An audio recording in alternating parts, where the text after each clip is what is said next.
Lin Zhe, let's break up. On the phone, Su Shue's voice carried no emotion at all. Lin Zhe stood beneath the office building, a layoff notice still clutched in his hand.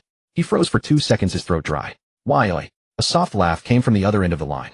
Still asking why? Lin Zhe, you've been laid off. A few thousand a month, and now even that few thousand is gone. You can barely pay rent. What future can you possibly give me? Lin Zhe stared at the words, personnel optimization, on the notice, his fingers slowly curling tighter. Su Shue, I can find another job. Su Shue's tone grew more impatient. Stop making empty promises. You've been doing it for 3 years. I ate takeout with you, lived in rented rooms with you, squeezed onto the subway with you. And the result?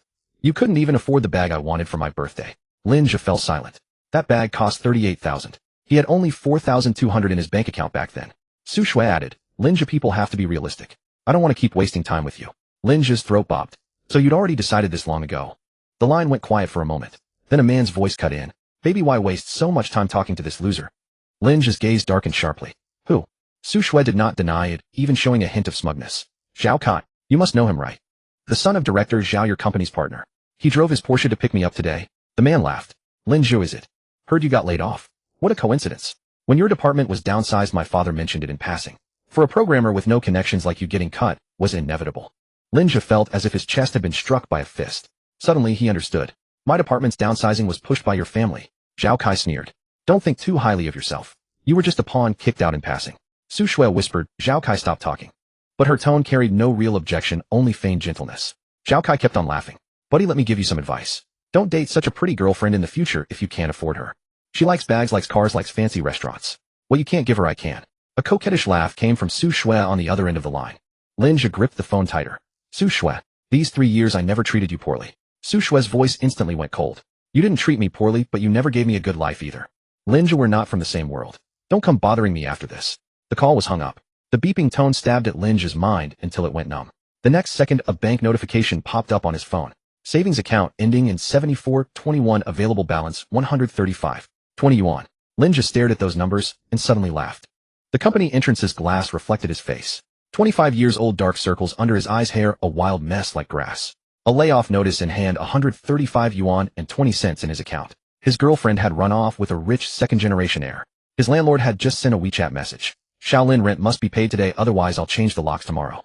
Lin Zhe shoved the phone into his pocket and walked down the steps, his steps slightly unsteady. A large screen on the roadside was playing the company's promotional video. In the footage, the boss stood at the annual meeting shouting, "We will never abandon any partner." Lin Zhe watched that fat face, his stomach churning. Partners? Heh. The moment he finished cursing, darkness suddenly filled his vision. Lin Zhe grunted, steadying himself against a roadside utility pole. The crowd flowed past him, someone bumping into him. Are you sick? Blocking the way. Lin Zhe looked up to curse back, only to see several lines of text floating above that person's head. Passerby, a corporate slave, subhealth, mortgage, slave, hemorrhoid recurrence. Lin Zhe froze, reaching up to rub his eyes. The words were still there. A woman in a short skirt passed by, words also floating above her head. Appearance 85, gold digger shopping around, mild anxiety. Lin Zhe's breath caught. He turned his head sharply, discovering that every person on the street had different tags floating above their head. Delivery worker, fate of toil, lumbar strain, lucky countdown, 3 hours, white-collar worker, baldness, reserve credit card, overdue, secret crush, on colleague, middle-aged man, hypertension, marriage crisis, alcoholic, meeting, stress. Lin Zhe's back went cold. Have I gone crazy? Or is this hallucination from being laid off? A cold mechanical voice suddenly rang out in his mind. Tag trading system activated successfully. Host Lin Zhe. This system can read target tags and conduct purchase, sale, and transfer under mutually voluntary contract. Transaction, medium, real currency. Newbie quest, complete your first tag transaction. Quest reward, random tag 1, self-use, only, guaranteed positive effect tag. Lin Zhe froze completely where he stood. He wasn't dreaming. That voice was right in his head. Lin Zhe asked in a low voice, tags can be bought and sold. Yes. Can lifespan be traded? Satisfied as long as mutual voluntary contract conditions are met. What about talent? Conditions met, yes. What about negative tags? Initial stage only supports mutually voluntary transactions, does not support forced imposition. Lin Zhe's heart beat faster and faster. He looked up at the crowd. Those tags from before were no longer strange hallucinations. They were prices, opportunities, the hidden truth of this world. Lin Zhe's eyes slowly brightened. Just then a white Porsche stopped by the street. The passenger window rolled down, and Su Shue sat inside. She had changed her lipstick, a look of post-breakup ease on her face. Zhao Kai in the driver's seat leaned out, wearing sunglasses, a watch glinting on his wrist. Oh, isn't this Lin Zhe? Haven't left yet. Su Shue frowned slightly. Lin Zhe, don't be like this. We're already over. Lin Zhe looked at the tags floating above both their heads. Floating above Su Shue's head. Vanity, fickle appearance, 86, short-term romance, luck, ambitious, but incompetent, floating above Zhao Kai's head. Rich second-generation heir player kidney deficiency excess from wine and women hidden crisis in family company. Lin Zhe's lips twitched, almost laughing out loud. Kidney deficiency, excess from wine and women, hidden crisis in the family company. Su Shui really found herself a fine new home. Zhao Kai took off his sunglasses. What are you staring at? Driven silly by the breakup. Lin Zhe did not reply. Zhao Kai assumed Lin Zhe was afraid, looking even more smug. Buddy, want me to set you up with a security guard job? 3,000 a month suits you perfectly. Su Shui gave him a light push. Stop messing around. But she still laughed. Lin Zhe looked up at her. Su Shui, everything you said today, I've remembered it. Su Shui's face went cold. So what if you remember? Can you actually turn your life around? Zhao Kai started the car. If he can turn his life around, I'll give him this car. Lin Zhe spoke calmly. You'd better remember what you just said. Zhao Kai laughed even louder. Sure, I'll remember. But you figure out where you're sleeping tonight first. The Porsche roared away, exhaust fumes blasting into Lin Zhe's face. Lin Zhe did not chase after them, nor did he curse. He simply stood in place, staring at the people on the street. He needed to complete his first transaction as soon as possible. On a bustling commercial street, people streamed past in every direction. Lin Zhe stood in place for a full 10 minutes, reading the floating tags above every passerby. The system hadn't lied. Every single person carried a label. Severe depression, single office veteran, congenital heart disease, all kinds of labels. He tried asking the system in his mind. How do I price these tags? Host may negotiate freely with the target. As long as both parties consent, 1 yuan or 100 million, either works. Now Lin Zhe understood completely. Information asymmetry. This was a naked business of information asymmetry. In this world, no one but him could see these tags. Some were born with extraordinary talent, yet spent their lives buried on assembly lines. Others worth billions could only wait for death in hospital beds. If the talents people didn't need could be sold to those desperate for them, if a poor man's lifespan could be sold to a dying billionaire. Lin Zhe's Adam's apple bobbed as he swallowed. He felt the phone in his pocket. The 100+ yuan in his account clearly couldn't fund any business. He needed startup capital first. Finding a job was out of the question. Borrowing money. His relatives and friends would be lucky if they didn't come to him for loans. Lin Zhe walked to a bench by the street, sat down, unlocked his phone screen, and went straight to the app store to search for a loan. No time for hesitation. He was a programmer with 3 years of work experience, had always paid social insurance and housing fund at the highest tier, and had never missed a credit card payment. This was the only credit asset he had left. Filling in information, facial verification, linking bank cards. Not a single moment of hesitation. Within 10 minutes, approval results from 3 platforms popped up simultaneously. Jieba loan disbursement 4,000 yuan. Weili loan disbursement 3,000 yuan. Jingxi black bar disbursement 3,000 yuan. 3 loans rounded up to exactly 100,000 yuan sitting securely in his debit card. Staring at the 6-figure balance on his phone, Lin Zhe took a deep breath. If this were yesterday, carrying this 100,000 yuan high-interest online debt would have kept him awake all night with anxiety. But now this was merely the lever to pry open a new world. The money was ready. Next came finding the right merchandise. Lin Zhe stood up, his gaze sweeping the surroundings. This was Henlong Plaza in the city center, lined with luxury stores where young men and women came and went and desires were amplified infinitely. To find someone willing to engage in such an absurd transaction, he had to look for those cornered and desperately craving money. He walked along the outer ring of the mall for over 100 meters before stopping by a fountain. A guy in an ordinary t-shirt sat on the steps, clutching his hair while on the phone. His voice was loud, carrying barely contained anxiety. Shia, 24,000 is just too much. My monthly living expenses are only 2,000. I've already prepaid next month's. Can't we just not buy that bag? I'll get you a different gift, take you out for a nice meal instead. A sharp female voice came from the other end of the line. Even without speakerphone, Lin Zhe could hear every word clearly. Chen Yu, you won't even buy me a bag, and you say you love me. Judge's boyfriend got her a Chanel, and I'm only asking you for an entry-level LV, and you're still pushing back. If you can't afford it, don't bother me. Don't contact me again. Beep beep. Chen Yu stared blankly at the blackened phone screen, his eyes red. Lin Zhe observed this boy named Chen Yu. Several tags floated above his head. Simper, severe internal friction, extremely short on cash. And a final tag, glowing faintly. Longevity, longer lifespan than ordinary people. Lin Zhe's eyes lit up. Ordinary people might have no concept of longevity, thinking that as long as they don't get sick, they can live forever. But in Lin Zhe's eyes, this longevity tag was a mountain of gold. A regular college student, healthy, full of vitality, destined to live past 80. Yet now for a 20,000 yuan bag, his dignity was being ground underfoot. 20,000 now versus decades of lifespan in the future. Which mattered more to Chun Yu? Lin Zhe didn't rush over to chat. Instead, he stepped back half a pace and posed the question in his mind. System, if I buy his longevity tag, what happens to him? This question was crucial. What if the moment he paid the tag detached, and this male college student dropped dead right next to the fountain? That would be a huge problem. The system's mechanical voice immediately sounded. Reply to host, detaching the longevity tag will not cause immediate death. After the target loses the longevity attribute, their base lifespan will return to the human average. No other physiological side effects. Lin Zhe finally breathed a complete sigh of relief. In other words, this kid might originally have been someone who could live to 90 or 100, a long-lived soul. But But after the tag was extracted, he'd only live to 70 or 80. 70 or 80. A number completely without tangible meaning for young people today. Lin Zhe took out his phone and glanced at the 100,000 yuan that had just arrived. This amount of money couldn't even make a splash in a first-tier city like Jiangxing, but it was more than enough to deal with a desperate male college student. He walked over and sat on the steps half a meter from Chenyu. Chenyu was irritably grabbing his hair, his black-screened phone tossed beside his foot, muttering curses. 24,000 for a bag. Are you sick? Where the hell am I supposed to get 24,000? Lin Zhe turned his head, voice flat. Short on cash. Chenyu whipped his head around, warily sizing up Lin Zhe. Who the hell are you? Lin Zhe pointed at the phone by Chenyu's foot. 24,000 for an entry-level LV bag. Your girlfriend was pretty loud on the phone just now. Chenyu's face instantly flushed red. He grabbed his phone and stuffed it in his pocket. None of your damn business. Eavesdropping on other people's calls. You're sick in the head. Having said that, he stood up to leave. I don't have 24,000. Lin Zhe leaned back against the steps, unhurriedly spitting out a few words. But I can give you 50,000. Chenyu's footsteps stopped dead. He turned around, his brows knotted into a knot, looking Lin Zhe up and down. Lin Zhe wore a faded plaid shirt and jeans washed white. He didn't look like someone with money no matter how you looked at him. Are you sick or something? Chenyu sneered. 50,000. You'd give me. Even scammers are more professional than you. Your pickup routine is way too amateur. Trying to scam me out of something. Campus loan or organ harvesting. Lin Zhe didn't argue. He tapped open his mobile banking interface and simply turned the screen toward Chenyu. Available balance, 1000135. 20. The mockery froze on Chenyu's face. His Adam's apple bobbed up and down. For a college student with only 2,000 yuan in monthly living expenses, seeing this six-figure sum right before his eyes was more persuasive than any grand principle. What do you mean? Chenyu's voice became much quieter. Lin Zhe put his phone away. I said I'd give you 50,000 in exchange for something from you. Chenyu took a step back, both hands instinctively covering his stomach. I'm not selling my organs. And I won't do nude loans either. You're overthinking it, Lin Zhe said with amusement. I'm buying something intangible from you. What is it?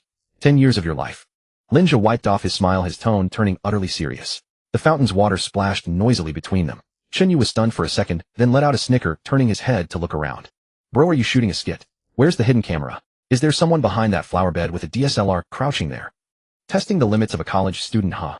Chenyu said as he pointed into the air. If that 50,000 is just prop money, fine. But if you actually give it to me after filming, I'd sell you 20 years of my life, let alone 10. Lin Zhe remained seated on the steps, tapping his knee with his fingers. No video, no test. If you're willing, I'll transfer the money right now. You can withdraw the cash immediately and swipe that bag at the store. Chenyu stopped laughing. He stared at Lin Zhe's face, trying to find any trace of a joke. But Lin Zhe's face was etched with seriousness. You're not kidding. Chenyu swallowed hard. No joke. As long as you say out loud, I voluntarily sell 10 years of my life to you in exchange for 50,000 yuan, the money will be there instantly. Lin Zhe pulled up his payment QR code.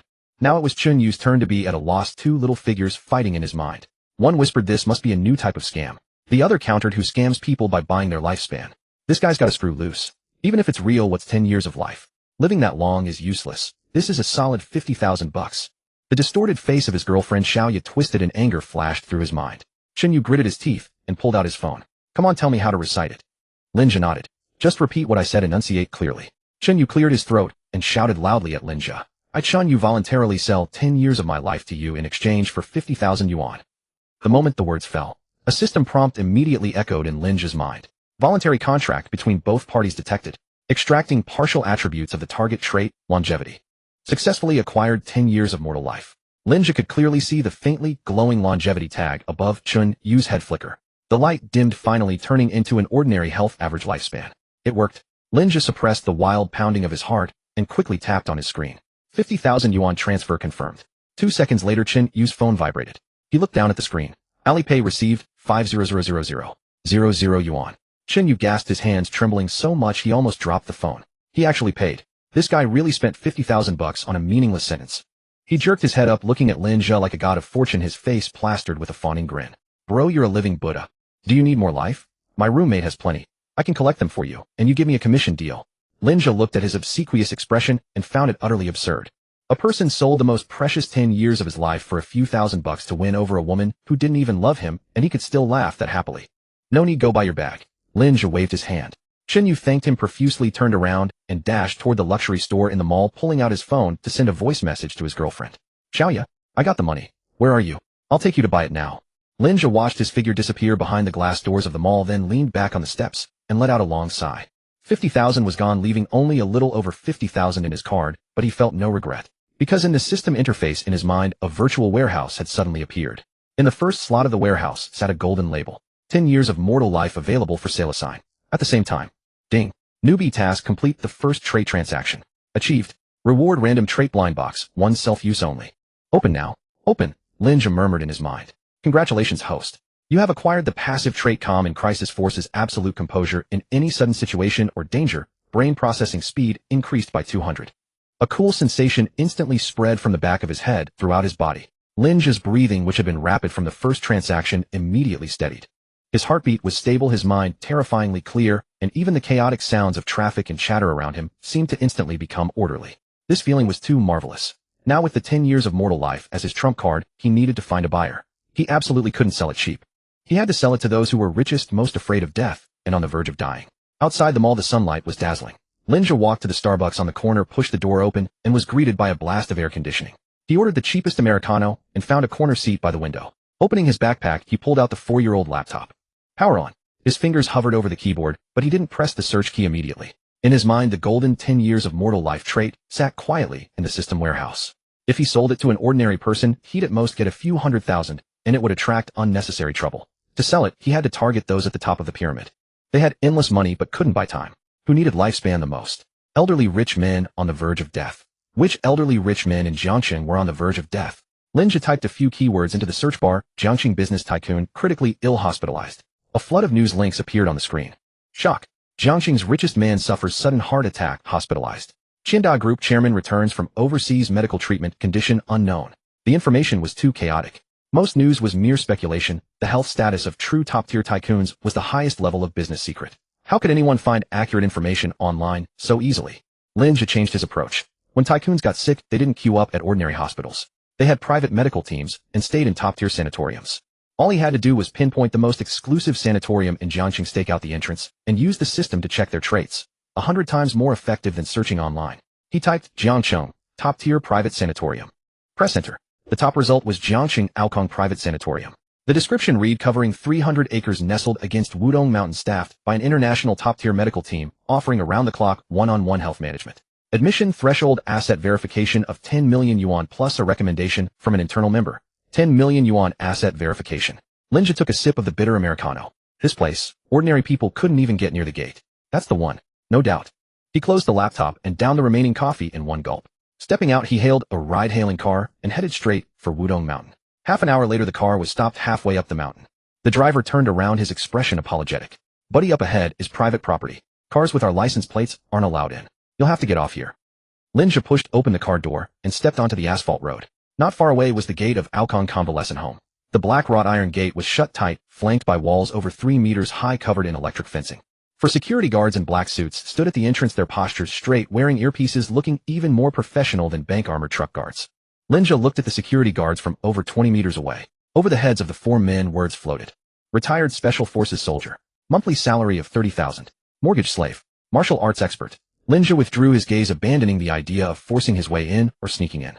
After all, they were retired Special Forces soldiers. Forcing his way in would definitely get him pinned to the ground. He walked to a large banyan tree across from the gate, where he could see every vehicle entering and exiting. Wait, it was a crude method, but the only one available now. The passive trait calm in crisis began to take effect. In the past, squatting by the roadside on such a hot afternoon would have made him restless in less than 10 minutes. But now he felt an unprecedented clarity in his mind and an extraordinary patience. A black Maybach drove up from the foot of the mountain, slowly coming to a stop before the iron gate. The window rolled down and the driver handed out a black card. The guard took it, swiped it, and the iron gate slid open slowly. Lin Zhe stared at the rear window. The glass was coated with privacy film, revealing nothing. But he could see the tags. Behind that privacy glass, several lines of bright red characters floated. Terminal gastric cancer. Agonizing pain. Assets 8 billion. Countdown 32 days. Lin Zhe's breath caught. 8 billion in assets with only 32 days left to live. This was definitely an ideal buyer. But he couldn't reach the person in the car at all. The Maybach showed no intention of stopping, driving straight in the iron gate, slamming shut behind it. In the next hour or so, several more cars drove in. A Mercedes-Benz G-Class, a Rolls-Royce Phantom, a Porsche Panamera. The people in the cars were either wealthy or powerful. Some came for treatment, others for visits. The tags were varied. Excessive indulgence, family outcast, illegitimate daughter, superficial couple. Lin Zhe absorbed all this secret information that ordinary people could never access, his mind racing as he filtered through potential targets. He waited until 5 in the afternoon. The sun was about to set and a cool breeze from the mountains brought a chill. A red Ferrari sped up from the foot of the mountain, screeching to a halt in front of the convalescent home's gate. The door was flung open and a young woman in a black silk blouse paired with custom-tailored trousers stepped out in high heels. She walked hurriedly, not even closing the car door. The guard immediately approached. Miss Shun. The woman ignored the guard entirely, pulled out her phone from her bag, and dialed a number. Lin Zhe stood across the street at a distance, his gaze fixed on the top of the woman's head. This was the longest and most complex string of tags he had seen all afternoon. Shen Yinwei. Appearance 95. Granddaughter of Jiangxing's richest man. Vice president of the group. Severe anxiety. Extremely filial. Currently facing a family coup. And at the very top of this string of tags, a glaring red label flickered. Critically ill beloved one. Her grandfather's vital signs are rapidly declining, survival probability less than 1. The target had appeared, and it was a perfect one. A person who held billions in assets, was extremely filial, and was facing the double pressure of her grandfather's impending death and a family coup. A desperate situation. Beside the Ferrari, Shen Yinwei shouted into the phone. What do you mean we've done our best? I spend 200 million on your medical team every year, and now you tell me you've done your best. The other end said something, and Shen Yinwei violently threw her phone to the ground, the screen shattering instantly. She covered her face with both hands, her shoulders shaking violently, and crouched beside the Ferrari. The security guards exchanged glances, none daring to step forward to dissuade her. One of them ran over and picked up the phone, still in a call from the ground. Miss Shen Dinshan says, the chairman is failing. He asked you to go in immediately for a last meeting. Shen Yinwei jerked her head up, her eyes bloodshot. She snatched the phone, stumbled, and ran toward the iron gate. Now was the moment. Without any hesitation, Lin Zhe strode across the street and headed straight for the convalescent home's gate. Stop. The guard who had picked up the phone immediately reached out to block Lin Zhe. This is private property. Unauthorized personnel are not allowed in. Lin Zhe didn't look at him. His gaze passed through the iron gate, fixed on Shen Yinwei's back. Shen Yinwei. He raised his voice. Shen Yinwei paused in her steps, but did not turn around. Her mind was filled only with her father's condition, and she had no intention of responding to a stranger's call. The guard grew anxious, pulling out his walkie-talkie to call for backup. Get him out of here immediately. Shen Yinwei snapped harshly. She had no time to listen to some lunatic who came out of nowhere spouting nonsense. Two guards immediately stepped forward, grabbing Lin Zhe's arms from both sides. The retired Special Forces soldier's strength was immense, and Lin Zhe's bones ached from the grip. But he did not struggle. He just stared at Shen Yinwei and uttered his final words. No doctor in this world can save him. But I can. Shen Yinwei's body, about to turn back, froze. The words were too absurd. But at this critical juncture they became the only lifeline. She strode back, her high heels clicking rapidly on the ground. Reaching the iron gate, Shen Yinwei looked Lin Zhe up and down through the waist-high railing. A faded shirt, ordinary jeans. He looked like a recently unemployed worker. Do you know what kind of place this is, eh? Coming here to swindle. Shen Yinwei suppressed her anger, extremely irritable. Lin Zhe stood still, allowing the guards to shove him, speaking rapidly. Your grandfather could die at any moment.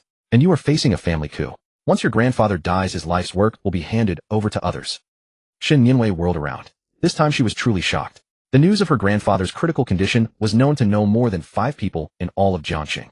The family coup was a conflict that had only erupted this morning within the board of directors, with absolutely no possibility of leaking out. How did this shabbily dressed man know? Let him go, Shen Yinwei ordered the guards. The guard hesitated. Miss, this man's background is unclear. I said let him go. The 2 guards immediately released him and stepped aside. Shen Yinwei walked up to Lin Zhe, staring at him through the iron gate. Who exactly are you? Lin Zhe stretched his aching shoulders. Someone who can make a deal. What kind of deal, eh? Shen Yinwei pressed. Lin Zhe looked at the flickering red tag above her head. Critically ill beloved one, countdown 7 minutes. Time was running out. He raised his hand and pointed at the white building on the mountainside, half hidden by green trees. I can give your grandfather 10 more years of life. Shen Yinwei was stunned for a full 2 seconds. Then she reached up and grabbed a handful of her disheveled hair, letting out a laugh of utter absurdity. 10 years of lifespan. She had actually pinned a flicker of hope on a destitute stranger, truly believing that this man, who couldn't even get past the nursing home's gates, possessed some extraordinary ability. I must be insane. Shen Yinwei stepped back half a pace, scrutinizing Lin Zhe with cold disdain. This man's entire worth didn't exceed 200 yuan. He was either a con artist or a lunatic who had escaped from a mental hospital. Get rid of him. If he causes any more trouble, call the police. She turned and walked toward the Ferrari, unwilling to waste another second glancing at Lin Zhe. Lin Zhe stood motionless, his gaze fixed on the glaring red tag above Shen Yinwei's head. Critical illness of a loved one, countdown 5 minutes 14 seconds. Shen Yinwei. Lin Zhe called out her name. Shen Yinwei didn't stop. Her high heels clicked urgently against the asphalt. She pulled open the car door, intending to drive straight into the nursing home. Can you make the decision? The words rang out with unusual clarity on the empty mountain road. Shen Yinwei paused. Lin Zhe watched her back through the iron gate. You think this deal is absurd, but that doesn't mean the man lying inside thinks so. He toiled his entire life, amassed an incalculable fortune, and now lies in the ICU waiting for death. Do you believe that if I told him right now that 10 years of life would cost him all his shares he would sign without a second thought? Shen Nianwei turned around, her face frozen in extreme coldness. What exactly do you want? Blackmail? Or did some rival send you to disgust me? I'm just here to do business. Lin Zhe raised his wrist and glanced at the back of his empty hand. You have less than 5 minutes. Instead of arguing with me here, why not go in and ask your grandfather if he'd be willing to see a charlatan like me? If he dies, will your position as vice president remain secure? Shen Nianwei's fingers gripped the door handle. Bullseye. Every word this mysterious man uttered struck her Achilles heel with precision. Just then, the phone whose screen Shen Nianwei had shattered buzzed with a jarring vibration. The screen was a spiderweb of cracks, but the caller ID was still visible. Dean Shun. Shen Nianwei's hand trembled as she pressed the answer button. Miss Shun, all of the chairman's vital signs have dropped below critical levels. On the other end, Dean Shun, Jiangxing's top cardiovascular expert, spoke with a tone of profound helplessness. Please, come up as quickly as possible to see him one last time. Beep. The call ended. Shen Nianwei stood frozen, her mind a complete blank. Lin Zhe watched the countdown above her head. It had already jumped to 4 minutes 2 seconds. He didn't urge her again. Empowered by the unwavering calm trait, his patience was immense and his heart didn't even skip a beat. He now held absolute advantages in both information and psychology. He wasn't the one begging. 10 seconds later, Shen Nianwei jerked her head up, eyes bloodshot, strode to the iron gate and shouted at the security guard, "Open the gate." The guard was stunned. Miss, this man's identity is unknown. If I let him in. I told you to open the gate. Shen Nianwei's voice rose an octave, carrying a frantic determination. The iron gate slid open to both sides. Lin Zhe stepped through with unhurried composure. He showed neither smugness nor curiosity, and this extraordinary calm tipped Shen Nianwei's inner scales further. Get in. Shen Nianwei slid into the driver's seat of the Ferrari. Lin Zhe opened the passenger door and sat down. The engine roared deafeningly, and the red Ferrari shot like an arrow toward the special care building halfway up the mountain. The winding mountain road was wide, lined with neatly trimmed greenery. Every 50 meters a hidden surveillance camera was mounted. The atmosphere inside the car was oppressively heavy. You'd better pray you're not messing with me. Shen Nianwei didn't look at Lin Zhe. The speed had already hit 120 kilometers per hour. If you make me miss my last chance to see my grandfather, I guarantee you won't be able to stay in Jiangxing. Lin Zhe leaned back into the leather seat. Focus on driving. You have 3 minutes. The screech of brakes echoed in front of the special care building. Before the car had fully stopped, Shen Nianwei had already pushed open the door and rushed out. Lin Zhe followed. The interior of the building was opulent beyond belief. The air lacked even a hint of disinfectant, replaced by a subtle high-end fragrance. The private elevator to the top floor opened. The corridor was already packed with people. Dozens of bodyguards in black suits sealed both sides of the hallway, while more than a dozen experts in white coats huddled together in hushed discussion, their faces etched with gravity. Outside the heavy soundproof door of the ICU stood 5 or 6 middle-aged men and women dressed in exquisite attire. As Shen Nianwei burst from the elevator, a portly middle-aged man among them immediately stepped forward. He wore a navy blue bespoke suit, an emerald ring adorning his finger. Lin Zhe's gaze swept over the man's head. Shun Yaobing's second son of the Shun family, coveting the inheritance, inwardly elated, embezzling group assets. Lin Zhe understood in his heart. This must be the family member orchestrating the coup. Nianwei, you finally arrived. Shun Yaobing forced a look of extreme grief, his eyes even reddening as he reached out to block Shen Nianwei. The doctor says the old man is beyond saving. He's already in a comatose state. Move. Shen Nianwei had no intention of humoring him and tried to push past Shen Yaobing. Nianwei. Shen Yaobing's tone hardened and the relatives behind him immediately closed in. The old man can't take any more shock. They've almost removed the ventilator inside. Shen Yaobing's voice was stern, and his gaze suddenly shifted past Shen Nianwei to Lin Zhe standing behind her. Shen Yaobing's brow furrowed deeply as he pointed at Lin Zhe. Who is he? At a time like this for our Shen family, why have you brought some unknown brat here? Bodyguards. Are you all blind? Who let him up? The black-suited bodyguards on both sides immediately stepped forward, ready to restrain Lin Zhe. Shen Nianwei spun around and stood in front of him. He's with me. Dare anyone touch him? The corridor fell silent instantly, though all the relatives' gazes converged on the young man in faded jeans. Shen Yaobing let out a scornful laugh. Nianwei, have grief-addled your mind. Do you know where you are? This is your grandfather's ICU. A lowlife like him doesn't even deserve to stand here. Lin Zhe stood still, observing the relatives who had abandoned all pretense of decency over the inheritance. 1 minute left. Lin Zhe spoke directly to Shen Nianwei. In the corridor, the atmosphere was tense and charged. 1 minute left. The moment Lin Zhe spoke, Shen Nianwei shoved Shen Yaobing aside with force. Uncle, get out of my way. Shen Yaobing stepped back half a pace, his face ashen, pointing at Shen Nianwei's nose. Nianwei, you must have some limits when it comes to disrespect. This is your own grandfather's hospital room. Who does this brat think he is letting him barge in and cause trouble? A few collateral relatives chimed in to support him. Exactly. At a time like this, you bring an outsider in to stir up more chaos. I think she just wants to anger the old man to death and get her hands on the will as soon as possible. Shen Nianwei's eyes were red, unwilling to waste words. She turned to look at the 2 personal bodyguards behind her. Throw them all out of my way. Whoever dares to stop me today will vanish from Jiancheng by tomorrow. The two bodyguards exchanged a glance, stepped forward, grabbed Shen Yaobang by the collar, and shoved him hard against the wall. Rebellion. You're in rebellion. Shen Yaobang roared in fury. Security. Throw them out. Pandemonium erupted. Lin Zhe paid no attention to the pushing and shouting around him. He kept his eyes fixed on the crimson tag behind the door. Countdown 42 seconds. Shen Yinwei crashed open the heavy door of the hospital room. Lin Zhe followed closely, turned back, and locked the door with a sharp click. Inside the room, the shrill continuous alarms of the medical instruments filled the air. Dean Shun, drenched in sweat, held a defibrillator, about to press it against the withered old man lying on the bed. The door burst open, startling Dean Shun. He turned to see Shen Yinwei and Lin Zhe. Miss Shun, what are you doing? Get out! Dean Shun shouted frantically. The patient is undergoing final CPR. Shen Yinwei strode forward and grabbed Dean Chen's wrist firmly. Uncle Chen stopped the defibrillation. Let him try. Dean Chen followed Shen Yinwei's gaze to Lin Zhe's face, a mask of disbelief. Him? He's not even a doctor. Miss Shen, you can't gamble with your grandfather's life. Can you save him? Shen Yinwei's voice rose, tears welling in her eyes. Dean Chen froze, staring at the weakening ECG trace on the monitor. He let go of his hands in defeat. Lin Zhe walked to the bedside. Old Master Shen lay on the bed wearing an oxygen mask, his cheeks sunk in his skin, the color of deathly ash. The tag above his head blinked frantically. Dying, countdown 31 seconds. Lin Zhe turned to look at Shen Yinwei. I'm naming my price. Shen Yinwei bit her lip, staring fixedly at her grandfather on the bed.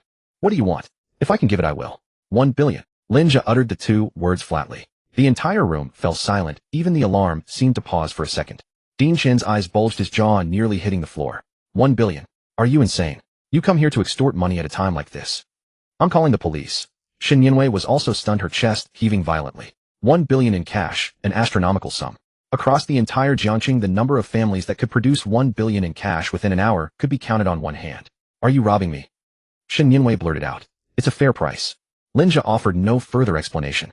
Countdown 18 seconds. Shen Yinwei clenched the fabric of her clothes, her nails nearly digging into her flesh. Fine. 1 billion. I agree. Shen Yinwei raised her head abruptly. Save him now. Lin Zhe shook his head. I told you this deal isn't yours to make. How is it not mine to make? Shen Yinwei was frantic. To buy his life, he has to agree himself. Lin Zhe bypassed the dumbfounded Dean Shun and leaned close to the bed. System, the target can't speak right now? Can a voluntary contract be formed? Lin Zhe asked quickly in his mind. The target is in a dying state. The willingness to trade can be conveyed through physical contact. As long as the target's subconscious erupts with a strong will to live and agrees to the transaction, the contract can be established. Lin Zhe reached out and firmly grasped old Master Shun's cold, bony wrist. He lowered his head, his lips close to the old man's ear. Old Shen, you're dying right now. Shen Yaobang is waiting outside to collect your body. He's brought a bunch of people ready to kick your granddaughter off the board tomorrow. The life's work you built with your own hands will soon be squandered by these parasites. Dean Shun was hopping with anxiety. What are you doing? You're agitating the patient at a time like this. Get him out. Lin Zhe ignored Dean Shun and continued speaking to the old man. I have 10 years of life here. 1 billion in exchange for you coming back from the dead and cleaning house. If you agree to this deal, say yes in your heart or move a finger. The room was deathly quiet. Shen Yinwei held her breath. 2 seconds passed. The old man on the bed showed no response. Lin Zhe stared intently at the tag. Countdown 5 seconds. Countdown 4 seconds. Suddenly a long, piercing DI sound rang out. The ECG waveform on the bedside monitor turned into a flat, straight red line. Dean Chen's face went pale, and he collapsed into his chair. Too late. His heart has stopped. Shen Yinwei's legs gave way, and she knelt before the bed, covering her face and sobbing. Grandfather. At that very moment, a crisp electronic chime erupted in Lin Zhe's mind. Detected intense will to live from the target. Target's subconscious confirmed the transaction rules. Voluntary contract established. Lin Zhe's eyes lit up, and he immediately issued a command in his mind. Grant 10 years of life. Deducting item from host's virtual warehouse, 10 years of life. Granting to target. A golden stream invisible to ordinary eyes surged along Lin Zhe's gripped wrist into old Master Shen's body. Lin Zhe could clearly see the original crimson critical tag above the old man's head twist, flicker, and shatter into pieces. In its place, a faintly glowing green tag appeared. Healthy aged state. Life countdown 3,650 days. Bang! The locked door of the hospital room was forced open from the outside. Shen Yaobang rushed in with a group of relatives and bodyguards. The moment he entered, he heard the long beep signifying death and saw Shen Yinwei kneeling on the floor weeping. A flash of wild joy passed through Shen Yaobang's eyes, but he quickly replaced it with a grief-stricken expression. Father! He stumbled to the foot of the bed, wailing loudly. How could you leave so suddenly? You didn't even leave a word. Leaving behind such a huge mess. What will the Shen family do now? A few relatives also wiped their tears. This won't do. The group can't be without a leader for even a day. We need a decision today. Yinwei, that quack you brought in killed the old man. You're fully responsible. Xin Yaobang pointed at Lin Zhe and barked at the security guards. What are you standing there for? Tie this brat up and send him to the station. Then notify the group's legal department immediately to freeze all. Before he could finish, the straight line on the monitor screen suddenly twitched. Beep. Extremely faint but unmistakable. Then, beep, beep, beep. As the electrocardiogram resumed its rhythm, the wailing in the ward abruptly ceased. Old Master Shin lying on the bed saw his deathly gray face regain color at a visible rate, and his sunken chest began to heave with deep breaths. Then a withered hand suddenly shot up, ripping off the oxygen mask. Ah! Old Master Shin let out a long exhale of stale air, snapping his eyes wide open. He turned his head, fixing his gaze on Xin Yaobang, who stood at the foot of the bed with a look of utter disbelief. What are you planning to freeze? The old man's voice was hoarse, yet it struck the ears of those present like a thunderclap. The ward fell into an extreme silence. Xin Yaobang's legs gave way, and he dropped to his knees with a thud. Din Shen rubbed his eyes and let out a curse. Holy shit! A medical miracle. Shun Yinwei raised her head, staring blankly at her grandfather, who had sat up, tears still streaming down her face. Lin Zhe released the old man's hand, stepped back 2 paces, and leaned against the equipment cabinet. What? I haven't even breathed my last, and you're already in a hurry to freeze the group's assets. Old Master Shin spoke with a robust voice, his words making those around him feel their ears tingle. Xin Yaobang's eyes rolled back, and he collapsed onto the floor, trembling all over. Dad, you're not dead, but just now you were. Old Master Shin kicked the bed frame. You worthless brat. Hoping I die soon, aren't you? The relatives standing nearby stumbled backward in fear, and one timid soul knocked over the 4-stand, sending a loud clatter through the suffocating silence. Xin Yinwei rushed to the bedside, gripping her grandfather's arm tightly as tears streamed down. Grandpa, what are you crying for? Grandpa isn't dead yet. The old man patted his granddaughter's hand, his tone softening considerably. Din Shun was utterly bewildered. He stared at the vigorously beating ECG, then at the defibrillator in his hand, feeling as if his lifelong medical faith had crumbled. He mustered the courage to step forward. Chairman, this defies all medical logic. Your heart had stopped just now, and your organs were severely failing. I must immediately arrange a full-body MRI and blood draw. Old Master Shin turned his head and cast a cold glance at Din Shun. Examine my ass. Din Shun was left speechless.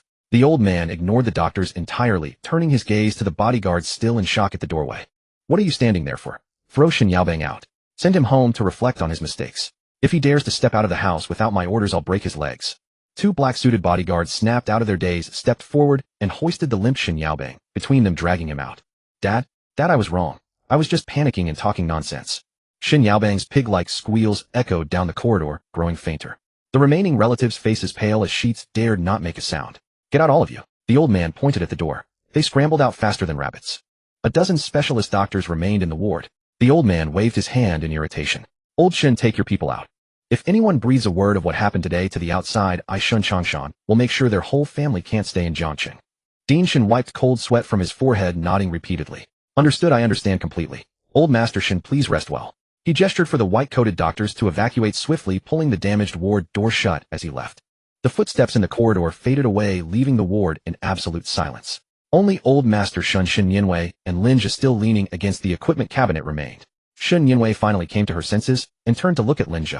Her gaze had completely changed, no longer the contempt she had shown toward a fraud, but instead profound shock and reverence. 10 minutes ago she had thought he was a madman. 10 minutes later her grandfather sat alive before her, speaking with more vigor than he had 2 years ago. Was this man divine or human? Old Master Shin pushed aside the blanket, planted his feet on the floor, and stood up steadily. Xin Yinwei was startled and reached out to support him. Grandpa, you just woke up, please lie down. It's fine, I feel full of energy now. The old man pushed away her hand, his gaze crossing the bed to fix on Lin Zhe. Having navigated the business world for decades, he had seen every storm imaginable, yet this young man in his early 20s was utterly inscrutable to him. Lin Zhe, wearing cheap clothes that cost less than 100 yuan, faced the richest man in Jiangsheng, with an unervingly calm demeanor radiating from every pore. That serenity was impossible to fake. It was the kind of confidence that came from absolute control over everything around him. The calm and crisis trait was active within Lin Zhe, keeping his heartbeat steady. The old man took a deep breath, slightly bowing his head to Lin Zhe. Young man, when I was on the brink of death, just now I heard someone whisper in my ear that they would sell me 10 years of life for 1 billion yuan. Was that you? Lin Zhe nodded. It was me. The old man studied Lin Zhe carefully. To be honest, I don't believe in gods or ghosts. I believe in science and the money in my hands. But what happened today defies explanation. He clenched his fist, feeling its strength. I know my own body better than anyone. 10 minutes ago, I could barely breathe.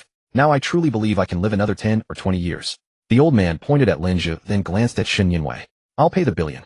The words came out decisively. What use was all that money if he was about to lose his life? That billion not only bought his life, but also saved the empire he had built from being squandered by Xin Yaobang and his ilk. It was well worth it. Xin Yinwei's heart pounded as she heard this. A billion in cash would drain a significant amount of the group's liquidity, but compared to her grandfather's life, it was trivial. Lin Zhe pulled up a chair and sat down casually. I'll give you my account number. I'll leave once the money arrives. The old man turned to his granddaughter. Yinwei, transfer the money. Xin Yinwei took a deep breath, pulled out another backup phone from her bag. The screen was intact. She dialed a number. Hello, President Zhang. This is Xin Yinwei. A respectful male voice answered on the other end. Miss Xin, what can I do for you? Transfer a sum from my personal account. The amount is 1 billion. Do it now. Xin Yinwei spoke quickly. There was a few seconds of silence on the line. Miss Xin, a $1 billion transfer requires a special approval channel and must be reported to the regulatory authorities, so I don't care about procedures. Xin Yinwei cut him off. You have 10 minutes. If you can't do it, I'll withdraw all the Xin family funds from your bank. The threat was powerful.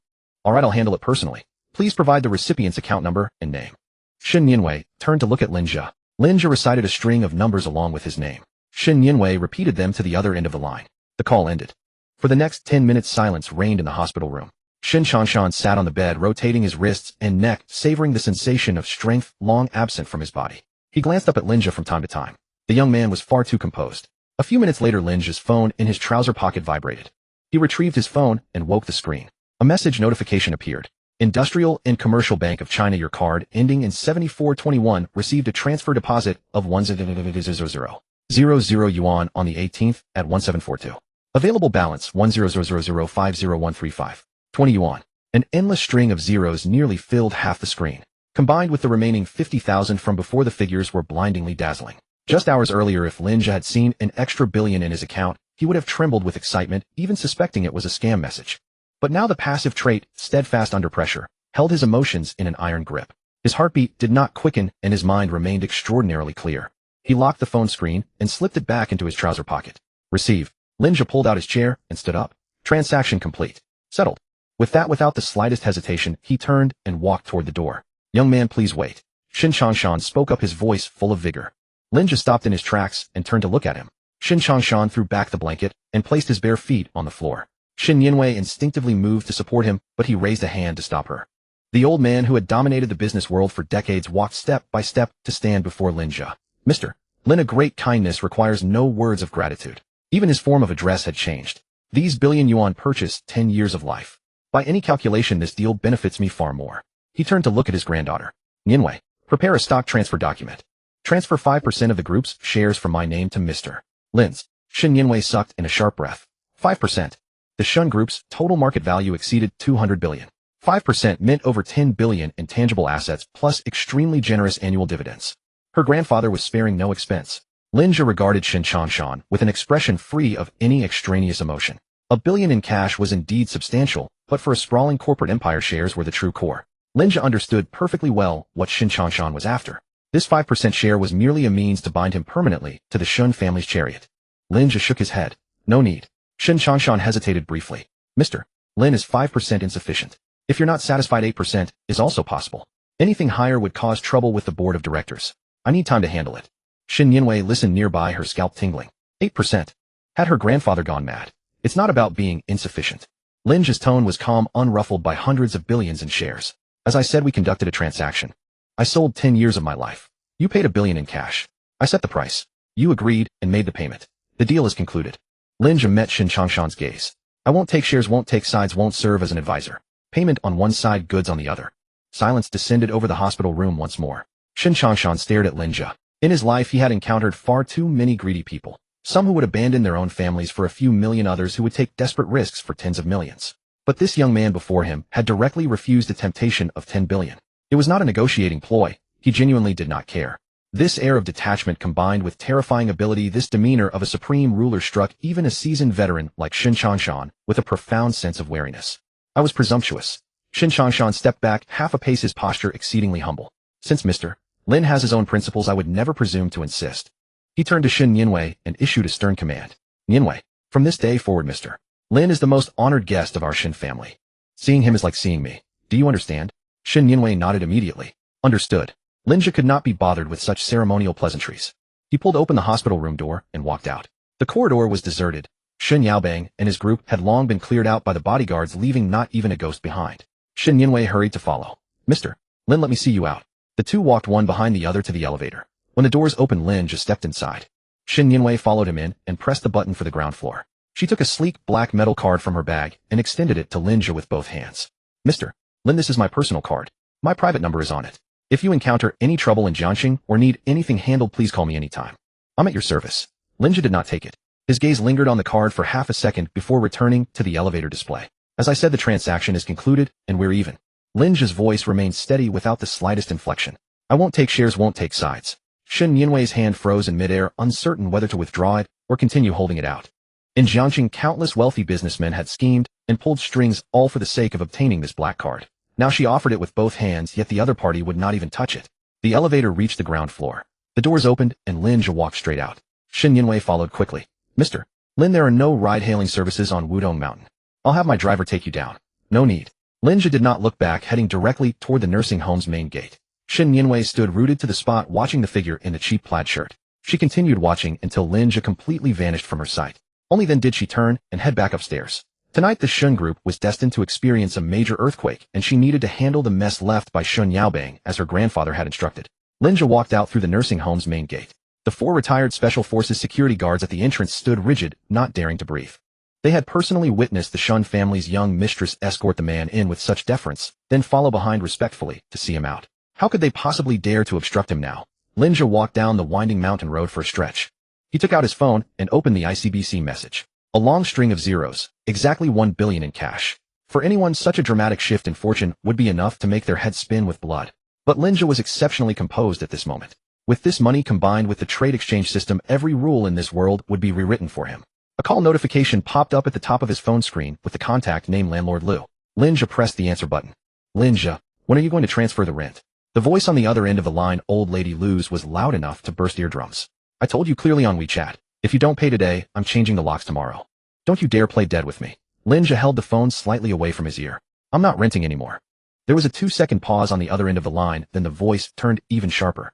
Not renting anymore. Fine, but I'm not returning a single cent of the deposit. And you still owe me for the utilities. I'll deduct that from the deposit, and if it's not enough, you'll have to make up the difference. Don't think you can just walk away scot-free. Aunt Liu owned several rundown old apartments in Jiangxing, specializing in fleecing young outsiders who came to the city to work. She had already found out that Lin Zhe had been laid off today and was broke. Now he couldn't even afford the rent, so what could he possibly do to stand up to her? Forget the deposit, Lin Zhe replied. Aunt Liu hadn't expected him to be so straightforward. It completely threw off her usual scheme, forcing her to quickly find a new excuse. Don't give me that. You've trashed the place. The walls are all scuffed up. And all that junk you bought, that old fridge and washing machine, take them all with you. Don't leave your stuff in my space. Hiring a moving company would cost at least a few hundred yuan, and Lin Zhe definitely couldn't afford that. Aunt Liu was determined to use this as an excuse to squeeze another layer of skin off him. Everything inside is yours. Just change the locks tomorrow, Lin Zhe said without another word, and hung up. He then added Aunt Liu's number to his blacklist. All those things together were worth at most 2,000 yuan. With 1 billion in his hands, there was no need to go back and see her ugly face, nor did he want to waste a single second on that woman. He opened the ride-hailing app and set the destination, Jiangxing Junwei Grand Hotel. Wudong Mountain was remote, so Lin Zhe added a 100 yuan red envelope as a tip. Within a minute, a premium car accepted the order. Half an hour later, the car stopped at the main entrance of the Junwei Grand Hotel. It was the top 5-star hotel in Jiangxing. A doorman in a crisp uniform opened the car door.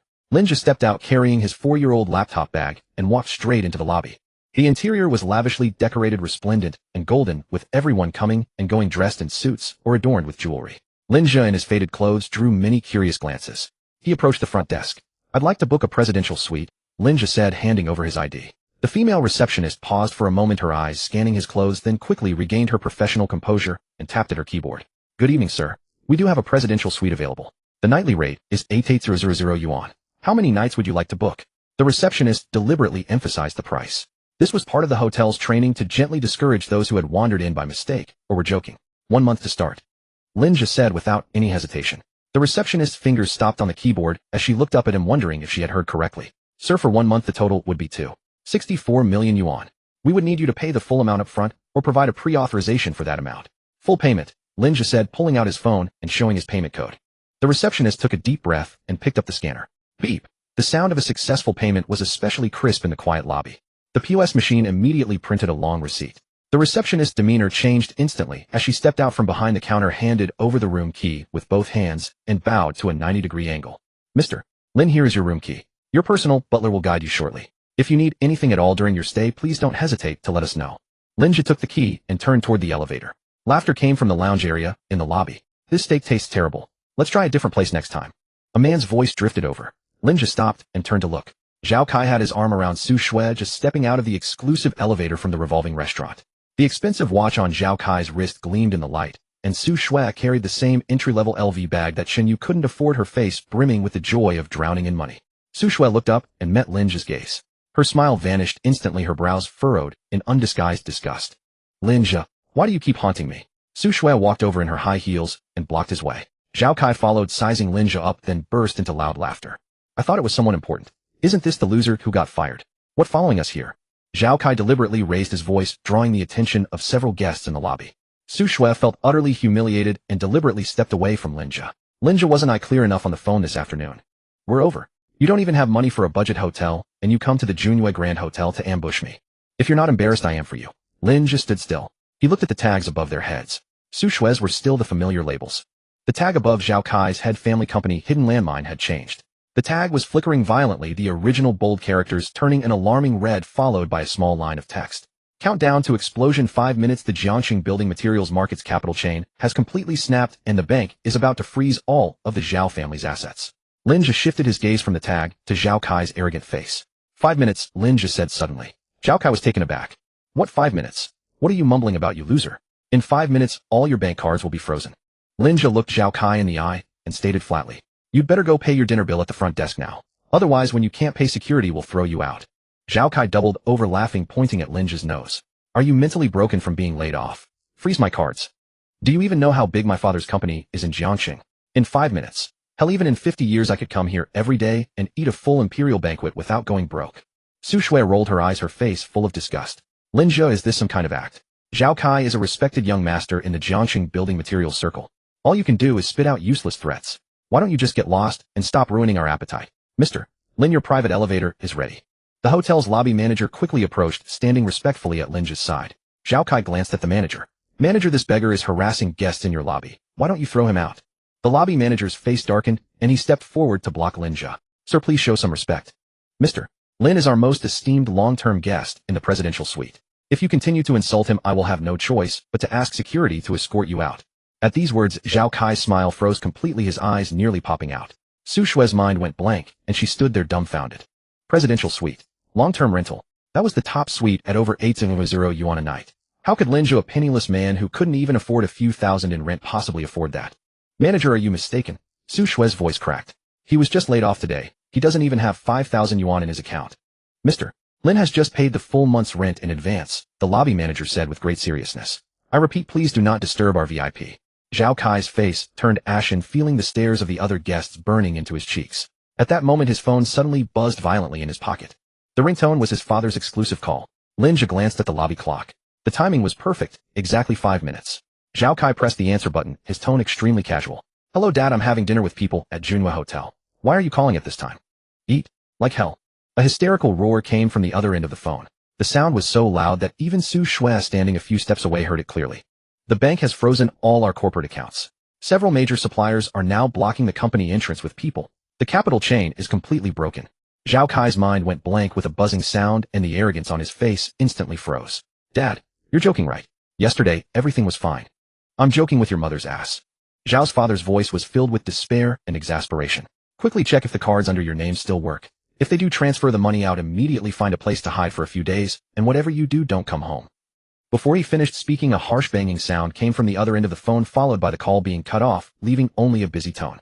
Zhao Kai remained in the pose of holding his phone, his entire body stiff as a wooden pole. Su Shui sensed something was wrong and stepped forward, grabbing his arm.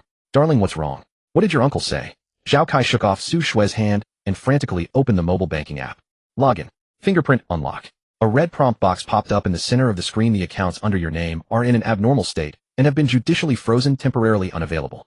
Zhao Kai's legs went weak and he nearly fell to his knees. He frantically exited the app and opened WeChat and Alipay. All of them had turned into red exclamation marks. Not a single cent could be withdrawn. Lin Zhe stood not far away. The Tag family company hidden mine above Zhao Kai's head had disappeared, splitting into deeply in debt and prospective deadbeat. The lobby manager noticed the commotion and took a step forward. He glanced at Zhao Kai, then at Lin Zhe, and immediately made a judgment. Sir, the lobby manager said with a professional smile, but a firm tone, since you've finished your meal in the restaurant, please come with me to the front desk to settle the bill. That will be 28,000 yuan. Zhao Kai swallowed hard, a thin layer of sweat beading on his forehead. 28,000 used to be the cost of an afternoon tea for him. But now he couldn't even pull out 200. I didn't bring the card I usually use today, Zhao Kai lied brazenly, his eyes darting around, not daring to look at Lin Zhe. It's okay, we support mobile payment. WeChat and Alipay are both fine, the lobby manager insisted without budging. My phone has no signal. Can I pay later? Zhao Kai's voice rose, trying to cover his nervousness with anger. A few security guards had already gathered around, their hands on the walkie-talkies at their waists. Su Shui stood by watching Zhao Kai's pathetic state, and her heart skipped a beat. She had heard the roar from the phone call just now. His Zhao family was bankrupt and Zhao Kai had no money. Her face instantly turned extremely ugly. Zhao Kai, didn't you just say that eating a full Manchuhan imperial feast every day wouldn't make you poor? Before the lobby manager could speak, Su Shui opened her mouth, first her tone full of impatience. Zhao Kai turned his head sharply and stared at Su Shui. Shut the fuck up. If it weren't for you insisting on eating at that revolving restaurant, would I be humiliated here? Su Shui also got angry. What are you yelling at me for? You pretend to be a rich playboy with no money. Can't even come up with 28,000, and you want me to be embarrassed with you. The two started arguing directly in the hotel lobby. The surrounding guests pointed and whispered.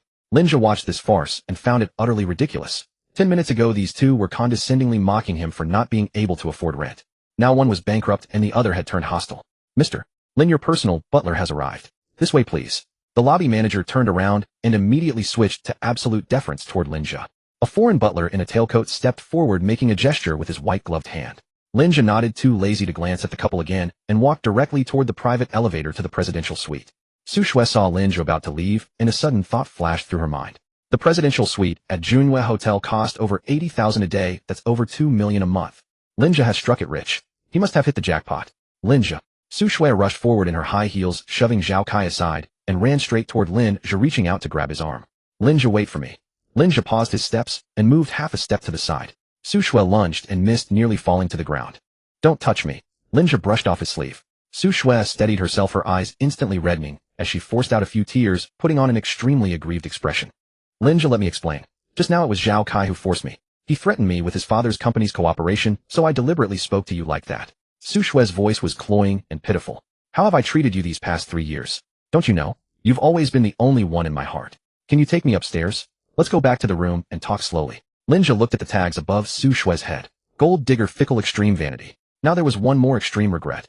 Lin Zhe twitched the corner of his mouth and gave a look to the lobby manager. The manager understood and signaled to the security guards. 2 security guards, each one 9 meters tall, stepped forward, directly blocking Su Shui on both sides. Madam, please do not harass our VIP. In addition, please settle the meal bill with that gentleman. If the payment is not received within 10 minutes, we will have no choice but to call the police. Su Shui was dumbfounded. She turned to look at Zhao Kai, who was being surrounded by security guards, and then at Lin Zhe, who was standing in front of the private elevator. Lin Zhe, you can't treat me like this. You have so much money in your card, what's the big deal in helping me pay 28,000? Su Shui stomped her feet in desperation, completely tearing off her mask. Ding! The private elevator doors opened. Lin Zhe ignored her shouting, turned around, and walked into the elevator. The butler followed and pressed the floor button. The elevator doors slowly closed. Outside, Su Shui's hysterical screams and Zhao Kai's cursing as he shoved the security guards were completely cut off. Lin Zhe leaned against the elevator car and let out a long sigh. It's good to have money. Moreover, he now not only had money, but could also see the true cards of this world. The elevator went straight to the top floor, the 68th. The entire top floor had only one suite. The 2 black rosewood doors were wide open, and the butler handed him a hot towel. Mr. Lin, this is the highest point of Jiangqing. The suite is equipped with a private pool, billiard room, and media room. Your personal chef is on standby. Lin Zhe walked into the hall. The living room, over 200 square meters, had floor-to-ceiling windows that offered a panoramic view of the nightscape of Jiangqing. Neon lights flickered, traffic flowed like a river, and from this height the people below were smaller than ants. You may go down now. I'll ring if I need anything. Lin Zhe dismissed the butler. The door closed. Lin Zhe walked to the floor-to-ceiling window. He had nearly $1 billion on hand, leaving it in the bank to earn paltry interest was a waste of a divine gift. He must use this money to leverage more valuable tags. Lin Zhe stood before the floor-to-ceiling windows of the presidential suite, his stomach growling in protest. He had been running around all day staking out the nursing home that afternoon, not even managing a sip of water. He walked to the smart home phone in the living room and pressed the button to summon the butler. Mr. Lin, how may I assist you? The butler's voice emerged from the speaker. Bring me some food. Seafood and plenty of it. Very well, Mr. Lin. Our Michelin 3-star chef is standing by in the kitchen. Today's recommended dishes are French blue lobster and Australian black abalone. It will take approximately 20 minutes. Half an hour later, the European-style dining table was laden with plates. The aroma was intoxicating. Lin Zhe pulled out a chair and sat down, immediately cracking open a lobster claw the size of half his arm. The succulent meat paired with the special sauce burst with satisfaction in every bite. As he ate, he summoned the system interface in his mind. The tag warehouse was completely empty. The only thing remaining was the passive tag's steadfast composure bound to his very being. This skill had indeed proven invaluable. Without it today, facing Shin Changshan and that billion yuan, he would never have maintained his composure. Making money was merely a process, obtaining more tags was the fundamental objective. With $1 billion in cash, money was no longer an issue. Acquiring rare tags would become significantly easier. Whenever he spotted a valuable tag on someone, he could simply throw money at it. If 1 million didn't work, he'd offer 10 million. If 10 million failed, he'd go straight to 100 million. Chen Yu had sold 10 years of his life for a mere 50,000 yuan. If the price was high enough, the talents, skills, and even lifespans of most people in this world would be laid bare on the trading table. But where could he find these people? Staking out locations. The efficiency was too low, and he certainly couldn't wander the streets daily reading the floating words above strangers' heads. He needed to enter more exclusive circles or gain access to broader populations. This required a suitable identity package and at least a basic means of transportation. A car, preferably a sports car that could grant him unimpeded access to elite clubs and top-tier dining circles. When a man becomes wealthy, doesn't everyone want to get behind the wheel of a supercar? In the past, Lin Zhe wouldn't even watch luxury car review videos, considering it a waste of data. Now he could purchase any vehicle that caught his eye. Grabbing a napkin to wipe the sauce from his fingers, Lin Zhe pressed the butler call button once more. Where in Jiangxing has the best selection of sports cars? The kind with the most inventory available immediately. The butler responded immediately. Mr. Lin, the Star Ocean Supercar Club showroom in the Eastern District is the city's largest concentration of top-tier luxury vehicles. They represent several major supercar brands and also offer worldwide rare models for immediate purchase. Arrange a car to take me there. I will arrange one for you right away. There will be a Rolls-Royce Phantom at the entrance ready to serve you. Satisfied and well-fed, Lin Zhe took the elevator directly to the underground garage. A sleek black Rolls-Royce Phantom already waited at the elevator exit. The driver, dressed in a white shirt and wearing white gloves, jogged over and pulled open the rear door with practiced courtesy. Good evening, Mr. Lin. Lin Zhe settled into the spacious back seat. The interior was expansive and comfortable, the starlight headliner glowing with a soft radiance. The car glided smoothly out of the Junyu Grand Hotel, heading toward the Eastern District. Along the way, Lin Zhe watched the cityscape scroll past the window. At this time yesterday, he had been crammed into a subway during evening rush hour, worrying about next month's rent. Today he sat in the back of this nearly 10 million yuan luxury car, preparing to buy his own sports car. Half an hour later, the Rolls-Royce stopped at the entrance of the Star Ocean Supercar Club showroom. The architectural style here was intensely futuristic, with full glass curtain walls revealing sleek aerodynamic steel beasts within. Red, yellow, silver, gray, all shimmering under the spotlights with the scent of money. Lin Zhe stepped out of the car, and the driver followed, handing him a business card. Mr. Lin, I will be waiting in the VIP parking spaces outside. Call me whenever you've made your selection. Lin Zhe nodded, tucked the card into his pocket, and strode through the glass revolving door. The interior of the showroom was astonishingly vast, nearly the size of a football field. As far as the eye could see, only the most top-tier brands: Ferrari, Lamborghini, McLaren, Porsche. There weren't many visitors, given the astronomical price barrier of such a place.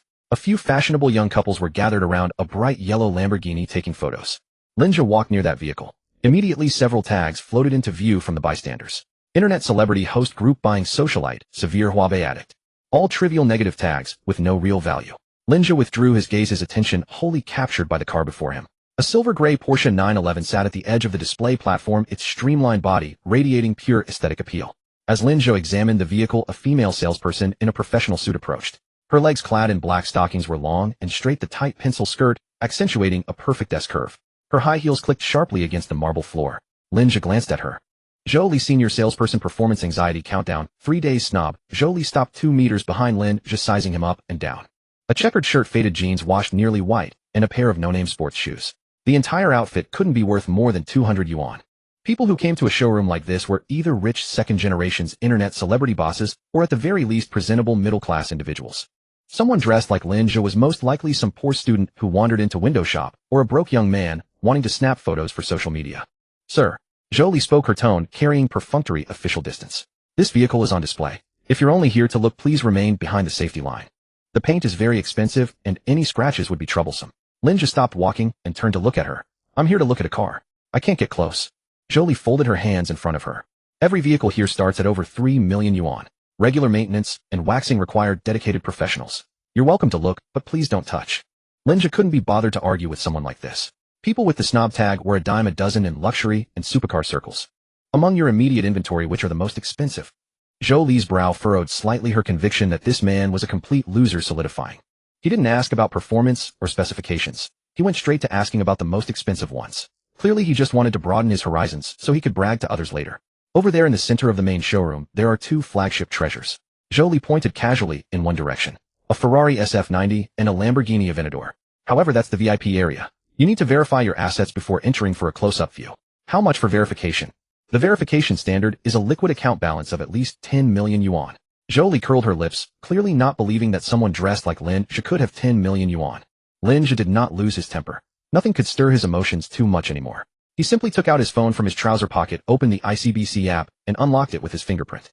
A string of numbers that seemed excessively long flashed on the screen. Lin Zhe casually turned the phone screen toward Zhou Li. Count them. Zhou Li froze for a moment, then instinctively looked down at the screen. At first she only glanced at it casually, thinking it was at most a few tens of thousands. But when she clearly saw the numbers, she stood rooted to the spot, as if under a spell. Ones, tens, hundreds, thousands, 10,000s. 100,000s, millions, tens of millions, hundreds of millions, billions. 997410135. 20. Nearly 1 billion. And it was the current account balance. Zhou Li's brain went blank instantly. She had served many wealthy second-generation men in Jiang City, but even the richest among them had at most a few tens of millions in their current accounts. What did 1 billion in cash mean? This was definitely a crown prince from some top-tier financial group out on an incognito inspection. The impatience on Zhou Li's face vanished without a trace, replaced by the utmost sycophancy. She quickly adjusted her posture, leaning slightly forward, her neckline hinting at a tantalizing view. Hello, sir. I was negligent in my work earlier and didn't recognize you. Zhou Li's voice turned saccharine sweet, as if she wanted to cling to Lin Zhe. The SF90 and Aventador are both in the VIP showroom inside. Please follow me. She walked ahead to lead the way, her hips swaying extravagantly, her long legs in the pencil skirt gliding with each step. Lin Zhe put away his phone and followed behind her. The VIP showroom was at the very back, not large, with only 2 cars parked inside. On the left was a red Ferrari SF90, and on the right was a matte black Lamborghini Aventador, commonly known as the Big Bull. Lin Zhe stopped beside the Lamborghini. The car's lines were aggressively striking, like a black panther ready to spring into a hunt, far more pleasing to the eye than the yellow Porsche 911 outside. Is this car available for immediate delivery? Lin Zhe asked. Zhou Li quickly replied yes. This is a globally limited edition matte black finish, fully equipped with a carbon fiber package, a V12 naturally aspirated engine, and an on-road price of 11.5 million yuan. All the paperwork is complete. As soon as you pay the full amount, you can drive it away anytime. I'll take it. Lin Zhe pulled out a black bank card and handed it over. Swipe it. Zhou Li took the card with both hands, her hands trembling. From looking at the card to deciding to buy it, it took less than 5 minutes. Was this the confidence of a billionaire? He didn't even take a test drive, just swiped the card for over 10 million. The commission from this single deal alone was worth half a year of her hard work. Please wait a moment. I'll go handle the paperwork immediately. Zhou Li trotted off in her high heels to the front desk to get the POS machine and contract. In less than 10 minutes, all the procedures were completed. Lin Zhe signed several documents. Mr. Lin, here are your car keys. Zhou Li handed over the keychain with the bull logo, her eyes almost glistening with desire. Lin Zhe took the keys, tossed them twice in his hand, but did not walk toward the big bull. Instead, he turned and headed for the showroom's main entrance. Deliver it to the Grand Hyatt Hotel underground garage. Lin Zhe left a word. Zhou Li was stunned, hurriedly chasing after him in her high heels. Mr. Lin, aren't you going to drive it back yourself? I'm not in the mood today. As he walked out through the glass revolving door, the black Rolls-Royce Phantom was still parked in the VIP spot. The driver in white gloves saw Lin Zhe come out and immediately trotted over, opening the rear door. Zhou Li glanced at the Rolls-Royce, her heartbeat quickening. He had a Rolls-Royce pickup and drop-off service, stayed at the Grand Hyatt, and casually swiped over 10 million for a big bull as a toy. This kind of top-tier tycoon, even if she could only forge a connection once, would save her years of detours in this circle. Zhou Li gritted her teeth and walked straight to the Rolls-Royce door, blocking Lin Zhe, who was about to get in. Mr. Lin. Zhou Li lowered her voice, her tone extremely seductive. Lin Zhe paused and looked at her. Zhou Li brushed a stray strand of hair behind her ear and gazed up at him. Mr. Lin, there are still many tedious follow-up formalities for the vehicle handover. I can personally deliver the car to you, and then give you a detailed handover report, no matter how late it is. She paused, her gaze bold and direct. I'm single, and I get a full physical checkup at a private hospital every month. I'm clean, so there won't be any trouble. At this point, even a fool would understand. If Lin Zhe nodded, this hot female salesperson in her professional attire would be his plaything for the night, ready to be toyed with at will. Lin Zhe looked at Zhou Li. The tag above her head was changing. The phrase performance anxiety countdown 3 days had shattered and disappeared. 2 new tags appeared: ultimate sycophancy and self-offering for bed sharing. If it were yesterday's Lin Zhe just laid off and worrying about rent, faced with such a blatant hint, he would have felt awkward and uneasy, even disgusted by such a mercenary woman. But now, with $1 billion in his account and the power to control others' fates, why should he follow the rules? Since he was going to reset this world, he would start by smashing his former timid self. A woman who was rich, beautiful, and offering herself a service delivered to his doorstep. There was no reason to push it away. Now he was going to indulge his every whim. Lin Zhe stepped aside half a step and pointed to the open door. Get in. Zhou Li's eyes lit up, barely suppressing a laugh, and without hesitation bent down and slipped into the back seat of the Rolls-Royce. Lin Zhe got in right after her. The door closed, sealing off the summer heat outside. The Rolls-Royce started smoothly and headed toward the Grand Hyatt Hotel. Inside the cabin, Zhou Li actively moved closer to Lin Zhe, her thigh under the pencil skirt deliberately brushing against his trousers. She didn't chatter to find topics to talk about. Instead, she wisely remained silent, leaving only a faint fragrance of perfume lingering in the air. Half an hour later, the Rolls-Royce came to a steady stop at the main entrance of the Grand Hyatt. A bellhop immediately stepped forward to open the door. Lin Zhe got out, and Zhou Li followed closely. The nighttime lobby of the Grand Hyatt was still brightly lit, the marble floor reflecting the luxurious crystal chandeliers. As Lin Zhe walked in, the lobby manager came up to greet him. Mr. Lin, welcome back. Would you like us to prepare a midnight snack? The lobby manager's attitude was extremely respectful. No need, Lin Zhe replied. By the way, Mr. Lin, the lobby manager lowered his voice. That Mr. Zhao who had a conflict with you in the lobby earlier. Since he couldn't pay the 2,000 yuan dining bill, we've reported it to the police. The local police station took him away half an hour ago. Lin Zhe nodded. It was exactly what he expected. With his family bankrupt and funds frozen, Zhao Kai's temper would likely earn him a lesson inside the station. Lin Zhe strode toward the private elevator. Just then a figure suddenly stood up from the sofa in the lobby lounge. Lin Zhe. Su Shui in her high heels hurriedly ran over. Su Shui didn't leave. Watching Zhao Kai being taken away by the police for failing to pay the meal bill, her dream of marrying into wealth shattered completely. She instantly realized that the only lifeline she could grasp now was Lin Zhe. A man who could casually book a presidential suite was undoubtedly a true golden opportunity. She brazenly waited in the lobby for over an hour, finally catching Lin Zhe's return. Su Shui rushed up to Lin Zhe, about to reach for his arm, when her gaze suddenly fell on Zhou Li beside him. Zhou Li wore a well-tailored uniform from Shanghai Supercar Club, her legs sheathed in black stockings, makeup exquisite, exuding a seductive charm. Even as a fellow young woman, Su Shui was instantly overshadowed by Zhou Li like a counterfeit next to the genuine article. Su Shui's face turned pale in an instant as she pointed at Zhou Li. Who is she? Su Shui's voice was sharp and piercing, laden with accusation. Lin Zhe paid her no heed, walking straight past Su Shui. Su Shui grew frantic, blocking his path with reddened eyes. Lin Zhe, you're taking revenge on me, aren't you? You deliberately brought some escort back to the hotel to spite me. You still have feelings for me, so why must you torture us both like this? I said I was wrong. Have you forgotten the 3 years of affection I gave you? Zhou Li stood by, her expression turning cold upon hearing the word escort. Having sold supercars at Shanghai, she had seen all kinds of people. Zhou Li let out a cold laugh, stepping forward to shield Lin Zhe. Madam, did you forget to brush your teeth before leaving? Your mouth spews nothing but filth. Zhou Li looked down at Su Shui from above. I'm a senior salesperson at Shanghai Supercar Club. Mr. Lin just paid in full for a Lamborghini Aventador, and I'm here to deliver the vehicle handover documents. Who do you think you are throwing a tantrum here? Su Shui was stunned by the scolding, especially upon hearing Lamborghini Aventador, as if struck by lightning.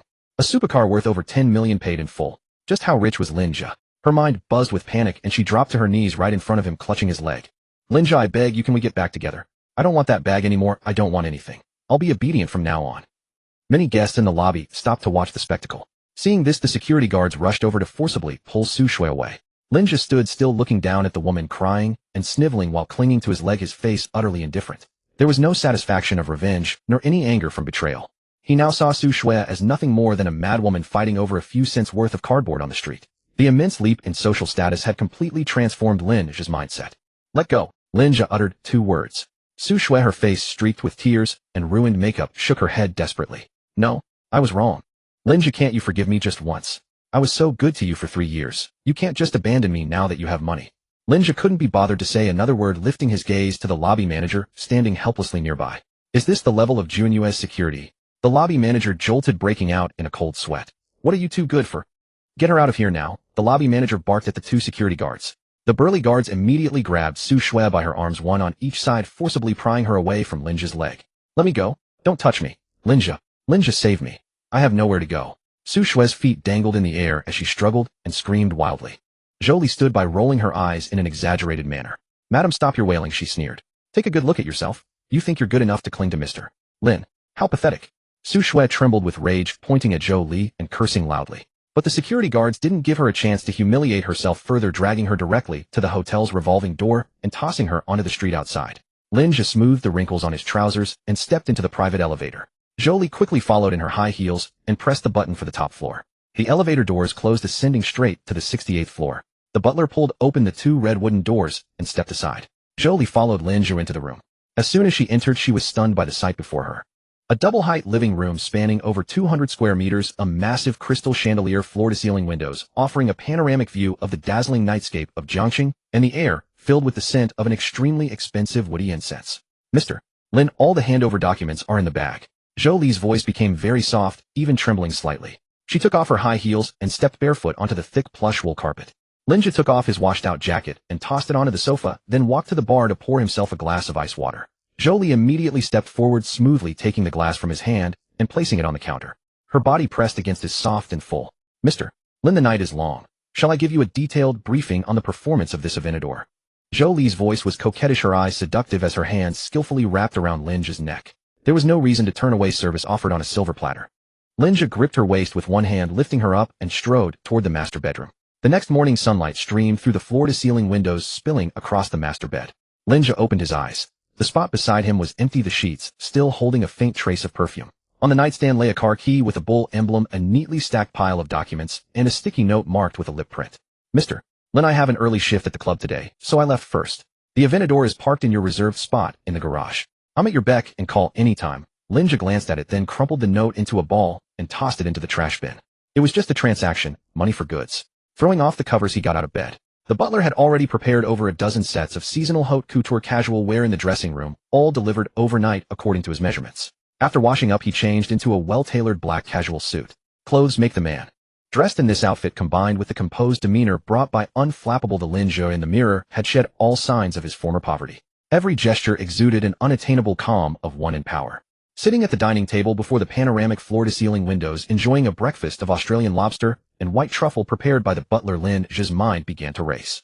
The money in his hands had to be spent, converted into lifespan skills, talents, or other valuable attributes. This was the foundation of his survival. Yesterday he encountered Xin Changshan at the hospital and earned $1 billion, but relying on blind luck like that was far too inefficient. He needed to take the initiative. Lin Zhe set down the silver cutlery and took a sip of the iced water beside him.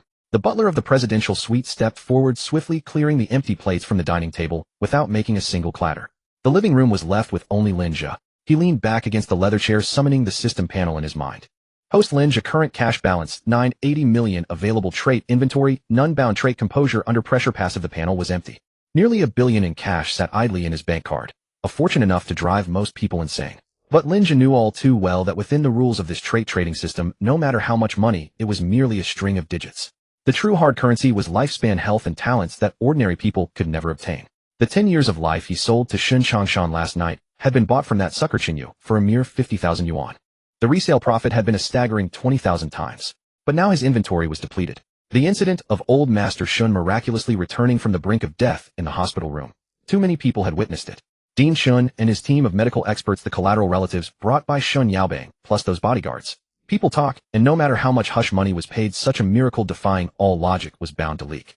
In Jiangxing, and even the higher echelons of the wealthy circle, there were countless old geezers already half buried in the grave. They held hundreds of billions in assets daily, hooked up to tubes, clinging to life with expensive imported medications. Once they caught wind of the rumor that Xin Changshan had regained his youth, they would swarm like sharks smelling blood. This was a huge hidden danger. A single misstep would invite endless troubles. But it was also an opportunity. As long as he turned all these powerful magnates with far-reaching influence into his clients, binding them to the trading table with lifespan and health, these people would become his most indestructible umbrella of protection in this world. If anyone tried to harm him, Lin Zhe wouldn't even need to lift a finger. Those old men would take the initiative to neutralize all threats. At that moment, the doorbell rang. Lin Zhe looked up. The butler walked to the door, glanced through the video intercom, then turned and hurried over. Mr. Lin, there is a Ms. Xin Yinwei at the door. She says she has something extremely important to discuss with you. Shall I let her in? Open the door. The two redwood doors slid open to both sides. Xin Yinwei stepped inside. Today she was not wearing that intimidating business suit. Instead, she had changed into an elegant beige dress, her hair tied back, holding a black velvet document folder in her hand. Despite the change of attire, the exhaustion on her face was impossible to hide, with distinct dark circles around her eyes. Last night, a major reshuffle must have taken place within the Xin group. Xin Yaobang had been ousted, and the workload involved was enough to keep this female CEO up all night. Mr. Lin, I'm sorry to disturb your rest. Xin Yinwei stood in the center of the living room, clutching the document folder with both hands, her posture extremely humble. She dared not step forward, let alone sit down casually. Everything that had happened in the hospital room last night had completely overturned her worldview. In her eyes, this young man in casual clothes had long transcended the realm of ordinary people. Lin Zhe gestured to the sofa opposite him. Sit down and talk. Only then did Shen Yinwei cautiously approach the sofa, perching on only a third of the seat, her back ramrod straight. Grandfather asked me to convey his regards to you. He checked out of the hospital this morning and is now recuperating at the hillside villa. All internal affairs of the group have been settled. Uncle Shen Yaobang's shares have all been taken back, and he has been expelled from Jiangqing. Shen Yinwei spoke quickly, reporting the matter thoroughly. Lin Zhe nodded without responding. He had absolutely no interest in these messy internal power struggles of wealthy families. Observing his indifference, Shen Yinwei immediately cut to the chase. She placed the velvet document folder on the coffee table and pushed it toward Lin Zhe with both hands. Mr. Lin, grandfather asked me to deliver this to you. Lin Zhe's gaze lowered. The folder was not sealed. Shen Yinwei untied the cord and poured out 2 items. A pure black magnetic card and a gold-embossed hard paper invitation. This card is a bearer black card issued globally by the Shen Group. It is not linked to any personal account, but directly connected to the Shen Group's corporate reserve funds. There is no spending limit. You can use it to charge at any high-end establishment in Jiangqing, and all expenses will be settled monthly by the Shen Group. Shen Yinwei explained in great detail, afraid that Lin Zhe would refuse outright again, like yesterday. Lin Zhe looked at the black card. This was far more clever than the 10 billion share offer from yesterday. Not giving shares avoided Lin Zhe's aversion to taking sides and being tied down. Giving a bearer unlimited spending card not only showed sufficient respect, but also subtly built a long-term relationship. Shen Changshan, that old fox, indeed knew how to handle people. Lin Zhe didn't decline. He casually picked up the black card and tossed it into his pocket. Seeing Lin Zhe accept the card, Shen Yinwei visibly relaxed, her tense shoulders dropping slightly. The second item. Shen Yinwei picked up the gold-embossed invitation and opened it. This is an invitation to a private charity banquet held tomorrow evening at Tianyahage. The host is the former president of the Jiangqing Chamber of Commerce, Qin Jinhua. Lin Zhe glanced at the name on the invitation. Qin Jinhua, a legendary figure of the older generation in Jiangqing who made his fortune in real estate with assets comparable to the Shen family. Old Master Qin is hosting a banquet and sending me an invitation. Lin Zhe leaned back on the sofa, tapping his fingers on the armrest. That's also the reason I had to come see you today. Shen Yinwei swallowed hard. The news about what happened in the hospital room last night has leaked. She looked up closely, watching Lin Zhe's expression. Old Master Qin and grandfather share a bond of life and death. The Qin family got wind of it from somewhere. Last night, in the middle of the night, Qin Jinhua's 3 sons drove directly to the hillside villa. Qin Jinhua has terminal lung cancer. The doctors have given him a final ultimatum. He won't last beyond this week. They don't know your identity, so they begged grandfather to make the connection. Grandfather couldn't refuse, so he could only obtain this bearer invitation. Shen Yinwei paused and added, whether to go or not is entirely up to you, Mr. Lin. Grandfather instructed that he absolutely would not pressure you. Lin Zhe's fingers stopped tapping. Everything was as expected. These half-dead tycoons were indeed well informed. Such an event would be attended by the cream of Jiangqing's elite. When he could inspect the goods on the spot, pick the fattest sheep, and complete the initial accumulation of assets. All right, I'll go tomorrow evening. Lin Zhe picked up the invitation and placed it by his hand. Shen Yinwei stood up and bowed deeply. Then I won't disturb you any further, Mr. Lin. The banquet is at 8 tomorrow evening.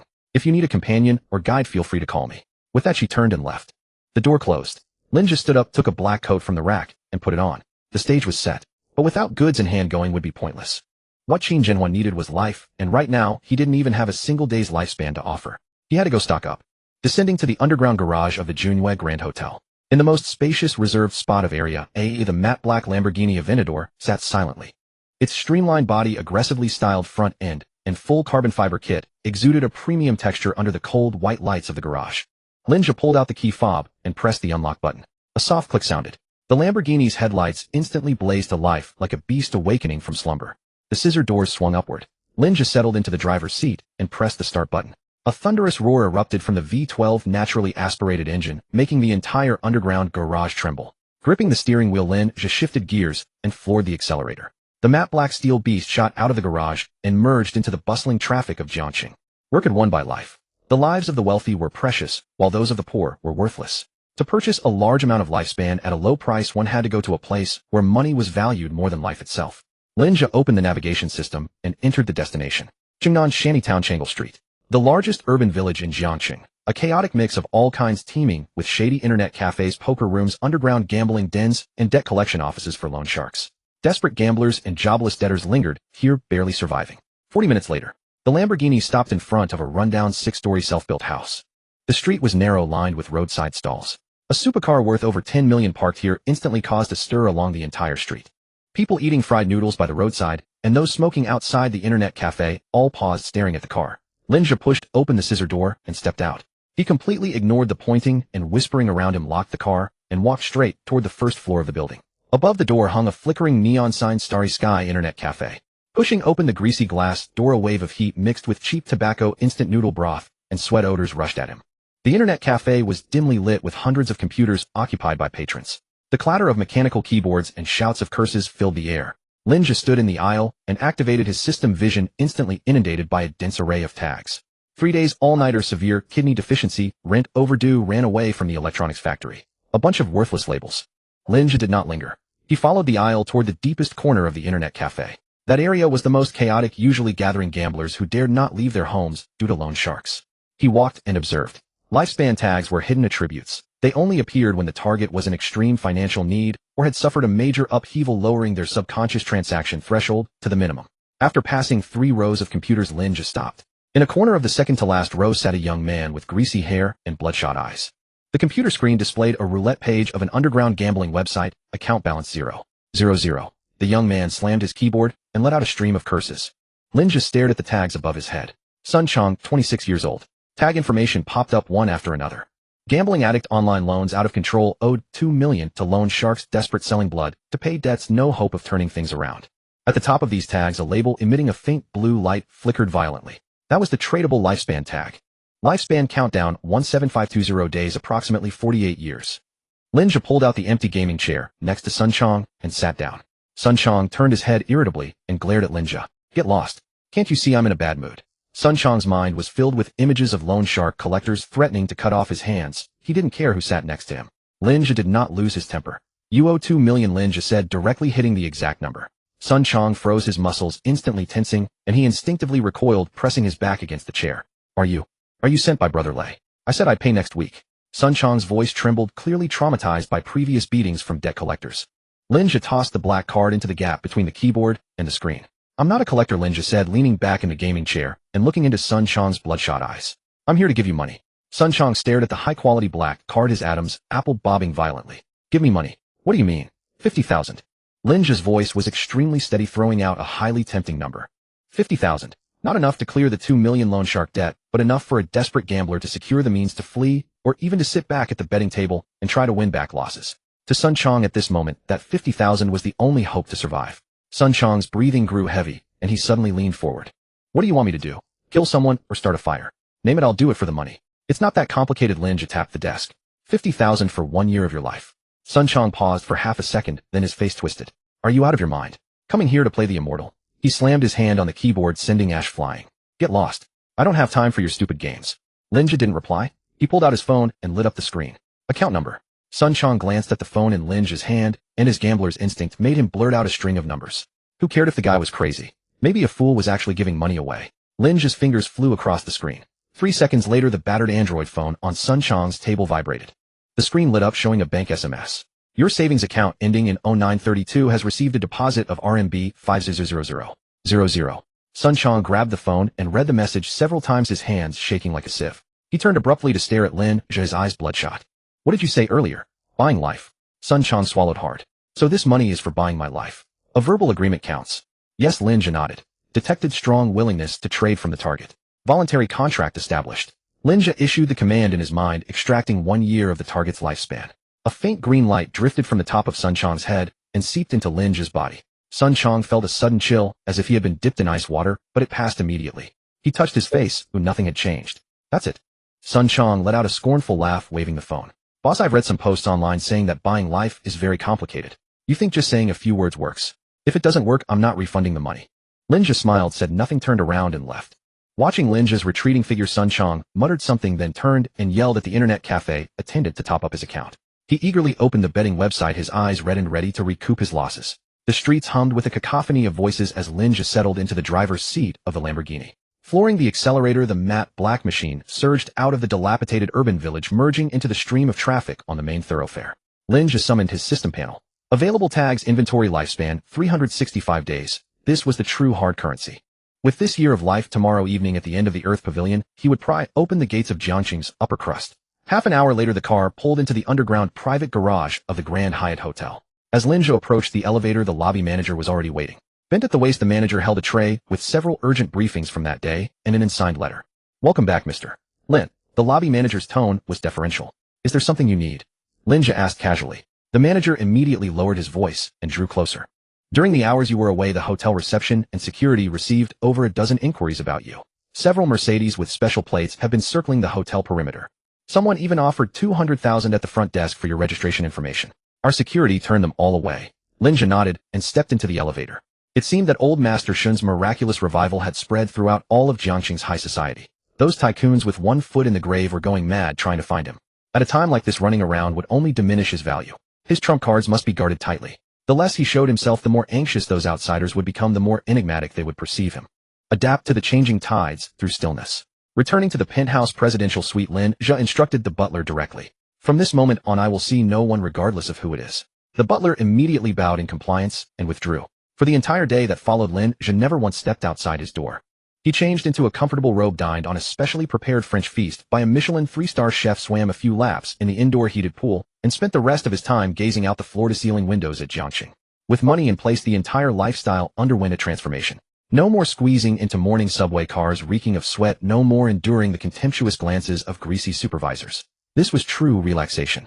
Wealth and leisure, total control. 6 o'clock the following afternoon. 2 hours until the end of the Earth Pavilion charity gala. The phone on the coffee table began to vibrate intensely, the screen displaying the name Shun Yinwei. Lin Zhe pressed the answer button. Mr. Lin, are you preparing to depart? Shun Yinwei's voice carried a note of urgency. What's the matter? Lin Zhe leaned back into the sofa. The Qin family simply couldn't wait any longer. Qin Jinhua's third son Qin Hai arrived at the Grand Hyatt with a convoy of over a dozen cars at 3 in the afternoon, determined to pick you up personally. They didn't dare disturb you upstairs, so they've been killing time in the lobby this whole time. Shun Yinwei explained. Let them wait. Lin Zhe replied curtly and hung up. Rising to his feet, he walked into the dressing room and changed into a suit. Lin Zhe left his collar open, eschewing the tie, exuding an air of effortless refinement. Descending the stairs, the lounge area on the first floor had been completely cleared. Qin Hai sat in the center on a genuine leather sofa, the flesh on his cheeks twitching uncontrollably, his complexion ashen. A dozen bodyguards in black suits stood surrounding the entire area, forming an impenetrable cordon. Qin Hai was the third son of the Qin family, normally rampaging through Jiangxing with utter disregard for anyone. Today, however, forced by his family patriarch and 2 elder brothers, he had come to wait in a hotel lobby for a mere stripling, and for over 3 hours at that. A bald bodyguard leaned down beside him. Third young master, this Lin fellow is really putting on quite the act. Want me to take a few brothers up there and drag him down? Qin Hai slapped the bald bodyguard hard across the face.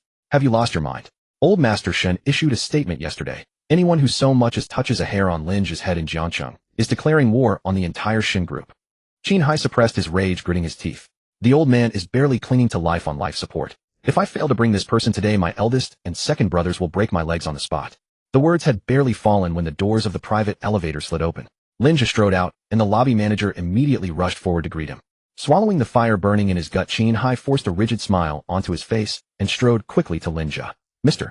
Lin, I'm Qin Hai. My father Qin Jinhua is hosting a banquet at the end of the Earth Pavilion tonight, and he specifically sent me with the convoy to escort you. Lin Zhe halted, his gaze sweeping over Qin Hai. Several tags materialized instantly. Qin Hai, Jiangxing bully, irascible lung cancer genetic carrier, all worthless labels. Lin Zhe withdrew his gaze, his tone flat. I have my own car. With that, he walked directly past Qin Hai, striding toward the hotel's main entrance. Qin Hai was left standing there, his fists clenched so tight they crackled. When had he ever been subjected to such indignity in Jiangxing? But thinking of his father barely breathing, he forced the fire in his chest down. What are you standing there for? Get out there and follow. Qin Hai bellowed at his bodyguards. At the hotel's main entrance, the doorman had already brought the Lamborghini around. Lin Zhe got and pressed the accelerator, and the bull let out a roar as it lunged into the lane. Qin Hai climbed into the following Maybach, screaming into the walkie-talkie. Follow close. If there's so much as a scratch, I'll feed you all to the fish in the river. The end of the Earth Pavilion. This was an ultra-exclusive private club built on an artificial lake at the center of Jiangxing, normally off-limits to the public, accessible only to card-carrying members. The entire club had been privatized by the Qin family for tonight. The Lamborghini pulled into the designated parking spot at the club's main entrance. Lin Zhe pushed open the door and stepped out. Luxury vehicles crowded the area outside the club, a red carpet stretching all the way to the lakeside pier. Everyone present tonight was a major figure whose mere stomp would send tremors through Jiangxing's business world. Lin Zhe did not rush inside. Instead, he stood beside his car waiting for Shun Yinwei. At an occasion like this, having an acquaintance to guide him would save a lot of unnecessary explanations. After 2 minutes, a Rolls-Royce Phantom glided to a stop nearby. The door opened, and Shun Yinwei stepped out in a black backless evening gown, her fair skin almost dazzling under the lights. She carried a silver handbag, striding quickly to Lin Zhe's side. Mr. Lin, my apologies for keeping you waiting. Shun Yinwei lowered her voice. Let's go. Lin Zhe spoke. The two walked side by side toward the club's main entrance. For security personnel, each over 6'2", stood at the door, scanners in hand, verifying invitations. Shin Yinwei walked ahead, producing the gold-embossed invitation from her handbag and presenting it. The security guard accepted it with both hands, scanned it, and immediately bowed them through. Lin Zhe was about to follow when a figure suddenly cut in beside him. Ms. Shin, what a coincidence. A young man in a custom white suit blocked the path ahead, holding a folding fan, looking utterly ostentatious. Shin Yinwei stopped, recognized the newcomer, and her brow furrowed slightly. Young Master Zhou. She offered a curt greeting, then quickly whispered some information to Lin Zhe. The Crown Prince of Jiangqing Maritime Group, Zhou Chun. Zhou Chen's gaze swept over Shin Yinwei's backless evening gown, finally landing on Lin Zhe behind her. Lin Zhe was not in evening wear. He wore a well-tailored black casual suit, not even a tie. In this setting of tailcoats and haute couture, he stood out conspicuously. President Shin, today is Old Master Qin's event. Inside are all the influential elders of our Jiangqing Chamber of Commerce.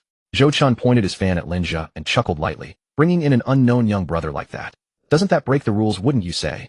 The few wealthy men queuing nearby heard the commotion and turned to look. Everyone knew Shin Yinwei, the first icy female CEO of Jiangqing, who never brought a male companion to any event. Today, for the first time, she brought a young man and dressed so casually. Many whispered, speculating whether this fellow was a newly hired driver for the Shin family or some inexperienced distant relative. Shin Yinwei's face changed drastically. She turned to look at Lin Zhe's reaction. Lin Zhe's face showed no expression. Shin Yinwei's heart sank, and she stepped forward to block Zhou Chun. Zhou Chun, watch your mouth. Mr. Lin is the most honored guest of our Shin family. Say one more word of nonsense, and I'll make your shipping group's stock hit the daily limit tomorrow. Zhou Chun was stunned. Shin Yinwei had always been cold, but at least she maintained a semblance of peace. Today she actually threatened him outright, for a shabbily dressed young man in casual clothes. Shin Yinwei, are you being serious for some pretty boy? Zhou Chun felt his face was lost, and his voice rose an octave. As soon as the words fell, the two heavy solid rosewood doors of the club, which had been tightly shut, were suddenly pushed open from inside, and a rush of hurried, chaotic footsteps emerged from the hall. Everyone's gaze was instantly drawn. Over a dozen elite bodyguards in matching black suits with earpieces rushed out the door, splitting into two lines, forcibly clearing a wide path on the red carpet. Immediately after, a middle-aged man in a tang suit hurried out. He was sweating profusely, walking with extreme haste, even stumbling slightly. Following beside him was precisely Qin Hai, who had been humiliated in the hotel lobby earlier. Now Qin Hai had completely lost his arrogance. He shrank his neck, following behind, not daring to lift his head. Seeing the man in tang suit, all the Jiangqing elites waiting in line drew a sharp breath. Qin family's eldest son, Qin Tianming. Why did President Qin come out personally? Could it be that some earth-shattering big shot from the capital has arrived? Move aside, don't block President Qin's path. Zhou Chen's eyes lit up when he saw Qin Tianming. He immediately forgot about Shin Yinwei and hurriedly approached. The Zhou and Qin families had some friction in business, and his father had instructed him to find a way to talk to Qin Tianming tonight. Uncle Qin. Zhou Chun grinned obsequiously, blocking the center of the red carpet. I'm Zhou Chun. My dad is here today too, and he was just saying he wanted to get out of the way. Qin Tianming didn't even glance at Zhou Chun, he bellowed. Two bodyguards immediately stepped forward, grabbing Zhou Chun's arms from left and right, and shoved him violently aside. Zhou Chun lost his footing and fell directly onto the edge of a flower bed beside the red carpet, his white suit stained with mud, looking utterly disheveled. Qin Tianming rushed down the steps in 2 or 3 strides, walking straight to Lin Zhe. The entire venue fell silent. Everyone's hearts were in their throats, staring at the scene. Qin Tianming stopped half a step away from Lin Zhe. The next second, this great patriarch, who currently held full control of the Qin family's 100 billion business empire before the eyes of all the top Jiangqing elites, stood with his feet together and bent his upper body into a perfect 90-degree bow. Mr. Lin. Qin Tianming's voice trembled with excitement. Our Qin family's hospitality was inadequate. We have startled you. The entire venue was dead silent. You could hear a pin drop. Zhou Chun, who had fallen by the flower bed, was completely dumbfounded, forgetting even to brush off the dirt on his clothes. The wealthy tycoons who had been whispering and speculating about Lin Zhe's identity earlier were all pale with fright. Who was Qin Tianming? The uncrowned king of Jiangqing, both above and below ground. And now he was bowing to a young man in casual clothes with an attitude of utmost humility. Who exactly was this young man? Could he be some super prince from the north? Qin Hai stepped out from behind Qin Tianming and also bowed. Lin Zhe stood still, accepting Qin Tianming's grand gesture without moving an inch. President Qin, you're too polite, Lin Zhe said in a flat tone. Qin Tianming straightened up, wiping cold sweat from his forehead with a handkerchief. He turned his head, his gaze coldly sweeping over Zhou Chun, who had just gotten up, then looked at the security guards at the entrance. Who was it that offended Mr. Lin just now? Qin Tianming's tone was terrifyingly deep. The 4 security guards at the door were so terrified their legs gave way, almost falling to their knees on the spot. Zhou Chun shuddered and quickly tried to hide behind the crowd. Uncle Qin, it's all a misunderstanding, all a misunderstanding. Zhou Chun's voice had changed pitch. Zhou Chun from the shipping group, right? Qin Tianming stared at him. Starting tomorrow, all ports under the Qin family will refuse to accept any cargo ships from the Zhou family. Furthermore, revoke Zhou Qin's membership and throw him out. Several bodyguards immediately rushed over, ignoring Zhou Qin's wails, and dragged him out of the club premises. After handling this, Qin Tianming turned around again and made an extremely respectful, please, gesture to Lin Zhe. Mr. Lin, my father is waiting for you in the top-floor suite. This way, please. Lin Zhe stepped onto the red carpet. Qin Tianming walked half a step behind Lin Zhe, bending forward to guide him from the side. Shen Nianwei followed silently, waves of shock surging in her heart. She had originally thought that her grandfather giving Lin Zhe an unlimited black card was already exaggerated enough. Today, seeing Qin Tianming's behavior, she realized that in the eyes of these old foxes nearing the end of their lives, Lin Zhe was truly a god who could decide their life and death. Lin Zhe passed through the club entrance. The interior of the hall was extremely luxurious. Under the crystal chandeliers, celebrities from various circles in Jiangcheng were mingling with champagne glasses. Seeing Qin Tianming personally leading a young man in, the chatter in the hall instantly died down. Countless gazes full of curiosity, scrutiny, and awe fell upon Lin Zhe. Lin Zhe ignored these looks and walked straight toward the private elevator to the top floor. His gaze quickly swept over the heads of the crowd. Tags throughout the hall kept flickering. Speculator, socialite on the verge of bankruptcy, congenital heart disease. They were all ordinary tags of little use. The private elevator doors opened. Qin Tianming held the elevator door, waited for Lin Zhe and Shen Nianwei to enter, then followed in. The elevator ascended straight to the top floor. Ding! The elevator doors opened. Here, there was no noisy symphony, only a few heavily armed personal bodyguards standing guard on both sides of the corridor. The entire top floor had been transformed into a state-of-the-art intensive care unit. Qin Tianming walked to the door of the private room and pushed it open himself. The space inside the room was absurdly vast. On the left was a lounge area, while on the right were rows of sophisticated, expensive life support devices. Lying on the hospital bed was an emaciated old man reduced to skin and bones. The old man wore a heavy respiratory mask, and the ECG machine beside him emitted a faint, intermittent beep-beep sound at a terrifyingly slow frequency. Lin Zhe stood at the foot of the bed, his gaze locked directly onto the top of the old man's head. Qin Jinhua, real estate tycoon, the end of a warlord, farsighted, terminal lung cancer with systemic organ failure. The last entry glowed with a piercing red light, ticking down toward zero. Remaining lifespan 2 hours and 14 minutes. Qin Tianming walked to the bedside, gripping the railing with both hands, his eyes bloodshot. Mr. Lin. Qin Tianming turned to look at Lin Zhe, his voice choked with emotion. The doctors say my father won't even make it through the night. We've heard about what happened with old Master Shen. I know this defies all reason, but if you can save my father, the Qin family will pay any price. Lin Zhe pulled up a chair beside him and sat down. I can give you what you want, but what can you give me in return, eh? Qin Tianming straightened his back abruptly. Name your price, Mr. Lin. Money, shares, land. Whatever the Qin family possesses, we will offer it all with both hands. Lin Zhe tapped his fingers twice on the armrest of the chair. I can extend his life by 1 year, he said flatly. For that 1 year, what price can you offer? Qin Tianming's breath caught in his throat. 1 year. The doctors had already delivered a death sentence. Even if old Master Qin could survive just 1 more month, it would be an immeasurable value to the Qin family. As long as the old man was alive, the Qin family's competitors would not dare to act rashly. 10 billion. Qin Hai blurted out impatiently from the side. Mr. Lin will also pay 10 billion in cash. Lin Zhe didn't even glance at Qin Hai. Yesterday, Shin Changshan had paid 10 billion for 10 years of life. But that was the first transaction, a kind of buying a horse's bones with gold, a loss leader. Qin Jinhua trying to buy his life at the same price today was absolutely impossible. Scarcity breeds value. Throughout Jiangcheng, and indeed the entire world, only Lin Zhe had life to sell. This was absolute monopoly. Qin Tianming immediately shot a glare at Qin Hai, then turned back to Lin Zhe. He took a deep breath and named an astronomical figure. Mr. Lin, the Qin family offers 30 billion in cash. Lin Zhe leaned back in his chair. This price was within his psychological expectations. With 30 billion in hand, he would have ample confidence in his next round of purchasing and stockpiling entries. Deal. Lin Zhe stood up. Without a second's hesitation, Qin Tianming spun around and roared at the bodyguard stationed outside the door. Bring the laptop from my car. Have Director Zhang from finance wait for me online. Now. Immediately. The bodyguard, jolted by the shout, sprinted toward the elevator. Within 2 minutes, a black encrypted laptop was delivered into the ICU. Qin Tianming placed the computer on the coffee table, his fingers flying across the keyboard as he logged into the highest authority fund account of the Qin group. 30 billion was no small sum. Even for a business empire like the Qin family worth hundreds of billions, mobilizing such a large amount of cash in the middle of the night required bypassing routine bank checks and drawing from the group's standby corporate reserve pool. Qin Tianming's forehead was covered in sweat, and the back of his shirt was soaked through. He deftly entered a long string of complex dynamic passwords and authorization commands. Mr. Lin, your card number, Qin Tianming said, looking up. Lin Zhe pulled out his phone and recited his ICBC card number. The mouse clicked to confirm. The entire room fell silent save for the monotonous tick-tock of the nearby instruments. Qin Hai stood nearby, not daring to breathe, his eyes fixed on the laptop screen on the coffee table. 30 seconds later, the screen of Lin Zhe's phone lit up and vibrated. A brief bank deposit notification popped up. Your savings account ending in 0932 received RMB 30000. Current available balance 39974100135. 20. Mr. Lin, the money has been transferred. Qin Tianming stood upright, his hands pressed against the seams of his trousers, his demeanor more respectful than a schoolboy's.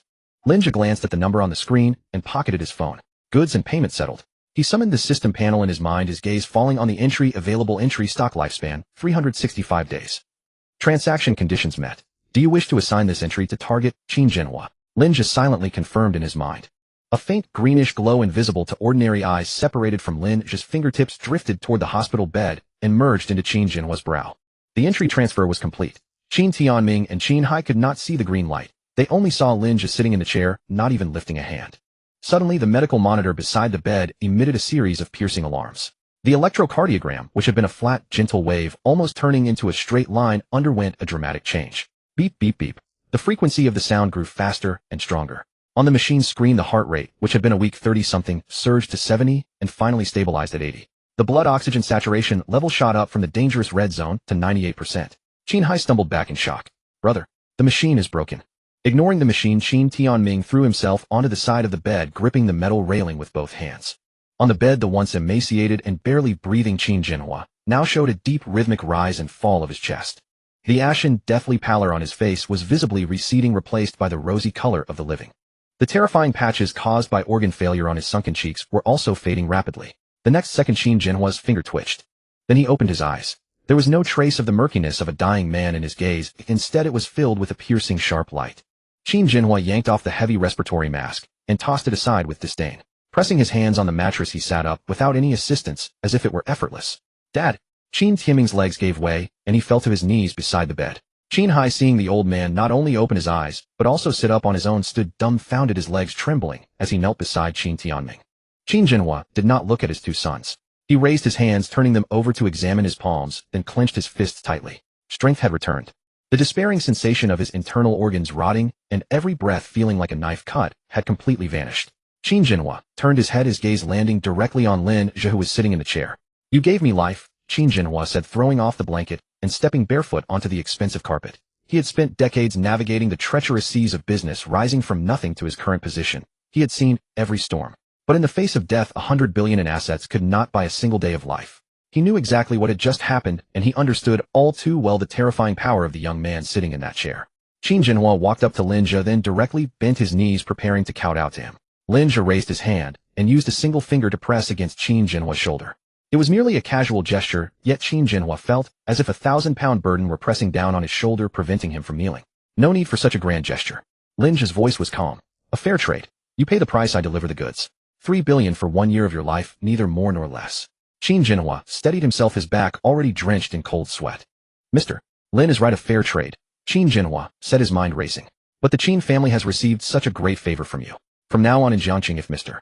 Lin ever utters a single word, the Qin family will spare no effort to fulfill it. A cunning old fox indeed. With just a few words, he sought to bind the Qin family irrevocably to Lin Zhe. To become a dog for a divine figure like this was no disgrace. It was a blessing that could only be earned through ancestral merit. Most importantly, 1 year of extended life sounded like a lot, but having tasted the sweetness of resurrection, how could Qin Jinhua be content with merely a single year? 3 years, 5 years, 10 years, or even more. Lin Zhe leaned back in his chair. You don't need to pledge your loyalty, he said, tapping the armrest with his fingers. I don't accept vassals. When your year is up, if you can offer something that piques my interest, I might consider doing business with you again. Qin Jinhua's heart pounded wildly. He had guessed correctly. Life extension was not a one-time deal. As long as Mr. Lin was willing, he could keep living indefinitely. Tianming. Qin Jinhua spun around abruptly and barked at his eldest son, who was still kneeling on the ground.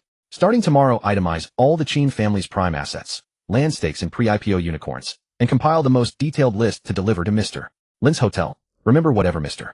Lin fancies, send it all over. Yes, father. I'll see to it first thing tomorrow morning. Qin Tianming nodded vigorously like a chicken pecking at rice. Lin Zhe let his fingers come to rest on the armrest, then slowly rose to his feet. Qin Jinhua took a tentative step forward. Mr. Lin, tonight at Tianyahage, my 3 unworthy sons had originally invited all the influential figures of Jiangsheng for this old bone sake, hoping to find some unorthodox remedy. Qin Jinhua's tone was exceedingly respectful, his back slightly bent. Now that you have granted me this life, the evening banquet downstairs hasn't yet concluded.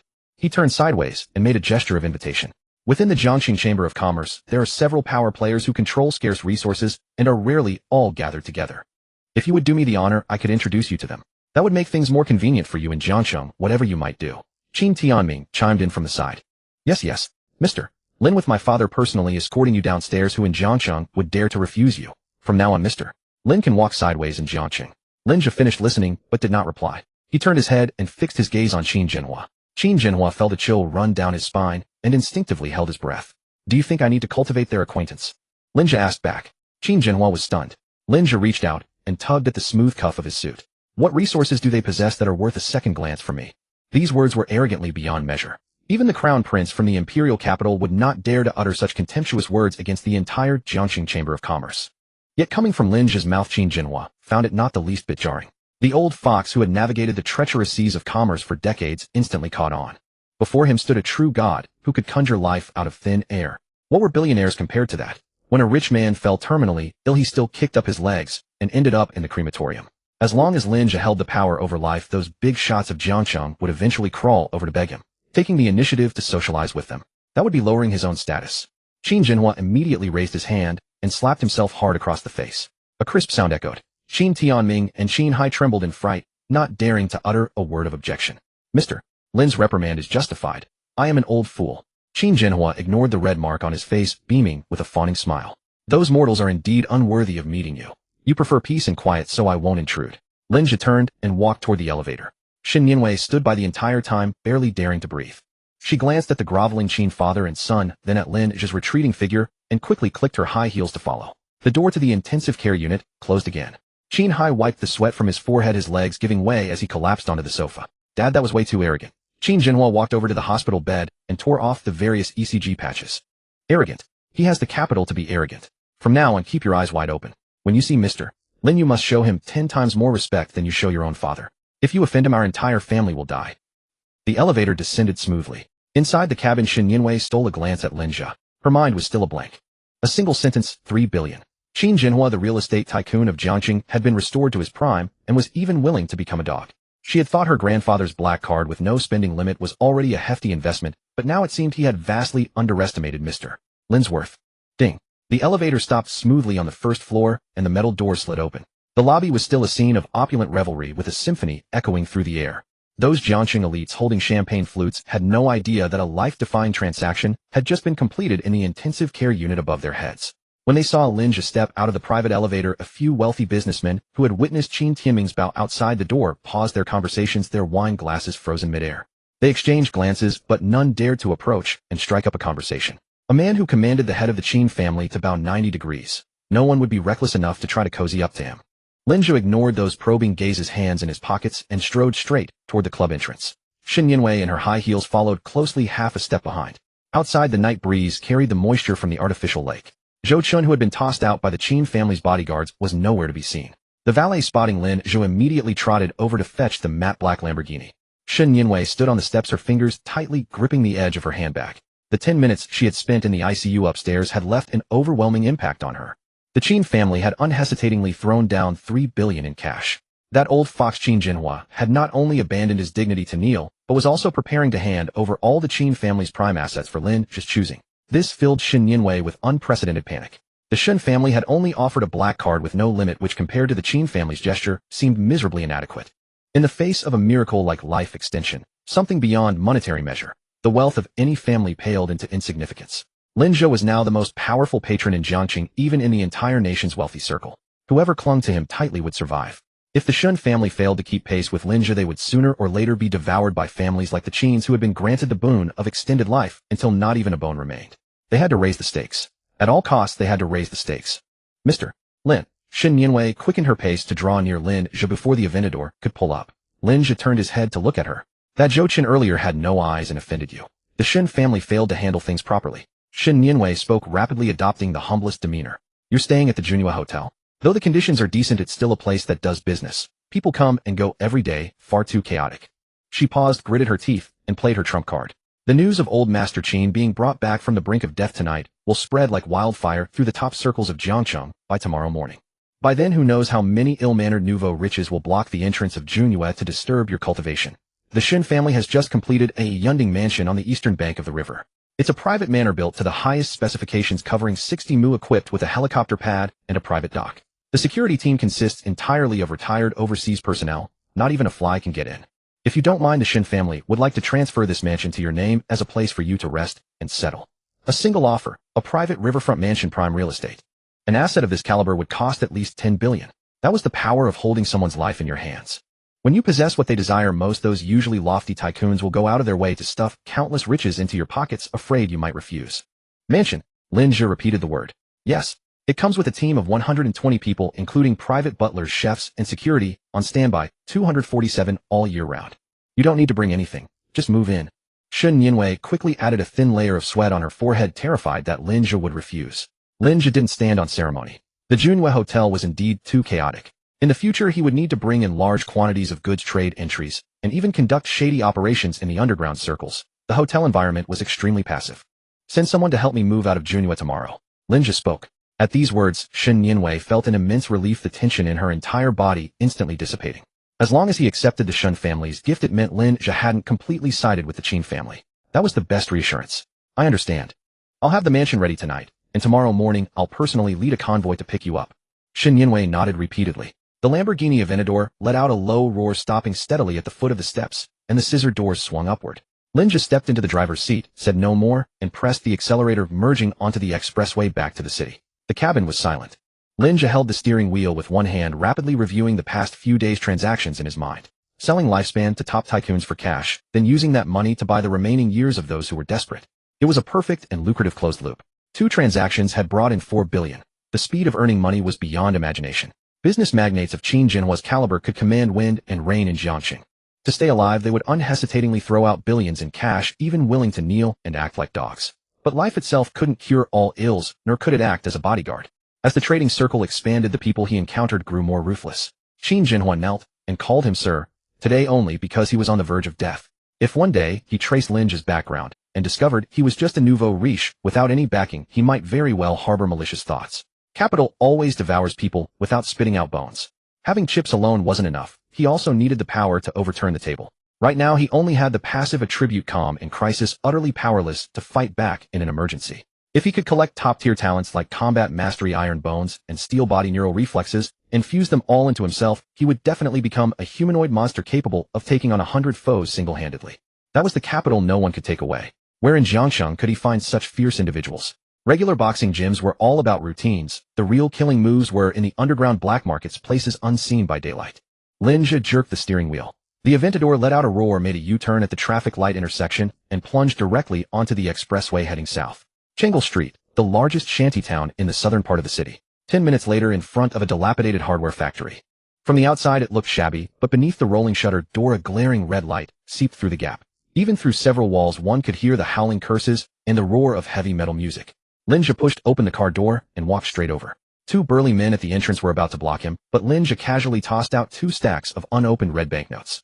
Their eyes lit up, and they immediately pocketed the money, bowing and scraping to clear the way. Boss, the steps are steep, please watch your step. He descended the narrow staircase. The basement was enormous, with an octagonal steel cage welded in the center. Dim light, air thick with cheap tobacco and the smell of blood. Hundreds of red-eyed gamblers were screaming at the top of their lungs, waving their betting slips. Lin Zhe didn't push to the front. He leaned against a concrete pillar at the back, his gaze fixed on the octagonal cage. The system interface unfolded. Various tags flickered wildly before his eyes. Overdue online loan, early-stage liver cirrhosis, kleptomania. A pile of worthless garbage. Lin Zhe withdrew his gaze and refocused on the 2 fighters in the cage. On the left was a hulking man, nearly 1.9 meters tall, muscles bulging, fists as big as casserole pots. Unofficial boxer, brute force, burst meniscus wherein knees. Entirely relying on physique to dominate. Worthless. On the right was a lean young man being beaten back step by step, his face already a bloody mess, barely able to raise his arms to protect his head.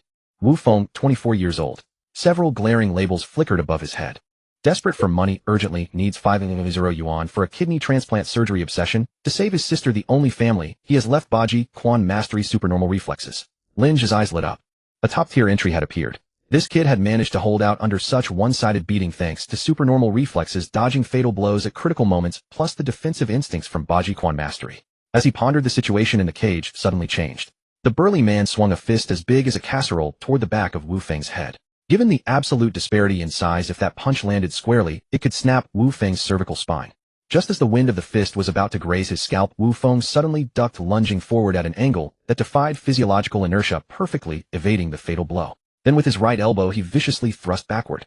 Baji Quan elbow strike to the heart. A dull thud. The sound of flesh colliding was enough to set one's teeth on edge. The 200-pound giant didn't even let out a grunt. His eyes rolled back, and his massive body crashed down onto the edge of the iron mesh, shaking the entire octagonal cage violently. The whole venue fell silent for half a second, then erupted with deafening curses. The gamblers who had bet on the big man tore up their tickets in frustration and hurled empty beer bottles madly. Lin Zhe leaned against the last concrete pillar in the back row, watching everything with perfect clarity. That was no coincidence. It was the extraordinary reflex making a split-second judgment in a critical moment, combined with the Bajiquan mastery and those bone-deep combat techniques drilled into him. A rare gem.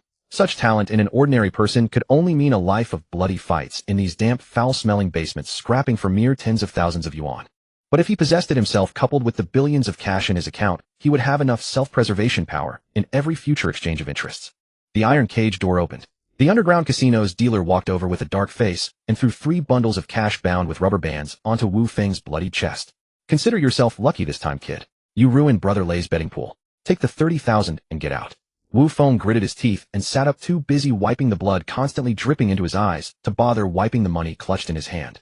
Lin Zhe stared at the flickering words above Wu Feng's head. Desperation intensifying, still 4700 yuan short for surgery. The fish was completely hooked. Lin Zhe left without alerting anyone, slipping back up the narrow stairs to street level. The air outside Changle Street was at least marginally fresher. Lin Zhe leaned against the door of the matte black Lamborghini Aventador, casually lighting a cigarette. About 10 minutes later, Wu Feng limped out through the rolling shutter door. He had changed into a yellowed short-sleeved shirt, his face mottled with bruises. His right eye so swollen, it was barely a slit. He walked slowly, head bowed, pulling out the 30,000 yuan from his pocket and counting it over and over again. The more he counted, the heavier his steps became. 30,000. Not even enough to cover half a month of his sister's maintenance costs in the intensive care unit, let alone the astronomical kidney transplant surgery fee. A gap of 500,000 pressing down on this iron-willed young man like a mountain, stealing his breath. This isn't nearly enough to fill a 500,000 hole. Lin Zhe exhaled a smoke ring, his voice cutting through the silent street with particular clarity. Wu Feng froze mid-step. He turned his head like a lone wolf whose tail had been stepped on, glaring at Lin Zhe leaning against the luxury car. His body instinctively shifted into a defensive stance. Who are you? Wu Feng's voice was hoarse, thick with the taste of blood. Brother Lei sent you to intercept me. Lin Zhe flicked his cigarette, but into the storm drain with a soft sneer. If I were part of that loan shark gang inside, you'd already be lying in that alley stripped clean. Lin Zhe straightened up, studying Wu Feng's battered face. You desperately need 500,000 for your sister's kidney transplant surgery, but after fighting for your life, you've only managed to scrape together 30,000. According to underground boxing rules, as an underdog who caused an upset, your next match will definitely be against a drugged enforcer. You won't survive the 3rd round. Wu Feng's pupils contracted sharply, every muscle in his body locking tight. This was his deepest fear, the most helpless reality he could not change. How did this man know every detail about him? What do you want? Wu Feng showed no signs of lowering his guard. To buy your life. Lin Zhe stated his purpose plainly. Wu Feng remained silent. Lin Zhe was in no hurry, his tone straightforward, yet striking directly at Wu Feng's heart. I'll give you 2 million. 500,000 to cover your sister's surgery expenses, and the remaining 1.5 million will be enough for you 2 siblings to leave Jiangxing and live a comfortable, worry-free life. 2 million. The number hit Wu Feng like a physical blow, his breathing visibly faltering. He had fought with his life on the line, struggling desperately only to gather a few 10,000 yuan. Now someone was casually throwing down 2 million yuan without even blinking. But he hadn't lost his mind. There's no such thing as a free lunch. Wu Feng tightened his fists, oblivious to the strain on his torn wounds. You want me to sell my life for you? Become an assassin. Murder is illegal. I don't touch that. Lin Zhe shook his head. Then what the hell do you want? Wu Feng snapped, voice rising. Lin Zhe gazed at the azure glow of the rare talent tag flickering above Wu Feng's head. I want you to completely abandon all your boxing techniques from this moment forward. From the moment you take this money, you will no longer be a boxer. Every memory of Bajiquan techniques in your head, and that reaction speed you're so proud of, all of it is sold to me. Wu Feng was stunned. The demand was utterly absurd. By memories. By reaction speed. Instinctively, he thought this man across from him was just another wealthy young heir with something seriously wrong upstairs. That's really all. Wu Feng dared to confirm, once more, disbelief heavy in his voice. As long as I agree never to box again, this 2 million is mine. Correct. Lin Zhe pulled out his phone, bringing up the transfer interface. Give me your account number. Once the money arrives, the contract takes effect. To save his sister, he would give anything. Even a life, let alone these intangible verbal demands. Wu Feng clenched his jaw and immediately rattled off an ICBC account number. Lin Zhe tapped rapidly on his screen. 5 seconds later, Wu Feng's battered old Android phone in his pocket erupted with a violent buzz. His hand scrambled to pull out the phone, opening the unread message. Your savings account ending in 5721 has received an interbank transfer of RMB 20000. The long string of zeros after that number shattered Wu Feng's last line of defense. His hand went slack and the bloodied 30,000 yuan he'd been clutching for dear life tumbled to the ground. With this money his sister wouldn't have to die. Target detected with intense transaction intent. Voluntary contract established. Acquired target traits, Bajiquan mastery, extraordinary reflex. Cash balance expended 200,000 yuan. The moment the contract was established, two beams of dazzling azure light, invisible to ordinary people, tore free from Wu Feng's head and swiftly vanished into Lin Zhe's brow. Wu Feng shuddered violently. For a moment his mind went completely blank. Instinctively wanting to clench his fists into a defensive stance, he found the muscles in his arms refused to obey. That combat instinct honed through constant brushes with death, those muscle-triggering techniques, completely and utterly gone. Now he truly was nothing more than a slightly stronger than average, ordinary person. But he felt no regret. Wu Feng stepped back, bowing deeply and formally to Lin Zhe. Lin Zhe paid him no attention, his full focus now on the changes occurring within his own body. Two torrents of immense and complex information exploded within his mind. Incredibly seasoned force application techniques, perfect muscle memory, a unique breathing rhythm. Lin Zhe could clearly sense his bones and muscles being reorganized from the inside out. Not the superficial bulk of dead muscle, but every inch of sinew brimming with explosive power. Trait integration complete. This was the security that came with a rare combat trait. This 2 million yuan was the bargain of a lifetime. Wu Feng bent down to pick up the 30,000 yuan from the ground, preparing to head to the hospital. Four muscular men wielding solid iron rods burst out from the basement's rolling shutter door. Their leader was a bald man with a scorpion tattooed on his neck, casually twirling a steel pipe in his hand. Bald-headed Xiangzi burst out of the rolling shutter door, cursing profusely with the foulest language. Wu Feng, you've messed up Brother Lei's betting pool, and now you think you can just take the money and run. Xiangzi swung the steel pipe in his hand, banging it against a nearby trash can with a deafening clatter. The other three hulking men immediately spread out, trapping Wu Feng tightly in the middle. Wu Feng instinctively tried to sink his waist and lower his stance, raising his arms to block. But his mind was a blank. The muscle memory he had practiced millions of times seemed to have been drained away, leaving his movements sluggish and unnaturally stiff. Bang! Without any embellishment, Xiangzi kicked Wu Feng square in the stomach. Wu Feng let out a grunt, his entire body flying backward 2 meters before crashing heavily onto the moss-covered concrete floor. Fuck, weren't you pretty tough in the octagon just now? Xiangzi spat on the ground, picked up the steel pipe, and walked over, pressing his shoe sole onto Wu Feng's shoulder. Wu Feng clutched the pocket where he had his phone. Inside it was the 2 million yuan that had just been transferred, the life-saving money for his sister's kidney transplant. He could not let go even if it meant death. Xiangzi continued, cursing, his peripheral vision catching sight of Lin Zhe leaning against the door of a Lamborghini. This matte black steel beast parked in the shantytown was far too conspicuous. Xiangzi's heart quailed, but he could not break the rules set by Brother Lei. He raised his chin toward Lin Zhe. Boss, this deadbeat owes a debt to our underground casino. Please move your car. When we start fighting, we wouldn't want to splatter blood all over it. Lin Zhe did not move. He was intently savoring the surging sense of power within his body. The top-tier combat experience and muscle instincts he had just purchased for 2 million yuan needed a punching bag to test out. These punks in front of him appeared just in time. Move your foot away, Lin Zhe said, looking at Xiangzi. Xiangzi froze for a moment, his face instantly darkening. Boss, having money doesn't mean you can run roughshod over Changle Street. I advise you to mind your own business. Xiangzi tightened his grip on the steel pipe. Lin Zhe pulled his hands out of his pockets and took 2 steps forward. Since you refuse a toast, you'll have to drink a forfeit. Take him down too. Enraged, Xiangzi waved at the 2 underlings beside him. The 2 tattooed thugs raised solid iron rods and swung them at Lin Zhe's head from left and right. At this critical moment, the world before Lin Zhe's eyes transformed completely. The iron rods swinging toward him slowed down, as if moving through water, their trajectories clearly visible. The contraction of the opponent's shoulder muscles, the force points in their steps, and even the flaws in their breathing rhythm, all were laid bare. This was the terrifying dynamic vision granted by supernormal reflexes. Lin Zhe's foot lightly slipped, and the iron rod whistled past within a hair's breadth of his nose, stirring a gust of cold air. In the next instant, Lin Zhe's body seemed to become a drawn bow, his core muscles instantly tensing as he sidestepped and closed in on the thug on the left. Baji Quan mountain-crushing shoulder strike. The unrestrained explosive power surged through his shoulder and slammed into the thug's chest. Crack! The sharp sound of bone breaking was especially clear in the silent night. The thug didn't even let out a scream. His entire body flew like a kite, with a broken string hurtling 3 or 4 meters before crashing into the brick wall behind him, knocked unconscious on the spot. Before the thug on the right could react, Lin Zhe had already turned around. His right hand curled from palm to fist, his elbow flipping outward violently. Heart-piercing elbow. It struck with pinpoint accuracy just below the opponent's temple. The thug's eyes rolled white, and he collapsed limply to the ground without even a twitch. The entire process took less than 3 seconds. It was so fast that Xiangzi didn't even have time to raise the steel pipe in his hand. Wu Feng, lying on the ground, was completely dumbfounded.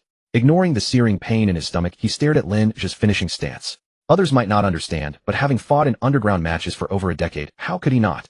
The opening move, the point of power generation for the inch, forced the ferocity of the close-quarters combat. It was unmistakably the most authentic Baji Quan. And the level of mastery was so insane that even at his peak he could never have delivered such perfect explosive power. He suddenly recalled Lin Zhe's earlier words, "I'll buy all the memory of Baji Quan techniques from your mind." He had originally thought this rich second generation was crazy, but now the cruel reality slapped him in the face. Was this man a human or a ghost? In just a few minutes, he had forcibly transferred the martial skills and talent of a living person into himself. Xiangzi's Adam's apple bobbed violently. His legs went weak with fear as he stumbled backward. You dare to cause trouble on Brother Lei's turf." Xiangzi's voice trembled as he spoke. Without a word, Lin Zhe suddenly exerted force from his feet. Xiangzi felt a blur before his eyes, then a piercing pain in his chest.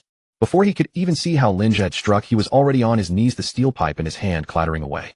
"Get lost." Lin Zhe looked down at him. Clutching his broken ribs, Xiangzi broke out in a cold sweat from the pain. He didn't dare leave a single threat, scrambling toward the basement rolling shutter door.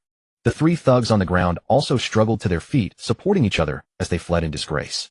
Changle Street returned to its original silence. Lin Zhe pulled out a tissue, wiped a speck of dust off the back of his hand, crumpled it into a ball, and tossed it into the sewer. The entry fusion brought by the system had no side effects. He now possessed combat abilities even stronger than Wu Feng's. Against this set of close-range killing moves, even 10 ordinary bodyguards would be nothing but cannon fodder. With this trump card in his hand, he could sleep soundly. Wu Feng, enduring the pain, forced himself up from the ground. He didn't run, instead he stood straight in front of Lin Zhe, then suddenly bent his knees and knelt on the foul-smelling concrete. "Boss, from today onward my life, Wu Feng, is yours." Wu Feng's voice was hoarse, his eyes red. "Give you my life." Lin Zhe looked down at Wu Feng kneeling in the dirty water. Wu Feng nodded heavily. "As long as you don't mind, I'll be your beast of burden from now on. Anyone who dares to touch you will have to step over my dead body." Lin Zhe pulled out his car key and pressed the unlock button. The Lamborghini's headlights blazed on, casting a stark white light over the ground of Changle Street. "Are you misunderstanding something?" Lin Zhe's voice was flat. "I've already paid the money. 2 million. To buy off all the memories and talent regarding Baji Quan in your mind. Our transaction is settled." Wu Feng was stunned. "Now you're just an ordinary person who doesn't even remember the techniques of power generation." Lin Zhe opened the scissor door. "Any random street thug could pin you to the ground and beat you. What would I want with a cripple's life? Keep you by my side as an ornament, or spend money to hire bodyguards to protect you?" Wu Feng sat dumbfounded on the ground. He had knelt on a surge of passion just now, without carefully considering what that transaction meant. Now, with Lin Zhe's words piercing his delusion, he belatedly realized that the muscle memory that had accompanied him for over a decade, and the instinctive reactions to danger, had truly vanished without a trace. He tried to clench his fist, but his arm only possessed a stiff strength devoid of the former fluid sensation, where a single move connected the whole body. He had truly become a complete, ordinary person. Lin Zhe sat into the driver's seat, one hand on the steering wheel. "Don't waste time here. Take the money to the hospital, and save your sister, then live an ordinary life." The car door lowered. The Lamborghini's tires screeched against the ground, completing a turn on the spot, and roared out of this dilapidated urban village. Wu Feng stared blankly at the disappearing taillights of the supercar. Then he suddenly snapped out of it, clutching the pocket with his phone. He scrambled to his feet, and dragging his injured leg, ran headlong toward the end of the street, without looking back. The truck merged onto the main road. Lin Zhe's hands alternated on the steering wheel, each grip firm and deliberate. These hands that once typed ceaselessly on keyboards now clasped the carbon fiber wheel, and within every joint thrummed an ineffable sense of strength. The complex combat experience embedded in his mind had completely integrated into his limbs and sinews. The technique of sending men flying with casual force, demonstrated so effortlessly in that alley, had given him complete confidence. With the ability to defend himself, he could now engage freely with those true giants at the same table. It was well past midnight when he returned to the Junhua Hotel.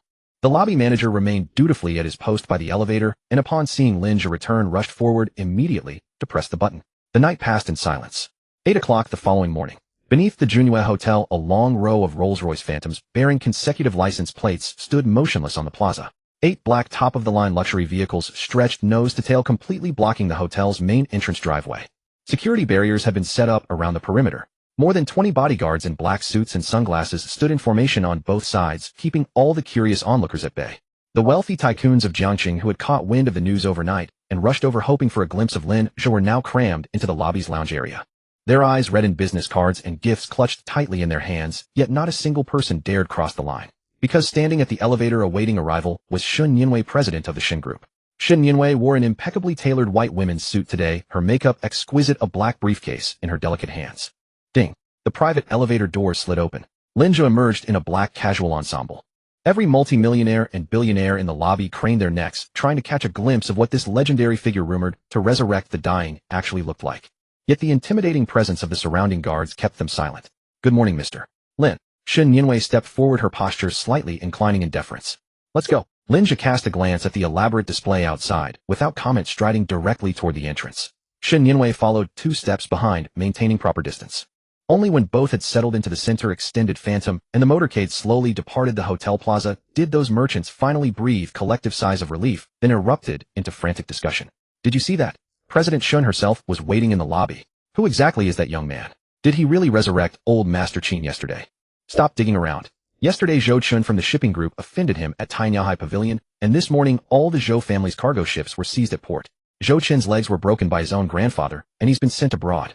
As these words spread, everyone present felt a cold sweat pierce their backs. The motorcade passed over the Jiangxing River crossing bridge heading straight for the eastern suburbs. Half an hour later the convoy entered an extraordinarily wide private tree-lined avenue.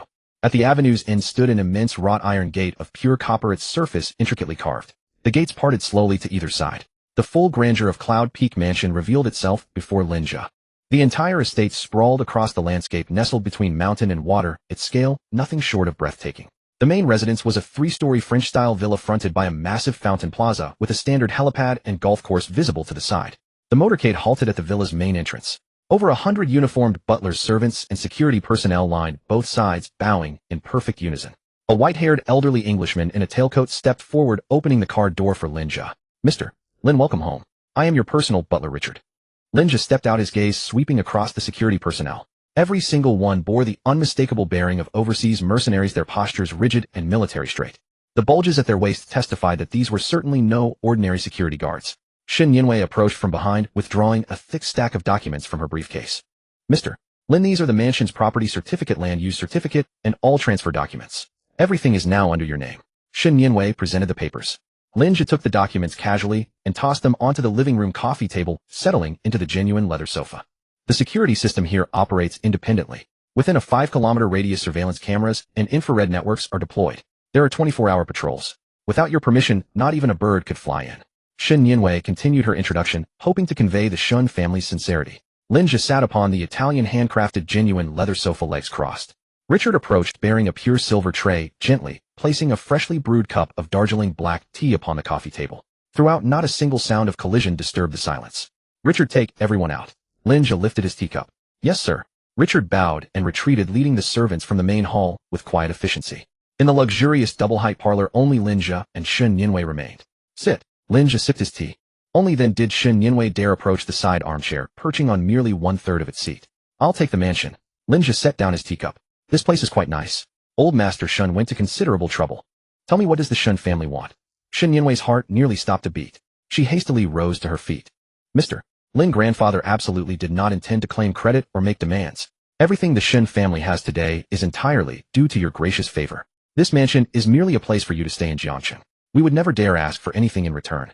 She spoke rapidly, terrified Lin Zhe might misunderstand the Shun family's gesture as transactional. Yesterday, the Qin family had paid 3 billion in cash for merely 1 year of life. The Shen family had only presented a mansion worth 1 billion. What right did they have to make demands? Lin Zhe observed Shen Yinwei's tense shoulders and gestured for her to sit. "I don't enjoy owing debts." His tone was direct and unadorned. "You've handled matters admirably. I'll naturally remember that. When Shen Changshan can't hold on anymore in the future, I'll leave him a sliver of hope." With these words, even if Shen Changshan entered the ICU tomorrow, the entire Shen family would have no cause for worry.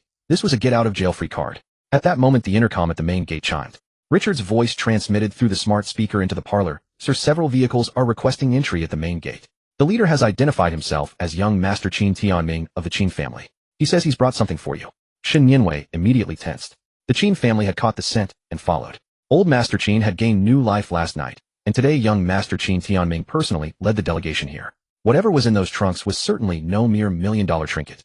Most likely it involved the Qin family's most valuable commercial real estate, premium land parcels, or even equity stakes in certain monopolistic industries. Hundreds of billions in assets, all waiting beyond that gate. Shen Yinwei turned her gaze toward Lin Zhe. Lin Zhe leaned back in the Italian handcrafted genuine leather sofa, legs crossed, lifting his teacup with unhurried grace to take a measured sip. "Richard." Lin Zhe set down his teacup. The ceramic met the pure silver tray with a soft clink. "Sir, I'm listening." Richard stood with bowed head, a tablet connecting to the gate intercom cradled in his hands. Tell whoever's outside that I'm not interested in what the Qin family has to offer. Lin Zhe displayed no concern whatsoever for that astronomical wealth waiting beyond the door. Shen Yinwei was stunned. Was that it? Not even a face-to-face meeting. Lin Zhe seemed to recall something and casually added, also deliver a message for me. This isn't a matter of opinion regarding the Qin family. I simply don't need these material possessions. Tell him not to waste his thoughts on it. Richard repeated every word verbatim into the microphone. Not even a face-to-face meeting. Lin Zhe seemed to recall something and casually added, also deliver a message for me. This isn't a matter of opinion regarding the Qin family. I simply don't need these material possessions. Tell him not to waste his thoughts on it. Richard repeated every word verbatim into the microphone. Outside the mansion gate, Qin Tianming was dressed in an extremely formal bespoke suit, holding a heavy rosewood box in his hands. Inside the box were the property deeds to 3 of the most upscale commercial plazas under the Qin family's ownership, along with the approval documents for a 100-acre plot of land in Jiangqing's old district slated for development, worth at least 30 billion yuan. Hearing Richard's message, Qin Tianming felt not the slightest anger at being shown the door. Instead, he shuddered, his dress shirt soaked with cold sweat. No interest. I don't need worldly possessions. Those words hit Qin Tianming like a thunderclap. Last night, he had personally watched his dying father pull out the ventilator and get out of bed to walk. This kind of ability was far beyond anything a mortal could possess. Now Lin Zhe didn't even glance at assets worth 30 billion yuan before rejecting them outright, further confirming Qin Jinhua's suspicions from the previous night. The person simply looked down upon these worthless scraps of paper in the mortal realm. I understand. Please have the butcher convey the Qin family's respect to Mr. Lin on my behalf. Qin Tianming bowed 90 degrees before the small intercom camera, performing an exceedingly proper deep bow. Get in the car. Everyone withdraw. Make the U-turn gently. Don't disturb Mr. Lin's cultivation. The magnificent Rolls-Royce motorcade, which had arrived with fierce momentum, didn't even dare to step on the accelerator on the way back. They slipped away silently like a group of mice. In the living room, Shen Yinwei quietly swallowed hard, filled with extreme reverence toward the young man in casual clothes on the sofa. The Shen family's ability to deliver this mansion first was truly a stroke of ancestral fortune. Having sent off the Qin family, Lin Zhe stood up. Richard, go gather everyone in the mansion regardless of their position, and have them assemble in the fountain square outside. Lin Zhe issued his second order. Yes, sir. Richard turned and whispered a few instructions into the communicator on his chest. Less than 5 minutes later, all 120 people assembled in the fountain square.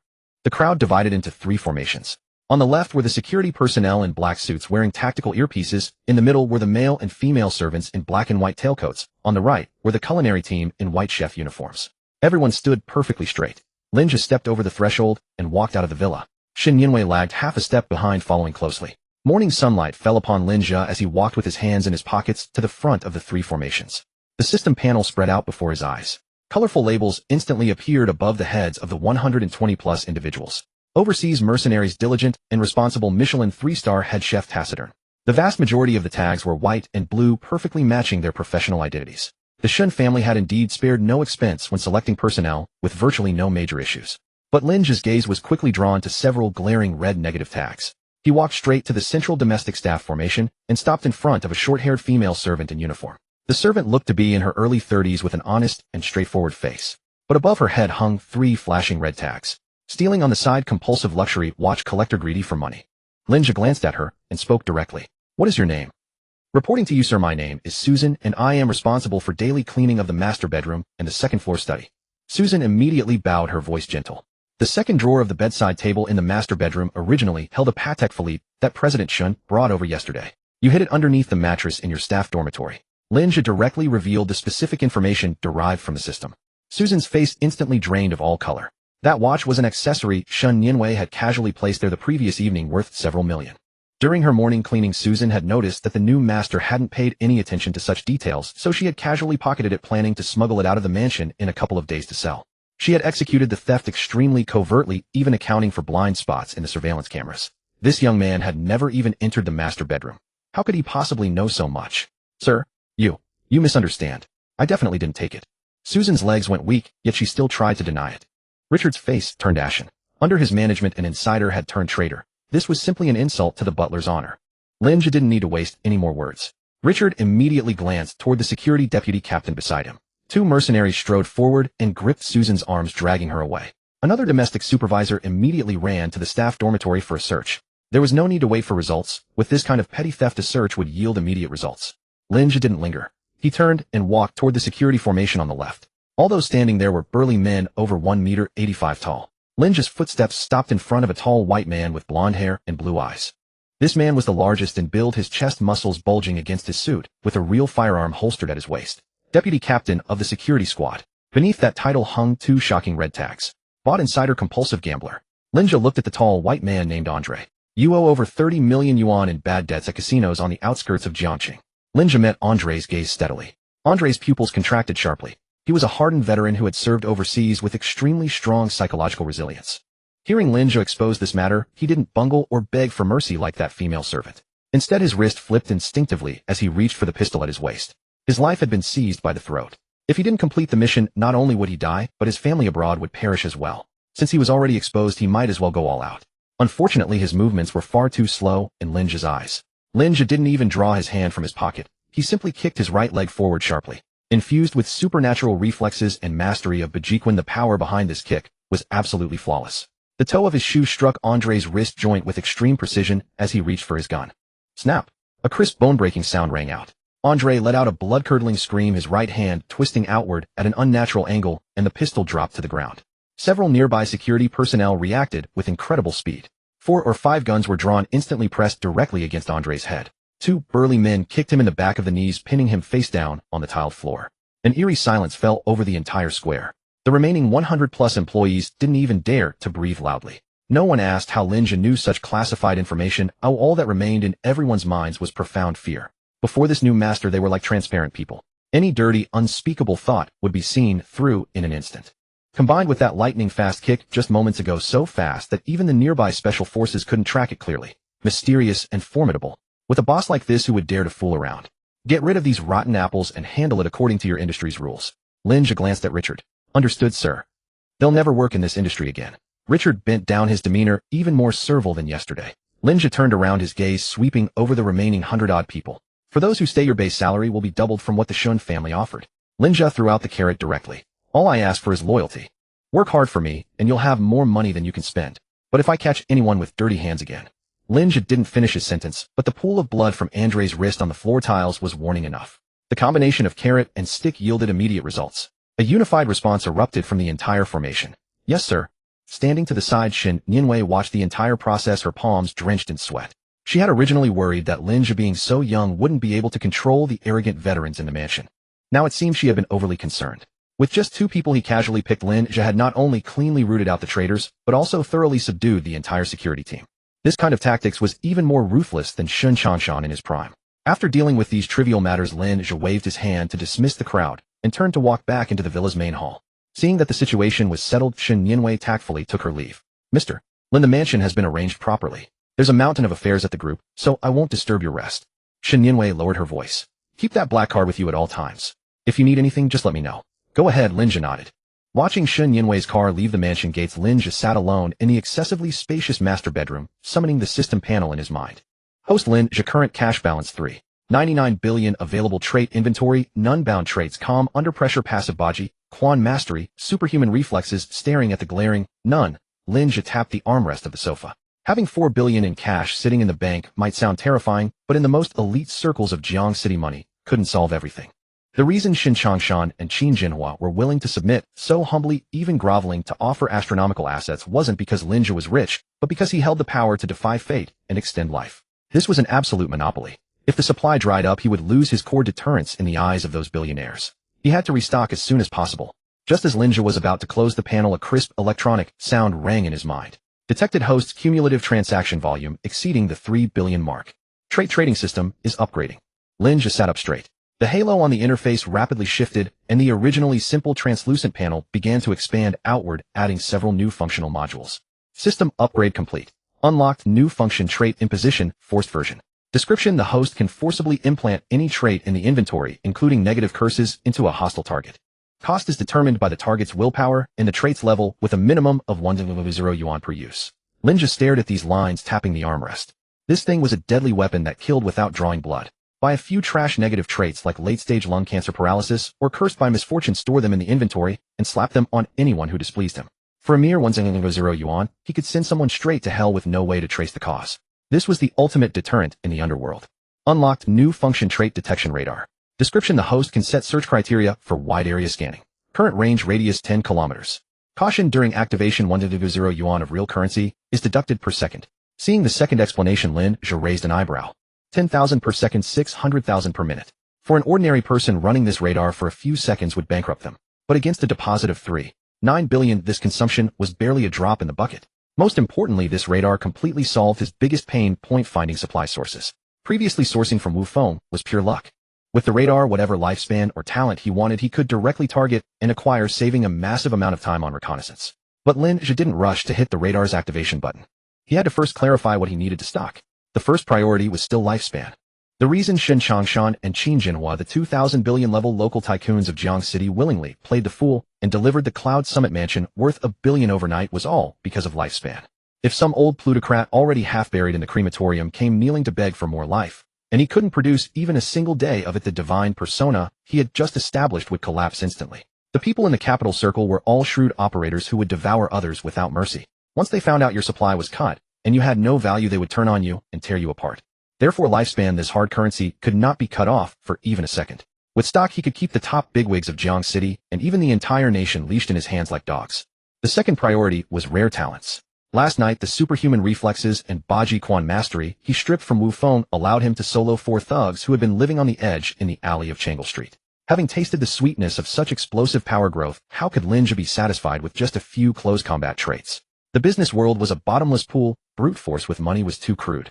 He needed absolute talents who understood capital operations. If he had a financial genius, he could even leverage this 4 billion into 1,000 billion level effect. There was also prodigy programmer, absolute pitch, innate super strength. These top-tier talents, whether used for himself, sold at a high price to industry giants needing to break through bottlenecks in exchange for resources, or used to cultivate his own team, were all immeasurable assets. The third priority was the negative traits he usually avoided. Lin Zhe stared at the newly unlocked trait imposition function. This was a nuclear warhead tailor-made for him. For a single-use cost of 100 yuan, he could forcibly implant calamities from his inventory into someone else's body. Next time some insolent fool like Qin Hai or Zhou Chun dared to bare their teeth at him, or some consortium tried to play dirty behind his back, he would just slap a acute myocardial infarction on them. This kind of traceless, dimension-busting strike. Even the world's top forensic pathologist, dissecting the corpse into 8 pieces, would only conclude a sudden onset of illness, never tracing any trouble back to him. One shot, no trace, no one the wiser. Having sorted out these 3 lines, Lin Zhe felt a great sense of relief. Lin Zhe sat on the leather sofa in the master bedroom of Yunding Mansion, staring at the newly appeared radar button on the system interface. He tapped it with his finger. A warning box popped up on the interface. Prompt: during radar activation, 100 yuan will be deducted per second. Confirm. Lin Zhe selected confirm without hesitation. There were 3.9 billion yuan in cash lying in his account. This level of consumption was nothing more than a drop in the bucket. A low electronic hum sounded in his mind. A holographic map of Jiangxing unfolded before his eyes. With Yunding Mansion at the center, a pale blue ripple circle rapidly expanded outward. The balance number in the bottom right corner began to decrease at a steady rate of 10,000 per second. Lin Zhe didn't even glance at the number. He directly inputted the search criteria in his mind. Search target 1, individuals with extremely strong willingness to sell lifespan. Search target 2, individuals holding high-value special traits. Instantly, dense clusters of light dots lit up on the map. Red represented those in urgent need of lifespan, green represented those willing to sell lifespan, and blue represented special talents. Most of the red dots were concentrated in several top-tier hospitals and upscale private nursing homes in Jiangxing. Green dots were scattered extensively across urban villages, industrial zones, and the employee dormitory clusters of several large electronics factories. These were ready-made sources of supply and ATMs. As long as he was willing, a single trip out could fill his inventory. Just as he was about to turn off the radar, an extremely glaring dark golden light suddenly flickered at the edge of the map, near the commercial street of Jiangxing University. This light, that was not only special in color, but also pulsed at an extremely fast frequency. On the right side of the system interface, a bright red warning box even popped up. Extremely strong willingness to sell detected. The target is on the verge of emotional collapse. Lin Zhe grew interested and tapped his finger on that dark golden light. Target information expanded. Target name Chen Yu. Seeing this name, Lin Zhe raised an eyebrow. That male college student who sold him 10 years of his lifespan for 50,000 yuan to buy a bag for his girlfriend. How did this kid pop up again? His gaze swept downward. Chen Yu's detailed panel appeared prominently. The healthy label that originally symbolized a normal person's lifespan above his head had already taken on a grayish, decaying color. But the most conspicuous was a special trait flashing with golden light newly attached beside his name. Special trait: money over life. Trait description: a mutated trait spawned after experiencing extreme betrayal. The desire for money overwhelms everything, willing to pay any price. Willingness to sell 99. Lin Zhe tapped his fingers on the sofa armrest. This kid sold longevity last time, and used the money to fawn over his goddess. In just a few days he actually managed to get a special trait. Absolutely a talent. Lin Zhe rubbed his chin a couple of times. Interesting. Anyway, he had nothing better to do, might as well go hear some gossip. Lin Zhe turned off the system radar, stood up from the leather sofa, and grabbed the car keys from the coffee table. On the fountain plaza outside the mansion, the security team had been reorganized. Richard stood by the steps. Seeing Lin Zhe come out, he immediately stepped forward to open the Lamborghini's door. Lin Zhe sat in the driver's seat, stepped on the accelerator, and the matte black bull roared out of Yunding Mansion, heading straight for the commercial street of Jiangxing University. Half an hour later, the distinctive engine roar of the bull exploded on the commercial street at the south gate of Jiangxing University. Students along the street stopped and pulled out their phones to take pictures. Lin Zhe parked the car smoothly on the side, swept his gaze along the commercial street, and quickly locked onto the target. At the end of the street outside a budget milk tea shop, Chen Yu was squatting on the curb holding his head in his hands. He was still wearing the same plaid shirt from last time, his hair greasy and matted with 7 or 8 cigarettes butts scattered on the ground by his feet. Lin Zhe walked over and stood in front of him. Chen Yu heard the footsteps and lifted his head slowly. He first saw the eye-catching Lamborghini bull behind Lin Zhe, then his gaze moved up and landed on Lin Zhe's face. The moment he recognized Lin Zhe, Chen Yu shuddered violently and jumped up from the ground. He recognized him. This was the rich young master who had bought 10 years of his lifespan for 50,000 yuan a few days ago. Chen Yu's eyes instantly reddened. His bloodshot eyes stared fixedly at Lin Zhe, his breathing becoming extremely heavy. Lin Zhe's gaze swept over the top of his head. That dark golden trait, money over life, was now flickering wildly, its brightness extremely glaring. A drink. Lin Zhe pointed to a high-end cafe across the street. Chen Yu swallowed hard and nodded heavily. He followed Lin Zhe across the street and into the cafe. Cool air rushed at them. Lin Zhe chose a seat by the window and casually ordered 2 iced Americanos.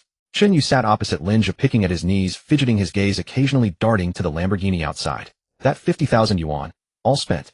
Lin Zhe leaned back in his chair, breaking the silence. Chen Yu's facial muscles twitched violently at the mention of 50,000 yuan. He picked up the iced Americano the waiter had just brought, gulped down most of it in one go, grimacing at the bitterness, but forcibly suppressed the emotion in his eyes. All spent. Chen Yu's voice was hoarse. Lin Zhe didn't respond, waiting for him to continue. Chen Yu buried his 10 fingers in his hair, pulling at his scalp, and the pent-up frustration of several days finally burst out. I bought the bag. A Chanel worth 38,000. Chen Yu clenched his teeth, tears welling in his eyes. That night she not only accepted the bag, but also took my hand voluntarily, and even let me walk her back to the dorm. I thought I had finally become her boyfriend. The next day she dragged me to a high-end restaurant in the city center, and then to a bar for drinks, and in one night, she spent 4 or 5,000. The third day she set her eyes on a set of SK2, over 1,000. Within a week the remaining 12,000 yuan was all gone. Chen Yu's voice trembled more as he spoke, tears uncontrollably streaming down. Lin Zhe picked up his coffee cup and took a sip, and then Chen Yu jerked his head up, his eyes red and his features twisted. I'm broke. Yesterday I wanted to take her to a movie, but I couldn't even scrape together the money for 2 IMAX tickets. She turned on me on the spot, saying I could never give her the life she wanted, and that 38,000 yuan bag. She put it up for sale on Xinyu right away. At this, Chen Yu slammed the table, rattling the ice cubes in the coffee cups. She even posted on Moments, saying she was annoyed by some boring person. This morning I saw with my own eyes her getting into the Porsche of that rich kid from the sports department next door. I ran over and asked her what she meant. She sat in the passenger seat, rolled down the window, and told me that we're all adults and giving a bag is no big deal. Don't take it too seriously. She also said I've always been a good guy and we could still be friends. Basically she was just stringing me along as a backup. Chen Yu practically bellowed the last half of his sentence. A few patrons in the cafe turned to look, their eyes gleaming with gossip, but Chen Yu no longer cared. These past few days he had tasted the sensation of plummeting from heaven to hell. That 50,000 yuan had briefly let him touch the goddess's hand and experience the thrill of being a wealthy playboy. But once the money stopped, everything vanished. This immense chasm directly shattered his already fragile values. He finally understood that there was no true love, only money was real. Lin Zhe set down his coffee cup, having figured out the origin of this twisted trait. Extreme vanity, inflated then instantly deflated, had directly warped the kid's monetary values to a pathological degree. For Lin Zhe this was a good thing. With such extreme desperation, the upcoming transaction would be much easier. So what do you want to do now, eh? Lin Zhe interlaced his fingers, elbows on the table, meeting Chen Yu's gaze. Chen Yu panted heavily, his eyes fixed on the expensive watch on Lin Zhe's wrist, a brand even he couldn't recognize. I want money. Chen Yu enunciated each word, a crazed glint in his eyes. And I want to buy more. Didn't you buy 10 years last time? I checked. People usually live to over 80. I'm only 20 now. I have 60 years left. I'll sell them all to you. Chen Yu suddenly leaned forward, lowering his voice, his tone urgent. Name your price. As long as you give me money, I'll give you all my remaining lifespan. I don't want to live that long. I just want money now, lots and lots of money. I'll slap her face with cash, I'll make that Porsche driving bastard kneel and call me daddy. The system panel automatically popped up before Lin Zhe's eyes. The trait money over life above Chen Yu's head had surged to 100 willingness to sell. At the same time, the system provided a new supply detail. Target's remaining lifespan, 57 years, physical condition, subhealth, mental state, all or nothing. Lin Zhe raised an eyebrow. This kid was truly willing to throw away his life for revenge. Lin Zhe waved his hand, signaling Chen Yu to stop. That shout had drawn the attention of a few heavily made-up girls at the next table, some even pulling out their phones to record. Lin Zhe tapped the table, stood up, and strode toward the door. Seeing this, Chen Yu quickly shut his mouth, grabbed the half-finished iced Americano on the table, and followed. The matte black Lamborghini Aventador roared, forcing the students taking photos on the roadside to step back. The car merged into traffic and stopped a few minutes later at a traditional Chinese private tea house 2 streets away. In the second-floor, purple bamboo private room.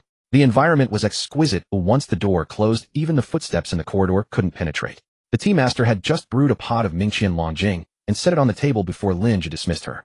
Only the two of them remained in the room. Chen Yu perched on the edge of the redwood armchair, unsure where to put his hands and feet, but his eagerness for money was written all over his face. Boss, you still need lifespan, right? Chen Yu pressed both hands on the Zisha tea table, leaning forward impatiently to steer the conversation back on track.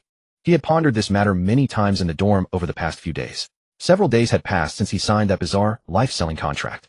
He stayed up late playing games every night, and aside from losing his appetite due to heartbreak, he hadn't even caught a cold. In his eyes, the so-called lifespan loss and 10-year reduction were all nonsense. Rich people these days more often than not had some twisted desire for control. This sports car-driving young master in front of him was probably part of some Chinibu circle or enjoyed the psychological perversion of paying to shorten someone's life. Who cares? As long as he could get money, as long as he could slap that gold-digging ex-girlfriend's face with thick stacks of red notes, he wouldn't even blink if he had to sign a slave contract, let alone verbally promise a 10-year lifespan reduction. Lin Zhe leaned back in his chair, playing with a small Zisha teacup in his hand. This kid was completely obsessed, but he had no intention of correcting Chen Yu's distorted values. There were too many pitiful people in this world. He wasn't a savior, he only cared about the value brought by the transaction. The other party wanted to exchange life for money, and he happened to need to exchange money for life. Just a mutual exchange of needs. How much do you want to sell this time? Lin Zhe put down the teacup, his voice calm. Chen Yu gritted his teeth, calculating quickly in his mind. Last time he sold 10 years for 50,000, and it was gone in a week. To buy a good car to hold his head high in front of that rich second generation, a few $100,000 wouldn't cut it. I want 500,000. Chen Yu held up 5 fingers, his voice fierce. 500,000, and I'll give you 20 years of lifespan. I've checked, ordinary people can live to over 80. I'm only 20 now. I have 60 years left. I don't want to live that long. I want money, I want to take revenge on them right now. After shouting this, Chen Yu stared at Lin Zhe's face, afraid he would refuse due to the high price. 500,000 was an unimaginable fortune for a college student who hadn't even graduated. Lin Zhe found it somewhat amusing. Vision determines one's realm. This kid was willing to throw away 20 years of life for just 500,000. If he knew that Jiangxing real estate tycoon Xin Jinhua had shelled out $3 billion in cash plus kneeling and kowtowing to buy 1 year of life, the kid's brainstem would probably burn out on the spot. But this was precisely Lin Zhe's greatest information asymmetry advantage. Lin Zhe didn't speak. He picked up his teacup and gently blew the foam off the surface. Chen Yu's heart sank, thinking Lin Zhe found it too expensive and wanted to haggle. He blurted out anxiously, "For 150,000 is fine too. Boss, this price really can't go lower. I'm giving you my life." Lin Zhe took a sip of tea and set the cup back down. "Last time I took 10 years for 50,000 because you only needed 50,000. Lin Zhe looked at Chen Yu's bloodshot face. "I do business with clear pricing." Chen Yu froze his mind, unable to process the information. Clear pricing? What did that mean? Lin Zhe held up 3 fingers. "This time I'll take another 10 years, but at 300,000 per year. These 10 years of life are worth 3 million. The room fell silent, so quiet that a pin drop could be heard. Chen Yu sat frozen in his chair, his mouth slightly agape, his breath completely halted. The mental calculation of 450,000 shattered into dust the moment the word 3 million crashed down. 3 million. What did that mean? It was the on-road price of that Porsche his so-called rich rival drove. It was an astronomical figure his parents couldn't save in a lifetime of working on construction sites. He had originally wanted only a few 100,000 or a bit over 100,000 to vent his anger, but this young master, without even blinking, had multiplied the price by 6 and slammed it right in his face. 3 million for 10 years of your life. Lin Zhe clasped his hands on the table. "Sell or not? One word. Sell. I'll sell." Chen Yu suddenly snapped back to reality, his voice cracking.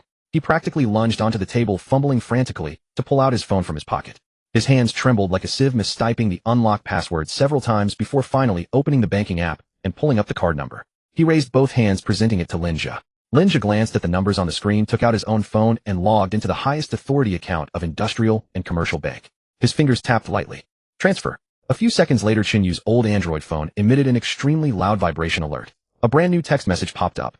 "Your savings account ending in 6624 received an interbank transfer of RMB 300,000. Current available balance 300,012. 50 yuan.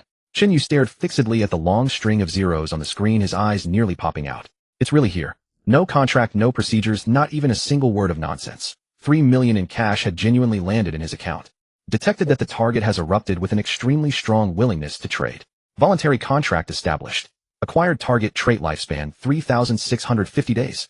Cash expenditure balance 300,000 yuan.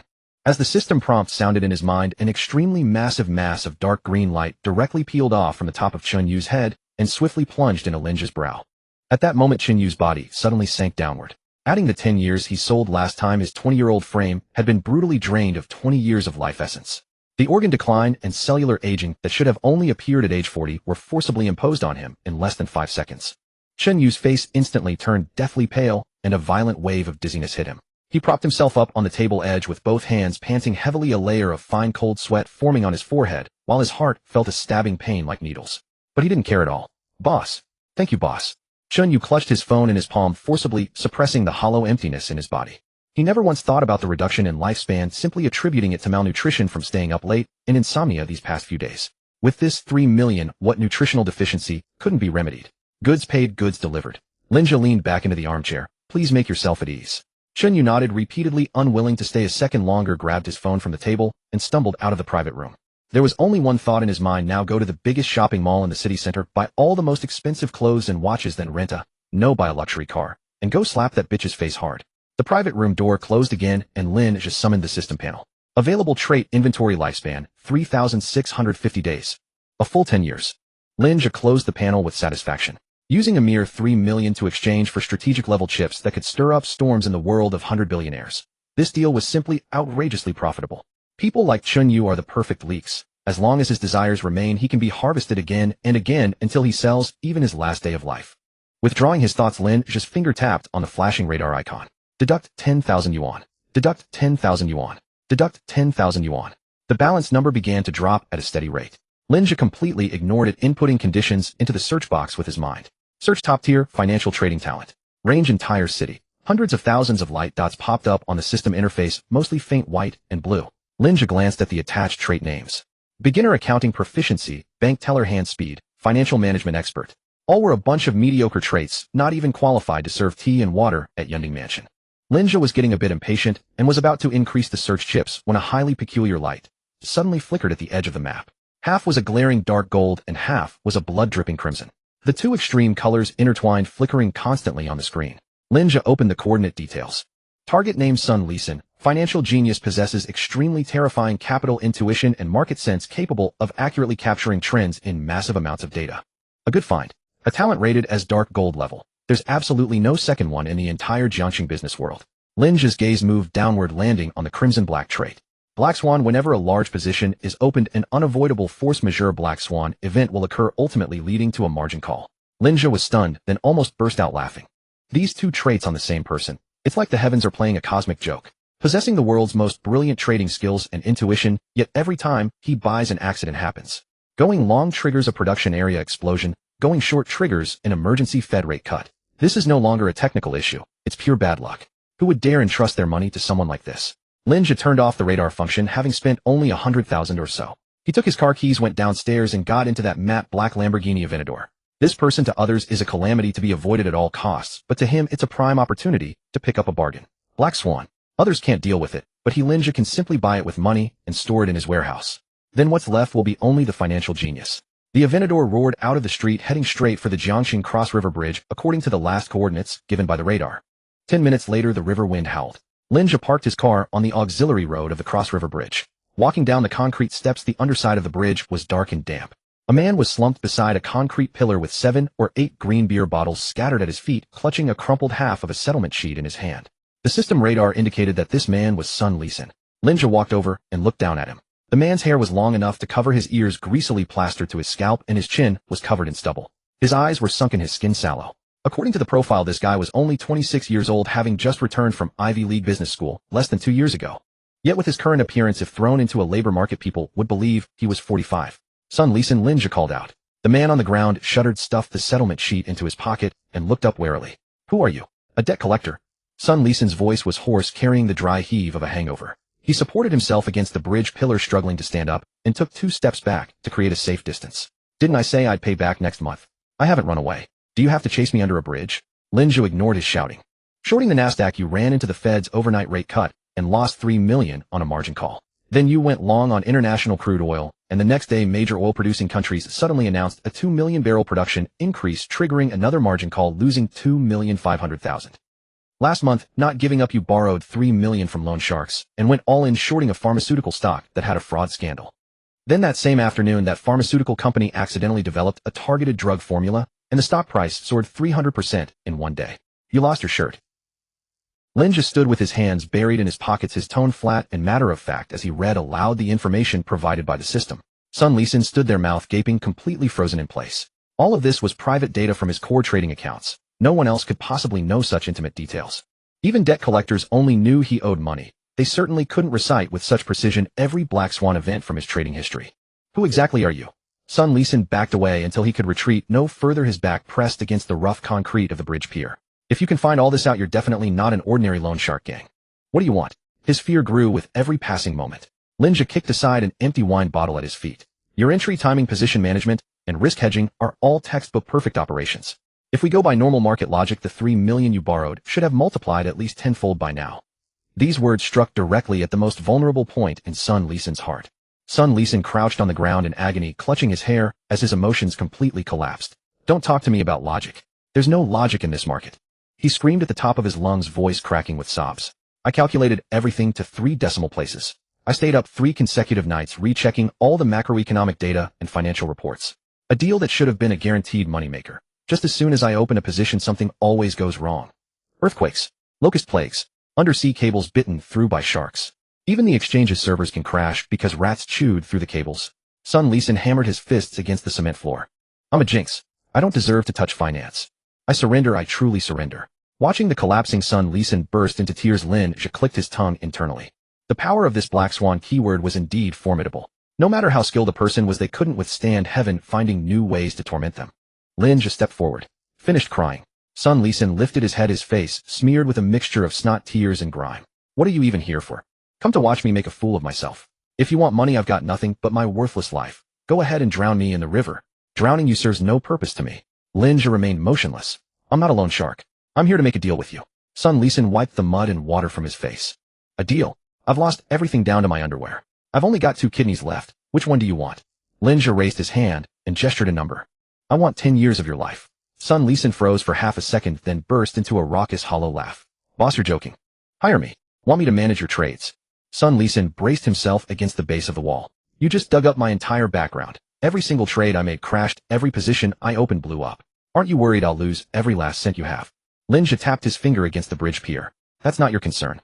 3 things. Lin Zhe raised his first finger. First, I'll clear your $3 million debt. Sun Lisan remained silent. $3 million was a fortune to ordinary people, but to this young master cruising around in a Lamborghini, it truly wasn't worth mentioning. Lin Zhe raised his second finger. Second, I'll give you $1 billion in cash as your initial trading capital.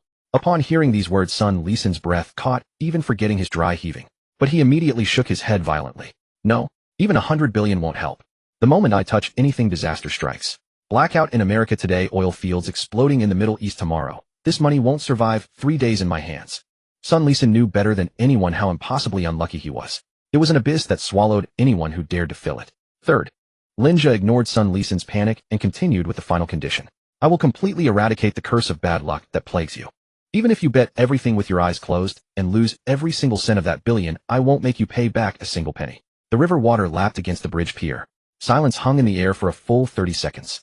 Sun Lisan stared at the Lin Zhe before him. Pay off his debts. Give him $1 billion. Even promise not to hold him responsible for losses. And even claim to remove his bad luck. Was this guy insane? Which asylum did this rich second-generation escape from coming to the bridge to amuse himself with him? Sun Lisan clutched his disheveled hair. Boss, if you're bored, find someone else for entertainment, okay? I haven't eaten in days. I really don't have the energy to play this Tycoon CEO game with you. Lin Zhe couldn't be bothered with the nonsense.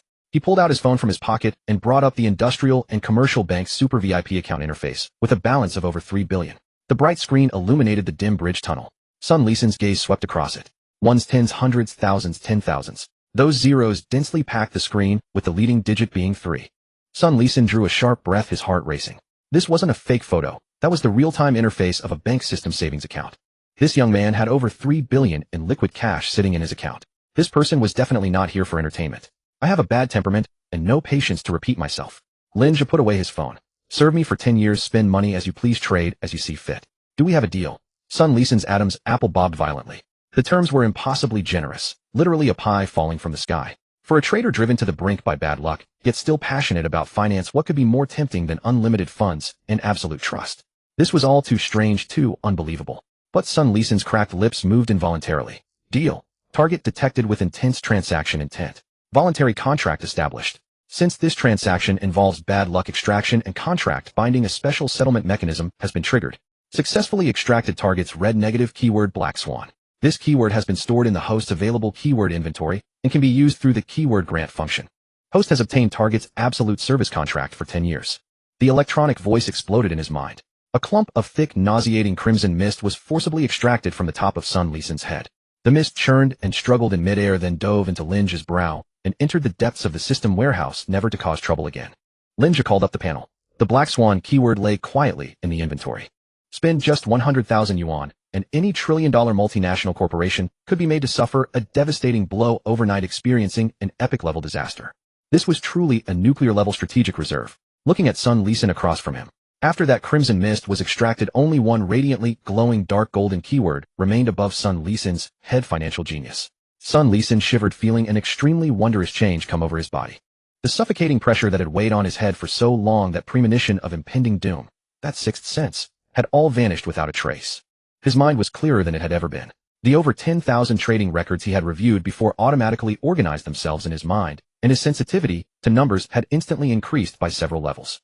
Sun Lisan stared at his own hands, watching as his trembling fingertips finally steadied. What exactly did you do to me? Sun Lisan jerked his head up, fixing his gaze on Lin Zhe before him. No need to worry about what I did. You only need to know that starting today you won't lose a single cent on any trade. Lin Zhe turned and walked up the steps. Sun Lisan hurried to follow his steps, now light and confident. The two made their way to the service road of the Cross River Bridge. A matte black Lamborghini Aventador sat parked by the roadside, drawing the eyes of numerous passers-by. Lin Zhe pulled open the car door. Tomorrow morning, register a shell company and open an institutional trading account. 10 billion in capital will be fully deployed before 3 in the afternoon. Sun Lisan stood in the wind, looking at Lin Zhe. What about the trading space? I can barely afford my basement apartment rent now. High-end finance requires top-tier fiber optic networks. A single millisecond of data delay can result in hundreds of thousands in slippage. Lin Zhe took out his phone and dialed Richard's number. Sir. Richard's voice came through the car's Bluetooth, his Mandarin impeccable. Lin Zhe placed both hands on the steering wheel. Clear out that empty room facing south on the 3rd floor of the mansion. By tonight, convert it into a top-tier financial trading room. What specifications do you need, sir? Lin Zhe glanced at Sun Lisan. Sun Lisan immediately jumped in, speaking rapidly with professional fervor. 6 or more top-spec workstations, 12 or more 4K eye protection borderless monitors. 2 independent gigabit enterprise-grade dedicated lines with UPS backup power. Did you get all that? Lin Zhe spoke into the microphone. Perfectly clear. All equipment will be delivered and debugged within 2 hours. Richard agreed without hesitation. The call ended. Sun Lisan swallowed hard. Just hours ago, he had been a worthless wretch who couldn't even afford a spot under a bridge. Now not only were his debts cleared, but he was taking over a 10 billion trading account and heading to some mansion to work. You reek. Lin Zhe rolled down the window, glancing at Sun Lisan, and tapped a few buttons on his phone. Ding. Sun Lisan's battered phone buzzed in his pocket. He took it out and looked. 100,000 yuan had been transferred to his Alipay. This 100,000 is your settling in allowance. Go take a shower and get some proper clothes. Lin Zhe started the engine. 2 o'clock this afternoon, meet me at the Star Ocean Supercar Club. No waiting. The engine roared. The Aventador shot out from the service road and merged into the main traffic flow. Sun Lisan clutched his phone, staring at the balance of 100,000 yuan on the screen, standing frozen in the river wind for a full 5 minutes. He spun around and sprinted toward the nearest mall. 2 o'clock in the afternoon. Star Ocean Supercar Club. Lin Zhe parked in the exclusive spot, pushed open the door, and stepped out. The lobby manager had already spotted the familiar matte black Aventador. This was the legendary wealthy young master who had been the talk of the entire club for the past week. Someone who bought 10 million yuan supercars without so much as blinking. As Lin Zhe walked through the revolving door, Zhou Li, wearing a black professional pencil skirt that was somehow even shorter than last time, strode forward to greet him. Her long legs and high heels were straight and slender. Zhou Li's neckline was daringly low, her name badge positioned perfectly to draw attention. Young Master Lin. Zhou Li's voice dripped with honey as she leaned and closed her body, almost pressing against Lin Zhe's arm. You didn't tell me you were coming today. I would have met you at the entrance. That previous deal Lin Zhe made had let her brag to her colleagues for a whole week in commissions alone. Seeing this golden goose return, she had been too excited to eat lunch, putting on her finest makeup before rushing downstairs. Lin Zhe pulled away and walked directly to the genuine leather sofa in the lounge area. I'm here to buy a few modes of transportation. Zhou Li's eyes sparkled. She quickly poured a cup of freshly ground coffee and carried it over with both hands, placing it before Lin Zhe. What kind of vehicles are you looking at this time, young Master Lin? We've just received a batch of spot cars, limited editions from every brand. She introduced them while bending forward. The angle was expertly calculated, showcasing her figure perfectly without appearing at all deliberate. Lin Zhe didn't even glance at her little ploy, tapping his knuckles on the marble tabletop instead. No need to look. Just order what I say. Of course, young Master Lin. Zhou Li hastily pulled out her tablet, finger hovering over the screen, fully prepared to take notes. 2 Rolls-Royces. 1 Phantom, 1 Cullinan. Lin Zhe's tone was flat. Zhou Li's hand jerked, nearly dropping the tablet. 2 Rolls-Royces right off the bat. This was like a wholesale order. No problem. Both models are in stock. Any preferences on color or interior? She forced steadiness into her excited voice. The Cullinan in black, the Phantom in something low-key. None of those flashy two-tone colors. Lin Zhe thought for a moment. With over 100 people at Cloudtop Mansion, the few old cars they had for transport didn't exactly project the right image. Get a few business vans too. 5 top-spec Lexus LM. Do you have those in stock? Zhou Li took a deep breath, feeling the air in the entire lobby grow thin. 5 top-spec Lexus LM would add up to another few million. What kind of unbelievably wealthy person buys luxury cars like they're grocery shopping? Yes. If young Master Lin wants it, even if we don't have it in stock, I'll have it transferred from another district immediately. I guarantee all the paperwork will be done today. Her breathing turned rapid. 2 Rolls-Royces, 5 top-spec business vans. If she closed this deal, her commission for the day would equal 10 years of someone else's salary. Alright, that's all for now. Lin Zhe took a sip of coffee. Wasn't that LaFerrari from last time still unsold? Ticket 2. Zhou Li was completely stunned. When Lin Zhe bought the Lamborghini last time, she assumed he wasn't interested in the Ferrari brand. She never expected that less than a week later he'd buy one anyway. Including the LaFerrari, today's order total was approaching $500 million yuan. Zhou Li's legs felt weak. In the supercar circles she frequented, she had seen countless people putting on airs. Those people would haggle endlessly over a small sports car, bringing along some influencer to boot, and still wanted to pay in installments. But this man, millions spent, and he didn't even bat an eye. Gazing at Lin Zhe's young, handsome face, the fire in her chest burned to her throat. She almost wanted to make a move right then. If she could get close to him, even just as some hidden concubine, it would be worth it for a lifetime. Zhou Li mustered her courage, skirted around the coffee table, and sat down on the sofa right next to Lin Zhe. The distance between them was intimate, her perfume mingling with the aroma of coffee. Young Master Lin. Zhou Li lowered her voice, her fingers seemingly casually resting on the edge of Lin Zhe's jacket. The purchase contract will need some preparation. Once the paperwork is done, it'll definitely be quite late. How about I treat you to dinner tonight? To thank you for always supporting my sales. Zhou Li leaned forward, her professional suit's collar gaping open as the scent of perfume filled the rest area. Lin Zhe leaned back into the leather sofa, creating distance between them. Once the car is ready, send it directly over. Lin Zhe recited the address, Eastern Outskirts, Cloudtop Mansion. The moment the words left his lips, Zhou Li froze completely. A second ago her mind was filled with fantasies of how to seize the opportunity to rise. The next it was consumed by sheer terror. Cloudtop Mansion. The private estate of Shen Changshan, the richest man in Jiang City. The ultimate symbol of power in the entire city. Even high-ranking municipal officials had to schedule appointments half a month in advance to visit.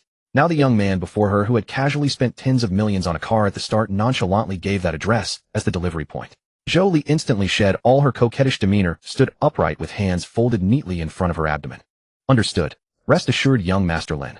Once the paperwork is done, I'll personally lead the team to deliver it to you. Zhou Li didn't even dare to breathe heavily, terrified that her earlier reckless thoughts might incur his resentment. A big shot of this caliber, if truly angered a small saleswoman like her, wouldn't even see the next morning's sun. The automatic sliding doors parted to both sides. A man in a deep blue bespoke suit strode in. His hair was neatly trimmed, his shoes polished to a mirror shine. It was impossible to tell that just a few hours ago this man had been questioning his existence under the bridge across the river. Sun Lisan stopped before the sofa. The dark gold label Financial Genius shimmered above his head. Without the suppression of the black swan, he exuded a sharp, capable aura. Boss. Sun Lisan greeted, his voice clear and resonant. Lin Zhe gestured with a slight chin lift for him to sit. Sun Lisan didn't stand on ceremony. After sitting down, he pulled a stack of documents from his briefcase. Rush through it. The shell company is registered, offshore structure in place. Fund penetration will never trace back to you. Sun Lisan pushed the papers over, speaking rapidly. Institutional trading seats are also activated. As long as the 1 billion in funds is in place, we don't need to wait until tomorrow. Full channel position building can be completed by 3 p.m. today. His passion for finance had been suppressed for too long. Now with this 1 billion ammunition and Lin Zhe's promise of a sure win, he only wanted to charge back into the market that had plunged him into the abyss. Lin Zhe casually flipped through the documents. How do you usually get around? Lin Zhe closed the folder. Taxi or the subway? Sun Lisan answered honestly. Lin Zhe turned to Zhou Li, who stood like a wooden statue. Pick a car for him. Around 2 to 3 million landed, must be available immediately.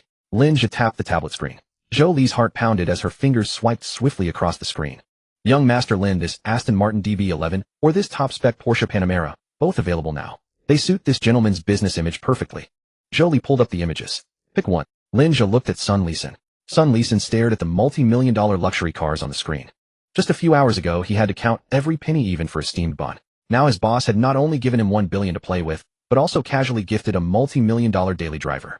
Porsche then. Sun Lisan didn't hesitate. I've loved that car since college. Lin Zhe pulled out the pure black card and tossed it onto the coffee table. Total bill, charge it. Zhou Li held the black card with both hands and sprinted to the finance office faster than a sprinter. A super deal worth over 50 million, full payment deducted in 5 minutes. Lin Zhe retrieved his card and a pile of purchase contracts, then led Sun Lisan out of the club. The matte black Lamborghini roared, carrying the two of them straight toward Cloudtop Mansion. The Lamborghini drove through the gate. Sun Lisan stepped out and gazed at the vast, boundless private estate before him along with the armed overseas security personnel patrolling. His wildly pounding heart miraculously calmed. He became even more convinced that he had encountered a super leviathan beyond ordinary comprehension. Richard approached. Sir, the trading room on the 3rd floor has been set up. Lin Zhe led Sun Lisan upstairs. Pushing open the double wooden doors, a room of over 100 square meters had been transformed into the world's most state-of-the-art financial fortress. 8 Alienware top-tier workstations lined up in a row. On the walls hung 1665-inch high-definition bezel-less screens displaying real-time data from international financial centers, U.S. stocks, A-shares, and the Hang Seng Index. 2 enterprise-grade gigabit dedicated lines were directly connected. The cooling fans in the server room emitted a low hum. Sun Lisan's breathing quickened as he pounced on the central console, his fingers flying across the mechanical keyboard. Without the curse of the Black Swan label, the data analysis model in his mind ran faster than a computer. The K-line charts on the screen appeared to him as clearly visible flows of wealth. Boss, when will the 1 billion funds enter the market? Sun Lisan asked without turning around. Lin Zhe pulled out his phone and initiated the transfer. 10 seconds later, the balance of the institutional account on Sun Lisan's screen jumped wildly. Available funds 10000000000 CNY. Sun Lisan stared at the 10-digit number, his fists clenched tight. He turned to look at Lin Zhe seated on the sofa. Found a prey? Lin Zhe asked. A colossal prey. Sun Lisan pressed the enter key and the largest screen on the wall instantly switched to the chart of a U.S. stock. This is a new energy tech giant with a market cap of $60 billion. They're releasing a so-called groundbreaking earnings report on NASDAQ tomorrow night. Sun Lisan pointed at the steadily rising K-line on the screen. All Wall Street investment banks are going long, believing this report will push the stock price to a historic high. Something wrong. Lin Zhe looked at him. Not just wrong, it's a massive hole. Sun Lisan's tone was decisive. I just pulled their supply chain data from the past 3 years. Their core battery technology hasn't made any breakthrough. The profits in the report are all a mirage fabricated through fake related party transactions. I plan to use 5 times leverage, 5 billion yuan to short the stock heavily. Sun Lisan uttered this earth-shattering statement. Lin Zhe wasn't intimidated. Instead, he found it intriguing. Once his bad luck was completely removed, Sun Lisan's acumen had become so ruthless that he dared to challenge the vampires on Wall Street directly. The key was that he was willing to bet the entire 1 billion. Go ahead. If you win, it's your achievement. If you lose, it's on me. Lin Zhe rose and walked toward the door. Yes, boss. Sun Lisan called out, bowing deeply to Lin Zhe's retreating figure. Lin Zhe waved his hand and walked out of the trading room. It was 9:05 p.m., 5 minutes until the NASDAQ market opened. In the trading room, the eerie glow from 16 borderless screens illuminated the entire space. Richard wheeled in a small service cart, placing a cup of extra strong black coffee and a sandwich beside the main console. Sun Lisan barely glanced at him, hands hovering above the mechanical keyboard. 9:30 p.m. Market open. The K-line dominating the center of the main screen instantly gapped upward. Titan New Energy Technology. Ticker symbol TTN. A star company valued at $50 billion had leaked word before the market opened that it would announce a groundbreaking solid-state battery technology tonight. The entire Wall Street and domestic trading forums erupted in frenzy. Within 2 minutes of market open, the stock surged nearly 8. Sun Lisan took a long gulp of coffee, the bitter liquid flowing down his throat and bringing his mind to an extraordinarily sharp state. He felt his current thinking was terrifyingly clear. Earlier that afternoon, he had spent the entire day scraping all the peripheral data from Titan New Energy over the past 3 years.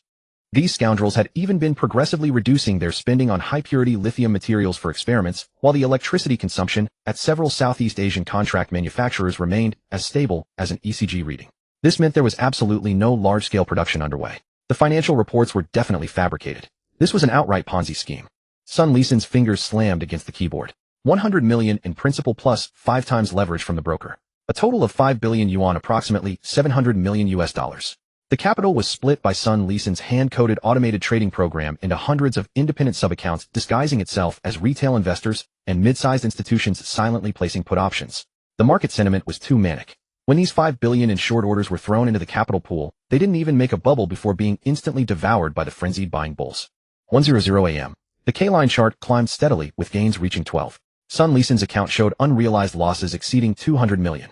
If this had been even one day earlier, something catastrophic would surely have happened. Either some Middle Eastern tycoon would suddenly announce a billion-dollar investment in Titan, or the SEC would pass some new energy exemption legislation one blow that would completely wipe out his position. But tonight nothing happened at all. The news interface remained eerily quiet.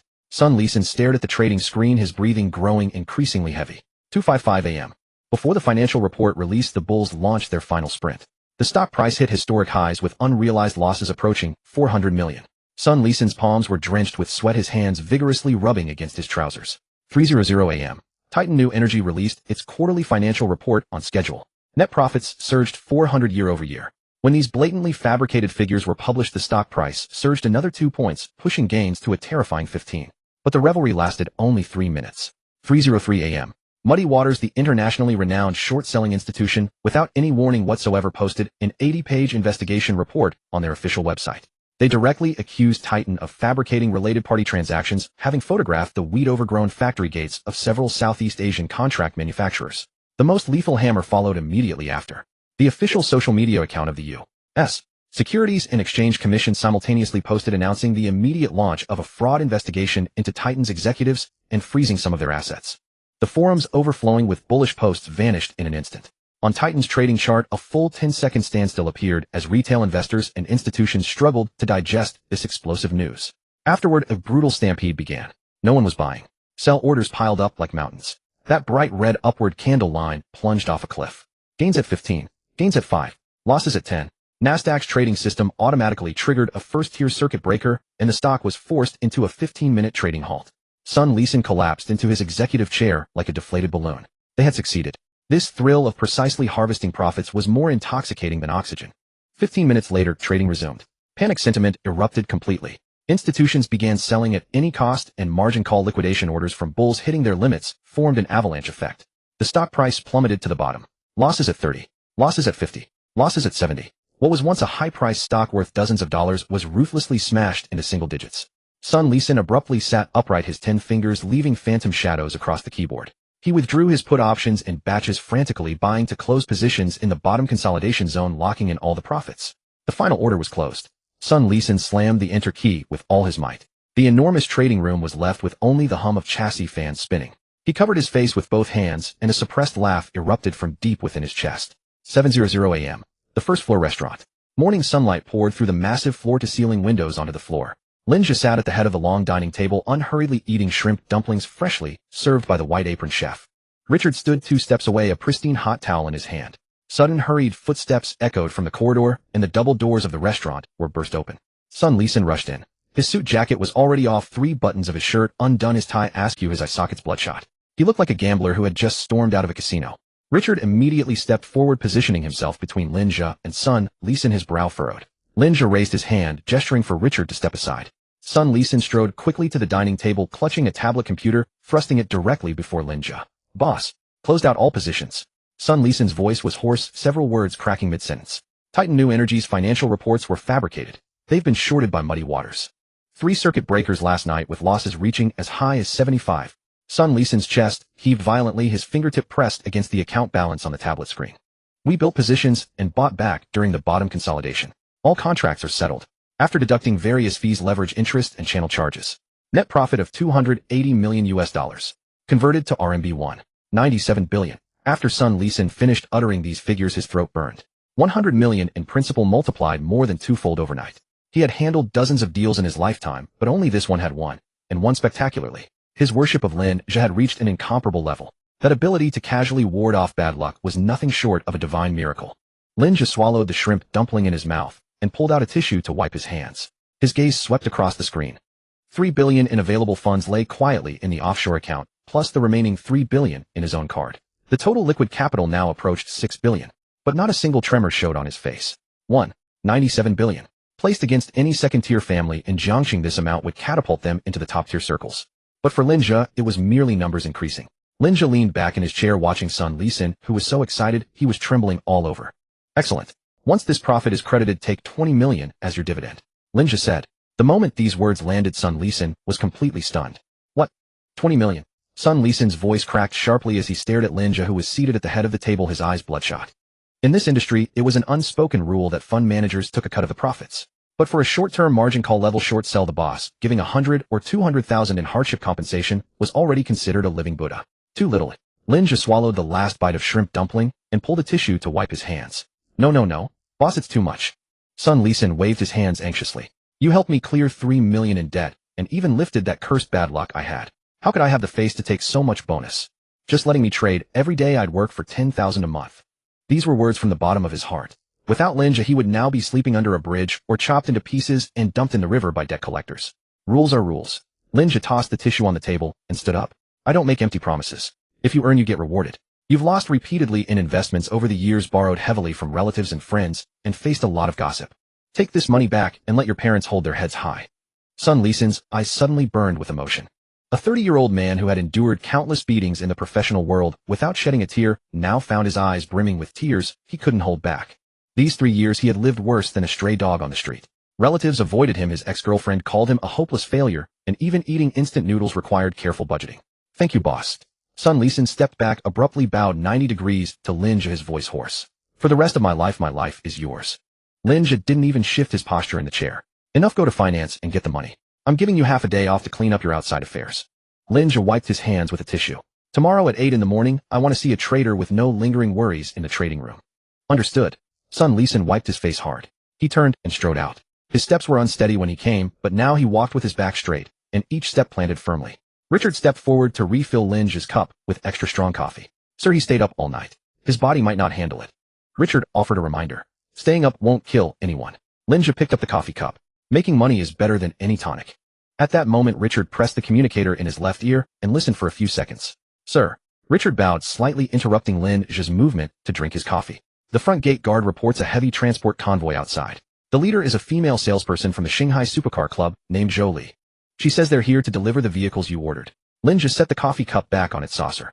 Let them drive in and park directly at the Fountain Plaza. Richard relayed the order with a walkie-talkie. Oh, by the way, Lin Zhe called out to Son Lin, who was just reaching the restaurant entrance. Your car has arrived too. Drive it. Son Lin paused, turned around, and nodded emphatically. Outside the main gate of Yunding Mansion, Zhou sat in the passenger seat of the leading Mercedes business van, her palms slick with sweat. Through the car window, she saw the towering vintage wrought iron gate and the fully armed security personnel with attack dogs on both sides.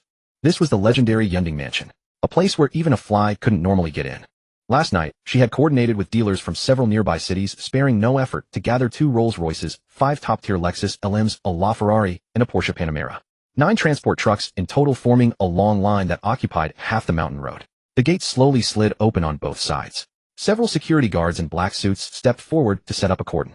The convoy is limited to 15 kilometers per hour. Drive directly to the central plaza along the main road. No one is allowed to get out, take photos, or honk the horn. The lead security deputy knocked on the van window, his tone stern. Zhou nodded frantically. The convoy slowly entered the mansion. The deeper they went, the more Zhou's heart raced. Neatly trimmed vast lawns, ancient trees so large that several people couldn't wrap their arms around them, and in the distance a pure white building resembling a European castle. Poverty truly limited her imagination. What kind of towering figure lived in a place like this? Could that young man who casually swiped tens of millions in the store yesterday be the secret son of the richest man? The 9 flatbed trucks lined up in a row on the wide Fountain Plaza. Zhou pushed the door open and stepped out, her legs trembling. 2 rows of male servants in tailcoats were already standing in the square, with Richard dressed in an impeccable butler's uniform at the front. Miss Zhou, I presume. Richard stepped forward. Thank you for your trouble. Just hand the formalities over to me. Zhou didn't dare to make such an imposing butler run errands. She quickly pulled a thick stack of documents and several exquisite key boxes from her bag. No trouble at all. Where's Mr. Lin? Master Lin. Zhou looked around, trying to catch a glimpse of Lin Zhe. She had specially done her hair today and put on a fitted skirt suit she thought was most flattering, hoping to exchange a few words with the young Master Lin during the delivery. If he took a liking to her, the rest of her life would be set. The master is having breakfast and is not receiving guests. Richard took the documents matter-of-factly. A flash of disappointment crossed Zhou's eyes, but she quickly masked it. Just then the villa's main door opened. Lin Zhe walked out in simple casual clothes, hands in his pockets. Son Lin followed 2 steps behind. Zhou's eyes lit up instantly, and she stepped forward in her high heels. But before she could take 2 steps, 2 burly overseas mercenaries stepped sideways like walls blocking her path, their hands resting on their tactical belts. Jolie froze in terror, her face pale, and raised her hands. Lin Zhe didn't even glance at her. He walked straight to the line of heavy trucks. A black Cullinan, a pure white Phantom, a red LaFerrari, and 5 imposing LMs gleamed in the morning light with a metallic luster that was impossible to look away from. On the last flatbed truck was a black Porsche Panamera. Lin Zhe extended his hand. Richard immediately picked out the key with the Porsche logo from the tray and handed it over with both hands. Lin Zhe turned and tossed the key to Sun Lisan. Go on. Don't disappoint me. Sun Lisan caught the key. 20 million in bonuses in his card, a luxury car worth millions before his eyes, and such an immense backing behind him. Sun Lisan felt his blood boil. The humiliation he had endured these 3 years he would reclaim today with interest. Don't worry, boss. I'll be back on time. I won't delay the important matters. Sun Lisan gripped the key tightly. Sun Lisan walked to the flatbed truck and several dockworkers quickly lowered the hydraulic tailgate. The Panamera started its exhaust, emitting a low rumble as it slowly rolled off the flatbed. Without a moment's pause, Sun Lisan lowered the window and nodded to Lin Zhe, then stepped on the accelerator. The tires screeched softly against the bluestone slab, and the black coupe, like a black panther, roared out of the gate of Yunding Mansion. Jolie stood still watching the taillights fade away, swallowing a mouthful of saliva. This young Master Lin equipped his underlings with a Porsche worth 2 or 3 million. A gesture so extravagant that few could match it, not just in Jiangxing, but across the entire nation. Miss Zhou, here are the final payment and the paperwork for your signature. If there's nothing else, you may take the convoy and leave. Richard handed several signed documents to Jolie. Jolie snapped back to reality. Mr. Steward, does young Master Lin want to test drive the car? She persisted, looking past Richard toward Lin Zhe by the fountain. She deliberately made her voice syrupy sweet. Lin Zhe was reviewing the new internal staff profiles on Richard's tablet, not even lifting his head. Richard's expression turned cold. Miss Zhou, our mansion does not require superfluous services. Please leave. He issued the dismissal without any courtesy. 2 security guards took a step forward. Jolie shuddered, all thoughts of flirtation vanishing. Sorry for the intrusion. I'm leaving now, right now. She scurried away in her high heels, diving into the lead business van. The entire transport convoy didn't even dare to turn around in the plaza. They circled the mansion's driveway and slunk out through the gate.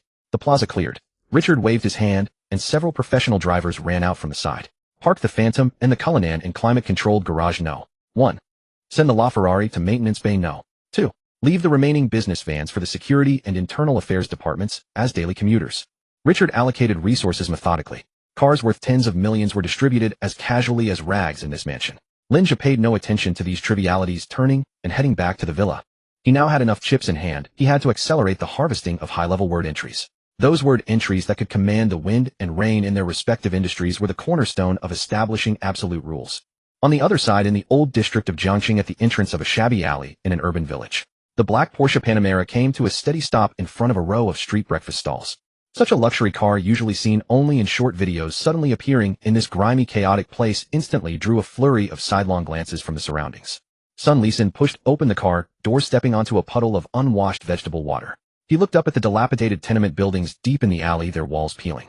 There lived his distant maternal uncle, who had always told everyone he was a swindler and constantly urged him to repay the debt. Sun Lisan adjusted his collar and picked up a heavy black backpack from the passenger seat. Inside was 2 million yuan in cash, freshly withdrawn from his bank card, all brand new red notes. For an ordinary person, withdrawing such a large sum would be fraught with trouble, with an appointment and interrogation about the purpose, but Sun Lisan, backed by Yunding Mansion, simply made a phone call to the bank and the money was ready. Sun Lisan climbed the stairs, greasy and slick with water stains, to the 3rd floor of the tenement building. At the end, the rental room with half its doorplate missing had its security door wide open. Inside, it was thick with smoke. 4 middle-aged men, bare-chested, were gathered around a folding table playing poker, scattered with loose change and cigarette ash. The bald man sitting directly opposite the door was Sun Lisan's distant maternal uncle, Lu Chong. Pair of aces. Show your cards. Lu Chong slapped the cards on the table, grinning with yellowed teeth and reaching for the money. His hand stopped mid-reach as his peripheral vision caught Sun Lisan standing at the door. The smile on Lu Chong's face instantly collapsed. He tossed the cigarette, but on the ground, and crushed it underfoot. Well, if it isn't our family's overseas returned financial strategist, Lu Chong sneered, raising his voice. What's the matter? Made a fortune. Finally, remember your poor relatives. The other 3 players burst into laughter. Everyone knew that this distant nephew of old Lu's was a total wastrel who had lost everything, even his underwear, by borrowing money to speculate in stocks. Sun Lisan didn't respond, stepping into the room. Don't play dead. Lu Chong stood up, pointing at Sun Lisan's nose. You promised last month principal and interest 220,000. If you can't come up with it today, I'll really have someone chop off one of your legs. Don't think just because you're a relative I'll keep coddling you. As he spoke, Lu Chong sized up Sun Lisan. He paused, taken aback. In the past, Sun Lisan would come with his head bowed, wearing a down-and-out look, his collar washed white. But today he was dressed in a high-end dark blue custom suit, his leather shoes spotless, his hair slicked back. Most importantly, his spirit and demeanor were like a completely different person. No more nonsense. Sun Lisan took the black backpack off his right shoulder and placed it on the folding table. He swept his hand across it. With a clatter, the poker cards, loose change, and ashtray all crashed to the floor. Just as the players were about to curse, Sun Lisan slapped 2 stacks of cash on the table. The 220,000 I owe you, principal plus interest. Keep the change. Lu Chong swallowed hard, staring at the money on the table, then at Sun Lisan, his mind blank. Without another glance at him, Sun Lisan pulled out the IOU from the table, lit it with a lighter, and tossed it into the trash can in the corner, then turned and went downstairs. 3 minutes later, the arrogant roar of the Porsche Panameras engine sounded outside the tenement building. Lu Chong scrambled to the balcony to look down. The black coupe left a beautiful taillight trail as it disappeared into the narrow end of the alley in the urban village. Old Lu, did your nephew rob a bank? A nearby player stammered. Yunding Mansion's second-floor study. Lin Zhe leaned back in the spacious redwood executive chair, facing a full virtual system light screen. The short-selling campaign against Titan New Energy had been a resounding success, not only validating the power of financial genius, but also sending the funds in his account into an explosive expansion phase. 6 billion yuan in cash reserves. This figure was no small sum even across the entire Jiangxing. But at this level of wealth, simply increasing the number had lost its meaning. He needed to establish his own underground rule, forging Jiangxing into an impenetrable stronghold. Although Shen Changshan and Qin Jinhua had submitted, Lin Zhe had never considered them his own people. To truly wield power with omniscience and omnipotence, he still lacked 2 key pieces: a top-tier intelligence network and absolute force capable of doing dirty work in the shadows. Lin Zhe tapped his finger lightly, opening the system's advanced function module. Entry detection radar activated. Current range radius 10 kilometers, deducting 1.0 yuan per second. The holographic map in front of him rapidly unfolded, a pale blue ripple spreading outward from Yunding Mansion as the epicenter. Lin Zhe mentally input search criteria: top-tier martial talent, top-tier intelligence network. The balance number at the bottom right corner of the interface began to drop steadily by 10,000 at a time, not even bothering to glance at it. A few seconds later, a dozen or so sporadic dots finally lit up on the map. Lin Zhe casually opened a few coordinates closest to him and glanced at the details. Veteran soldier proficient in basic grappling and combat. Amateur Sonda level 3 explosive power far beyond the ordinary. Nightclub know-it-all likes to eavesdrop on guest gossip at the bar. All low-level entries. Lin Zhe directly closed the panel and couldn't help shaking his head. Indeed, Yunding Mansion was built halfway up the eastern suburb hill. Within a 10-kilometer radius aside from a man-made lake, there were only a few vacation estates of local tycoons, not even a single street vendor. This kind of pure wealthy neighborhood could not spawn top-tier assassins or intelligence chiefs out of thin air. Those elite talents either hide in the deepest mire of the underclass or conceal themselves in the most bustling crowds. Searching for goods here is a pure waste of time. To harvest premium entries, one must go to places where people crowd. Lin Zhe turned off the system, grabbed his phone and car keys from the table, and headed downstairs. In the first-floor lobby, Richard was supervising several security personnel, moving a bronze sculpture onto the exhibition stand. Seeing Lin Zhe coming down, he immediately waved his men to stop and quickly stepped forward. "Sir, are you going out?" Richard bowed slightly. "Just heading to the city center." Lin Zhe tossed the car key with the double R logo in his hand, the black Cullinan that Jolie had just delivered. "Do you need an escort convoy?" Richard took out his walkie-talkie. "There are 2 fully staffed tactical teams on the perimeter ready to assemble in 5 minutes. "No need for that." Lin Zhe raised his hand to stop him. Taking a dozen heavily armed overseas mercenaries to wander in the city center would be too conspicuous and would only scare away potential prey. Arriving at garage No. 1, he pressed the car key and the brand new black Cullinan's daytime running lights lit up. Lin Zhe opened the door, got into the driver's seat, and directly stepped on the accelerator. A low exhaust roar sounded, and the Cullinan smoothly drove out of the mansion gate, heading down the winding mountain road straight toward the most bustling central business district of Jiangxing.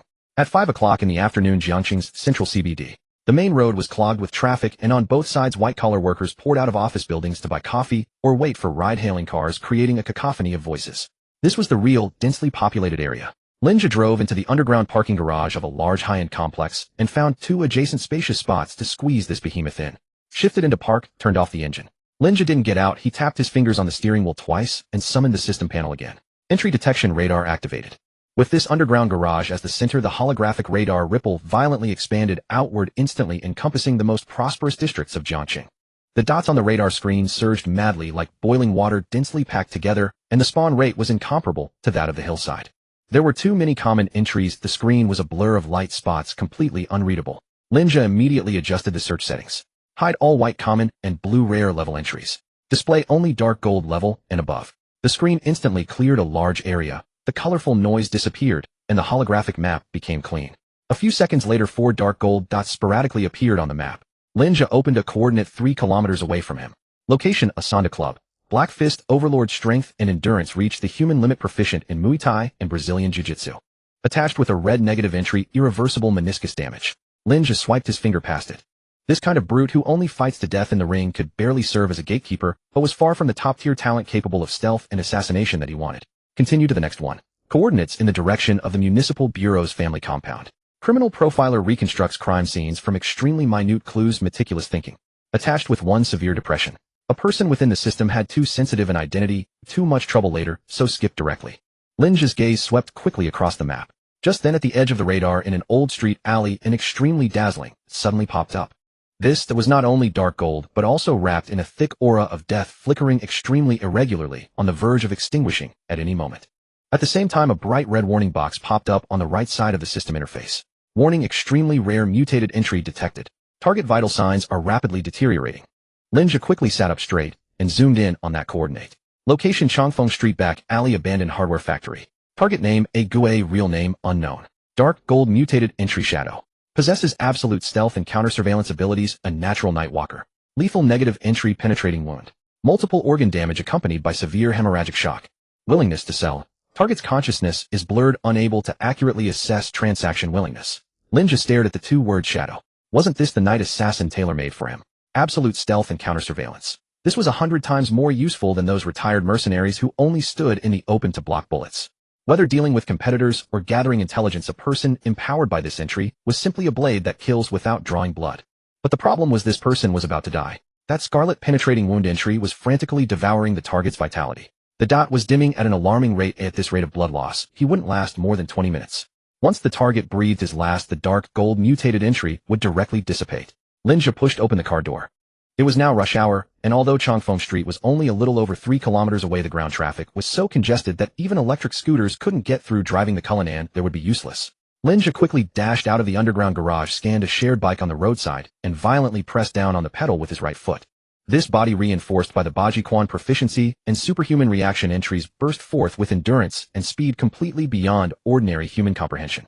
A dilapidated shared bike was ridden by him with the force of a professional off-road race. The bike swiftly weaved through the gaps in the congested traffic, eliciting gasps from passers-by and curses from drivers. 10 minutes later, the alley behind Chongfeng Street. Lin Zhe hurled the shared bicycle into the weeds by the roadside. Ahead stood a row of rusty iron barricades upon which someone had sprayed in red paint. Demolition zone. No entry. Beyond the barricades lay stretches of ruined walls, broken bricks, and construction debris. Deep within there stood a brick house with half its roof caved in. The system radar indicated that the flickering light point was inside that brick dwelling. Lin Zhe did not rush in recklessly. He lightened his footsteps, skirting along the base of the wall until he reached beneath the window on the side of the brick house. Besides the overpowering stench of sewage, the air carried a distinctly fresh scent of blood. Muffled voices engaged in urgent conversation drifted from within. Work faster. The boss said we either see him alive or find a corpse. That thing isn't on him. It must be hidden somewhere nearby. A hoarse male voice, thick with impatience. This kid's got roach genes. Took 3 stab wounds to the gut and still ran this far. A slightly younger voice chimed in, accompanied by the rustling of clothes as someone searched through belongings. Less chatter. Go pat him down. Move quick before things get complicated. Lin Zhe pressed against the unglazed window frame, tilting his head slightly to peer inside. The brick house was dimly lit, with only a sliver of moonlight filtering through the collapsed roof. 2 men had their backs to the window. One clutched a blood-stained trident bayonet. The other crouched on the ground, rummaging through a person drenched in blood. The person lying on the ground was utterly motionless. His black tactical vest was completely soaked through with blood, his face obscured by disheveled hair. The dusky gold title representing shadow above his head now flickered with merely a dying ember, ready to be scattered by the wind at any moment.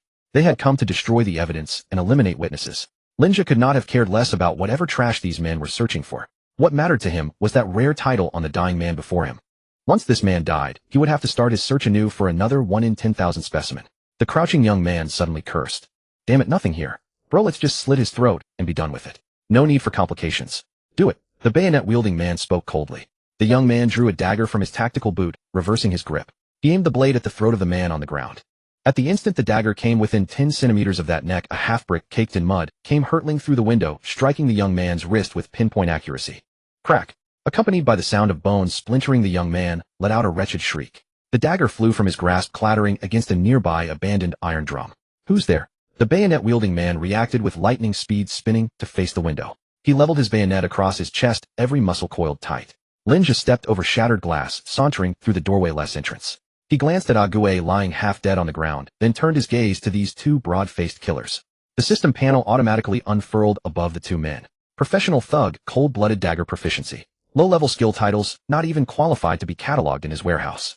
Which gang are you from? Our boss has business here. Get lost, irrelevant people. The bayonet man fixed his stare on Lin Zhe, not daring to charge directly. That half-brick had displayed strength and precision that marked its thrower as a true fighter. I don't care who your boss is. Lin Zhe pointed at Ague on the ground. This person is under my protection. The young man across from him clutched his swollen wrist, rising to his feet. Enraged, he laughed mockingly and produced a switchblade from his back waist. Bro, this guy's got a screw loose, right? Coming alone to snatch our target. He bared his teeth at Lin Zhe. Let's just kill him too while we're at it. The bayonet man narrowed his eyes. Without another word, he drove his legs into the ground, propelling himself toward Lin Zhe like a hunting leopard. The trident bayonet thrust directly toward Lin Zhe's heart without a hint of flourish, purely lethal strikes. Lin Zhe stood motionless. With the enhancement of enhanced reflexes, what appeared lightning fast to ordinary eyes was nothing more than slow-motion replay to him. The instant the bayonet struck, Lin Zhe merely tilted his body slightly. The blade grazed past his clothing. The next second, without giving his opponent any chance to retract the blow, Lin Zhe delivered a Baijiquan Taizhan cow, pressing close like a mountain, and slammed it into the man's chest. Thud! A bone-chilling crack reverberated through the abandoned factory. The bayonet man didn't even manage a scream. His entire body launched backward 3 to 4 meters, his spine slamming hard against the graffiti-covered brick wall. The impact shook loose a shower of lime dust from the entire surface. He slid to the ground, his trident bayonet clattering beside him. His chest had visibly caved inward. A mouthful of black blood mixed with fragments of organs erupted from his mouth as he collapsed into unconsciousness. The young man with the switchblade swallowed hard. He gazed at his unconscious brother, then at Lin Zhe standing in place without even his breathing disturbed. His pants grew warm as he wet himself. Dropping his blade, he turned and bolted for the exit. Lin Zhe flicked up a piece of broken brick with his toe. His right leg surged with power as he launched it forward. The brick tore through the air with a howling wind, striking the young thug precisely behind his knee. A sharp crack echoed as the thug screamed and crumpled to the ground, clutching his shattered leg and thrashing wildly. Lin Zhe strode over, lifted his foot, and pressed it down onto the man's already fractured right wrist, grinding hard. A hog-slaughtering shriek pierced the abandoned factory. Annoyed by the noise, Lin Zhe kicked the thug in the jaw. The screaming stopped abruptly. The man's jawbone shattered, his eyes rolled back as he fell into a dead faint. Having dealt with the two low-grade thugs, Lin Zhe turned and walked toward the corner. The smell of blood was overwhelming. Ague lay on the ground, mingling with muddy water and scattered weeds. The horrifying wound in his abdomen gaped wide, dark red blood still pouring out. Even his tactical vest was completely saturated. The system panel above Ague flashed frantically. That crimson tidal-penetrating wound grew ever deeper in color, ravenously devouring the target's vital signs. Beside it, the dusky gold tidal shadow that had made Lin Zhe's mouth water flickered with the faintest glimmer, on the verge of dissipating entirely. This man wouldn't survive another 3 minutes. Lin Zhe crouched down and patted Ague's blood-smeared cheek. Wake up! Ague's cracked lips parted slightly. His heavy eyelids lifted, revealing a sliver of consciousness. Massive blood loss had stolen all ability to focus. He could only make out a blurred silhouette crouching before him. I can keep you alive. Lin Zhe cut straight to the point, his voice steady. The price is that you belong to me. Ague's consciousness teetered on the edge of oblivion. Survival instinct desperately clung to his final breath. He couldn't make out the specific words, but the word live pierced through his dying nerves. He refused to die. Whatever the cost, he refused to perish in this sewer drain. Ague gathered every last ounce of strength in his body. From his throat emerged a single feeble syllable. Deal. Detected an extremely intense will to trade for survival from the target. Voluntary contract established. Extracting the target's red negative trait penetrating wound. Deducting 1000 in cash. The trait has been stored in the host's available trait inventory, accessible via the trait bestowal function. The host has obtained the target's absolute binding contract. Several electronic voices exploded in his mind. Lin Zhe's account instantly lost 1000 yuan. At the same time, a viscous mass of crimson bloodlight was forcibly extracted from Ague's abdomen. The bloodlight writhed and struggled in midair before plunging directly into Lin Zhe's brow, sealed in the deepest recesses of the system's repository. Lin Zhe pulled up the panel and glanced at it. The penetrating wound trait lay quietly in the inventory. This was a good thing. Even more straightforward and brutal than Black Swan.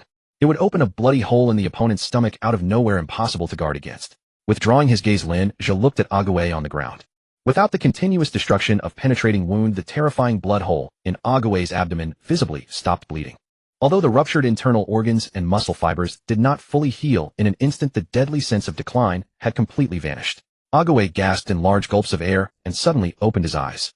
He pushed himself up with both hands on the muddy ground, forcing himself to sit up. Looking down, the wound that had tormented him nearly to the point of losing his mind was now only covered with a thin layer of scab. Apart from the weakness caused by massive blood loss, the feeling of life draining away was completely gone. Agaway touched his abdomen, his hands covered in dried blood clots, but he felt no pain. This was beyond his comprehension.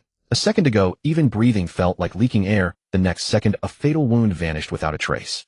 Agaway jerked his head up, staring at Lin Zhe crouching in front of him. The young man before him was dressed in casual clothes, not even a single drop of blood splattered on him. "Who the hell are you?"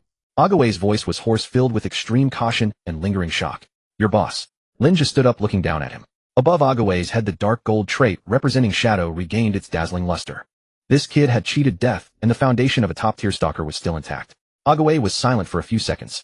A man who lived on the edge of a knife like him believed in neither gods nor Buddha's, only strength. He had heard the sounds of the scuffle. The two men who had been chasing him were crippled without even a chance to fight back. Coupled with the divine method of healing a fatal wound out of thin air, the other party was undoubtedly an unfathomable giant. Most importantly, he had agreed to the deal. In this world you could lose your life, but debts must be repaid. Agaway supported himself with both hands on the ground, knelt on one knee in the muddy water, and lowered his head. "Boss, my name is Agaway." Lin Zhe nodded and turned to walk out of the factory. "Clean this place up. I'll give you 15 minutes. "Understood." Agaway stood up. He walked over to the two unconscious assassins, picked up the three-edged military spike from the ground, and without a moment's hesitation drove the spike straight into their throats. He pulled it out and flicked off the blood. From a hidden pocket in his tactical vest, he took out a small plastic spray bottle and sprayed a few bursts over the two bodies. A pungent chemical smell instantly filled the factory, and the parts of the bodies that came into contact with the liquid began to dissolve rapidly. Lin Zhe stood by the weeds outside the factory, looking back. The technique was extremely professional, disposing of the bodies without even blinking. Buying a Night Stalker of this caliber for 1,000 yuan was a deal that yielded a 1,000-fold profit. With Agaway, many things Lin Zhe was not convenient to handle personally now had the perfect candidate. 15 minutes later, Agaway walked out of the abandoned factory on time. He had discarded his tactical vest and changed into a loose black windbreaker. The clothes were stripped from the crippled underling from earlier, zipped all the way up to just cover the bloodstains on his neck. Lin Zhe had already parked the Cullinan in the shadow of the street corner. Agaway walked to the passenger door, opened it, and paused for a moment. The interior of the car was brand new, with floor mats made of pure handmade wool. He looked down at his tactical boots caked with mud and unidentified liquids and did not dare step directly inside. "Get in." Lin Zhe rested his hands on the steering wheel without turning his head.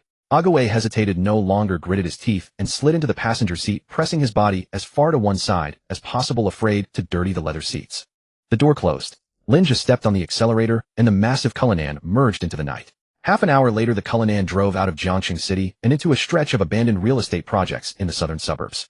There were not even streetlights around. A few buildings reduced to frameworks of steel and concrete stood in the darkness, with not a single person visible for 2 kilometers in any direction. The car stopped in an empty lot, and the engine died. Lin Zhe pushed the door open, leaned against it, fished a pack of cigarettes from his pocket, bit one between his lips, then tossed the remaining half-pack and the lighter onto the hood. Agaway followed him out, picked up a cigarette, lit it, and took a long, deep drag. The nicotine eased his taut nerves slightly. "Your stalking skills are impressive." Lin Zhe exhaled a smoke ring, looking at Agaway in the faint moonlight. Agaway's fingers holding the cigarette tightened a little, and he replied in a low voice, "It's my bread and butter." Before taking jobs abroad, anyone with poor concealment would have ended up as fertilizer by now. Lin Zhe flicked the ash. "Your concealment is indeed top-notch, but your direct combat strength is too poor." Lin Zhe bluntly pointed out, "When you really run into a tough nut, once your stealth is broken, even 2 street thugs can corner you into a dead end." Agaway lowered his head without rebuttal. His forte was always assassination and reconnaissance. Direct confrontation was indeed his weak point. "Boss wants me to go for further training," Agaway asked tentatively. In the underground circles he used to run, and big bosses who cultivated expendable agents would spend a fortune sending them to training camps in Southeast Asia or Siberia for a few years. Lin Zhe shook his head. "I don't have the time to wait for you to slowly train. Is there anyone in Jiangxing with top-tier skills, someone who has actually been on the battlefield and seen blood? Preferably someone who's already retired and hiding in the shadows, unwilling to see the light of day." Lin Zhe laid out the main point. Tonight, bringing Agaway here was not just to show him the base. The main purpose was to use this local snake to dig up those hidden top-tier combat talents lurking in the depths. Agaway was stunned. "Boss wants to recruit them?" "No." Lin Zhe threw the cigarette, but to the ground, and crushed it with his foot. "What I'm after is their practical combat experience and killing techniques. I'll buy their most valuable skills and install them directly into your brain." Agaway's hand holding the cigarette trembled violently. A large piece of ash fell on the back of his hand, burning a red patch, yet he felt nothing. "Installing someone else's killing technique directly into my brain." It sounded like sheer fantasy. But Agaway's mind instantly flashed back to the wound on his abdomen that had healed out of thin air, and his breathing became extremely heavy. Who on earth was this young man before him? Lin Zhe paid no heed to Ague's shock. With 60 billion in funds, purchasing high-level combat word tags to arm Ague was absolutely within reach. But before that, Lin Zhe had a crucial notion to verify. Ague would handle the dirtiest tasks for him and would inevitably learn more classified secrets. Although they had just established an absolute loyalty contract, human nature cannot withstand temptation. A physical constraint that would be absolutely impossible to violate had to be added. Lin Zhe found the contract management module on the system panel and opened Ague's detailed interface. System detected host attempting advanced intervention on subordinate contract. Tip used the contract reconstruction function to add absolute restriction clauses. Single operation deducts 1 million in cash. 1 million. For Lin Zhe now, it was barely a trifle. Lin Zhe directly confirmed the deduction. Please input restriction conditions and punishment mechanism. Lin Zhe stared at the virtual keyboard before him and typed swiftly. Restriction: disclose the employer's identity characteristics and related abilities to any third party through any language, text, gesture, or electronic device. Punishment mechanism: trigger instantaneous aortic tears experiencing extreme, piercing, heart-wrenching agony. Auto repair after 10 seconds. If a second intent of violation occurs, all vital signs will be directly stripped. Input complete. Generating terms. Contract reconstruction successful. Restriction clauses have been secretly written into the target's life signature. Night wind swept across the abandoned building's empty space. Lin Zhe turned to look at Ague. Ague, close your eyes. In your mind, think about who your employer is and imagine how much benefit you could gain if you sold my affairs to the police or your enemies. Lin Zhe issued the command in a flat tone. Ague was completely bewildered, but he still obeyed. He closed his eyes. The moment Lin Zhe's face appeared in his mind following Lin Zhe's words, a tentative thought emerged. What if he sold this business of instant healing to an overseas biological laboratory?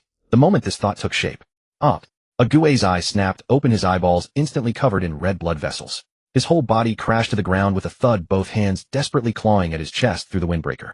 Pain. Indescribable agony. It was as if a serrated steel saw with backward-facing barbs had been thrust directly into his chest cavity, entangling every vessel of his heart, tearing slowly and forcefully outward. Ague had endured countless instances of cruel interrogation, even having his fingernails pulled out without uttering a sound. This hardened man now frantically rolled on the ground littered with broken stones. He opened his mouth wide, emitting a death cry like a dying wild beast, saliva uncontrollably flowing out. Each second was stretched into several centuries. Lin Zhe leaned against the car door coldly, watching Ague rolling on the ground. 10, 9, 8. The moment 10 seconds elapsed, the excruciating pain vanished into thin air. Ague collapsed on the ground, his entire body appearing as though just pulled from water, drenched through with cold sweat. He gasped violently, chest heaving, limbs still uncontrollably trembling slightly. Those were the most terrifying 10 seconds of his entire life, genuinely experiencing the despair of the Grim Reaper, placing his scythe against one's heart. Do you understand now? Lin Zhe walked over, gazing down at him from above. Ague struggled to flip himself up. This time, instead of kneeling on one knee, he dropped both knees heavily onto the gravel, not daring to lift his head, even slightly. I understand boss's rules. Rot in my stomach. Ague's voice was hoarse and terrible, even carrying an irrepressible tremor. That was fear etched into the very depths of his soul. Lin Zhe was highly satisfied with this effect. With this safeguard in place, Ague would become a truly perfect weapon. Get up and speak. Lin Zhe turned and opened the Cullinan's door. Ague braced himself against the wheel to steady himself, forcing his trembling legs to stand. Do you have a target for what I asked earlier? Lin Zhe settled into the car and lowered the window. Ague wiped the cold sweat from his face with his sleeve, his mind racing at lightning speed. There is one person. Ague spoke rapidly, fearful of making Lin Zhe wait. The underground calls him Old Mo. Give me details. This old fellow is over 60 now. 30 years ago, he operated in the Golden Triangle region as the ace cleaner for some warlord. They say one man with one blade could infiltrate an entire armed checkpoint in tropical rainforest. Proficient in all cold weapon assassinations and hand-to-hand combat. After the warlord fell, he escaped back to the country, changed his identity, and hid in Jiang City. Ague laid out all the information he possessed. Where is he staying? Lin Zhe became interested. A person capable of taking out an entire armed checkpoint alone. This caliber of individual would absolutely yield several dark gold tier elite combat word tags. Once extracted and bestowed upon Ague, combined with Shadow's stealth ability, Ague would instantly transform from a scout who could only hide into an ultimate killing machine. The old town's farmer's market. He rented a stall there and sells fish every day. Ague reported an address. This person has an extremely foul temper. No one knows what he used to do. Only when I was investigating private leads a few years ago did I accidentally witness him act once. The Cullinan glided smoothly along the highway, leaving the city windows halfway down as night wind poured into the cabin. Lin Zhe adjusted his steering to avoid a pothole on the road. Earlier in that dilapidated factory, what were those two with knives searching through on your body? Lin Zhe watched the road ahead, asking casually. Ague sat rigid in the passenger seat, body tense. Hearing the question, he quickly retrieved a blood-stained brass key from his windbreaker's inner pocket, placing it on the center console. Key to locker number 16 on the second underground floor of the train station. Ague confessed honestly. The item is stored there. What's inside? A black leather ledger. Ague rubbed the cold sweat from his palm. Half a month ago I took a job on the black market. Someone paid 300,000 to have me break into the chairman's office of the Wanhao Group and obtain the bidding bottom price for the Cross-Sea Bridge project. Wanhao Group. Lin Zhe recognized this name. A large enterprise in Jiang City that built its fortune in earthwork and building materials. The boss was Wang Jianshu, infamous in his early years as a ruthless troublemaker. In recent years he had cleaned up and gone legitimate, becoming a star entrepreneur in the city worth tens of billions. I snuck in, Ague continued. Couldn't find the bidding documents, but I discovered a hidden compartment in the wall behind the boss's chair. Inside were 100,000 USD in cash plus that ledger. I took everything out. Lin Zhe glanced at him. Did you read the ledger's contents? I did. Ague swallowed nervously.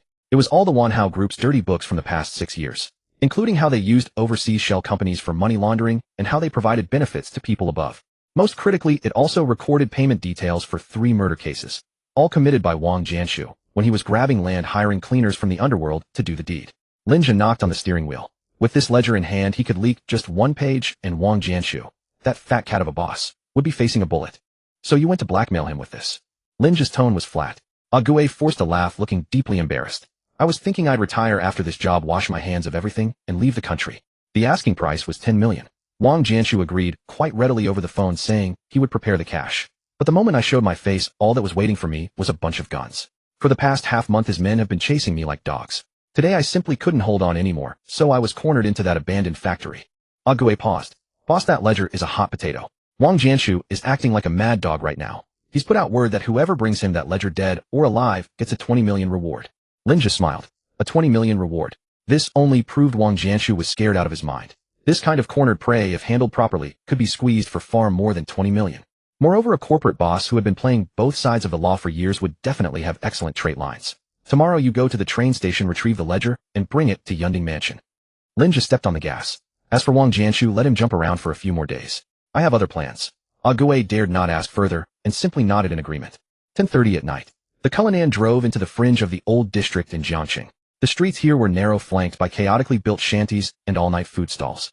The road surface was full of potholes covered in stagnant water and oil stains. This 5-meter-long top-tier luxury SUV driving into such a place looked utterly out of place. People drinking shirtless by the roadside all stopped their cups and pointed, whispering among themselves. Lin Zhe found a relatively spacious open space 2 streets away from the farmer's market and parked the car there. He turned off the engine and stepped out.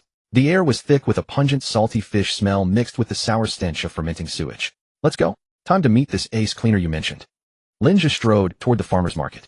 Ague followed closely behind. The night market was deserted. Most stalls had already pulled down their rolling doors. Only the aquatic products section at the very back still had a few lights on, where vendors were working through the night processing dead fish and shrimp for the next morning's sale.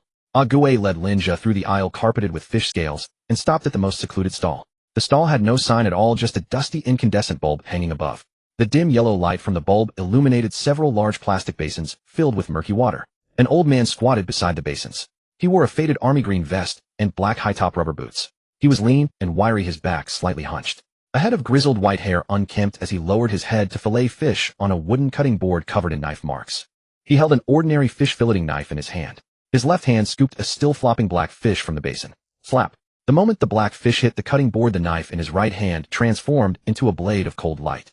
The blade precisely entered from beneath the fish's gills, sliding along the spine, all the way to the tail. With a flick of his wrist, the entire intact fish skeleton was extracted. Then the blade tip flicked upward, separating the flesh into 2 clean fillets. The entire process took less than 2 seconds, executed with such crisp efficiency, it was as if the fish had dismantled itself willingly. Lin Zhe stood 3 meters away, quietly watching the old man's movements. That level of control over force, that familiarity with muscle and bone structure. This was absolutely not something an ordinary fish vendor could possess. The system panel automatically unfolded before Lin Zhe's eyes. Target name, Old Mo. Target identity, retired overseas mercenary top-tier cleaner.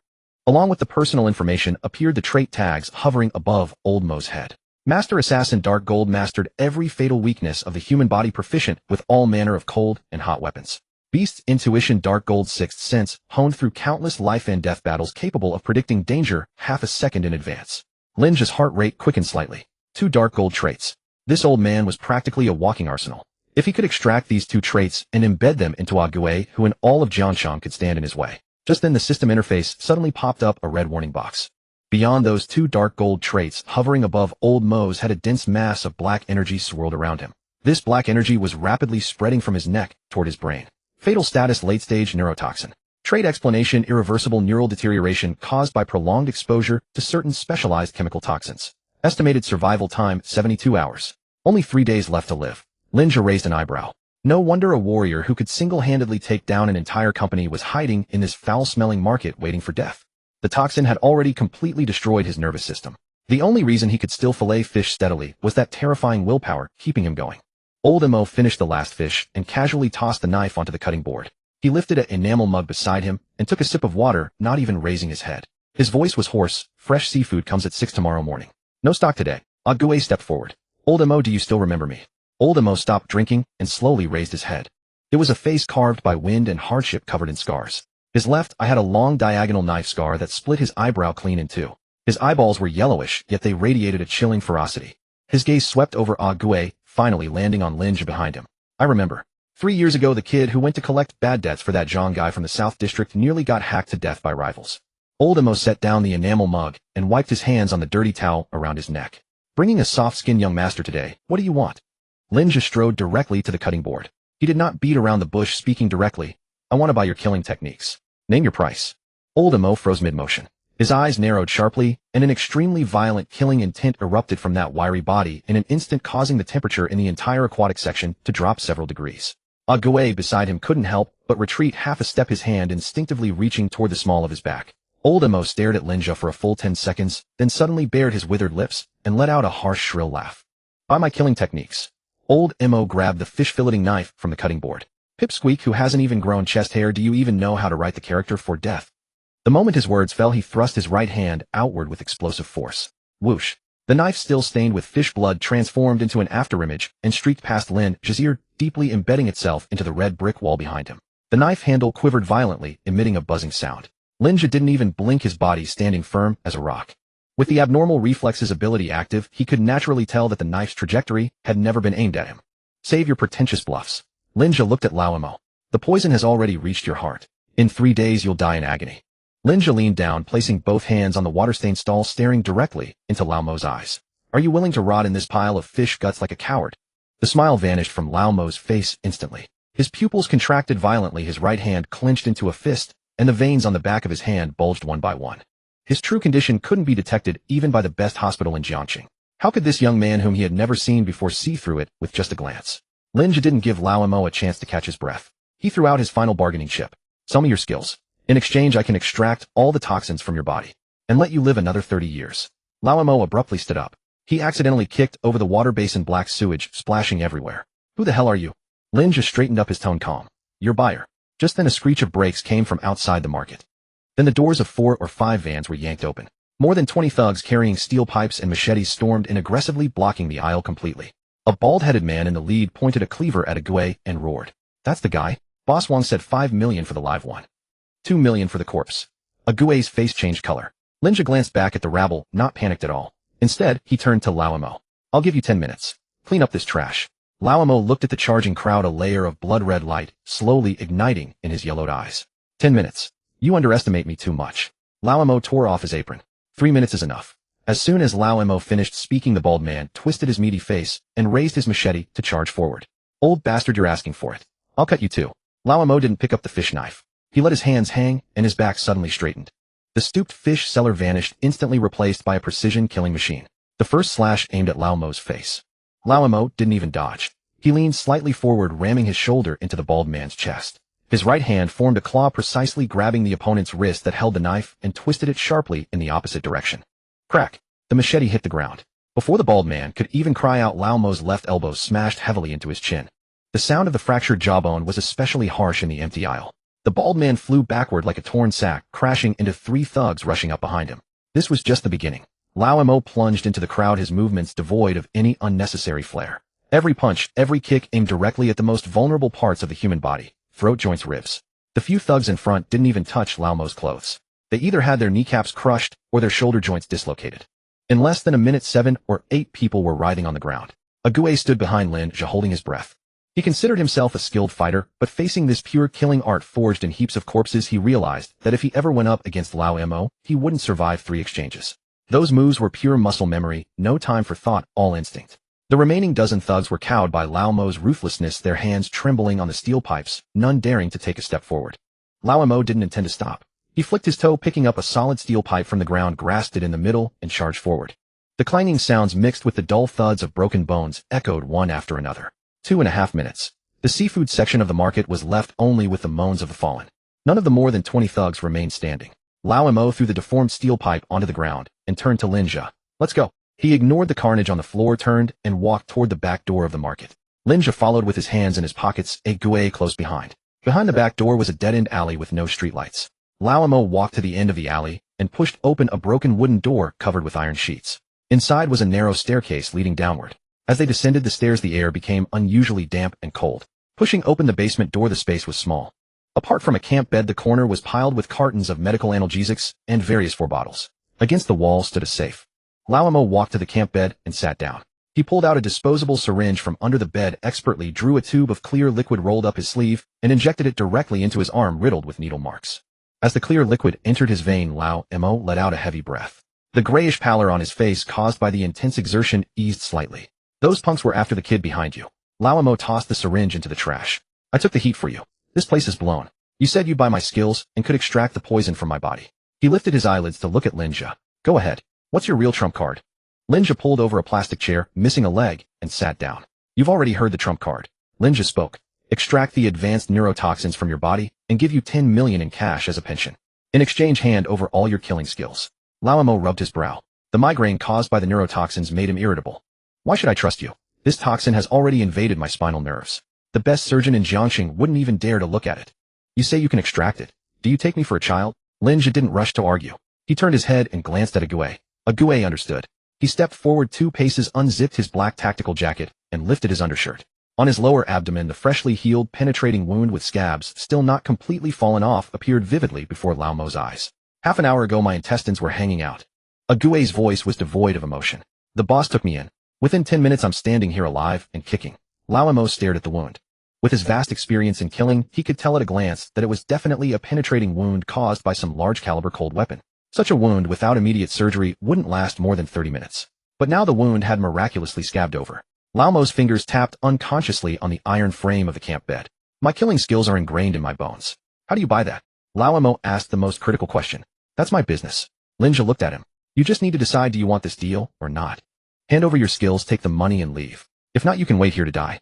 Lao Mo fell into a profound silence. This skill was the very foundation of his survival in the underworld. Even now, as nothing more than an old fishmonger, as long as he held his cleaver, he feared no one who dared to trouble him. Once he surrendered it, he would become a decrepit, frail man, helpless against the bullying of a few petty thugs. Yet the torment of the neurotoxin was simply unbearable. Every night he writhed in agony on the floor, only able to find brief respite through heavy doses of painkillers.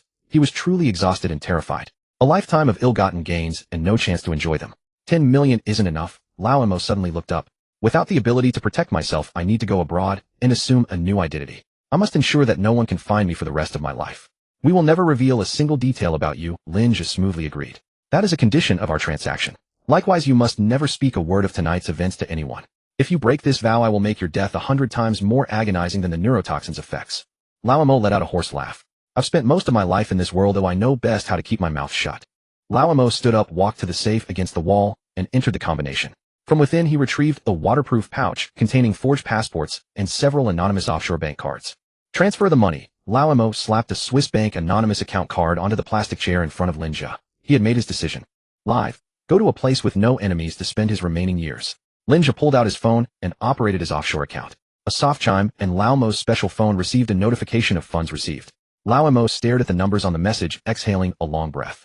The killing intent that had been coiled in his spine vanished without a trace in an instant. Good. Lao Mo sat back down on the cot. Now show me your skill. I want to see how you can take away my killing techniques. Detected target's willingness to trade. Voluntary contract established. Lin Zhe with a thought immediately opened the contract function of the system panel. He could not simply let a former mercenary walk away with the money without any restrictions. 1 million in cash was instantly deducted. Absolute restriction clause inscribed into target's life imprint. Clause content: the target shall not disclose any transaction details or the employer's identity to any third party. Violation triggers sudden cardiac death. Then Lin Zhe selected the extraction of the traits. Commencing stripping of dark gold, trait assassination grandmaster. Commencing stripping of dark gold, trait beast instinct. Commencing stripping of red lethal trait advanced neurotoxin. 3 beams of light rose simultaneously from Lao Mo's head, 2 dazzling dark gold beams, and a mass of black mist reeking of decay. The moment the 3 lights left his body, Lao Mo shuddered violently. He stared in shock, his hands clutching his throat as he gasped for breath. The deep, persistent pain that had been crushing his nerves vanished completely in that single second. Not only that, but the stiffness in his spine suddenly eased. But immediately, an unprecedented emptiness followed. Lao Mo instinctively reached for the fish cleaver lying beside the cot. The handle felt familiar in his hand, yet it weighed 1,000 pounds. The sensation of being one with the blade was gone. The once crystal-clear pathways of muscle movement and instinctive predictions of human weak points in his mind were all erased. Now his grip on the knife was no different from that of a real fishmonger.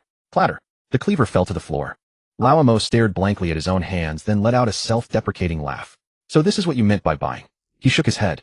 What kind of person are you? Lin Zhe did not answer him. The 2 dark gold lights and the cloud of black mist lay quietly in the system's trait repository. Lin Zhe stood up and pushed the Swiss bank card back to Lao Mo. The deal is done. Leave Jiangcheng before dawn, Lin Zhe said, then turned and walked toward the basement door. Gue followed behind, casting a glance at Lao Mo before stepping out. This killing god who had made him feel a chill down his spine just half an hour ago now looked like an ordinary, slightly hunched, lonely old man. The 2 climbed the stairs back into the dead-end alley. A night breeze blew and Gue felt a chill on his back. Boss, where are we going now? Gue whispered. Lin Zhe pulled open the door of the Rolls-Royce Cullinan and slid into the driver's seat. He looked at Gue in the passenger seat and pulled the door handle. I told you I'd put that old man's skills directly into your head, Lin Zhe said, tapping the steering wheel with his fingertip to summon the system panel. Gue's pupils contracted sharply, his breath catching in his throat. Lin Zhe glanced at the 2 gleaming dark gold traits in the system repository and directly clicked trait assignment. Target Gue. Confirmed assignment, assassination grandmaster beast instinct. Close your eyes and feel it, Lin Zhe said. Gue instinctively shut his eyes, and in the next moment his brain felt as if it had been struck by a heavy hammer. A vast chaotic torrent of information brutally surged into his neural center. Tens of thousands of killing scenes, techniques for wielding cold weapons, disassembly and assembly of firearms, escape instincts from all kinds of deadly situations. Gue let out a pained groan, clutching his head as cold sweat instantly soaked his jacket. Lin Zhe stepped on the accelerator. The black Cullinan sped away from the old town, racing toward Yunding Mansion. Half an hour later, the Cullinan came to a smooth stop in front of the main building of Yunding Mansion. Gue slumped in the passenger seat, steam rising from his body, his clothes drenched in sweat. The sharp pain in his mind had subsided, replaced by a terrifyingly clear awareness. He lowered his head and looked at his own hands. The flesh was the same, but with just a thought, 100 ways to snap someone's neck with a single finger would spring into his mind. With a slight concentration, he could hear the faint rustle of a leaf falling 30 meters outside the car. He turned his stiff neck to look at Lin Zhe beside him. This method, defying all common sense, completely shattered the worldview Gue had built over the past 20-odd years. Lin Zhe opened the driver's door and got out. Gue quickly pushed open his door and stepped out. Just as his feet touched the ground, a gentle breeze passed by. Instinctively, Gue's back arched, and he sidestepped half a step. The moment he dodged, 2 powerful flashlights shone from different angles onto the spot where he had just stood. 2 fully armed security personnel stepped out from the shadows of the main building's steps, their hands already resting on the holsters attached to their tactical vests. Richard, dressed in an impeccable butler's uniform, followed behind the 2 security guards. It was meant to be a routine security sweep, but the moment Richard caught sight of Gue, his usually impassive face underwent a dramatic transformation. Richard raised his right hand and made a tactical gesture. Immediately, the crisp metallic click of weapons being loaded echoed from the surrounding shadows. At least 6 submachine guns were now aimed at Gue's head. Sir, Richard stepped forward, positioning himself diagonally in front of Lin Zhe, his gaze locked onto Gue. This man is extremely dangerous. Gue remained motionless where he stood. The number of people around him, their exact positions, the weapons they carried. All of this information automatically assembled itself in his mind. In the past, facing security forces of this caliber, his only option would have been to flee under the cover of darkness, and even then escape was unlikely. But now combat experience flowing through his mind told him he could slit Richard's throat before these mercenaries even drew their weapons, using Richard's body as cover to eliminate all 6 gunmen within 5 seconds. Stand down. Lin Zhe tossed the car keys to Richard casually. This is Gue. He's with me now. He'll be staying at the mansion. Richard caught the keys and held his gaze on Gue for a few seconds. He could feel the lethal threat radiating from this man, a palpable killing capability that no ordinary street thug would possess. Richard lowered his hand, and the sounds of weapons in the surrounding shadows fell silent. Welcome to Cloud Summit Mansion, Richard said with a slight bow. Gue relaxed his tense muscles and stood properly behind Lin Zhe. Have him take a bath and change into clean clothes. Also take him to the security department's armory to select a few weapons he's comfortable with. Lin Zhe said as he walked. You have half an hour to treat your wounds and freshen up. Come to the first floor study in half an hour. Yes, boss. Ague bowed his head in acknowledgement. Cloud Summit Mansion Security Department Basement Level 2. Pure white cold lights illuminated the silver-gray explosion-proof door. Richard stepped forward, pressing his finger against the fingerprint scanner, followed by a pale blue iris scan beam sweeping across his eye. With a faint hiss of air pressure, the heavy steel door slid smoothly into the wall. Ague, now clad in the mansion's exclusive black tactical uniform, followed Richard inside. Beyond the door lay a climate-controlled armory spanning nearly 400 square meters. Floor-to-ceiling explosion-proof glass cabinets lined the walls, stocked with an array of long and short firearms, tactical accessories, and ballistic protective gear, neatly arranged like shelves in a high-end supermarket. The air hung heavy with the pungent scent of gun oil that sent adrenaline surging. Ague couldn't help but draw in a sharp breath. After years operating in those lawless borderlands overseas, he'd seen plenty of impressive displays. Yet this scale of military provisioning, across all of Southeast Asia, it would require the warlords who maintained private armies to produce something comparable. And now all of it was crammed into the basement of a villa on the eastern outskirts of Jiangxing. Choose for yourself. All equipment is the latest batch, no break-in period required. Richard remained by the doorway, hands clasped behind his back. Ague said nothing and strode purposefully toward the close-quarters weapons section. The moment his fingers brushed the cold metal surface, the latent power of Lao Mo's dark gold-level assassination master experience surged through his mind. Countless muscle memories, kills, dissections, single-strike executions, coursed through his body like electric current. He grabbed an unassuming dark-colored triangular combat stiletto from the rack, his forearm muscles instinctively tensing as his wrist adjusted to the perfect angle for maximum force. It felt as though the blade had grown from his hand. 2 Glocks 19 with suppressed components. For spare magazines. Ague slid the triangular stiletto into the tactical sheath at his thigh and turned to Richard. And 2 flashbang grenades. Can that be approved? The sir has already given the word. All resources you need will get full clearance from security, Richard said with a gesture toward the exit. Once you've made your selections, head to the second floor study. The sir is waiting. Exactly 30 minutes later, a gentle knock came at the rosewood door of the second floor study. Enter. Ague pushed the door open and stepped inside, his heavy tactical boots making absolutely no sound on the carpet. Lin Zhe sat in his expansive leather chair, a tablet glowing before him, a cup of black coffee steaming on the desk. Are the weapons suitable? Lin Zhe didn't look up. All top-tier equipment. Thank you, boss. Ague stood rigidly at attention, hands pressed firmly against his sides. If his submission had initially stemmed from that life-binding contract, now that he truly felt the terrifying power coursing through his transformed body, his reverence for Lin Zhe had penetrated to his very bones. To take combat experience forged in bodies of the dead and implanted directly into another person's mind as easily as copying files to a computer, that was power reserved only for gods. Richard followed them inside and approached the desk, presenting a briefing. Sir, 5 minutes ago, our outer perimeter sentries reported several unidentified vehicles on the auxiliary roads leading to the base of Cloud Summit Mountain. Shall I deploy the tactical team to clear them out? Richard reported in a strictly professional tone. Ague's heart tightened. The men at the farmer's market had been taken down by Lao Mo, and Ague had been standing right beside him. Wanhao Group's network of informants ran deep across all sectors. They must have traced the distinctive license plate of that ostentatious Qian. Wang Jianshu was the most notorious local tyrant in Jiangxing, and for that ledger that could cost him his life, he'd burn the heavens themselves. Just a few small-time thugs. Keep eyes on them from below. As long as they don't cross the perimeter line, let them wander. Lin Zhe raised his coffee cup casually. The moment he finished speaking, the phone on the desk suddenly vibrated. A virtual number with no geographic origin lit up on the screen. Lin Zhe leaned back in his chair and hit speakerphone. Who is this? A slightly gravelly middle-aged man's voice came from the other end, carrying the arrogant tone of someone accustomed to giving orders. Young Master Lin, correct. This is Wang Jianshu of the Wanhao Group. Ague's thigh muscles instantly tensed. Your reach is impressive, Mr. Wang. Lin Zhe twirled a fountain pen in his hand, a half-smile playing on his lips. Something you need at this hour? Cloud Summit Mansion, which the Shun family gifted to young Master Lin, is truly a prime property in Jiangxing. I Wang have long wished to pay my respects. Wang Jianshu's bureaucratic tone carried through the phone. This call is simply to ask for a favor. I've heard a scoundrel named Ague has infiltrated your compound.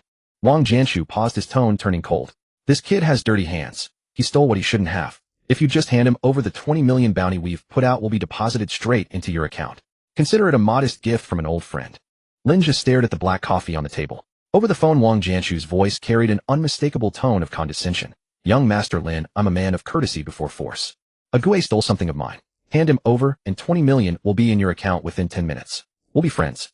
From now on in Jiangxing, any trouble with construction approvals, I'll clear it for you. Lin Zhe smiled. He leaned back against the leather chair, tapping his fingers twice on the mahogany desk. Brother Wang, you really think too highly of yourself. The breathing on the other end of the line paused noticeably. What does young Master Lin mean by that? Wang Jianshu's voice dropped, tinged with the gangster edge honed over decades in the underworld. You're young and new here. A bit of arrogance is understandable. But I've been in Jiangxing for 30 years. I've eaten more salt than you've eaten rice. This muddy water isn't for you to wade through. Is that so? Lin Zhe's tone was flat, devoid of any fluctuation. What if I insist on wading through? The breathing on the other end grew rapid and ragged. Are you fucking with me, eh? Wang Jianshu finally tore off the mask of civility, cursing loudly. You refuse a toast only to drink a forfeit. Do you think hiding in Cloud Summit Mansion keeps you safe? I'll level that mountain tonight. You'll never leave Jiangxing in your life. Lin Zhe couldn't be bothered to listen further. He ended the call and immediately blocked the number. A Gue standing nearby was tense all over. Bossy's about to lash out desperately. I'll go down and deal with the men at the foot of the mountain now. A Gue rested his hand on the triangular combat knife strapped to his thigh. Lin Zhe took a sip of coffee and nodded. Go ahead. Warm up. Richard pressed his earpiece and instructed the security patrol team. Pull back the first line of defense. Let them in. A Gue turned and left his footsteps silent. The moment the door closed, he seemed to vanish into the shadows of the corridor. Richard slid the tablet across the table to Lin Zhe. Sir, should we activate the mansion's heavy defense system? If they bring heavy firepower, relying on a Gue alone might be risky. He's not as weak as you think, Lin Zhe said, watching the blinking dots on the screen. If he can't handle a little trouble like this, there's no point keeping him here. Richard fell silent. To be honest, this was no small commotion. Even the mansion's security team would find it no easy task to resolve. But Lin Zhe's attention wasn't on the cannon fodder at the mountain's base. With a thought, the system panel unfolded before his retina. Activate the trait detection radar. Maximum power scan. Target Wang Jianshu. Beep. Holographic radar waves emitted. Current consumption 10,000 yuan per second. The map rapidly spread before his eyes. 3 seconds later, a glaring red cursor lit up on a standalone villa in the city's upscale district. Lin Zhe tapped the cursor. Wang Jianshu's personal information panel popped up directly. Name Wang Jianshu, identity chairman of Wanhao Group, held traits cunning and calculating, ruthless and merciless, qi and blood deficiency, severe kidney deficiency, no advanced defensive traits. Lin Zhe gave a cold laugh. A 30-year local kingpin. Before the system's overwhelming advantage, he was less than an ant. Lin Zhe opened the system inventory, his gaze falling on a pitch-black, gleaming trait. Black Swan Dark Gold negative. When making a large-scale investment or progressing a major project, an unavoidable Black Swan event of force majeure will occur, ultimately leading to total collapse. Trait imbuement. Please select the target for forced imbuement. Lin Zhe unhesitatingly tapped on Wang Jianshu's name. Detecting target willpower, calculating resistance. Target's resistance will is weak, trait compatibility is high. This forced imbuement requires a cost of 500,000 yuan in real currency. Confirm. Without even blinking, Lin Zhe clicked confirm. 500,000 for the collapse of a multi-billion-dollar conglomerate. A bargain. Ding. Payment successful. The Black Swan trait has been successfully implanted into the target's fate trajectory. It will automatically trigger the next time the target makes a major decision. Lin Zhe closed the panel and stretched. Wasn't Wanhao Group bidding for the earthwork contract of the Cross-Sea Bridge? He wanted to see just how big a stir this Black Swan would cause tomorrow. Cloud Summit Mansion mountainside winding road. 6 unmarked vans and 3 black SUVs roared through the gate at the foot of the mountain, charging up the winding road. Headlights flickered wildly in the dark woods. In the front passenger seat of the middle Toyota Land Cruiser sat a burly man with a scar on his face. He was called Sango, Wang Jianshu's top enforcer, with blood on his hands. Get your goddamn weapons ready. Sango roared into the walkie-talkie. The boss says whoever chops off that Ague's head tonight gets 5 million. If anyone in this villa dares to stop us, open fire. Excited howls erupted from the walkie-talkie. A 5 million bounty was enough to make these desperados take down the gods themselves. The convoy slowed at a sharp curve. Suddenly, a loud bang exploded from the leading van without warning. The right front tire blew out, sending the van skidding sideways under immense inertia, crashing hard into the mountain wall on the inner side of the road. The vehicles behind couldn't brake in time and piled into each other, screeching tires and clashing metal, shattering the night stillness. The entire convoy was forced to a halt. Shit. What the hell? Sango kicked open the door and jumped out, gripping a 5-shot shotgun. Dozens of thugs cursed as they shoved open doors, brandishing machetes and homemade shotguns, peering around in the blinding headlights. The forest was silent save for the rustle of wind through leaves. Brother goes someone scattered caltrops on the road ahead, all specialized armor-piercing spikes. A lackey ran over to report, his voice trembling. Sango's face darkened. We've got a tough one. Everyone stay sharp. Turn on all flashlights. Search the mountain. Dozens of high-powered beams instantly lit up the surrounding woods like daylight. Just then, a faint, almost imperceptible sound of air slicing came from above. Before the outermost thug could react, a bloody hole appeared in his Adam's apple. He couldn't even scream. His hands clawed futilely at his neck as blood gushed between his fingers. He collapsed limply to the ground. Then from the dead angle of the flashlight beams, a shadowy figure descended like a nocturnal owl from the canopy, silently closing in on another isolated thug. The triangular combat knife traced a dark trajectory through the air. No flashy moves, just a precise strike from the side and rear slipping into the gap between the cervical vertebrae, severing the spinal cord. The thug went limp instantly.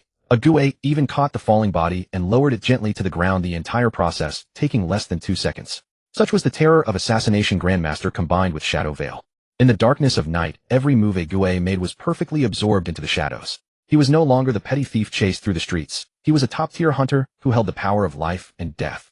In the woods on the left, open fire. Sango finally spotted the body lying on the ground, his scalp instantly crawling with dread. Bang bang bang.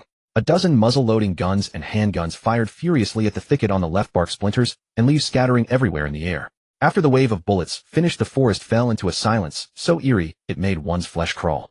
No sound of bodies striking the ground. Hold your fire. Hold your fire. Sango raised his hand. Where's the target? Did we hit anyone? Before he finished speaking, a crisp clang rang out as a cylindrical black metal sphere rolled out from beneath the van on the right side, coming to rest precisely where the crowd was densest. The instant Sango recognized the object under the headlights, his pupils contracted to the extreme. A flashbang. Get down. Sango barely managed to shout 2 words. Boom. A deafening roar of 170 decibels erupted along with blinding light intense enough to cause instant blindness, detonating across the mountain road.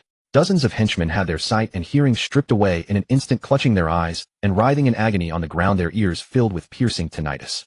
Ague crawled out from beneath the off-road vehicle. He didn't draw his gun, instead gripping a tri-edged spike in a reverse hold, charging into the crowd with inhuman explosive speed. The true one-sided slaughter began. 3 minutes passed. The effects of the flashbang gradually faded. Sango swayed his head, struggling to focus his blurred vision. He tried to retrieve the shotgun that had fallen to the ground. A foot came down heavily on the back of his hand. The anti-slip treads on the tactical boot sole, grinding his finger bones to pieces. Sango let out a miserable scream and looked up. The man in the black tactical gear stood before him. Scattered across the ground around him lay all his subordinates in a chaotic mess. None could stand. The pungent smell of blood was so thick it turned the air foul. Ague crouched down, patting Sango's face with the tri-edged spike in his hand, the cold blade still glistening with warm blood. You're Ague. Sango finally recognized this face, but he could never reconcile the god of death who had just slaughtered dozens of men in under a minute with the pathetic thief they had chased like a stray dog just hours before. This was truly seeing ghosts. Ague couldn't be bothered with words. He kicked Sango in the side of the neck. Sango rolled his eyes and passed out cold. Yending Mansion's second-floor study. Ague's voice came through the intercom. Boss, the area is clear. I left a few survivors to deliver the message. The rest have been handled by the security department. They won't leave any traces. Well done. Lin Zhe powered down the tablet on the mahogany desk. Consider today's business concluded. Go rest. 8 in the morning. The chairman's office at the top floor of Wanhao Group headquarters. Wang Jianshu grabbed the custom purple clay teapot on his desk and hurled it to the floor with vicious force. The fine purple clay exploded into scattered fragments, dark brown tea splashing across the handmade carpet. Dozens of men, armed to the teeth, and they couldn't even reach the gate of a halfway up the mountain villa. Wang Jianshu pointed at the subordinate standing before him, cursing profusely, his heavy jowls contorted with extreme rage. The subordinate shrunk his neck, trembling all over, his voice completely altered. Boss. Sango and his crew were all taken out on the mountain road. Not a single one got away. The area's been cordoned off. Our people waiting outside can't get any information. Wang Jianshu kicked over the solid wood tea table before him, his chest heaving violently. He had navigated the underworld for 30 years. What formidable enemies in Jiangxing hadn't he encountered? But silently eliminating dozens of fully armed thugs in one night. This was far beyond what any ordinary wealthy family could accomplish. Who exactly was this Lin Zhe who had moved into Yending Mansion? Wang Jianshu walked behind his desk, picked up the receiver, and pressed the speed dial for the encrypted, dedicated line. He had to contact his superiors immediately. Beep, beep, no one answered. Just as Wang Jianshu was about to redial, the heavy double wooden doors of the office burst open from outside. The chief financial officer tumbled in his suit, completely drenched his tie. Askew. Chairman, something terrible has happened. The CFO directly lunged onto the desk, hands braced against the surface, gasping heavily. Wang Jianshu suppressed his fury with effort. Nothing is so dire that it can't be dealt with. Speak properly. Our offshore account fund chain has been cut. The Southeast Asia partners flipped on us half an hour ago. They took off with all 30 billion in margin we'd prepared for the cross-sea bridge bid. International anti-money laundering organizations have frozen all our remaining shell companies. Wang Jianshu stood frozen, the phone receiver clattering onto the desk. The overseas fund chain was his lifeline. Once this money was frozen, Wanhao Group became an empty shell. Before he could recover, the sharp clicking of high heels rang out urgently in the hallway. The chairman's secretary came sprinting in on high heels, her face deathly pale, having forgotten even to knock. Mr. Wang, the stock market just opened. Our group shares hit the daily limit and locked up solid. Media outlets are going wild, claiming our resettlement housing project delivered last month used substandard materials. The load-bearing walls were all made with waste cement. The Municipal Quality Supervision Bureau vehicles are already blocking the building. 3 fatal strikes sufficient to destroy an entire corporation, all erupting simultaneously within 10 minutes. No warning, no buffer whatsoever. This was the terror of the Black Swan entry. Once a target was locked, the system would at the causal level directly detonate all hidden dangers on the target, triggering an irreversible chain reaction collapse. An extremely sharp siren wail sounded from outside. Wang Jianshu mechanically turned his head toward the massive floor-to-ceiling window. Over a dozen flashing red and blue lights of enforcement vehicles crashed through the electronic barrier of Wanhao Group Tower. Large numbers of uniformed officers stormed into the ground floor lobby. Chaotic footsteps and exclamations from security guards filled the hallway outside. 5 economic crime investigators strode into the office producing an arrest warrant. Wang Jianshu, you are suspected of multiple major economic crimes, transnational money laundering, and orchestrating malicious violent crimes. You are now being lawfully summoned. Cold handcuffs snapped onto Wang Jianshu's wrists. The local strongman who had held sway over Jiangxing for 30 years collapsed to the floor, his legs giving way beneath him. 2 investigators grabbed him by each arm and dragged him out by force. Wanhao Group, with its tens of billions in assets, was reduced to ashes within an hour. Qin family estate in downtown Jiangxing. Qin Tianming sat in the dining room, knife and fork frozen midair, as a tablet on the table displayed a breaking news bulletin of the morning news. Our latest reports indicate that Wang Jianshu, chairman of the prominent Wanhao Group, has been taken into custody by police. It is reported that Wanhao Group is involved in multiple serious violations of laws and regulations. Currently, all group assets have been comprehensively sealed. Qin Tianming placed his knife and fork on the plate and wiped his hands with a napkin. Qin Hai hurried in from the doorway, his forehead drenched in sweat. Brother, I've found out. Qin Hai lowered his voice. Last night, Sango, one of Wang Jianshu's men, led about 60 or 70 people armed with firearms to the Yunding mansion in the eastern suburbs. Qin Tianming turned to look at Qin Hai. And the result? All of them were taken down. Qin Hai swallowed hard. When the city bureau arrived to clean up, the ground was littered with bodies. All of them were severely injured with broken bones. Not a single one could stand and speak. The man named Agui, whom Wang Jianshu intended to capture, remained unharmed inside the mansion. Qin Tianming stood up and picked up his suit jacket from the back of the chair. Just last night, Wang Jianshu had sent men to provoke the Yunding mansion, and by this morning the Wanhao Group had faced its catastrophic downfall. This kind of overwhelming, dimension-reducing strike elevated his reverence for Lin Zhe to an even higher level. Bestowing a mere year of life to resurrect someone from the dead, and with a mere flick of a finger evaporating a multi-billion-dollar conglomerate in an instant. Prepare the car. Qin Tianming put on his suit jacket. To the Yunding mansion. At the same time, on the expressway leading to the eastern suburbs, Shen Yinwei sat in the back seat of the Maybach, staring at the breaking news on her phone about the Wanhao Group's bankruptcy. Her fingers unconsciously clenched. 5 minutes ago, the old master of the Shun family had called her personally. Yinwei, you've seen the Wanhao situation. The old master's voice was extremely grave. This is definitely Mr. Lin's doing. Such earth-shaking power. No one in Jiangxing can withstand it. You must go immediately. Whatever Mr. Lin demands, the Shun family will agree to everything. Remember, we must become Mr. Lin's friends. Shen Yinwei instructed the driver, step on it. Yunding mansion. The morning sunlight streamed through the enormous floor-to-ceiling windows into the dining room. Lin Zhe, dressed in loose casual loungewear, sat at the head of the long table, holding a glass of warm milk. Agui stood upright behind Lin Zhe's right side, clad in a pure black tactical uniform. Just moments ago, Agui had retrieved the black leather ledger from the train station locker and placed it neatly on the dining table. Boss, I've got the item. Agui reported.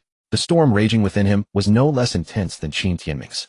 Last night, Lin Zhe hadn't even stepped out of the door, yet by the next day Wang Jianshu had completely collapsed. Now, beyond the contractual constraints, Agui felt a submission from the very depths of his soul toward Lin Zhe. Lin Zhe took a sip of milk, not even glancing at the ledger. A mere cornered dog. His territory is now vacant, and others will naturally fight for it. Lin Zhe set down the glass. Richard walked in from the other end of the corridor, stopping 3 meters from the table and bowing slightly. Sir, Mr. Qin Tianming of the Qin family and Miss Shen Yinwei of the Shen family are waiting at the main gate. Shall I let them in? Let them in. Lin Zhe leaned back in his chair. 3 minutes later, Qin Tianming and Shen Yinwei entered the dining room, one after the other. The moment they stepped in, their gazes simultaneously fell on Agui, who stood behind Lin Zhe. The undisguised, fierce, killing aura emanating from Agui made the 2 seasoned heads of their wealthy families instinctively pause in their steps. This was the man who had single-handedly taken down over 70 of Sango's gunmen last night. Mr. Lin. Qin Tianming averted his gaze and bowed with utmost respect. Shen Yinwei also lowered her head in greeting. Lin Zhe pointed to the black leather ledger on the table. Wang Jianshu left behind something interesting. Take a look. Qin Tianming stepped forward, picked up the ledger, and opened it. Shen Yinwei leaned in for a glance. On it were clearly recorded records of the Wanhao Group's land grabs, bribes, and even murder-for-hire financial flows over the years, each entry corresponding to some shady secrets in Jiangxing. After reading, a chill ran down their spines. With this item, even if Wang Jianshu had heaven-defying abilities, he couldn't overturn the case. Mr. Lin, your instructions. Qin Tianming closed the ledger and stated his position directly. With Wanhao fallen, the pie cannot remain empty. Lin Zhe's tone was calm. The Qin family will take over all the land parcels and stalled real estate projects from Wanhao. The Shen family will take over Wanhao's earthwork transportation and logistics ports. Lin Zhe tapped the table twice with his fingers. Within 3 days, liquidate all of Wanhao's assets. I want 50% of the cash flow realized. Transfer it to my account. With a single sentence, he carved up the legacy of a multi-billion-dollar conglomerate. Qin Tianming and Shen Yinwei didn't hesitate for a moment. Understood. The Qin family will immediately mobilize their core team for asset transfer. Qin Tianming agreed at once. The Shen family will take charge of the logistics operations and ensure the port runs smoothly. Shen Yinwei followed up promptly. Such massive assets with 50% in cash flow was undoubtedly an astronomical figure. But they both understood this was Lin Zhe's ticket to entry. If they handled things well, they would become Lin Zhe's agents in this city. Just then a low exhaust rumble echoed from the circular driveway outside the dining room. A black Porsche Panamera crossed the fountain plaza and came to a steady stop at the base of the steps. The door opened and Sun Lin strode briskly up the steps through the corridor and straight into the dining room. He still carried the black backpack that had once held cash. His deep blue custom suit was immaculate and his shoes were polished to a shine. A completely different man from the desperate gambler who had been about to jump into the river. As soon as Sun Lin entered, he immediately spotted Qin Tianming and Shen Yinwei sitting by the table. These two were frequent faces on financial news channels in Jiangxing. In the past, Sun Lin wouldn't have even qualified to hand them a business card. But now he didn't even spare them a second glance, walking straight up to Lin Zhe and stopping. Boss, everything is handled cleanly. Sun Lin casually tossed the backpack onto a nearby chair, his tone brimming with barely concealed excitement. I paid back every cent of the debt, principal and interest. With the remaining money, I bought a house for my parents and hired a housekeeper. From now on, I will devote myself fully to work with no more distractions. Lin Zhe wiped his hands with a tissue. All right.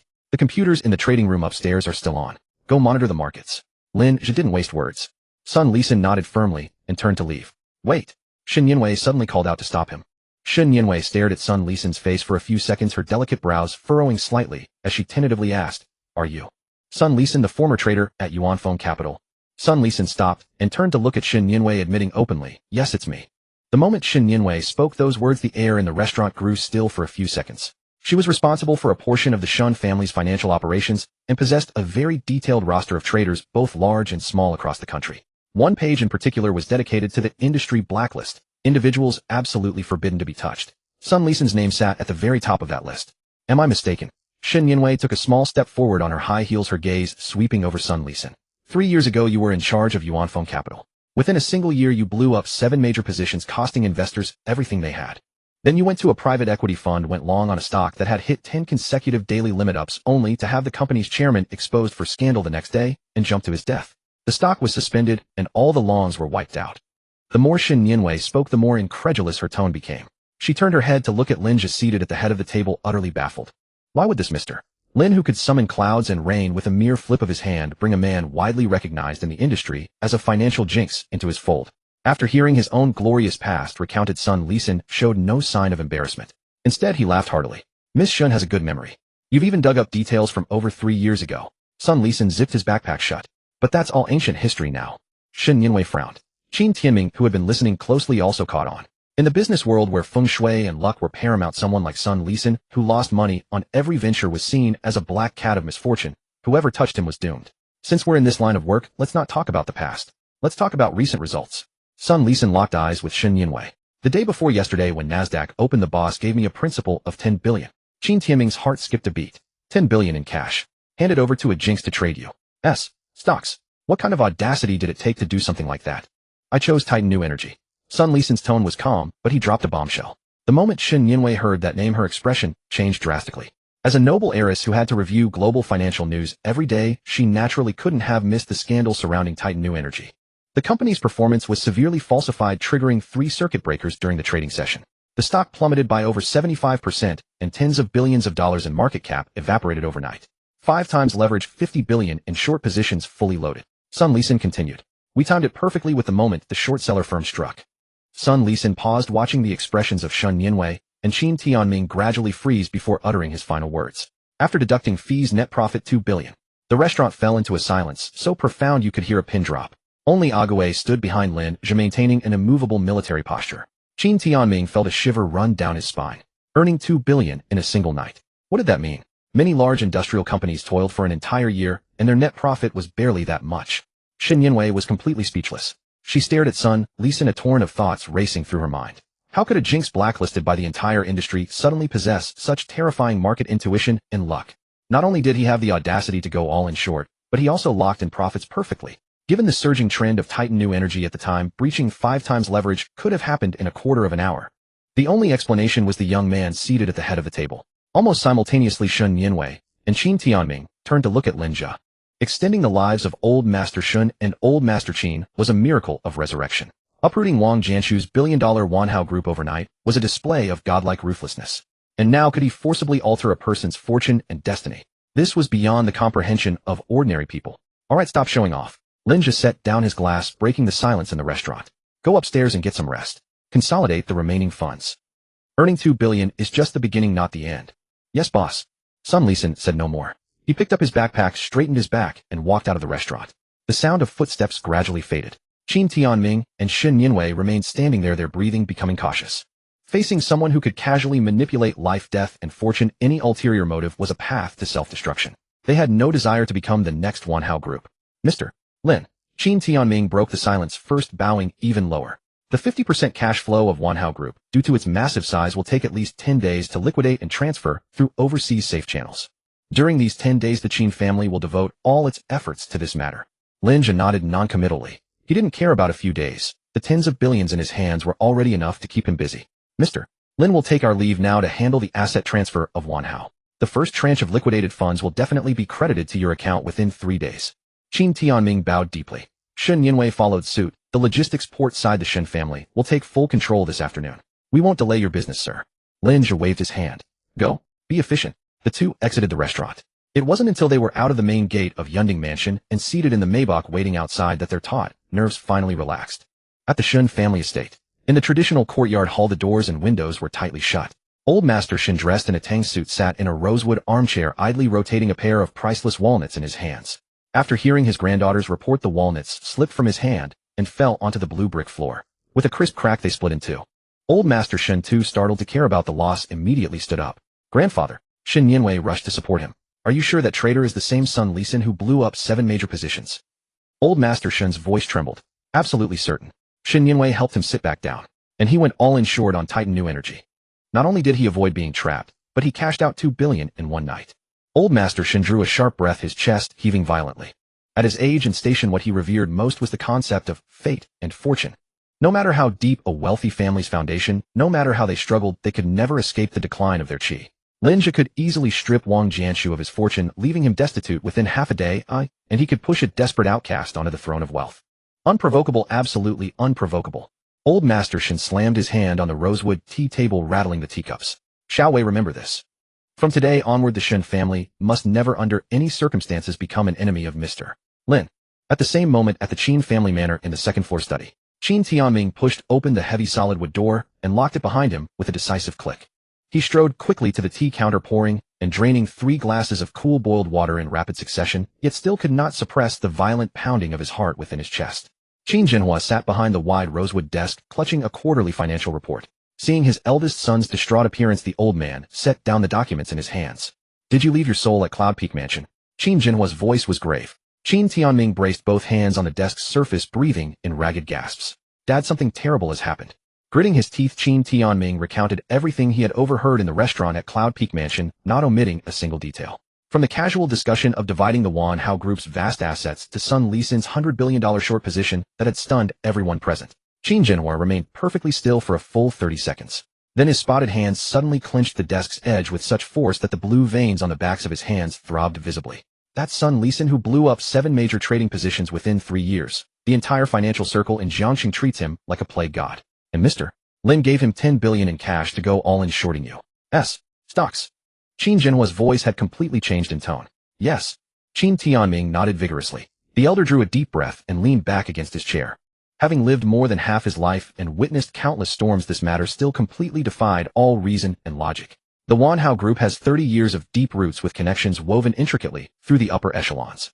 Wang Jianshu sent people to the mansion last night, yet this morning he was taken away right in his office, his assets fully sealed and under investigation. Qin Jinhua muttered to himself, his fingers drumming an irregular rhythm against the desk surface. Sun Lisen, burdened with nothing but bad luck, entered the cutthroat U.S. stock market. Not only did he not blow up his account, but he precisely hit the exact timing for foreign institutions to short shooting straight to the stars. The old man abruptly slammed his palm against the table and rose to his feet. This is absolutely not some business tactics. Qin Jinhua paced back and forth, beads of cold sweat forming on his forehead. Depriving Wang Jianshu of his decades of accumulated fortune and transferred it onto that cursed traitor. Mr. Lin is setting rules for us. Qin Tianming's legs had grown weak. Dad, Mr. Lin wants 50% of the Wanhao Group's liquidated assets. We agreed to complete the settlement within 10 days. Qin Tianming quickly reminded him. 10 days is far too long.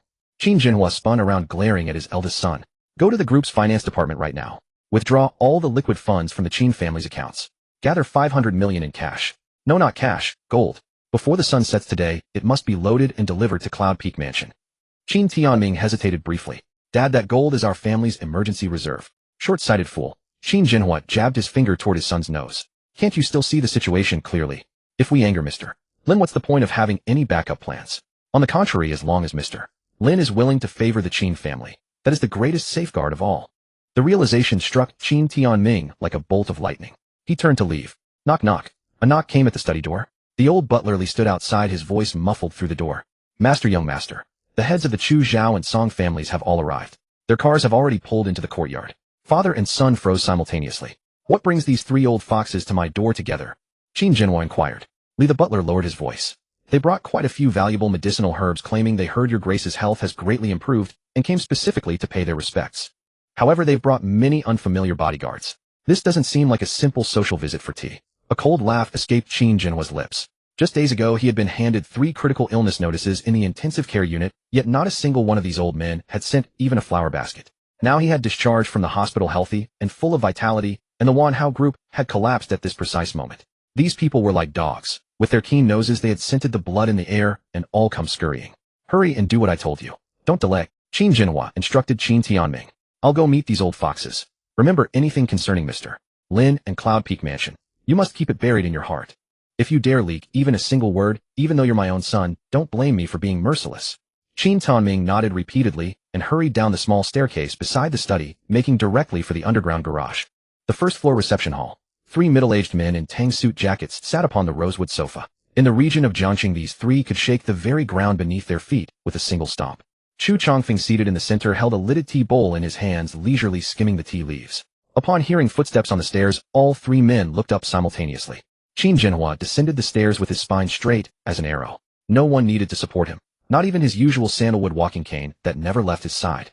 His complexion was rosy and flushed. He walked with a vigor and vitality that seemed to command the very air around him. Qin, old brother, your health. Chu Chongfeng rose to his feet, examining Qin Jinhua with evident astonishment. A few days ago, an old friend told me you might not survive this week. How did you suddenly become more spirited than me, eh? The patriarchs of the Zhao and Song families also stood, their gazes sweeping over Qin Jinhua with repeated measuring glances. Qin Jinhua walked over and sat grandly in the host's seat, waving his hand dismissively. I went to the gates of the underworld, but King Yama said my temper stank and sent me back. He gestured toward the tea set on the table. Gentlemen, you're gathering here today. You didn't come specially to see this old bag of bones, did you? Chu Chongfeng settled back into his seat, setting the lidded bowl upon the table. Between honest folk, there's no need for pretense. Chu Chongfeng leaned forward, lowering his voice. Old Qin, our families have stood together through thick and thin in Jiangqing. Where did you get that miracle cure that brought you back from death's door? Name your price. The Zhao family patriarch interjected from the side. Indeed, you've been rather selfish keeping this to yourself. Qin Jinhua leaned back into the sofa cushion. So they had come regarding the matter of lifespan after all. An experimental clinical medication from a foreign laboratory that hasn't been publicly released yet. Qin Jinhua fabricated a lie without batting an eye. Tianming spent a fortune obtaining it through private channels. The side effects are extremely severe. There is only this one dose. Chu Chongfeng stared at Qin Jinhua's face for several long seconds, clearly unconvinced. Extremely severe side effects. You old fox, your face doesn't even flush and your breath doesn't quicken. Where are these supposed side effects hiding? Seeing that Qin Jinhua refused to reveal his true source, Chu Chongfeng changed the subject. Let's set the medicine matter aside for now. His fingers tapped on the rosewood armrest. The Wanhao Group collapsed this morning. Old Qin, I assume you've heard the news. I've heard. Those who do evil repeatedly will ultimately bring about their own destruction. Qin Jinhua lifted his teacup and took a sip. This Wang Jianshu, although ruthless in his methods, had built quite formidable connections. Chu Chongfeng drew closer. Yet he fell in an instant without a whisper of wind outside. There's something deeply off about this whole affair. Chu Chongfeng held the covered teacup, his fingers tracing the porcelain rim. Old Qin, the matter of Wanhao is spreading like wildfire outside. Chu Changfeng lowered his voice. In one night, all of Wang Jianshu's elite forces were wiped out in the eastern outskirts. The next morning the capital chain snapped, the stock market crashed, and economic police directly came to take him away. This method is too ruthless. The head of the Zhao family added, this is definitely not ordinary business competition. There must be a dragon from beyond the river that has arrived in Jiangqing intending to establish its authority through Wanhao. The head of the Song family nodded in agreement. Although Wang Jianshu is rough, he is extremely cautious. To be able to overturn all his cards overnight, this force is definitely not to be underestimated. Qin Jinhua sat leisurely on the sofa, leaning back casually.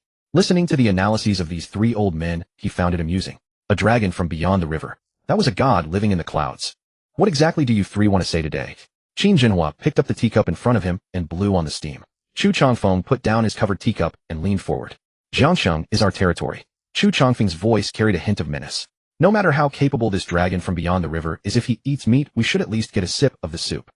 All those land plots, buildings, and the newly built logistics port under Wanhao's name are golden egg-laying hens. The head of the Zhao family took over. Exactly. Old Qin, let's join forces among the four families. Before that dragon from beyond the river can digest what he's taken, we'll carve up Wanhao's assets. Then we'll split them equally among the four families, and no one can find fault. The head of the Song family rubbed his hands. As long as we act fast, even if the other side reacts, the rice will already be cooked. A strong dragon cannot overpower a local snake. Can he really take down all four of us? Qin Jinhua slammed his teacup heavily onto the rosewood table, the sound jarring in the living room. Chu Changfeng frowned. Old Qin, what do you mean by this? My meaning is very clear. Qin Jinhua's face hardened. The Qin family will never get involved in the Wanhao affair. Not only will we not interfere, we won't even ask a single question. Chu Changfeng was stunned. The heads of the Zhao and Song families exchanged glances. Old Qin, have you been lying in the hospital for too long and lost your nerve? The head of the Zhao family looked displeased. With such a big piece of fat right at your mouth, you won't take a bite. I have a poor appetite, though I'm afraid I'll break my teeth. Qin Jinhua did not back down. Chu Changfeng stared at Qin Jinhua's face for a full 10 seconds. After years of navigating the business world, he trusted his judgment of people. Old Qin Jinhua was never a saint. He fought harder than anyone for profit. This abnormal behavior today definitely meant something was wrong. Old Qin, let's not beat around the bush. Chu Changfeng's tone turned cold. Have you secretly contacted that dragon from beyond the river behind our backs? Trying to cut us out and swallow Wanhao whole. Chu Changfeng. Qin Jinhua called him by his full name. We've known each other for nearly 40 years. I'll say this now, whether you listen or not is up to you. Qin Jinhua pointed toward the door. The muddy waters of Wanhao are bottomless. Whoever reaches out a hand will have it chopped off. If you think your foundations are thicker than Wang Jianshu's, go ahead and try. Just don't say I didn't warn you. The words were heavy. Chu Changfeng's face turned ashen as he abruptly stood up. Old Qin, since you put it that way, there's nothing more to discuss. Chu Changfeng flicked his sleeves. I want to see who in Jiangcheng can chop off my hand. The heads of the Zhao and Song families also stood up, their faces dark. Farewell. Without finishing their tea, the three men left the Qin mansion with their bodyguards in a fury. Qin Tianming quickly walked to the window, watching the three luxury cars drive out through the gate. Dad, they are determined to touch Mr. Lin's plate. Qin Tianming turned and walked back into the living room. Good advice is wasted on a doomed man. Qin Jinhua snorted coldly. They're asking for death and no one can stop them. How is the gold preparation going? All loaded. Qin Tianming reported promptly. 500 kilograms of gold bars, all taken directly from our family vault, unmarked and untraceable, ready to depart at any time. You escort the shipment personally. Qin Jinhua stood up. Remember, when you arrive at Yunding Mansion, be respectful. If Mr. Lin accepts it, it's the Qin family's fortune. If he doesn't, don't insist, bring it back the same way. Understood. Qin Tianming nodded firmly and strode quickly toward the door. The tires rolled over the smooth pavement of Yunding Mansion's front courtyard as three black armored Land Rovers came to a stop. The car door opened and Qin Tianming hurried out, not even bothering to button his suit jacket, gesturing to the bodyguards behind him. 8 bodyguards in black suits immediately stepped forward and, working together, lifted 6 special black alloy security boxes from the trunk. Richard stood on the steps, his gaze sweeping over the boxes. Qin Tianming stepped forward. Steward Richard, I have come to pay my respects to Mr. Lin. His attitude was humble. Richard turned sideways and made a gesture of invitation. In the spacious living room, the air conditioning was set very low. Lin Zhe was sitting on the sofa holding a tablet, casually browsing international news. Ah Gue stood silently behind the sofa. Qin Tianming approached, barely daring to breathe. Mr. Lin. He bowed. The bodyguards arranged the 6 security boxes neatly in front of the coffee table, then quickly retreated. Qin Tianming stepped forward and pressed the locks on each box one by one. With a series of crisp clicks, the lid sprang open. A golden glow flooded half the living room. Each box was neatly stacked with palm-sized gold bars, flawless in color, without any bank or vault markings. 500 kilograms of unregistered gold at current market prices, worth roughly 500 million. Mr. Lin. Qin Tianming lowered his head.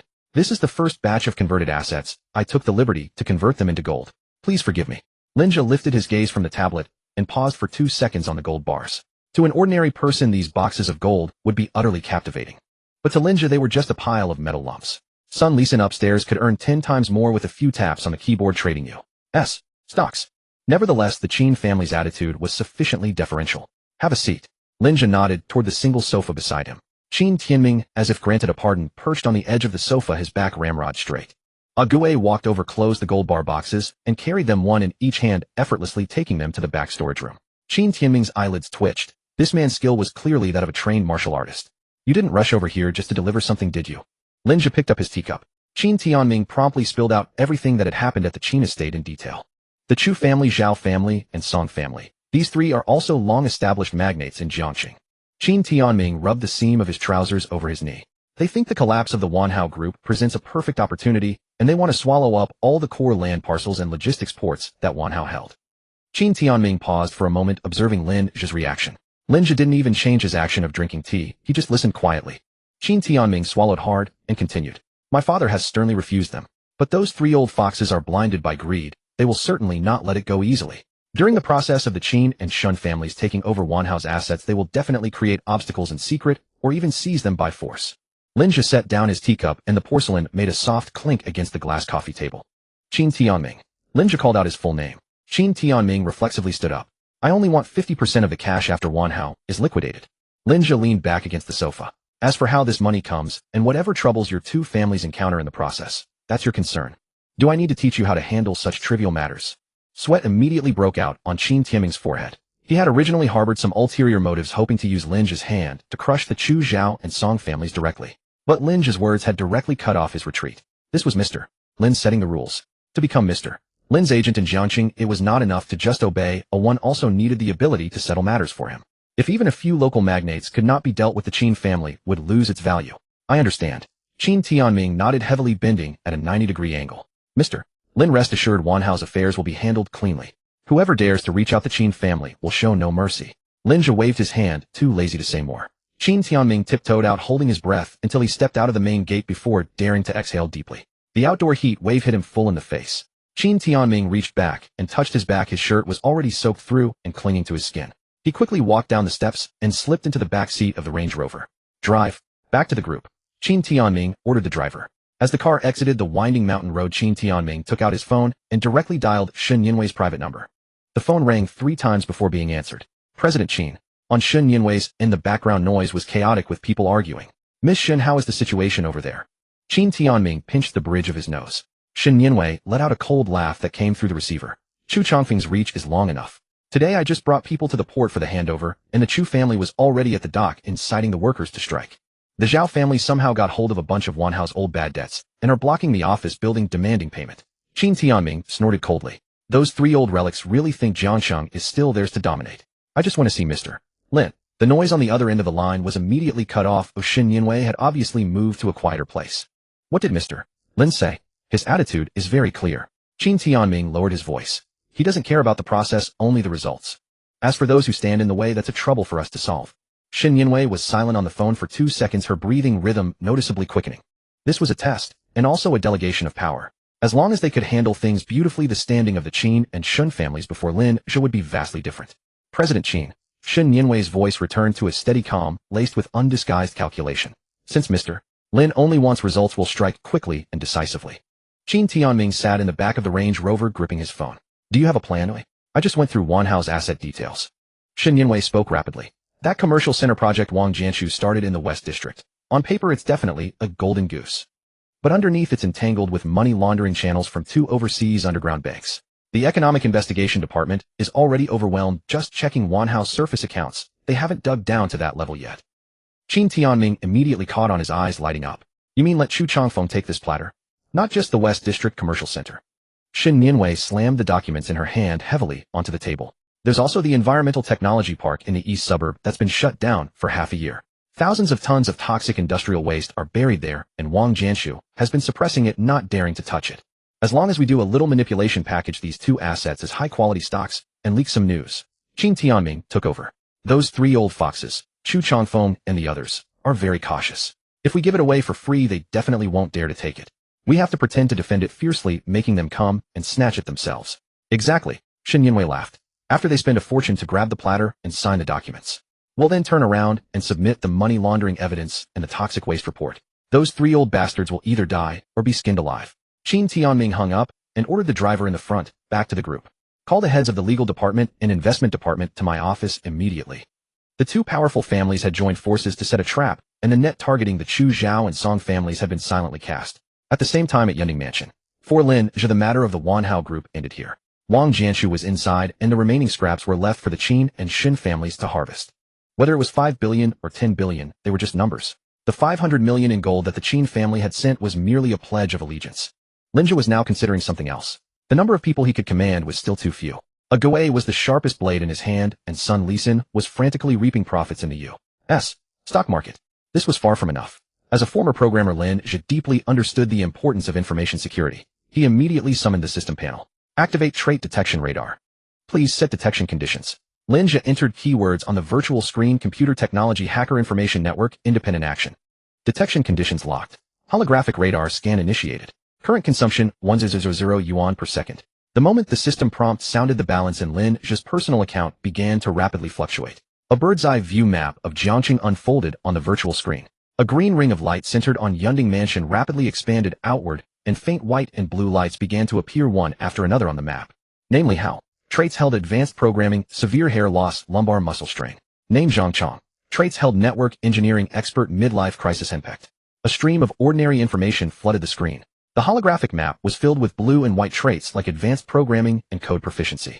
These technical backbone employees from major companies could earn annual salaries of $1 million, but they were completely inadequate in his eyes. What Lin Zhe needed were talents who could infiltrate the underground network and dig up all those shady bills and secrets. This kind of work could not be done by programmers who followed the routine. To net truly top-notch talents waiting passively at the mountainside was a pure waste of money. Radar deactivate. Lin Zhe cut off the system scan in his mind and stood up. A Gui emerged from the corner and stood at attention. Get the car from the garage, Lin Zhe ordered. Take me to the city center. Without a word of superfluous chatter, a Gui turned and walked out. Minutes later, the black Cullinan descended from Yunding Mountain. Lin Zhe sat in the executive seat, adjusted the backrest, and leaned back into a comfortable position. Boss, where to? A Gui turned the steering wheel. No fixed destination. Drive along the first ring road of Jiangqing, specifically through crowded, chaotic areas. Lin Zhe gave the casual order. As the car entered the main city artery, he summoned the system again. Activate trait detection radar. Filter out blue and below-grade traits. Holographic radar scan initiated. Current consumption 1000 yuan per second. The car passed through the Jiangqing High-Tech Development Zone. This area housed 70% of the city's internet companies. The radar screen instantly popped up a cascade of filtered-out notifications. Even the highest-ranking technical director was at best a purple-grade trait utterly beneath Lin Zhe's notice. Half an hour passed, and 18 million had evaporated. Lin Zhe leaned back in the leather seat, frowning slightly. For a new first-tier city, how could Jiangqing not produce a single top-tier hacker? Head to the old city district, Lin Zhe commanded. Those urban villages, abandoned factories, and places where underground internet cafes are concentrated. Take a spin around there. A Gui immediately made a U-turn at the next intersection. The car drove into a shanty town slated for demolition. The roads became extremely narrow, potholed, and uneven. The Cullinan's massive body felt particularly clumsy here, drawing stares from people in roadside hair salons and small eateries. The radar swept through the area again and again. 10 minutes passed. Another 6 million was gone from the account. In total, 24 million had been sunk, without even a glimpse of an advanced trait. Lin Zhe rested his hand on the windowsill, considering whether to switch cities to search. Just then the system emitted an extremely sharp alert. Warning: dark gold grade mutated trait detected. Target is 6 kilometers from host's current location. Lin Zhe immediately sat up and expanded the holographic map. Coordinates blazed with a blinding dark gold glow wrapped in a thick black-red mist that was frantically devouring the dark gold core. Target name: Zhou Yi, holding dark gold mutated trait cyber overlord. Trait description: possesses absolute computational intuition and network penetration. Where there is network coverage, he is a true god. Red lethal negative trait: multiple comminuted fractures with multiple organ failure. Estimated survival time less than 12 hours. The Cullinan stopped outside the emergency building of Jiangqing Third People's Hospital. The old city hospital was dilapidated. Large patches of white tiles had fallen off the exterior wall, and 2 characters on the neon sign were broken. A Gui pushed open the passenger door.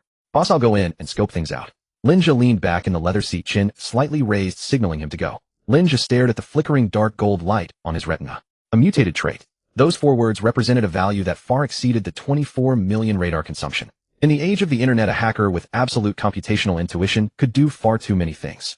As long as this person had even a breath left, he had to be secured. Less than 10 minutes later, a Gue pulled open the car door, bringing in the distinctive smell of hospital disinfectant.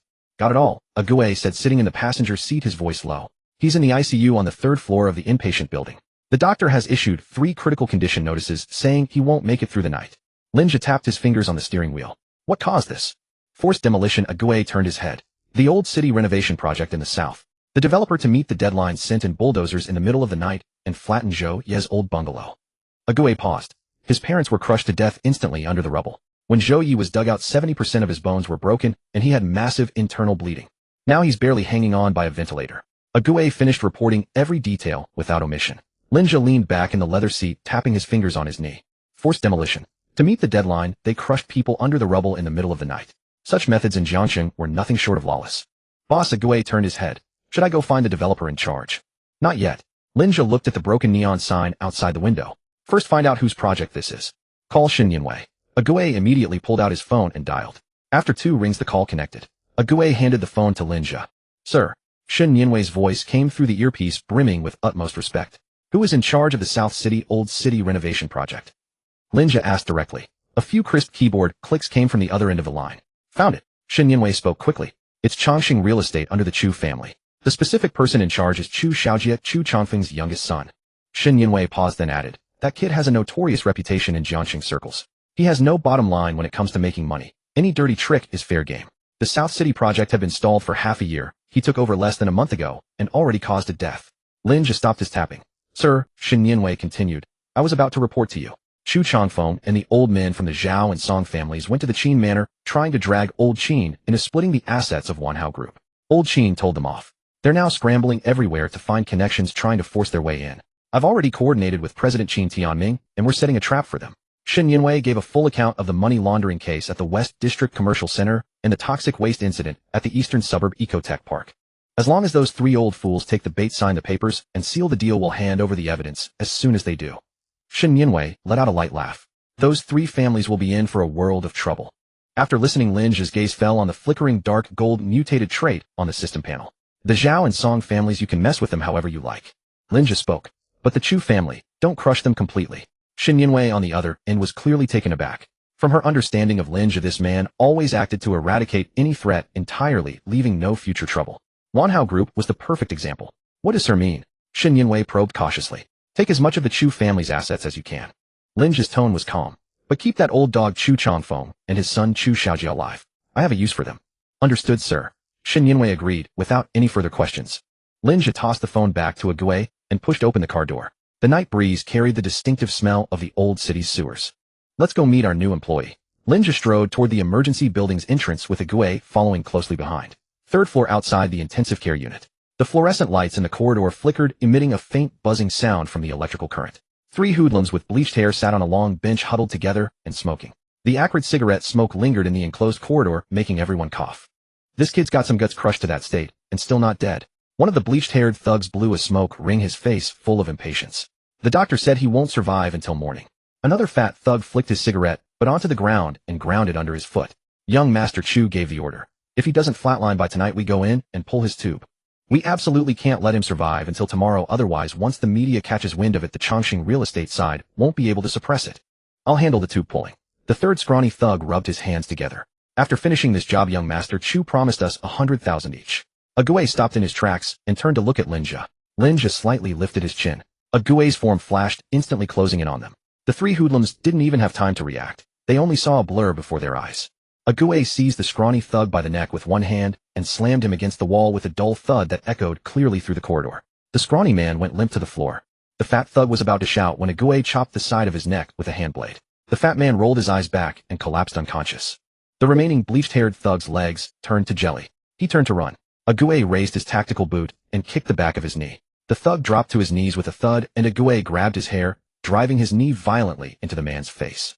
Blood gushed from his nose. The bleached-haired thug went still instantly. The whole process took less than 5 seconds. A Gue dragged the 3 hoodlums into the stairwell and casually closed the fire door. Lin Zhe walked to the door of the intensive care unit and pushed it open. The door closed firmly behind him, cutting off the flickering corridor lights and their buzzing. A Gue pressed the lock and leaned against the door, hands thrust into his tactical jacket pockets on alert for any movement outside. Lin Zhe walked to the bedside, pulled over a white plastic stool, and sat down with his legs spread wide. The person on the bed was wrapped tightly in bandages with only his nose, mouth, and 2 eyes exposed. A thin layer of condensation fogged the respirator mask, gathering and dispersing with each feeble breath. On the nearby monitor, the green waveform representing heart rate was terrifyingly flat, with readings hovering between 30 and 40, threatening to drop below the critical threshold at any moment. Lin Zhe stared at the system panel flickering across his retina. The dark golden, mutated modifier representing Cyber Overlord had its core gold almost entirely consumed by the surrounding black-red lethal miasma. Time was running out. Zhou Yi. Lin Zhe spoke, his voice cutting through the sterile scent of disinfectant in the room with unusual clarity. The person on the bed showed no reaction, not even a flutter of eyelids. Lin Zhe leaned forward, elbows resting on his knees. The old city renovation project in the South District. Chongqing Real Estate's bulldozers moved in at midnight. Lin Zhe's tone was calm, merely stating a fact. When the brick wall collapsed, your parents didn't even have time to scream for help before they were crushed. Beep, beep, beep. The cardiac monitor suddenly emitted a frantic alarm. The normally flat green waveform spiked violently, with heart rate readings surging from the 30s straight up to 120. Zhou Yi's tightly shut eyes snapped open. His bloodshot eyeballs stared fixedly at the ceiling as his chest heaved violently, emitting rough bellows like gasps. The various tubes connected to his body swayed slightly with each convulsion. He was furious. He was losing his mind. But he didn't even have the strength to lift a single finger. Lin Zhe leaned back in his chair, watching Zhou Yi's futile struggle. Don't waste your energy. Lin Zhe crossed his hands over his lower abdomen. 70% of your bones are broken, your spleen is ruptured, both lungs are bruised. You've survived this long solely because of this machine. Zhou Yi's eyeballs struggled to move, his gaze falling on Lin Zhe's face, filled with extreme weariness and despair. There's only one thing on your mind right now. Lin Zhe stared into his eyes. You want to die? Zhou Yi's breathing halted for a second. Your whole family is gone. Your house was bulldozed flat. And you won't survive tonight anyway. Lin Zhe cut straight to the heart of his last psychological defense. Chongqing Real Estate has the Chu family backing them. Young Master Chu Xiaojie can casually throw some money around in Jiangqing, and he'll have hoodlums come to pull your tube. What do you have to fight him with? Your coding skills. The fact that you're a hacker. Lin Zhe shook his head. It won't help. In the face of absolute power and wealth, you won't even get to see young Master Chu Xiaojie before you're swept into the sewer like garbage. The muscles at the corner of Zhou Yi's eyes twitched violently. 2 streams of turbid tears slid down his temples, soaking into the bandages at his hairline. The heart rate on the monitor began to drop. This wasn't composure, it was utter despair. He didn't even want to preserve the energy for rage. He just wanted this torment to end quickly. But I can show you a way to live. The moment Lin Zhe spoke these words, Zhou Yi's plummeting heart rate paused again. I can pull you back from the gates of death. Not only will I let you live, but I'll have you walk out of this crummy hospital with all your limbs intact. Lin Zhe raised one finger. In exchange, I only ask that you agree to one condition. Zhou Yi's Adam's apple rolled. Through the respirator mask, he emitted an extremely faint hoarse sound. What do you want? You? Lin Zhe lowered his hand. I want you to serve me wholeheartedly for the rest of your life. Zhou Yi closed his eyes. He thought the man beside the bed was insane. He knew his own body. Not even an immortal could save him. Besides, even if he were saved, then what? How could he alone fight against the Chu family's monstrous power? He didn't want to be someone's dog. He certainly didn't want to survive while carrying a heart full of hatred. Lin Zhe saw through his thoughts. Think I'm writing empty checks. Lin Zhe tapped the metal guardrail at the bedside. You probably haven't had a chance to see today's news yet, so let me fill you in. Wang Jianshu, Wanda Group, gone up in smoke today. Zhou Yi's eyes went wide. As a top-tier hacker, he knew the power dynamics of Jiangqing inside out. What level of figure was Wanda Group's Wang Jianshu? He knew too well. The man was practically the emperor of Jiangqing. Such a massive force obliterated just like that. Impossible. Wang Jianshu crossed me last night. Lin Zhe's tone was casual. So this morning Wanda Group's capital chain broke, their stock crashed, and Wang Jianshu was taken away by the economic investigation team. His empire is currently being carved up by my people. Zhou Yi's breathing quickened. The Chu family does have some influence in Jiangqing. Lin Zhe stood up, placing both hands on the edge of the bed, looming over Zhou Yi from above. But in my eyes, Chu Changfeng and Wang Jianshu are no different. Both are just ants I can crush between my fingers. Sell me your life. I'll help you get revenge. I promise you. I will bring young Master Chu Xiaojie before you, and you can do whatever you please with him. Zhou Yi stared at Lin Zhe, a guttural sound of ha-ha escaping his throat. Beside him, the monitor displayed his heart rate in frantic leaps. He wanted to laugh, but the muscles in his face were utterly beyond his control. Avenge him. Deliver Chu Xiaojie to his bedside. If someone had said those words by his hospital bed half an hour ago, Zhou Yi would have thought them a madman.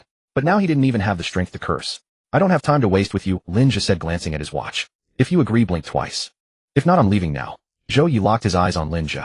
2 seconds later, he blinked twice with force. He didn't want to die.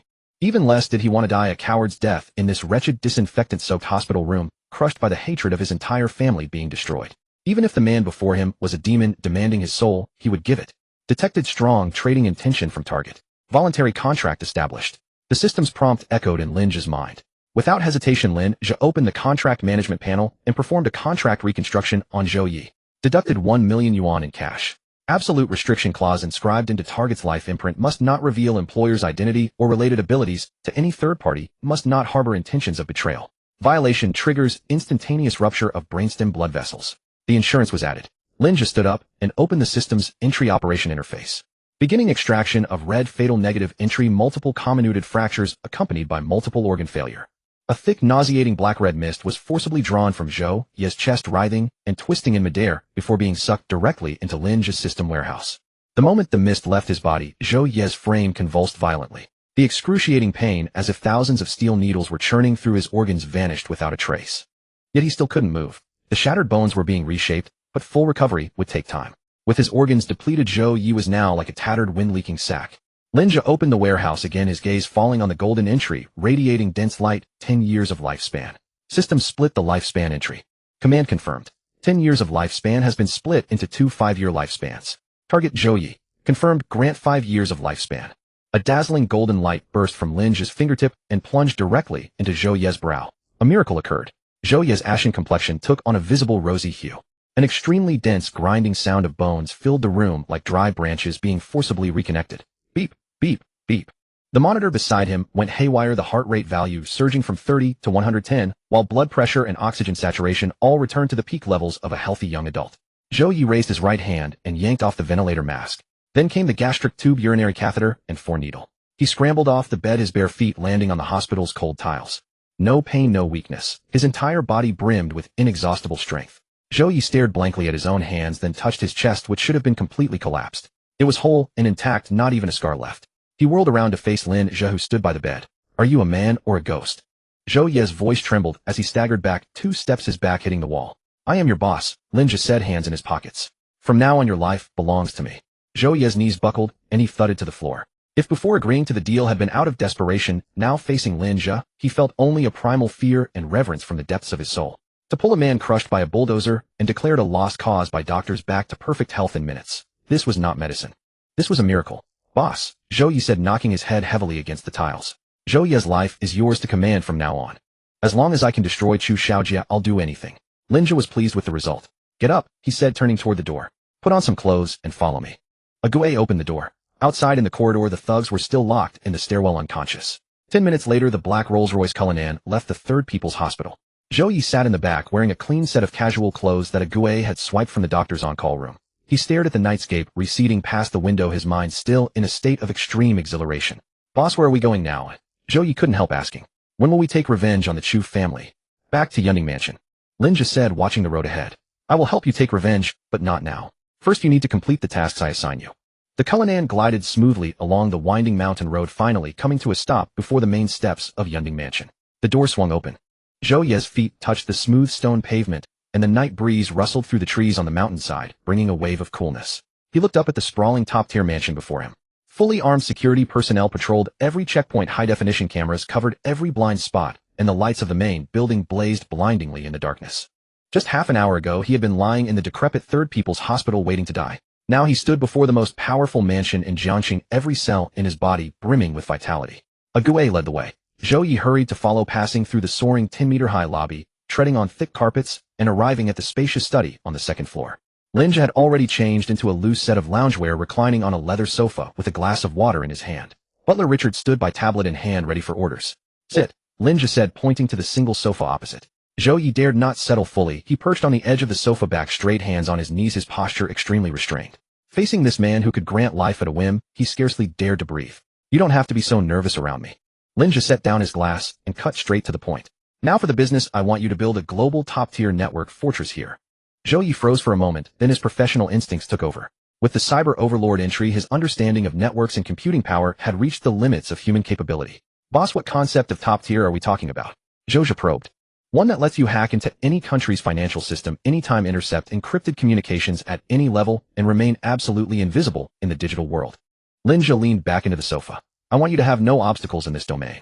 Zhou Yi swallowed his atoms, apple bobbing up and down. This wasn't building a server room, it was constructing a cybernetic nuclear missile silo. If we follow this standard. Zhou Yi's mind raced, the parameters of top-tier hardware interweaving in his thoughts. I need 16 sets of the latest liquid-cooled supercomputing arrays as the core computing pool. I need 3 military-grade quantum encryptors to build an absolutely secure firewall. Zhou Yi spoke faster and faster, his hands gesturing unconsciously. The network bandwidth can't use regular civilian lines. We must pull 3 independent backbone optical fibers directly to the mansion to ensure microsecond-level latency. And an independent backup power system, even a small diesel generator, set to prevent external power outages. Richard, standing nearby, tapped rapidly on his tablet, precisely recording every term Zhou Yi uttered. The chips for the computing array aren't available on the market. We'll have to source them from the black market. The motherboards and server racks need to be custom-made. Zhou Yi paused, looking nervously at Lin Zhe. Boss, this whole setup is going to cost a fortune. How much? Lin Zhe didn't even furrow his brow. At least $1 billion. Zhou Yi's voice trembled as he uttered the figure. $1 billion just to build a network base. In the eyes of any major internet company, this was an utterly insane move. Lin Zhe turned to Richard. Did you get the full list, eh? Yes, sir, all recorded. Richard gave a slight bow. Lin Zhe raised his chin slightly. Send it to Shun Yinwei. Tell her money is no object. I'll transfer the funds to the Shun family account immediately. Within 3 days, I want all these devices fully assembled at Yunding Mansion. Understood. Richard turned and left the study to make the call. Zhou Yi sat on the sofa, utterly stunned. $1 billion budget approved without a second's hesitation. And from the sound of it, they could get those embargoed, market-unavailable devices within 3 days. Just how terrifying was this boss's power? At the same time, at the Shun family manor, Shun Yinwei sat at her desk in the study, surrounded by piles of asset transfer documents from the Wanhua Group. Her private phone on the table suddenly vibrated. Seeing the caller ID was Richard, she immediately put down her pen and answered. Steward Richard, what can I do for you? Shun Yinwei's tone was extremely respectful. Miss Shun, Mr. Lin has sent a procurement list to your encrypted email. Richard's voice was steady and gentlemanly. Mr. Lin requests that all equipment on the list be delivered to Yunding Mansion and assembled within 3 days. The funds will be fully provided by Mr. Lin. Please rest assured, sir, I'll handle it immediately. Hanging up, Shun Yinwei opened the email on her computer. Her eyes scanned the rows of configuration requirements, and her breath caught in her throat. Liquid-cooled supercomputing arrays. Military-grade quantum encryptors. Backbone optical fiber direct connection. Shun Yinwei was a seasoned heiress from a wealthy family. The Shun family owned tech companies. But the items on this list were not meant for running a company. This configuration could support the defense network of a medium-sized country, especially those quantum encryptors, which were strictly controlled equipment, unobtainable even with money. What was Mr. Lin planning? A thin layer of sweat formed on Shun Yinwei's forehead. She dared not think further. She only knew one thing: this was a task assigned by Lin Zhe. If she failed, the Shun family's value in his eyes would plummet. Shun Yinwei immediately picked up the landline and pressed a few speed dial keys. Notify the head of the group's overseas procurement department immediately. We have an online meeting in 10 minutes. Shun Yinwei spoke rapidly. Use all of the Shun family's covert channels in Southeast Asia and Europe. Spare no expense. Clean out the inventory on the list. Use special logistics channels to ship into Jiangcheng. Hanging up, she leaned back in her chair, her chest heaving. $1 billion in funds buying equipment that ordinary companies would never use. What kind of storm was Mr. Lin about to stir up in Jiangcheng? At Yunding Mansion's second-floor study, Richard pushed the door open and entered. Sir, Miss Shun has already started full-scale operations. The Shun family has mobilized all overseas channels. All equipment should be in place by the day after tomorrow at the latest. Lin Zhe nodded. Zhou Yi sat on the single sofa, feeling restless. The boss had spent $1 billion to equip him and had saved his life. If he just sat around doing nothing, that would be worse than death. Boss. Zhou Yi stood up. The equipment won't arrive for a while. Could you give me an ordinary computer first? The sooner the better. Lin Zhe glanced at Richard. Richard immediately turned, took a brand new top-of-the-line MacBook from a cabinet, placed it on the coffee table, and stepped back. Zhou Yi pulled the computer toward him with both hands and flipped open the screen. The moment the startup screen lit up, his entire aura transformed. Cyber Dominator trait fully activated. The survivor who had been sitting on the edge of the sofa breathing carefully vanished. In his place sat an absolute ruler on his own throne. Zhou Yi didn't even touch the trackpad. His hands hovered directly above the keyboard. Lin Zhe leaned back on the sofa and tapped his fingers twice on his knee. Here's your first task. Lin Zhe's tone was calm. Make yourself completely dead in terms of social identity. Zhou Yi was stunned for half a second, then his mind instantly caught on. Understood. Zhou Yi nodded. The Third People's Hospital system, right? Lin Zhe didn't speak, which was taken as confirmation. Clickety-clack. A dense barrage of keyboard clattering exploded in the study, merging into a continuous stream. Zhou Yi's fingers moved so fast that only afterimages were visible. The screen showed no conventional browser or software interface. A black terminal console popped up and lines of green code cascaded down like a waterfall. A Gue stood behind the sofa watching the scene with a slightly raised eyebrow. In his past overseas experience, he had seen many hackers, but those people, when infiltrating a municipal hospital's internal network, would at least use several proxies and run a bunch of scanning tools. Zhou Yi used nothing. He didn't even look up the hospital's IP address. He directly tore through the firewall of Jiangxing Third People's Hospital via the Yunding Mansion broadband network. It took less than 10 seconds. I'm in. Zhou Yi stared at the screen. The electronic medical records database of the ICU. Found it. Zhou Yi, male, 24 years old. Delete everything. Zhou Yi asked. No. Lin Zhe picked up his water glass. Direct deletion would leave a data gap, though it's too fake. Modify your vital signs data curve. Change it to heart failure resuscitation failed. Good. Zhou Yi tapped his fingers again. The time of death is set to 1145 p.m. The attending physician's electronic signature has been forged. The rescue medication records have been completed. Zhou Yi reported while typing. By the way, I've also pushed this death certificate to the death registry database of the Jiangxing City Health Bureau. I've also broken into the household registration system. Zhou Yi's typing speed didn't slow. I'm submitting a household registration cancellation request with an automatic approval instruction from the hospital system. Done. From boot up to now, less than 3 minutes. A living person had become a corpse in all of Jiangxing's official systems. Boss, there's something else. Zhou Yi suddenly stopped typing and turned to look at Lin Zhe. I hacked into the hospital's inpatient department surveillance system on the side. Speak. Just now on the third floor corridor, one of the 3 thugs that brother A. Gui knocked out woke up. Zhou Yi tapped a key on the keyboard, and the screen split in two. On the left was the surveillance footage. The blonde with a broken nose kicked by a Gui was covering his bloody face and leaning against the stairwell door while making a phone call. On the right was an audio spectrum analysis interface. I intercepted his phone signal, Zhou Yi explained. By tracing the base station's baseband, I reverse-locked the location of the person receiving the call. Zhou Yi pressed enter again. From the computer speakers came the sound of extremely noisy heavy bass dance music accompanied by women's giggles and the clinking of glasses. Clearly the person answering the call was enjoying himself at some high-end nightclub. Young Master Chu. The blonde's voice tinged with tears came through the speakers. What the hell? We were just smoking a cigarette in the corridor when someone knocked us out from behind. When we woke up, the ICU was empty. That Zhou Yi is gone. Useless. A furious curse came from the other end of the phone. Then came the sound of a bottle shattering against the wall. 3 grown men can't keep watch over a cripple with shattered bones. Chu Xiaojia's voice was filled with extreme irritability and arrogance. His bones are broken to pieces. Can he grow wings and fly away?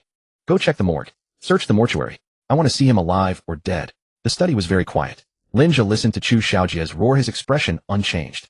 Zhou Yi sat in front of the computer, his hands clenched into fists, knuckles white from excessive force. This was the voice. This was the man who had ordered the bulldozer to crush his parents to death under the rubble in the middle of the night. Boss. Zhou Yi turned around, his eyes red-rimmed. He's at the nightclub in the southern district of Jiangxing, top floor VIP suite. He has 4 bodyguards with him. A Gui took a step forward. As long as Lin Zhe nodded, he could go down the mountain right now, twist off Chu Xiaojia's head, and bring it back to the mansion. Sit down. Lin Zhe glanced at Zhou Yi.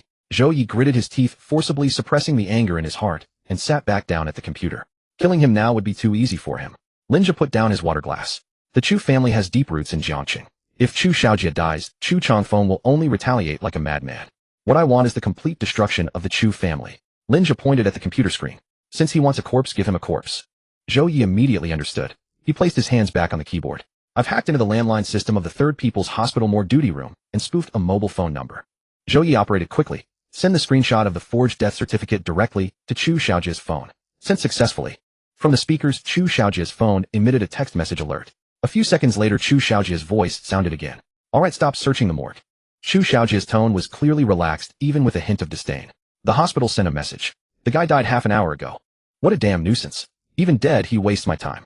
Then young Master Chu Wei. The blonde asked on the phone. Get the hell back here. Don't make a scene at the hospital. The busy tone of the hung-up call echoed in the study. Zhou Yi's fingers hovered over the keyboard, pausing for a full 5 seconds before slowly retracting. Lin Zhe leaned back on the sofa, holding the glass of warm water. Feeling frustrated, Lin Zhe spoke. Zhou Yi shook his head vigorously, rubbing his hands on his knees twice. No. If it weren't for you, boss, I'd be waiting in line for cremation in the morgue right now. Zhou Yi gritted his teeth, his voice low. A scumbag like Chu Xiaojia, letting him live a few more days is already too good for him. If you keep him alive for a purpose, I'll wait. As long as I can kill him with my own hands in the end, I'll wait however long. Lin Zhe put down the water glass, and the glass base made a crisp sound against the coffee table. Having that edge is good. Lin Zhe leaned forward. Don't bother with the Chu family for now. They won't pay any more attention to a dead man. Next, you have a lot to do. Zhou Yi immediately sat up straight, placing his hands back on the keyboard. Boss, your orders. Lin Zhe pointed at himself, then at a Gui standing behind him. Second task. Erase me and him from the internet completely. Lin Zhe's tone was calm. I don't want anyone to be able to trace my current real whereabouts and background through the internet. Zhou Yi's expression turned serious. This was a test. Erasing the social identity of an ordinary person and erasing the traces of a powerful figure with far-reaching influence were 2 entirely different concepts. For a man like Mr. Lin, who could casually pull out 1 billion in cash to build a server room and decide someone's life or death with a word, the network of power behind him was absolutely unimaginably vast. Such a level of existence would certainly be recorded in the classified archives of various countries. To tamper with this core data, one wrong move would trigger a national-level network alert. Understood. Zhou Ye's hands flew across the keyboard. I'll process your file first. It'll take a few minutes. I need to figure out which level of databases your data is distributed in. The black console popped up on the screen again. Green code scrolled like a mad waterfall. Zhou Ye bypassed the city and provincial firewalls, directly forcibly breaking into the National Population Information Core database. He pressed enter. Search criteria Lin Zhe. Seconds later, an extremely detailed personal resume popped up on the screen. From birth certificate, school records, social security payment records to bank statements, and even food delivery platform order records, everything was compiled before Zhou Ye. Zhou Ye stared at the information on the screen, and his hands suddenly stopped typing. He blinked, leaned closer to the screen, and looked twice. 25 years old. Graduated from an ordinary undergraduate university. Programmer at a medium-sized internet company in Jiangxing. Laid off 3 days ago due to company optimization. No property or car under his name. Zhou Ye turned his head and glanced at Lin Zhe, who was sitting on the sofa with an air of calm. How could this be? A man who could mobilize 1 billion in funds, make the Wanhao Group vanish overnight, and possess the miraculous power to bring the dead back to life. How could his resume be so ordinary? Not even an offshore account. Zhou Ye's mind raced at lightning speed. A few seconds later, he had a sudden epiphany. A disguise. This was undoubtedly the low-level camouflage identity the boss used to deceive the public. Those truly transcendent methods and massive capital flows were surely hidden deep within the lower layers of the deep web or dark web by some advanced means, and even the national databases had been fooled by this perfect, ordinary person facade. The ability to craft a persona as an average programmer so flawlessly, with social security records and takeout bills that all matched, was a testament to the boss's terrifyingly vast influence. Zhou Ye took a deep breath, his reverence for Lin Zhe climbing yet another level. Boss, Zhou Ye turned to report. I've pulled up all your basic files. But completely erasing them is difficult right now. Lin Zhe raised an eyebrow. It's not a technical problem. It's insufficient computing power. Zhou Ye patted the MacBook in front of him. Modern network data is cross-verified. If I directly delete your files, the data chains between the banking system, social security system, and transportation system will break. Such a massive logical gap would immediately attract the attention of the cyber surveillance department, which would expose you instead. To achieve a traceless removal, I need to build a vast virtual logic network to fill those gaps. This computer's CPU would burn out before it could even finish the calculations. Lin Zhe nodded, acknowledging the objective limitation. What's the backup plan? Lin Zhe asked. Information fog, Zhou Ye replied, a glint of excitement flashing in his eyes. Since we can't delete it, we won't. I'll muddy the waters. Zhou Ye placed his hands back on the keyboard. There are tens of thousands of people named Lin Zhe in the country. I'll write a crawler script to grab data on 1,000 of them who are close to your age. The clatter of keyboard strokes grew intensely rapid. I'll scatter your biometric data, consumption habits, and movement patterns, then randomly mix them into the files of these 1,000 individuals. Then I'll fabricate tens of thousands of false records. Falsified surveillance footage and consumption bills began popping up on the screen in a frenzy.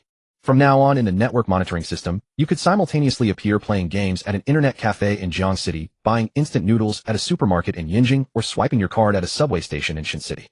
Zhou Ye struck the final enter key. Done. Now if anyone tries to track your location via big data, their computer will be overloaded by these tens of thousands of contradictory, false trajectories in 3 seconds. Unless they send people to physically verify these thousands of locations, you'll be an untouchable fog in the network. Lin Zhe watched Zhou Ye's operation with considerable satisfaction. The 20 million spent on that dark gold attribute, money well invested. Once the billion-level server room is set up, I'll use the supercomputer array to perform a thorough traceless cleanup for you, Zhou Ye added. Fine. Lin Zhe lifted his chin, gesturing toward a Gui, who stood nearby. Check his. Zhou Ye immediately shifted his focus, beginning to search for a Gui's information. Soon the keyboard clatter paused for a few seconds. Zhou Ye lifted his gaze from the screen and turned to look at a Gui who stood behind the sofa. Brother Gui, Zhou Ye said, pointing at the blinking search box on the screen. Are you a ghost in this country? I ran your facial features through the National Household Registration Database and the underlying data of the 3 major telecom operators. Apart from your activity records in the last 3 years, everything before that is a complete blank. A Gui glanced at Lin Zhe, who gave a slight nod. Don't bother with the domestic systems, a Gui said in a low voice. I only sneaked back across the border from southern Yunnan 5 years ago. I used to live overseas.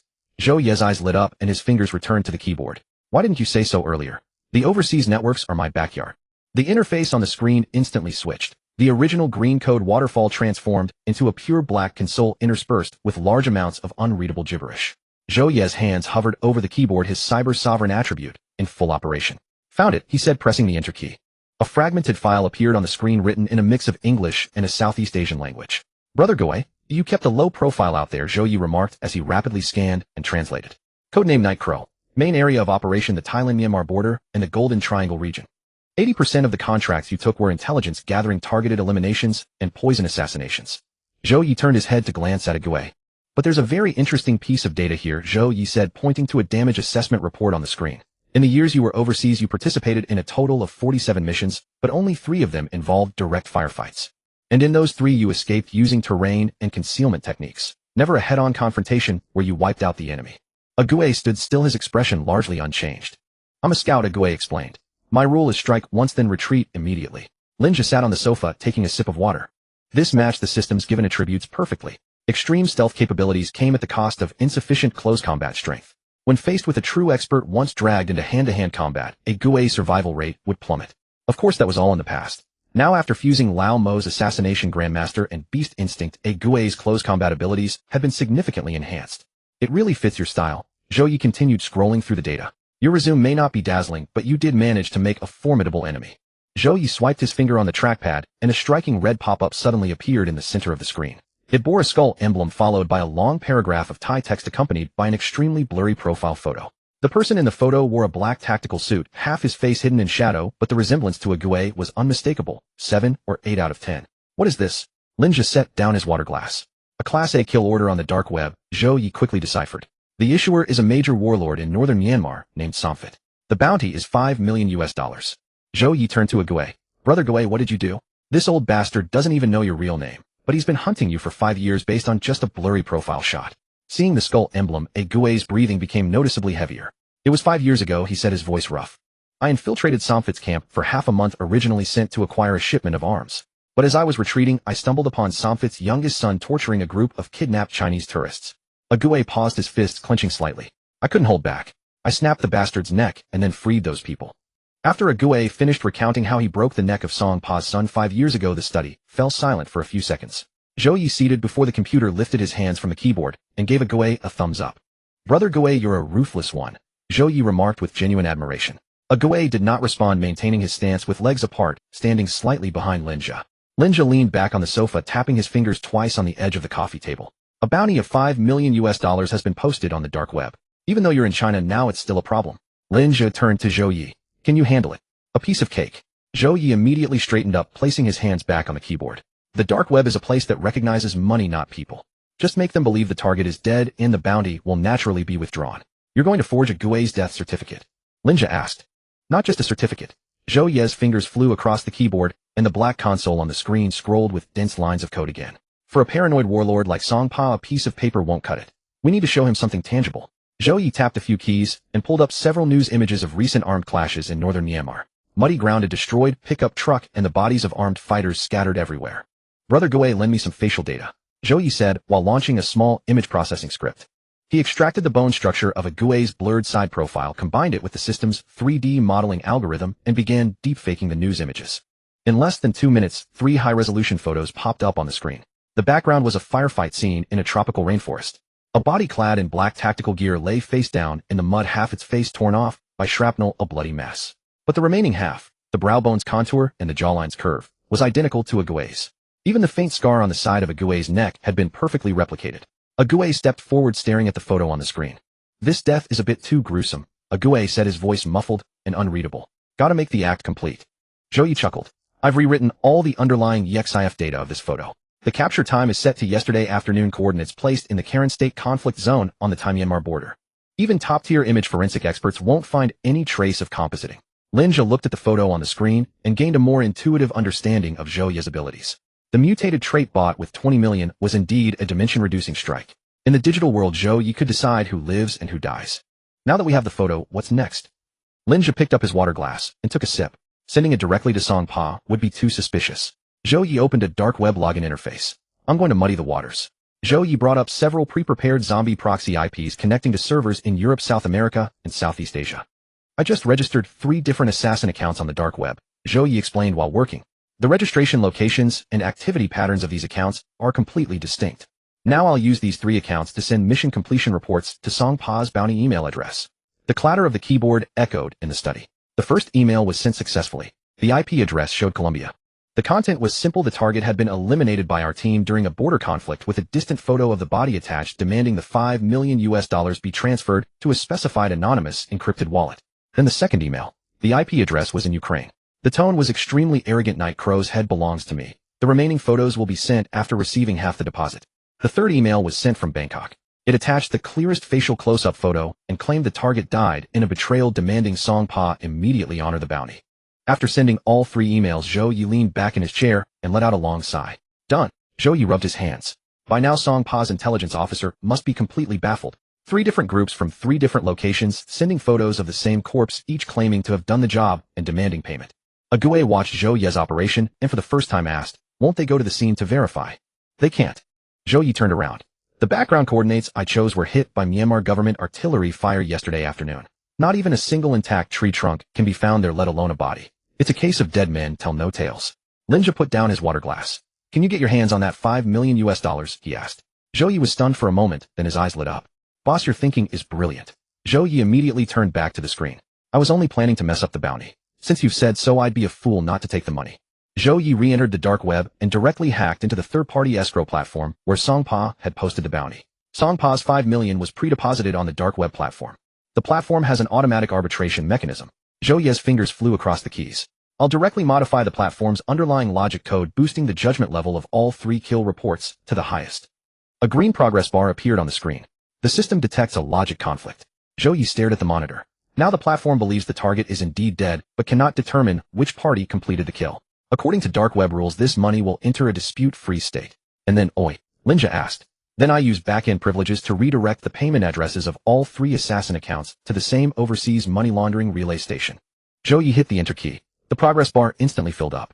The money is out. Zhou Yi snapped his fingers. I ran it through over 300 transfers and offshore accounts across a dozen countries, finally converting it all into Bitcoin. Zhou Yi turned the computer screen toward Lin Zhe. Lin Zhe nodded and said, well done. Keep this money as a bonus for your hard work. Zhou Yi stared at the long string of Bitcoin wallet addresses on the screen, his hand hovering over the keyboard, hesitating to press a key. He turned to look at Lin Zhe, who was lounging on the sofa. Boss, this is $5 million. Zhou Yi swallowed hard, his voice slightly shaky. That's over 30 million in RMB. Are you just giving it to me? Lin Zhe picked up the water glass from the coffee table and took a sip. Not enough. No. Zhou Yi shook his head like a rattle drum. It's just, I feel like I earned this money too easily. Lin Zhe set down the glass. I approved $1 billion server room for you. Do you think I'd haggle over this little sum? Just take it. A violent tremor jolted through Zhou Yi's heart. That's right. Top-tier equipment worth $1 billion, and the boss didn't even blink before agreeing. $5 million was an astronomical sum for ordinary people, but to this boss, it was probably just a string of numbers. Following a boss with such grand vision, what more could one possibly ask for? Thank you, boss. Zhou Yi immediately saved the Bitcoin wallet's private key into his independent encrypted drive, his whole being electrified with renewed vigor. What are your next orders, boss? Point me anywhere, and I'll strike there. Lin Zhe leaned forward, hands crossed atop his knees. Investigate Chu Xiaojia. At this name, a fierce glint flickered in Zhou Yi's eyes. Understood. Zhou Yi's hands instantly returned to the keyboard, his 10 fingers moving so fast they blurred. I'll directly infiltrate Chongqing Real Estate's internal servers and strip this guy down to nothing. The study fell silent once more, save for the dense clicking of keys. Zhou Yi's cyber-sovereign talent activated at full capacity. Chongqing Real Estate's pathetic firewall was no better than papier-mâché before him, ripped open in a mere 3 seconds. Various encrypted internal ledgers, meeting minutes, even executives' private chat logs, all streamed across the screen like water. Found it. Zhou Yi's eyes scanned rapidly across the screen. This guy is an absolute monster. For that project in the Southern District, not only did he carry out forced demolitions, he embezzled 300 million in resettlement funds to fill his gambling debts in Macau. There's more. Last year, for that plot of land in the western suburbs, he had people break a competitor's legs to force them out of the bidding. Alright, he also has a private cloud storage with videos of dozens of female college students, all filmed after drugging them unconscious. The more Zhou Yi read, the angrier he became, his teeth grinding audibly. Boss, any one of these pieces alone would be enough to put him away for 10 to 20 years. If we packaged everything together and handed it to the Economic Crimes Unit and the Major Crimes Squad, Chu Xiaojia would never see the outside world again. Zhou Yi turned to Lin Zhe, his face beaming with excitement. Should I send it to the media and police now? Why send it to the police? Lin Zhe leaned back against the sofa, his tone flat. Zhou Yi froze. Not to arrest him. If we really throw him in prison, how will you get to kill him with your own hands? Lin Zhe's fingers tapped lightly against the edge of the coffee table. Besides, that old dog Chu Changfeng has extremely high defenses. If Chu Xiaojia gets arrested directly, Chu Changfeng will immediately cut off the limb to save the body, pushing all the charges onto his son's head. The Chu family won't take any real damage. Lin Zhe paused. What I want is for the Chu family to keep hemorrhaging money using connections and depleting their resources to protect this worthless waste, until we've drained them completely dry. Zhou Yi felt a chill crawl up his spine. This was truly killing the heart while destroying the spirit. No quick end, just carving wound after wound, forcing you to watch your own blood drain away. Store the evidence that could result in death sentences or life imprisonment in a separate encrypted drive and keep it on hold. Lin Zhe issued his instructions. Pick out the materials about illegal land acquisitions, tax evasion, forced demolition disputes, and his financial messes. Give them some packaging. Who should I send the packaged materials to? Zhou Yi asked. Lin Zhe named 2 people. Qin Tianming, Shen Yinwei. Zhou Yi immediately created 2 encrypted email packages on his computer. Boss, do you have their email addresses? No. Find them yourself. Lin Zhe stood up and stretched lazily. After you find them, send it directly. Tell them this is the first batch of leverage. Let them figure out what to do. Zhou Yi nodded in acknowledgement and began searching for these 2 names online. A few seconds later, 2 publicly available business encyclopedia profiles appeared on the screen. Zhou Yi glanced at them and his hands froze over the keyboard. Jiangxing Qin Group, a 1,000 billion yuan conglomerate spanning real estate, healthcare, finance, and multiple other sectors. Current leader Qin Tianming. Jiangxing Shin Group, controlling over 70% of Jiangxing's shipping and logistics, ports, a century-old family of profound heritage. Core executive Shen Yinwei. These 2 names represented the absolute pinnacle of power in Jiangxing. In the TV news, even the city's top officials had to treat them with the utmost courtesy. Zhou Yi mechanically turned his head to look at Lin Zhe, who was preparing to walk out of the study. Boss, these 2 people, are they your?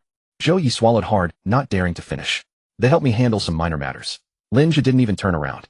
Just send the email. They'll know what to do. The study door closed. Zhou Yi sat at the computer, feeling his worldview being thoroughly ground into the floor. A 1,000 billion yuan conglomerate's supreme leader, a young mistress from a century-old aristocratic family. In the boss's mouth, just 2 minor matter handlers running errands. Zhou Yi recalled when he had just woken up thinking the boss's plan to take down the Chu family was sheer fantasy. Now it seemed the Chu family was nothing. If the boss really wanted to crush them, Qin Tianming and Shen Yinwei probably could ruin Chu Changfeng's entire fortune and drive him to jump from a building with just a single sentence. No wonder the boss wanted to use a dull blade. This was essentially treating the entire Jiangcheng as a playground, playing a cat-and-mouse game. Zhou Yi took a deep breath, forcibly suppressing the shock in his heart. He quickly packaged Chu Xiaojie's less lethal, black materials and sent them separately to Qin Tianming's and Shen Yinwei's private, encrypted email addresses. Sending complete. Shen Family Manor, 2nd floor study. Shen Yinwei rubbed her stiff neck. The coffee by her side had gone cold long ago. The Marriott Group's asset portfolio was enormous. Just sorting through those logistics port's messy accounts had consumed most of her evening. A notification for an unnamed email suddenly popped up in the corner of her computer screen. Shen Yinwei clicked the mouse. Inside was a compressed file with no accompanying message. She casually extracted and decompressed it. Over a dozen PDF files and several audio clips spread across the entire screen. After just a quick glance at the first one, Shen Yinwei froze. Chongqing Real Estate, Southern District, Old City Renovation Project, Secret Ledger Details. Western Suburbs Land Bidding, Criminal Violence Incident, Complete Audio Recording. Chu Xiaojia Macau Casino, 300 million IOUs, and Fund Misappropriation Route. Shen Yinwei's grip on the mouse tightened. She clicked open the audio file regarding the Western Suburbs Land. The speakers immediately erupted with Chu Xiaojia's rampageous curses, accompanied by the dull thuds of batons striking bone. I have my eyes on this land. If you dare submit a bid, I'll cripple both your legs today. The recording was crystal clear. Even the wind in the background was audible. Shen Yinwei felt a layer of cold sweat break out on her back. Once this evidence was made public, it could immediately land Chu Xiaojia in prison. And that detailed 300 million embezzlement record. Even which casino hall in Macau, which dealer dealt the cards, and through which underground banks the funds were laundered back into the country, with every single transaction reference number, was laid out with perfect clarity. This was by no means ordinary investigation material. Who on earth had sent this? Shen Yinwei's hand tightened around the mouse. Even the Shun family would have taken considerable time to gather such information, and there was no guarantee they could have obtained it so comprehensively. Yet the other party had packaged and sent over these classified files. Just then her private phone vibrated on the desk, the screen displaying the name Qin Tianming. Shen Yinwei pressed the answer button and casually switched on the speaker. Miss Shen, have you checked your private email? Qin Tianming's voice carried an unmistakable dryness. I'm looking at it right now. Shen Yinwei leaned back in her chair. What did you receive on your end? The sound of a lighter clicked over the phone, followed by Qin Tianming taking a deep drag of his cigarette. The secret tax ledgers of Chongqing Real Estate for the past 3 years, recordings of Chu Xiaojia giving dry shares to several planning bureau directors, and the transaction details of 3 shell companies under his name. Qin Tianming spoke rapidly. All of it is conclusive evidence that can seal the verdict. Shen Yinwei looked at the recordings of violent debt collection and the Macau IOUs on her own computer screen. On my end, I have the complete evidence chain linking the Shijiao plot bidding to organized crime, along with the records of his embezzlement of public funds for gambling in Macau. Shen Yinwei lowered her voice. President Qin, this level of leverage. Apart from Mr. Lin, who else in Jiangcheng could possess such transcendent means? Qin Tianming cut her off directly. The Chu family's secrets have been stripped bare. Both fell silent for a few seconds on the phone. This was not merely setting a trap for the Chu family, it was a silent warning. If Mr.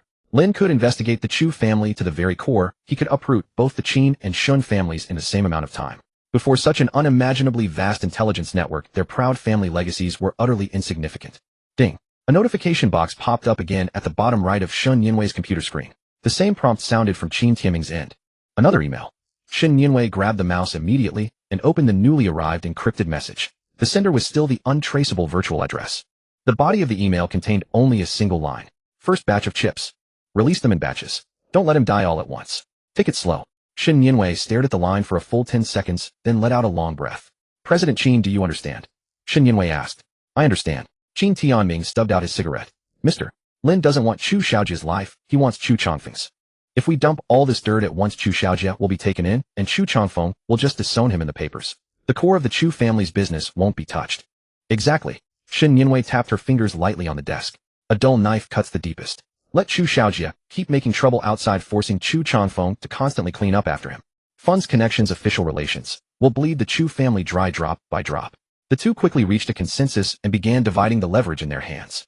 I'll handle the tax ledgers of Chongqing real estate. Qin Tianming took on the most critical part. I'll find an unfamiliar face and leak the lightest item to the tax bureau. No need for much. A whole of 100 million is enough. Once the economic investigation team enters Chongqing real estate for an audit, the Chu family's cash flow will be frozen immediately. Then I'll take care of Chu Xiaojia's personal troubles. Shun Yinwei pulled up the scan of the Macau IOU. Chu Xiaojia owes 300 million in Macau. I'll make this a trending topic. Great idea. Qin Tianming laughed on the other end. Once that kind of gossip breaks, the Chu family will have plenty to worry about. And the victim from the Shijiao plot. Shun Yinwei added. I'll send someone to make contact. He doesn't need to go to the police. Just have him cause a scene at the Chongqing real estate sales office, stir things up, and I'll arrange for the media to fan the flames. Let's do it. Qin Tianming made the final call. First thing tomorrow, our two families act separately. The Chu father and son have been comfortable for too long. Time to give them some excitement. The call ended. Shun Yinwei immediately picked up the landline, dialed her trusted subordinate, and began issuing orders. A vast net targeting the Chu family silently tightened under the cover of night. Slap. A sharp slap echoed in the master bedroom on the second floor of the Chu family villa. Chu Xiaojia, still hungover, covered his face, utterly dazed. He had been drinking at the Yisei Club until 3 in the morning and had only just fallen asleep when he was brutally woken. Dad, are you crazy? Chu Xiaojia yelled at the man standing by the bed. Chu Chongfeng, trembling with rage, hurled the tablet in his hand straight at Chu Xiaojia's face. Look for yourself, you useless, good-for-nothing beast. Chu Xiaojia fumbled to catch the tablet. The screen displayed the Weibo trending page where the top 3 entries all bore the glaring red, explosive tag.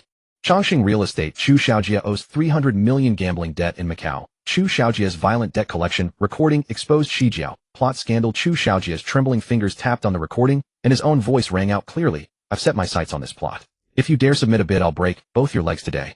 Chu Xiaojia's face turned deathly pale, his drunkenness evaporated. Dad, how? Where did this recording come from? I thought I had cleaned up the Macau matter. Cleaned up? Chu Chongfeng kicked Chu Xiaojia in the stomach, sending him sprawling. They've even leaked the details of which VIP room and which dealer you played with. You call that cleaned up? The bedroom door burst open and the Chu family's butler rushed in, drenched in sweat, without even knocking. Master, something terrible has happened. What now? Chu Chongfeng roared. The Economic Investigation Department and the Tax Bureau are already at the gates of Chongqing Real Estate headquarters. They said they received a whistleblower report that Chongqing Real Estate has major tax issues over the past 3 years and demand a full audit. The butler's voice trembled.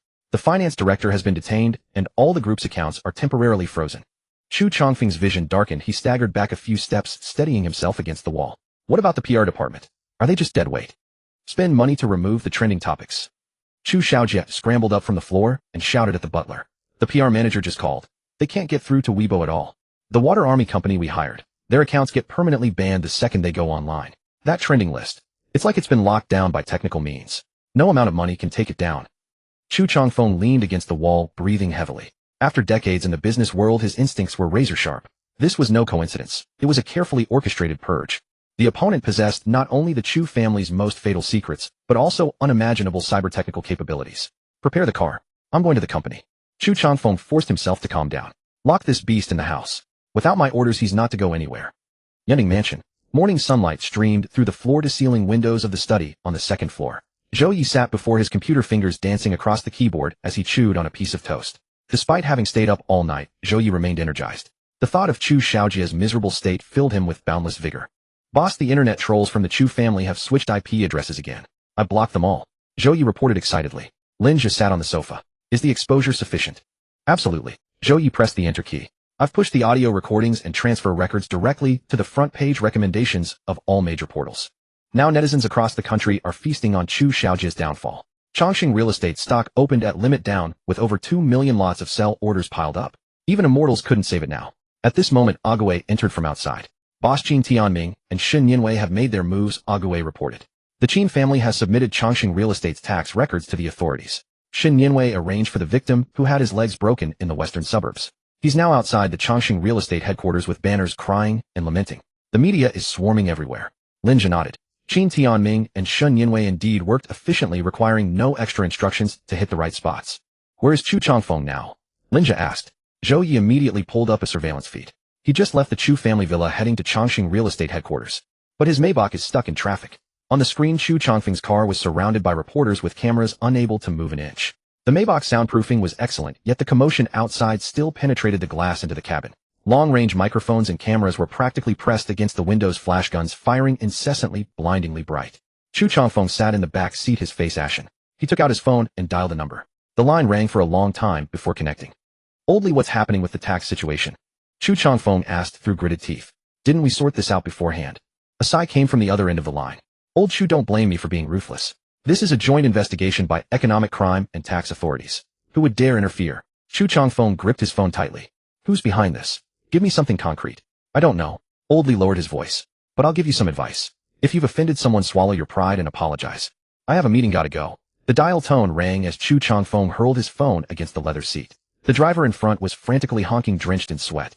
Boss, there are too many people. We can't get through it all. Honk the horn. Drive through them. Chu Chongfeng roared. The driver dared not actually ram through, so he could only inch forward bit by bit. Chu Chongfeng picked up his phone and dialed another number. Bank manager Wang from Jiangqing Commercial Bank. Chongqing Real Estate had 2 billion yuan in loans due this month with a previously agreed extension. The automated voice responded, sorry, the number you have dialed is powered off. Chu Chongfeng cycled through 3 more senior banking executives. All numbers were either switched off or out of service. An unprecedented sense of panic washed over him. He had cultivated influence in Jiangqing for decades with connections spanning both the legitimate world and the underworld. But today this vast network of relationships had suddenly collapsed. Yending Mansion's second-floor study. Zhou Yi sat before his computer, the screen split into more than a dozen smaller windows. One of them displayed a real-time audio feed of Chu Chongfeng making phone calls in his car. Boss, the old dog is panicking, Zhou Yi said, tapping keys to isolate old Li's call recording. He made 4 calls just now.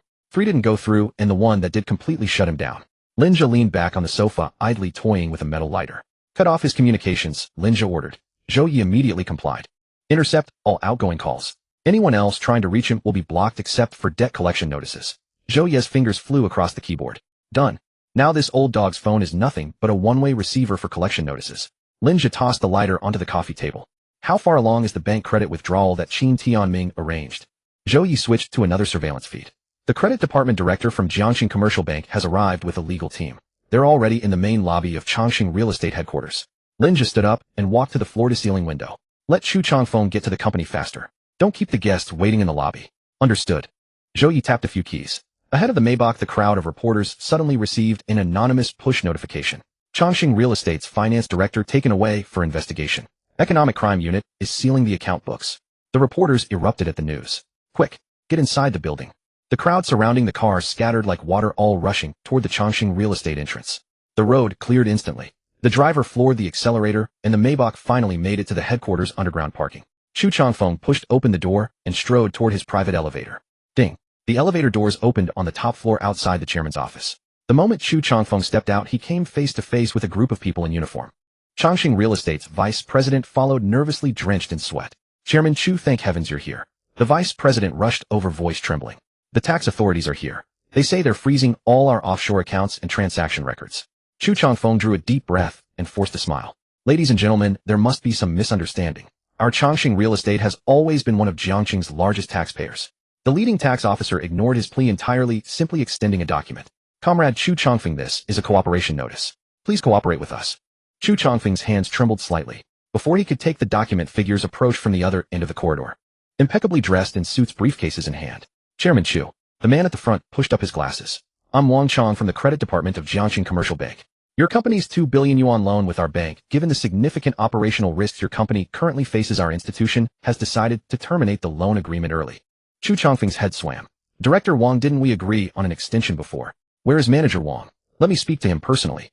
Manager Wang is attending a meeting at City Hall, Wang Chong replied flatly. This is a payment demand notice.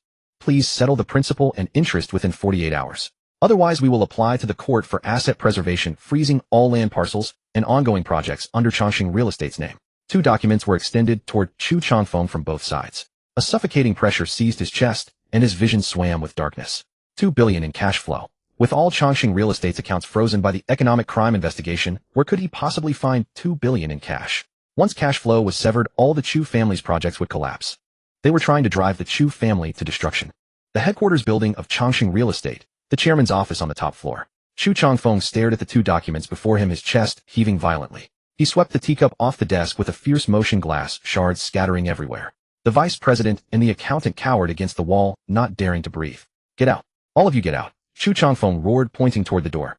The group fled as though granted divine reprieve, scrambling out on hands and knees, pulling the door shut behind them. Only Chu Changfeng remained in the office. He yanked open his tie and collapsed into the wide executive chair. A 2 billion cash flow gap. It was a dead end. But Chu Changfeng had weathered storms before. He drew a deep breath to steady himself, then turned to look at the encrypted desk phone in the corner of his desk. This line ran through an internal local area network connecting directly to the safe houses and private clubs he had established outside. He snatched up the receiver and rapidly dialed a series of numbers. After 2 rings, the call connected. Hello? Who is this? An impatient voice came through the phone. It's me, old Lu. Chu Changfeng lowered his voice. Don't hang up. Let me finish. A noticeable pause came from the other end, followed by a voice that had become extremely guarded. Mr. Chu, you're quite the trouble right now. Why are you calling me? I have just one question for you. Chu Changfeng cut straight to the point. Do you still want the 3 billion loan that Chongqing has with Jianzhou Bank? Banker Lu's voice instantly shot up. What do you mean? You want a default? Jiangxing Commercial Bank came today to call in their loan of 2 billion. All my accounts have been frozen. I can't possibly come up with this money. Chu Changfeng gritted his teeth. If I can't repay this by 2 o'clock this afternoon, Chongqing Real Estate will collapse in a chain reaction. Silence fell on the other end of the line. Chu Changfeng pressed on. Old Lu, if Chongqing falls, all those mortgaged land plots you hold will become non-performing assets. 3 billion in bad loans. Are you as a bank president prepared to bear that? Are you threatening me? Banker Lu flew into a rage. This is not a threat. This is the truth. Chu Changfeng slammed his palm on the table. Right now you're the only ones who can save Chongqing. Contact Old Sun at Haifa Bank and Old Zhang at the Rural Commercial Bank. Each of your 3 banks chips in 700 million. That's 2 billion and 100 million total. Transfer it to my overseas backup account that isn't under surveillance. You're insane. If we make irregular loans at a time like this and get caught, we're dead too. If you don't release the funds, we all die today. Chu Changfeng's voice turned hoarse.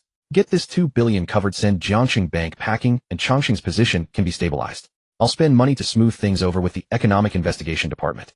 We're all on the same boat. If the boat sinks, no one lives. Banker Lu's ragged breathing came through the phone. A full minute passed before he spoke. Send me the account number. The funds will arrive no later than 1:30. Old Chu, you'd better pray you can pull through this, because if you don't, I'll haunt you to your grave. A dial tone buzzed in his ear. Chu Changfeng set down the receiver. The shirt on his back was completely soaked through with cold sweat. This move was extremely dangerous, essentially forcing 3 other banks on a Chongqing sinking ship. Even if he survived this crisis, those 3 banks would never look upon him favorably. But aside from this method, he had no other path left. Cloud Top Residence, the study on the 2nd floor. Zhou Yi sat before the computer, his screen split into a dozen surveillance windows. The sound of keyboard clicking filled the room. Boss, there's activity. Zhou Yi paused his movements and turned to look at Lin Zhe, who was seated on the sofa. Lin Zhe raised his head upon hearing this. Go ahead. A hidden backup account of Chongqing Real Estate overseas has suddenly been activated. Zhou Yi pulled up the capital flow interface. 3 large sum transfers just came in, totaling exactly 2 billion and 100 million. Ague stood to the side, his brow furrowed. Where did this old fox get so much money? Zhou Yi pointed to the remitter information on screen. Jianzhou Bank, Haifa Bank, Jiangxing Rural Commercial Bank. Have the presidents of these 3 banks lost their minds?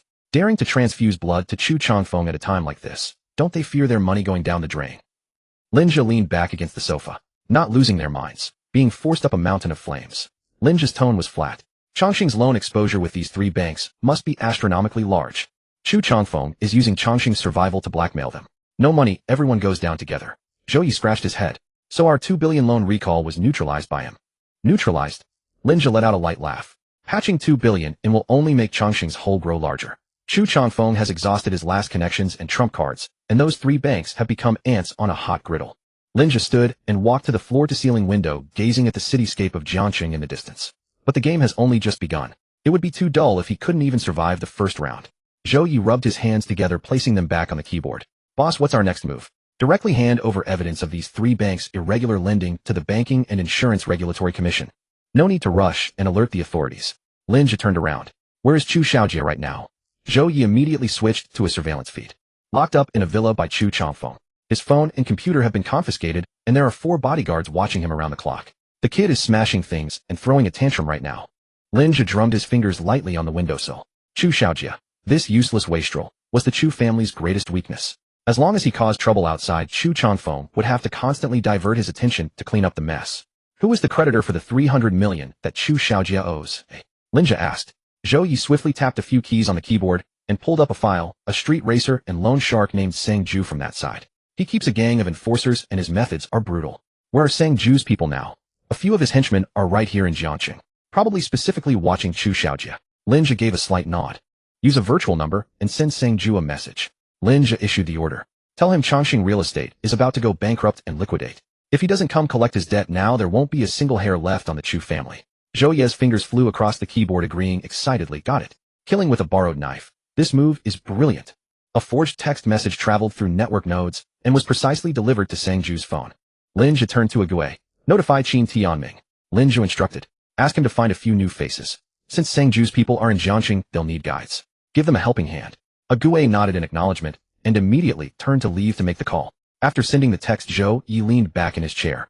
Boss, Sang Ju's people have no moral boundaries. Though they won't go too far, painting slogans and hanging banners is inevitable. Such an exciting event should be shared with the spectators. Lin Zhe said with a smile. Send the information to Shen Yinwei. She knows what to do. At 2 in the afternoon, in the conference room of Chongqing Real Estate headquarters, Chu Changfeng signed his name on the loan repayment agreement with Jiangqing Commercial Bank and affixed the company seal. Director Wang Chang checked the 20 billion yuan fund certificate transferred from the overseas account, confirmed it was correct, and then put the documents into his briefcase. Chairman Chu, a pleasure doing business. Since the loan has been settled, we'll take our leave. Wang Chang stood up and left the conference room with his legal team. Chu Changfeng watched them leave and let out a long, heavy breath. This death warrant had finally been removed. Although Chongqing Real Estate stock opened with a direct limit down today, as long as the cash flow wasn't severed, there was still a chance to catch their breath. Just then the phone on the table suddenly vibrated. Chu Changfeng glanced at the screen. It was the villa butler calling. He answered the call. Master, come back quickly. Something terrible has happened at home. Old Chen's voice trembled. The background noise was extremely chaotic. Loudspeaker shouts, and all kinds of messy curses. Chu Changfeng's brows furrowed tightly. What's all the panic? Explain clearly. What's wrong at home? There are hundreds of people outside. They've blocked the villa gate. Old Chen shouted on the phone. The leaders are several burly men with non-local accents claiming they're here to collect a debt. They say the young master owes them 300 million. The rest are all reporters and influencers with phones live streaming. They're even splashing red paint on the gate. Chu Changfeng's head buzzed. 300 million. People from Sangju of Macau. How did they come so fast? And with so many media and influencers? This was meant to roast the Chu family over the flames. Chu Changfeng quickly hung up and opened a short video platform on his phone. The first trending topic in the city prominently displayed a red, explosive tag. Chu family young master owed 300 million gambling debt, blocked at gate. With trembling hands he clicked into the most popular live stream.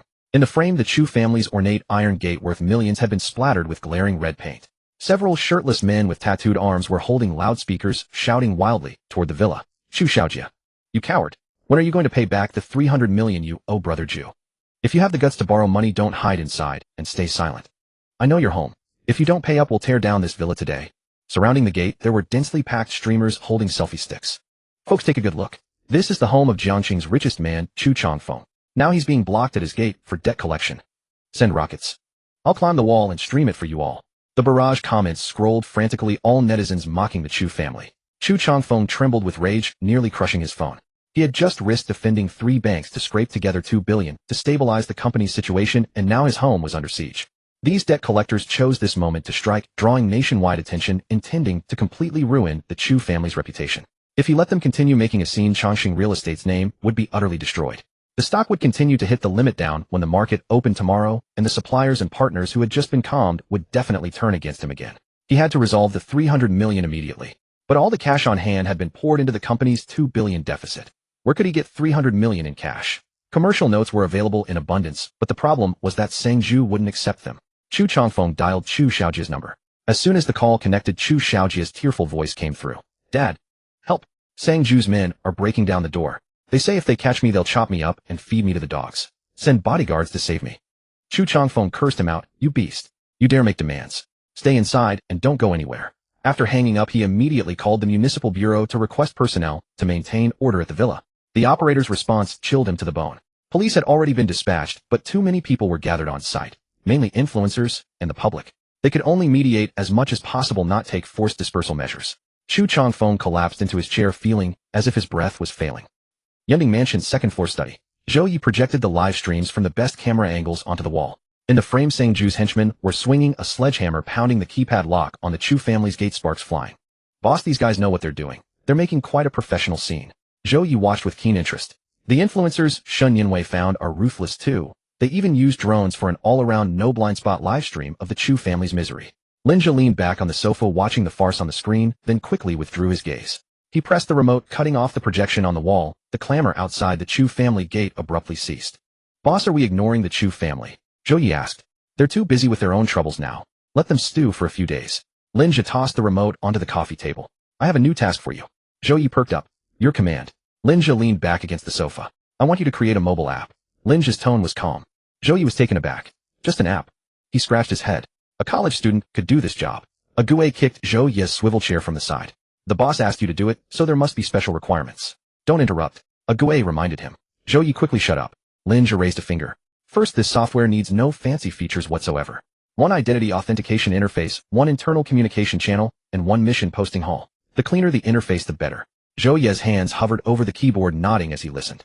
Second, the underlying logic must be completely isolated. No conventional public network protocols. Lin Zhe continued. I want you to set up servers around the world and wrap them with multiple layers of encrypted relays. Zhou Yi grinned. Boss, I'm familiar with this. He rubbed his hands together. I'll wrap it with a variant of the onion routing protocol and use top-tier proxies from over a dozen countries as dynamic relays. Guaranteed no one can trace it. Lin Zhe was satisfied. The software's name will be Extraordinary Club. Lin Zhe added Extraordinary Club. Zhou Yi immediately got to work. The study once again filled with the rapid clatter of keyboard strokes. A Gue stood by the side watching the cascading code scroll wildly on Zhou Yi's screen, completely baffled. In less than half an hour, Zhou Yi struck the last enter key. Done. Zhou Yi turned the screen toward him. Boss, take a look. On the screen was a mobile interface simulator. A pure black background with the golden characters, Fei Fan, emblazoned in the center, no extraneous lines, exuding a minimalist sense of sophistication. Only I have the backend access. Zhou Yi pointed at the screen. No registration channel. To enter this software, you must generate a unique invitation code in the backend. Moreover, the invitation code is bound to the user's biometrics, iris fingerprint, and voice print, a triple verification. Even if someone else takes the phone, they can't open it. Lin Zhe nodded. This was exactly the effect he wanted. Now send out 2 invitations. Lin Zhe named 2 people, Shun Changshan Qin Jinhua. The study on the second floor of Cloud Top Mansion. Zhou Yi pressed the final enter key. 2 strings of specially encrypted codes following a variant protocol of onion routing circled through over a dozen compromised servers across the world before being precisely delivered to 2 specific mobile terminals. Boss, it's been sent. Zhou Yi withdrew his hands from the keyboard and grabbed the water cup on the desk, taking a long gulp. Once they click the link, the backend will automatically capture and bind their biometric data. Not even the King of Heaven could crack this software after binding it to them. Lin Zhe leaned back on the sofa and gave a slight nod. This was only the first step. The Fiefan Club needed an absolutely secure and hidden communication channel. Getting these individuals grouped into the same framework meant that many future matters would no longer require his personal intervention. At the same time, at Shen Family Manor in Jiangxing, Shen Changshan sat in the backyard pavilion holding a purple clay teapot in one hand, listening as his butler reported the latest developments in the Jiangxing business circle. Master Chongqing Real Estate hit the daily limit down at market open today. Chu Changfeng panicked and forcibly pressured several banks in Jianzhou to release a 2 billion loan, temporarily plugging the hole. The butler bowed slightly. The eldest miss is currently at the company arranging the next move, preparing to completely sever the Chu family's capital chain. Shen Changshan took another sip of tea.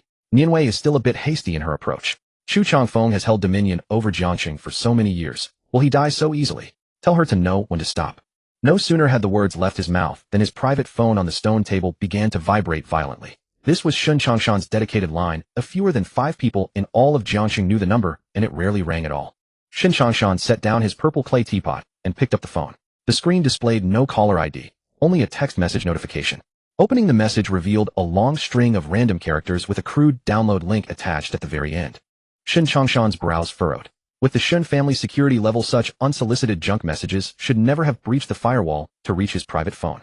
Unless the sender possessed technical capabilities far surpassing the Shen family security team. A figure suddenly flashed through Shen Changshan's mind. Without the slightest hesitation, he tapped the link directly. The screen went black instantly. Within a second, a pure black interface popped up, and in the center gleamed the golden characters, FIFIN. Immediately below, a featureless prompt box appeared. Identity verification procedure initiated. Please align your face with the front camera for iris and facial bone structure scanning. The butler, witnessing this from the side, hurried forward. Master, this software comes from an unknown source and may carry risks. Should we have the tech department examine it first? Silence. Shin Changshan rebuked him sharply, raising the phone with both hands and positioning his face before the screen. A faint red light flickered at the top of the display. Iris verification passed. Please press the designated area on the screen to complete fingerprint and heart rate biometric binding. Shin Changshan complied, pressing his thumb onto the display. Please read the following numbers aloud for voice print collection. Shin Changshan read the numbers displayed on the screen slowly and clearly, syllable by syllable. All 3 verifications completed. The golden characters on the screen gradually dispersed, revealing an extremely clean internal interface, with only 3 sections: member list, communication channel, and mission hall. Shin Changshan opened the member list. Only 3 avatars were displayed. At the very top was a solid black blank avatar with no name, but its edges were framed by dark golden patterns. The 2 avatars below were Shin Changshan himself, and another labeled Qin Jinhua. Shin Changshan's grip on the phone tightened violently, and his breathing grew heavy all at once. His suspicion was correct. This was indeed the work of Mr. Lin. The 10 billion credits exchanged for 10 years of lifespan. That had merely been a transaction. Once concluded, both parties were even.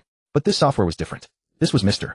Lin's true ticket to bringing them into the innermost circle. FIFIN. Shin Changshan stared at those 2 characters at the top of the screen, his lips trembling. He had lived more than half a century and managed assets worth hundreds of billions. What storms had he not weathered? Yet at this moment, he felt like nothing more than a boy who had just received his university acceptance letter, his heart pounding uncontrollably. Shin Changshan immediately exited the app and dialed Qin Jinhua's number. The call connected almost instantly. Old Qin. Shin Changshan struggled to suppress the tremor in his voice. Did you receive it? From the other end came Qin Jinhua's equally restrained but unmistakably excited voice. Received. Just finished verification. Qin Jinhua panted heavily. Old Shun, does this mean we're officially in? Yes. Shin Changshan rose abruptly and paced back and forth within the pavilion. Since Mr. has brought us into this channel, it means our performance thus far has earned his satisfaction. This is an unparalleled opportunity. I'll have Tianming return immediately. Qin Jinhua spoke at a rapid pace. Put the Chu family's trivial matters aside. What Mr. is doing is of paramount importance. After hanging up, Shin Changshan turned to his butler. Call Nianwei right away. Tell her to drop everything immediately and return to the manor within 10 minutes. The butler froze. Master, the eldest miss, is currently presiding over a board meeting at Wanhao headquarters, taking full control of Wanhao's asset portfolio. Asking her to return at this moment. I don't care what meeting she's attending. Shin Changshan raised his voice. Even if the sky were to fall, she returns to the manor first. Go make the call now. At the former Wanhao Group headquarters building in downtown Jiangqing, the top-floor executive conference room carried an extremely oppressive atmosphere. Shin Yinwei, dressed in a sharp professional suit, sat at the head of the table and slammed a stack of financial reports onto the desk, with forced papers scattering everywhere. Why haven't the accounts for these 3 logistics ports under Wanhao been reconciled to this day? Shin Yinwei's voice was quiet yet penetrating. I gave you 3 days, and you bring me this farce. The container throughput figures and tax filings for these ports differ by a factor of 2. Do you take me for a fool? The dozen or so executives seated on either side stood like frozen figures, daring not even to lift their heads. They had long grown accustomed to cooking the books. Who would have imagined the Shun family's young miss upon taking over would audit with such ruthless severity? President Shun, the accounts for these ports are genuinely a mess, and the timeline is too tight. A vice president in charge of finance ventured hesitantly. I have no interest in excuses. Shin Yinwei cut him off directly. If the accounts are not reconciled before midnight tonight, none of you will be needing to come to work tomorrow. Report directly to the police station instead. At that moment, the private phone on the table began to vibrate. Shin Yinwei glanced at the caller ID. It was Uncle Chun, the steward of the old mansion. She frowned and pressed the answer button. Uncle Chun, I'm in the middle of a board meeting, she said with a tone of displeasure. Miss, the master has given a strict order. The butler's voice was urgent. He said to drop everything and return to the estate within 10 minutes. Shin Yinwei's grip on the phone tightened. This is the most critical moment for liquidating Wanhao's assets, and the Chu family is also closing in. How can I possibly leave? Shin Yinwei lowered her voice. What exactly happened? On the other end of the line, the butler took a deep breath. The master said that Mr.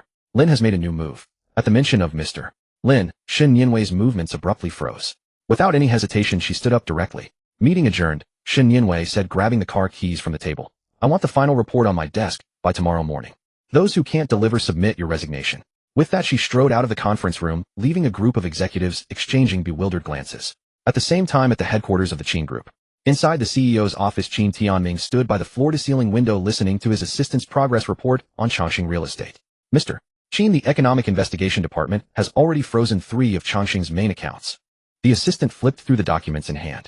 However, Chu Changfeng used his connections to force Jianzhou Bank and a few others to release a loan of 2 billion, temporarily plugging the hole in the capital chain. Qin Tianming let out a cold laugh. A deathbed struggle. He turned around. Keep raising the stakes. Also leak the details of his shell companies to the tax bureau. Furthermore, notify all our building material suppliers to completely halt supplies to Changxing's ongoing projects. I want the Chu family unable to buy even a single steel bar. Understood. The assistant nodded and took notes. Suddenly, the dedicated line on the desk rang. Qin Tianming walked over and picked up the receiver. Dad, what is it? Tianming, come back to the old mansion immediately. Qin Jinhua's voice came through the phone laced with barely concealed excitement. Qin Tianming was taken aback. Dad, I'm right in the middle of dealing with the Chu family, Qin Tianming explained. This piece of Changxing real estate, worth tens of billions, is about to be carved up. I can't leave now. The Chu family is nothing. Qin Jinhua swore directly into the phone. Qin Tianming was utterly confused by the outburst. A deal worth tens of billions. How can it compare to matters concerning Mr. Lin? Qin Jinhua's voice rose an octave. Get your ass back here now. Even the biggest matters can wait. Qin Tianming's heart jolted violently. Mr. Lin. Dad, what's happened with Mr. Lin? Qin Tianming pressed urgently. The master has brought us into his inner circle. Qin Jinhua was breathing heavily. No more nonsense. Come back now. The call ended. Qin Tianming drew a sharp breath, tossed the receiver onto the desk, grabbed his coat, and headed out. Mr. Qin, what about Changxing real estate? The assistant hurriedly asked. Let them stew. Qin Tianming rushed out of the office without looking back. Just have the people downstairs keep an eye on them. No one makes a move without my order. Half an hour later, in the backyard of the Shun estate, Shen Yinwei had been speeding all the way ere she leaped out of the car before it had even come to a full stop and dashed into the pavilion. Shen Changshan was sitting on a stone stool holding the private phone in his hands, as if it were a rare treasure, his breathing cautious and reverent. Grandfather, what happened? Shen Yinwei asked, panting. Shen Changshan looked up and handed her the phone. Shen Yinwei took the phone and looked down. The screen displayed a pure black interface with 2 golden characters in the center, Fei Fan, extraordinary. What is this? Shen Yinwei was puzzled. Open the member list, Shen Changshan prompted. She did so. The list showed only 3 avatars. At the very top was a blank black avatar with no name, but its border was adorned with a ring of dark gold patterns exuding an inexplicable sense of pressure. Below were 2 avatars. One was Shen Changshan himself, and the other was labeled Qin Jinhua. Shen Yinwei's mind worked quickly, instantly grasping the immense value of this item. This is an internal app sent by the master. Shen Changshan stood up and paced back and forth in the pavilion. There is no public download channel. Only an invitation code personally issued by the master can grant access, and it's bound to my iris and fingerprints. Shen Yinwei's grip on the phone tightened slightly. Previously, when they handled tasks for Lin Zhe, they were essentially an outsourced team, or at best one-off transaction partners. Although Shen Changshan had spent $1 billion to buy 10 more years of life, that was merely a straightforward exchange of money for goods. Lin Zhe could replace them at any time and find someone else to handle matters. But now it was different. Lin Zhe had truly brought them into his circle. Is the Qin family also in? Shen Yinwei asked. Yes. For now it's just the 2 of us, Shen Changshan said, rubbing his hands together. Yinwei, you must understand. The Wanhao group, the Chu family. In the master's eyes, they are nothing more than ants he can crush at will. The future of our Shen family lies entirely within this app. Shen Yinwei nodded firmly. She was all too aware of Lin Zhe's power. A man who could bring the dead back to life. Worldly wealth meant nothing to him. No matter how rich you were, no matter how much you relied on modern medicine to prolong your life, when your time came you would still die. Grandfather, did the master send this app to assign any tasks? Shen Yinwei asked. Not yet, Shen Changshan replied, taking back the phone. But I suspect it will be soon.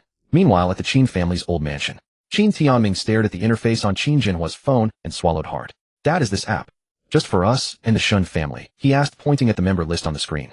For now, yes, Qin Jinhua said, sitting in his armchair and taking a sip of tea to suppress his excitement. Tianming, this is a tremendous opportunity. The master is building a circle that stands above all rules. Qin Tianming, having navigated the business world for so many years, had an extremely acute sense for such matters. The master is going to stir up the waters in Jiangcheng completely, and then rewrite the rules, Qin Tianming remarked. Jiangcheng? Qin Jinhua sneered. You underestimate the master's vision. This little place called Jiangcheng doesn't even catch the master's eye. If we can secure a foothold in this circle, the Qin family's business will definitely expand beyond Jiangcheng, even to the world. Qin Tianming felt his blood boil with excitement. Compared to such a transcendent opportunity, the Chu family's tens of billions of assets were indeed nothing but a fart.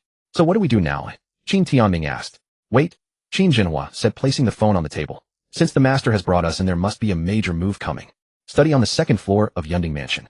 Zhou Yi lifted his hands from the keyboard and turned to look at Lin Zhe, who was sitting on the sofa. Boss, the access transfer is complete. Zhou Yi pointed at the phone on the coffee table. From now on, you are the sole sovereign of this system. Whether it is monitoring members' movements or directly burning out their device terminals, it all rests on a single thought of yours. Lin Zhe picked up the phone. The screen lit up with a pure black backdrop, and in the very center flickered the two dark gold characters, extraordinary. The page unfolded smoothly divided into a management console and a front-end interface. The management console showed the current online count 2 people. Xin Changshan Xin Jinhua. Boss, I use decentralized physical nodes for this system. Zhou Yi spoke with absolute confidence. Unless someone could simultaneously hack the top-tier servers of more than 70 countries around the world, there would be absolutely no way to trace the source. Lin Zhe nodded slightly, sliding his finger across the screen to open the settings panel. A stage that had just been built needed its own rules. Lin Zhe typed on the virtual keyboard and entered the club's first guiding principle. The extraordinary do what ordinary people cannot. No lengthy declaration was needed. The fewer the words, the more powerful the deterrent. The core purpose behind Lin Zhe's design of this software was to bind the top powers of Jiangqing, and even the entire country, to his war chariot. To achieve this, he had to make these people see hope. A hope named extraordinary, even a hope named eternal life. Lin Zhe could trade entries in a single thought. He could buy lifespan from another person or bestow it upon them. Theoretically, as long as Lin Zhe was willing, he could let an old man at death's door regain several decades, or even 100 years, of life. And this was still not Lin Zhe's limit. Whether it was his obtaining the entries, Bejiquan proficiency, and superhuman reflexes, or a Gue obtaining assassination grandmaster and beast instinct, they all pointed to one thing. That is, by stacking entries, ordinary people could gain power beyond the ordinary. Collecting his thoughts, Lin Zhe pressed the send button on the guiding principle. The extraordinary do what ordinary people cannot. The system backend showed that it had been published successfully. Then Lin Zhe briskly locked the phone screen and tossed the phone onto the coffee table. Zhou Yi sat in front of the computer, craning his neck as he stared at his secondary monitoring screen for a long while, only to find that apart from that line, Lin Zhe had posted nothing. Boss, that's it. Zhou Yi scratched his head, his face full of confusion. Lin Zhe leaned back on the sofa, picked up his cup, and took a sip. What else? Should I send them a beginner's tutorial? Zhou Yi spun his chair around and pointed at the screen. The app just went live. At least give them a specific task, like telling them to kill Chu Changfeng. If you only post a guiding principle, do you think they can understand it? A Gue standing nearby rebuked him without the slightest courtesy. You talk too much. Since when is it your place to teach the boss what to do? Zhou Yi shrank his neck and dared not make a sound. Lin Zhe set down the cup, his voice even. A truly smart dog does not need its master to crack a whip to drive it forward. Just give it a look, and it will bite the prey to death and drag it back on its own. Lin Zhe rose and walked over to the floor-to-ceiling window, leaving Zhou Yi and a Gue with an inscrutable back. If everything has to be taught by hand, what is the use of pulling them in? At the same time, at the Shen family manor in Jiangqing. In the rear garden pavilion, it was so quiet that only the wind rustling through the leaves could be heard. Xin Changshan held the custom phone with both hands, staring at a line of dark gold characters scrolling across the top of the screen. The extraordinary do what ordinary people cannot. A mere 11 characters with no superfluous explanation. Publisher blank avatar highest authority. Xin Changshan suddenly rose to his feet. Because he stood up too abruptly, his vision blurred and his body swayed. Xin Yinwei quickly reached out to steady him. Grandfather. Xin Changshan waved his hand, pushing away his granddaughter's arm, his gaze still fixed on the phone screen. His chest heaved violently, and his breathing grew rapid. Yinwei, take a close look at this line. Xin Changshan handed the phone to her. Xin Yinwei took it and looked at the 11 characters on the screen. After reading it only once, her heartbeat involuntarily quickened. Grandfather, what does the master mean? Xin Yinwei asked. This is the rule, and also the threshold. Xin Changshan paced back and forth in the pavilion, his tone carrying irrepressible excitement. What is it that ordinary people cannot do? Breaking the rules and standing above the mundane laws of the world. That is what it means to be extraordinary. Xin Changshan stopped walking and turned to Xin Yinwei. The master is telling us that in this club there is nothing that cannot be done. Even bringing the dead back to life, even changing the fate of a family, is nothing more than a routine move. Turning clouds into rain with a flick of the hand. Xin Yinwei fully understood the weight of those words. Wanhao Group was the perfect example. In one day, without receiving any prior news or a whisper of warning, a colossal group worth tens of billions collapsed at the drop of a hat. Wang Jianshu, who had operated in Jiangqing for many years with a highly intricate web of connections, was taken away outright, while the people behind him showed not the slightest reaction. But Mr. Lin has not issued any specific task. Xin Yinwei lowered her voice as she reminded him. If Mr.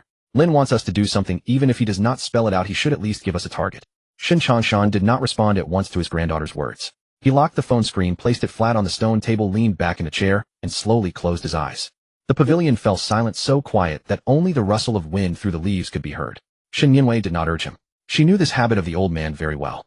Whenever faced with a major decision, the old man always organized his thoughts in this way. After several minutes, Xin Changshan opened his eyes again. Yinwei, you can only see the first layer. Xin Changshan picked up the purple clay teapot and poured himself a cup of lukewarm tea. Do you think the master established this club just to make it convenient for him to assign us tasks? Shin Yinwei reflexively shot back, is that not so? What are we that the master would build an entire piece of software just to assign us work?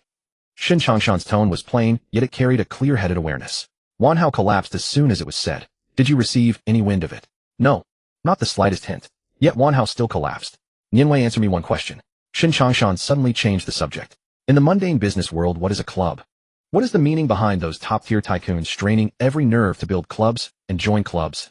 Shin Yinwei was taken aback. She had not expected the old man to bring up such an utterly unrelated question, but she still quickly gathered her thoughts. A club, you see, is merely a circle for exchanging interests. Shin Yinwei answered without hesitation. Everyone pools their resources, connections, and capital to share. When a promising project arises, we invest together to share the risks. When trouble strikes, each of us deploys our networks to smooth things over. In essence, it's about huddling for warmth and building a protective moat. Shin Changshan took a sip of tea and set down the Yixing teapot. Correct. That's the logic of ordinary folk. Shin Changshan tapped his fingers lightly on the stone table. Now think about this. With Mr. Lin's heaven-defying abilities to seize life and death, to rewrite fate itself, would he be lacking in wealth? No. Shin Yinwei shook her head. Would he be lacking in the hundreds of billions of resources the Shun or Qin families possess? Also no. Shin Yinwei answered with certainty.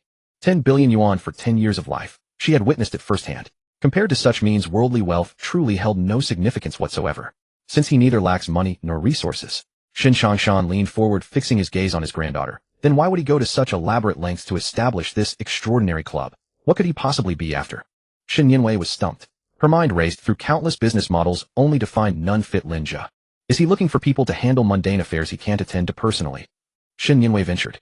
If it were merely about handling mundane matters, he could simply make a phone call. Why bother creating a dedicated app with multi-layered facial and iris authentication? Shin Changshan's tone grew heavier, carrying a feverish intensity of one who sees through to the essence. Yinwei, broaden your perspective. Shin Changshan tapped the phone on the table. Consider those 11 characters Mr. Lin sent. The extraordinary walk where ordinary men cannot. This is the embryo of a new order. Shin Changshan abruptly rose to his feet, pacing briskly around the pavilion with the vigor of a young man. The master stands at the apex of the pyramid, gazing down upon all living beings. He deigns not to descend personally and compete with ordinary mortals. He established this club to select delegates. We've been brought into this app, and currently there are only 2 old fools on the entire list, myself and Qin Jinhua. Do you understand what that means? Shin Changshan stopped abruptly. This means we are the founding elders, the first batch of candidates the master has chosen. Shin Yinwei felt her scalp tingling. Following the old man's line of reasoning, the value of this club was positively terrifying. An organization that transcends worldly laws, controlling the life and death of all. And the Shin family now held a front row seat. Meanwhile, at the Qin family's ancestral hall, Qin Jinhua sat in the mahogany armchair, both hands clutching that phone. Qin Tianming stood beside him, watching his father's chest heave with agitation, not daring to speak casually. Qin Jinhua's heart was churning inside. 1 year. The lifespan he had purchased from Lin Zhe amounted to a mere single year. For a man who had 1 foot in the grave, 1 year was far too short. The terror of lying in that hospital bed, listening to the EKG monitors, increasingly slow beeping, feeling his life force drain away little by little. He dreaded even dreaming of it. The overnight collapse of the Wan Hao group had utterly dispelled any notion Qin Jinhua had of probing into Lin Zhe's background. He dared not gamble, nor play any petty tricks. Receiving the invitation to the extraordinary club today was nothing short of rain after a long drought for Qin Jinhua. This was his sole path to acquiring more lifespan. Tianming. Qin Jinhua set the phone flat on the square table. You've seen countless business schemes. Analyze this for me. What is the master really after in creating this club? Qin Tianming pulled a rosewood chair over and sat down. I believe the master is seeking a front man. Qin Tianming weighed his words carefully. The master's abilities are boundless, but there are always dirty, tedious tasks in the secular world that aren't convenient for him to handle personally. Having a fixed circle improves efficiency. Qin Jinhua lifted the lidded bowl, skimming the leaves. You're half right. Qin Jinhua blew on the steam. The master indeed needs people to handle matters. But for someone who can manipulate life and death, if he truly wanted a front man, people in Jiansheng would be queuing up on their knees begging for the chance. Why go to the trouble of building a multi-encrypted system and personally writing a charter? Qin Jinhua slammed the lidded bowl down on the table, the porcelain producing a sharp clack. Timming, in this world when top-tier figures bother establishing rules, it's never to constrain themselves. It's to elevate their own people. Qin Tianming froze, a chord in his mind suddenly plucked. Consider this. Qin Jinhua leaned in, lowering his voice. If the master stands above all rules, able to snatch people from death's grasp, then what status must those qualified to serve him, to run errands for him? What status must they possess? Qin Tianming blurted almost instinctively. Then they certainly cannot be ordinary mortals. The moment the words fell, both father and son held their breath simultaneously. The main hall fell eerily silent. Tidal waves surged within Qin Tianming's chest as he finally understood why the old man was so agitated. It was like an ancient emperor selecting close ministers. Once selected, true ascension awaited. Mr. Lin had pulled them into this club to bestow upon them the possibility of becoming extraordinary. Perhaps greater longevity, perhaps unimaginable health, perhaps even some power that transcends all reason. Just as Qin Jinhua was lost in dreams of the future, the phone in his hand suddenly emitted a short vibration. Qin Tianming instinctively looked down. On the previously pure black interface, the number beside the member list section flickered. From 2, it changed to 7. Dad? Look, Qin Tianming urgently called out. Actually, there was no need. Qin Jinhua had been staring at the phone all along. Don't speak. Qin Jinhua extended his slightly trembling finger and tapped open the member list. In the previously empty list, 5 entirely new avatars had somehow appeared. These avatars, like the others, bore no real names, only brief code names. Sweeper, Shepherd, Red, Queen, Blacksmith, Stargazer. These 5 code names were all ranked above Qin Jinhua and Xin Changshan. The edges of these avatars were framed with silver-gray trim. While inferior to the dark gold of that blank avatar at the very top, they were clearly several levels above the bare default avatars of Qin and Shun. Immediately after, the communication channel at the bottom lit up with a red notification. Qin Jinhua's heart tightened as he instinctively opened the channel. Lines of text cascaded across the screen like flowing water. Sweeper, after 10 long years the passage finally opens again. Shepherd, grateful to the Supreme Lord. These 10 years have been endless. The flock in South America has grown increasingly ungovernable. If not for the gifts the Lord bestowed upon me all those years ago, I would have lost control of those drug lords. Red Queen, how pathetic of you. The ancient families in Europe have been perfectly obedient. My lord, I venture to ask, when might you bless us with more treasures? Those old fogies are desperately yearning to extend their lifespans further. Gazing at the dialogue on the screen, Qin Tianming felt a chill surging from the soles of his feet straight to the crown of his head. Reopened after a decade. South American drug, Lord Warlord. Ancient European families. Qin Tianming turned to look at his father. Qin Jinhua was already ashen-faced, his forehead beaded with fine cold sweat. They had been smugly congratulating themselves, believing they were among the first elders chosen by Master Lin, the core backbone of this club. Yet it turned out he already had a vast team. And the spheres of influence of these people were not limited to the mere Jiangqing, but spanned the entire globe. Even those lofty financial conglomerates and warlords in the mouths of these code names were merely flocks that could be kneaded at will. At the same time, in the rear garden pavilion of the Shin Manor, Xin Changshan slumped on a stone stool, the veins on the hand gripping his phone bulging. Xin Yanwei stood by his side, staring at the scrolling chat history on the screen, also stunned into speechlessness. Grandfather. Xin Yanwei swallowed, her voice hoarse. We were wrong. Xin Changshan stared fixedly at the screen, his voice trembling. Terribly wrong. I should have realized long ago that a man of the master's caliber with his far-reaching influence would never casually pick a few people from a small pond like Jiangqing to be elders. The dialogue on the screen continued. Blacksmith, don't complain here. Since the master has opened the channel, there must be a new decree. Stargazer, have you noticed? 2 new faces have been added to the list. Judging by their crude permission level, they must have been pulled in just now. Scavenger, and judging by the registration location, it seems to be in the Xia Kingdom region. Has the master finally decided to make a move in Xia Kingdom? Queen of Hearts, why aren't the newcomers talking? Scared, stiff, or mute? Hey, you two down there, state your names. Seeing the call out from Queen of Hearts, Xin Changshan's hand gave a violent jerk. Reply. How? Announced the Shun family's $100 billion conglomerate. In front of these monsters who control South American drug lords and European financial dynasties, $100 billion was nothing but a fart. Xin Changshan clenched his jaw, forcibly suppressing the impulse to reply. He was well aware that without first understanding the other party's background, and without Lin Zhe say-so, saying more meant more mistakes. Better to play dead. On the other side, Qin Jinhua had the same thoughts, staring at the screen, not daring to breathe. Cloud Summit Mansion's second-floor study. Zhou Yi sat cross-legged on a swivel chair with 3 huge monitors in front of him, all filled with dense back-end code and data streams.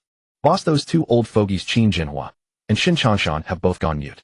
They haven't dared to send a single word. Zhou Yi turned the screen toward Lin Zhe, grinning smugly. Lin Zhe leaned back on the sofa, toying with a metal lighter in his hand, his gaze sweeping over the chat history on the screen. The tone you set for these AIs is quite convincing. Lin Zhe spoke. Of course. Zhou Yi tossed a bag of chips onto the table and introduced energetically, these aren't those brain-dead bots that just follow a script. I scraped the chat logs of hundreds of top-tier hackers, hitmen, and financial oligarchs from the dark web and ran deep learning on them. Zhou Yi pointed at the code names on the screen. Take this scavenger, for example. I gave him a persona of an utterly rational, ruthless mercenary leader, so his speech is terse, action-oriented. Queen of Hearts is set as a European noblewoman in control of immense wealth with a bit of a crazy streak. She looks down on everyone except you. Most crucially, I configured internal factions and minor conflicts among these 5 personas. This kind of interaction with rivalry and competition makes it easiest for people to believe they are real living beings. Ague stood by the side watching the lifelike dialogue on the screen and couldn't help shaking his head. If he hadn't witnessed Zhou Yi creating these accounts in 10 minutes, he himself would have believed that such a terrifying group truly existed in the world. In the cyber world, that kid Zhou Yi's skills were indeed uncanny. Lin Zhe's fingers gently rubbed together. This was exactly the effect he wanted. Once people think something is exclusively theirs, over time they grow arrogant. The Qin and Shen families had ruled the roost in Jiangqing for too long. Even if they held Lin Zhe in awe, the pride in their bones could never be completely erased. Only by creating a few competitors of higher rank, greater strength, and equally fervent loyalty to Lin Zhe could he thoroughly crush the pitiful superiority of those two families. The 5 AI accounts with identifiers from different regions of the world were still chatting enthusiastically. Lin Zhe picked up his phone from the coffee table and opened the management backend of the extraordinary club. Boss, is the heat just right? Zhou Yi paused. Lin Zhe didn't reply. His fingers typed 2 characters on the virtual keyboard and pressed send. Silence. The moment the message was sent, Zhou Yi's fingers flew across the keyboard, directly locking the posting permissions of the 5 AI accounts. The entire communication channel was cleared instantly, leaving only the 2 characters issued by the highest authority at the top. At the same time, Shin Changshan stared at the screen, his thumb hovering over the virtual keyboard, reluctant to press down. He had already typed a few words in the dialog box. Greetings, seniors. I'm from the Xia Kingdom region. He had originally planned to take this opportunity to connect with those terrifying entities controlling South America and Europe, at least to get his face known. But now the 2 characters in dark gold at the top of the screen sent a cold shiver down his spine. Silence. Just 2 simple words without any extra punctuation. The moment they were sent, the entire communication channel was forcibly cleared. All the previous lively conversations vanished, leaving only these 2 words hanging high above. Shen Changshan felt an indescribable pressure bearing down through the screen. He immediately slammed the backspace key, deleting the words he had just typed cleanly. Grandfather, what's wrong? Shen Yinwei asked from the side, as she hadn't seen what Shen Changshan had intended to input. I almost committed a major taboo. Shen Changshan placed his phone flat on the stone table, took out a handkerchief from his pocket, and wiped the sweat beading on his forehead. Is the master angry? Shen Yinwei understood the weight of those 2 words. The master is warning us. Shen Changshan lowered his voice as if afraid of disturbing something. Not only warning the old members, but also cautioning us 2 newcomers. He pointed at the screen. Those codenames were talking too boldly just now. Speaking of South American flocks and European families, they dared to spout such nonsense in front of the master. The master dislikes noise. Shen Changshan summarized an extremely important piece of information. He picked up his phone again, holding it with both hands. Yinwei passed the word down. In the near future, everyone in the Shen family must act with extreme discretion. Absolutely no showing off. Especially regarding the matter with the Chu family. Only make covert moves, never stir up a ruckus in the open. Shen Yinwei nodded and took note. She too understood clearly that within the circle of the extraordinary club, the Shen family, with its $100 billion conglomerate, was nothing more than a small shrimp at the bottom. On the other side, at the Qin family's old residence, Qin Tianming was also staring at his father's phone screen. The 2 dark gold characters made him feel breathless. Dad, are these big shots muted? Qin Tianming asked. Do you even need to ask? Qin Jinhua picked up his teacup, but his hand kept trembling, spilling the tea all over the table. He simply set the teacup down. That was close. Qin Jinhua let out a long sigh. I was just thinking about asking that Queen of Hearts about the particulars of life extension in Europe. Good thing I typed slowly, Qin Jinhua said with deep emotion. Qin Tianming rubbed his hands in fear. A circle of this level, 1 misstep and you're doomed to eternal damnation. Mr. Lin could grant longevity, and naturally he could take it back. If he were displeased with a single thought, the 1 year of life Qin Jinhua had barely managed to buy would likely be wiped clean on the spot. Tianming, remember this, Qin Jinhua said sternly. In the club we only have the right to watch. If Sir hasn't allowed us to speak, we can't even send a single punctuation mark. Qin Tianming nodded repeatedly. Also, don't push the Chu family too hard. Qin Jinhua changed the subject. The information Sir gave us isn't enough to wipe out the Chu family, which means he wants to play it slowly. Then we must follow Sir's pace. Understood. Qin Tianming nodded firmly. At the Cloud Top Mansion's 2nd floor study, Zhou Yi sat in front of the computer looking at the back-end data. Boss, these 2 families have gone completely silent. Zhou Yi chuckled a few times. That Shin Changshan just deleted half of the draft he was typing. He's probably scared out of his wits. Ague stood nearby, somewhat puzzled. Boss, since you built the channel, why won't you let them talk? Lin Zhe leaned back on the sofa and took a sip of water. When a circle is first established, the most taboo thing is for the underlings to form cliques. Lin Zhe placed the water glass on the coffee table. If they get to know each other's true situations and start exchanging benefits, how can I make them work for me with wholehearted loyalty in the future? He needed absolute single-line control. All members could only revolve around him. Zhou Yi gave a thumbs up. Brilliant. With this move, you've not only cowed the Shun and Qin families, but also firmly cemented the image of those 5 AIs in their minds. 5 big shots who control global forces all have to shut up obediently in front of your 2 words. The deterrence is maxed out. Lin Zhe didn't take up Zhou Yi's words. He picked up his phone and opened the admin panel again. After the crackdown, it was time to give some sweeteners. Opening the task release module of the Extraordinary Club, a new blank editing box popped up on the pure black interface. Without much hesitation, his fingers quickly tapped on the virtual keyboard. Designated task after the destruction of the Chu family, secretly bring back Chu Xiaojia. Requirements, sever all social connections of the target, do not alert the authorities, leave no trace. After typing these 2 lines, Lin Zhe paused, his gaze falling on the reward setting bar at the very bottom. Zhou Yi slid his swivel chair over, stared at the phone screen, and rubbed his chin. Boss, to get these 2 old guys to work, what reward should we give for this task?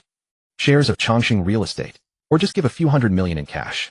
A Gue stood by and raised his hand to slap Zhou Yi on the back of the head. What do you know? The reward the boss gives can't be something as vulgar as money, a Gue said in a displeased tone. Zhou Yi rubbed his head, not daring to talk back, just glaring.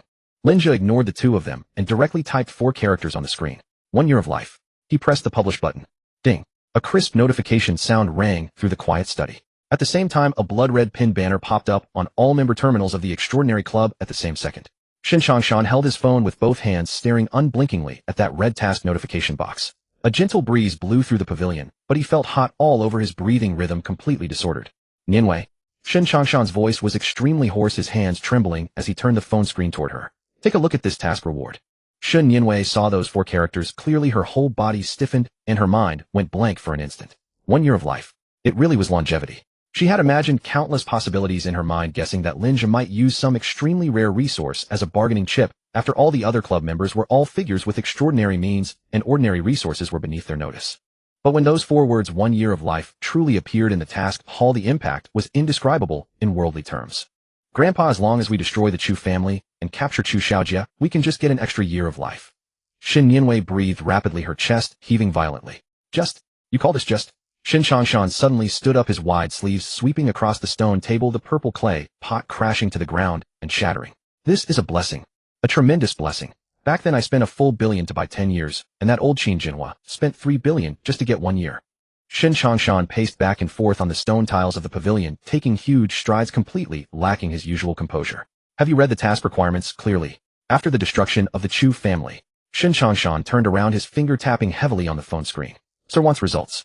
No matter what means, we must make Chongqing real estate completely dead. Only when the Chu family is finished can we capture Chu Xiaojia without any future troubles. Shin Nianwei immediately took out her personal phone and dialed several core executives on the spot. I'll immediately mobilize all of the Shun family's liquid assets and short sell Chongqing real estate on the stock market. Shin Nianwei quickly gave instructions over the phone. Notify the ports and logistics parks to completely cut off all transportation channels for building materials under the Chu family, sealing off their way out in Jiangqing. Not enough. Shin Changshan raised his voice and interrupted directly. Just sealing off the exit isn't enough. Contact the Qin family. At this moment we must join forces to smash the whole board. Whoever dares to step in to protect Chongqing real estate at this time is our two families' mortal enemy. Kill even a god. At the same time, in the main hall of the Qin family's old residence. Bang! A dull thud sounded, and the wooden armrest of the armchair was broken off by Qin Jinhua's slap. Qin Tianming was startled and quickly stepped forward. Dad, take it easy. The doctor said you can't get too excited. To hell with the doctor. Qin Jinhua's eyes were bloodshot, veins bulging on the back of his hand holding the phone, and he shoved the screen directly in front of his son. Qiming, look. Look at the task Sir has posted. Qin Tianming leaned in to look, his face drastically changing. 1 year of life. What did the Qin family need most now? It was Qin Jinhua's life. That 1 year bought with 3 billion was decreasing day by day, and Qin Jinhua couldn't sleep, well, every night lying in bed. Now the chance to extend his life was directly placed before them. Boss, now that the task has been posted, we need some atmosphere to make it look real. Zhou Yi sat on the swivel chair rubbing his hands together. Lin Zhe sat on the sofa without responding.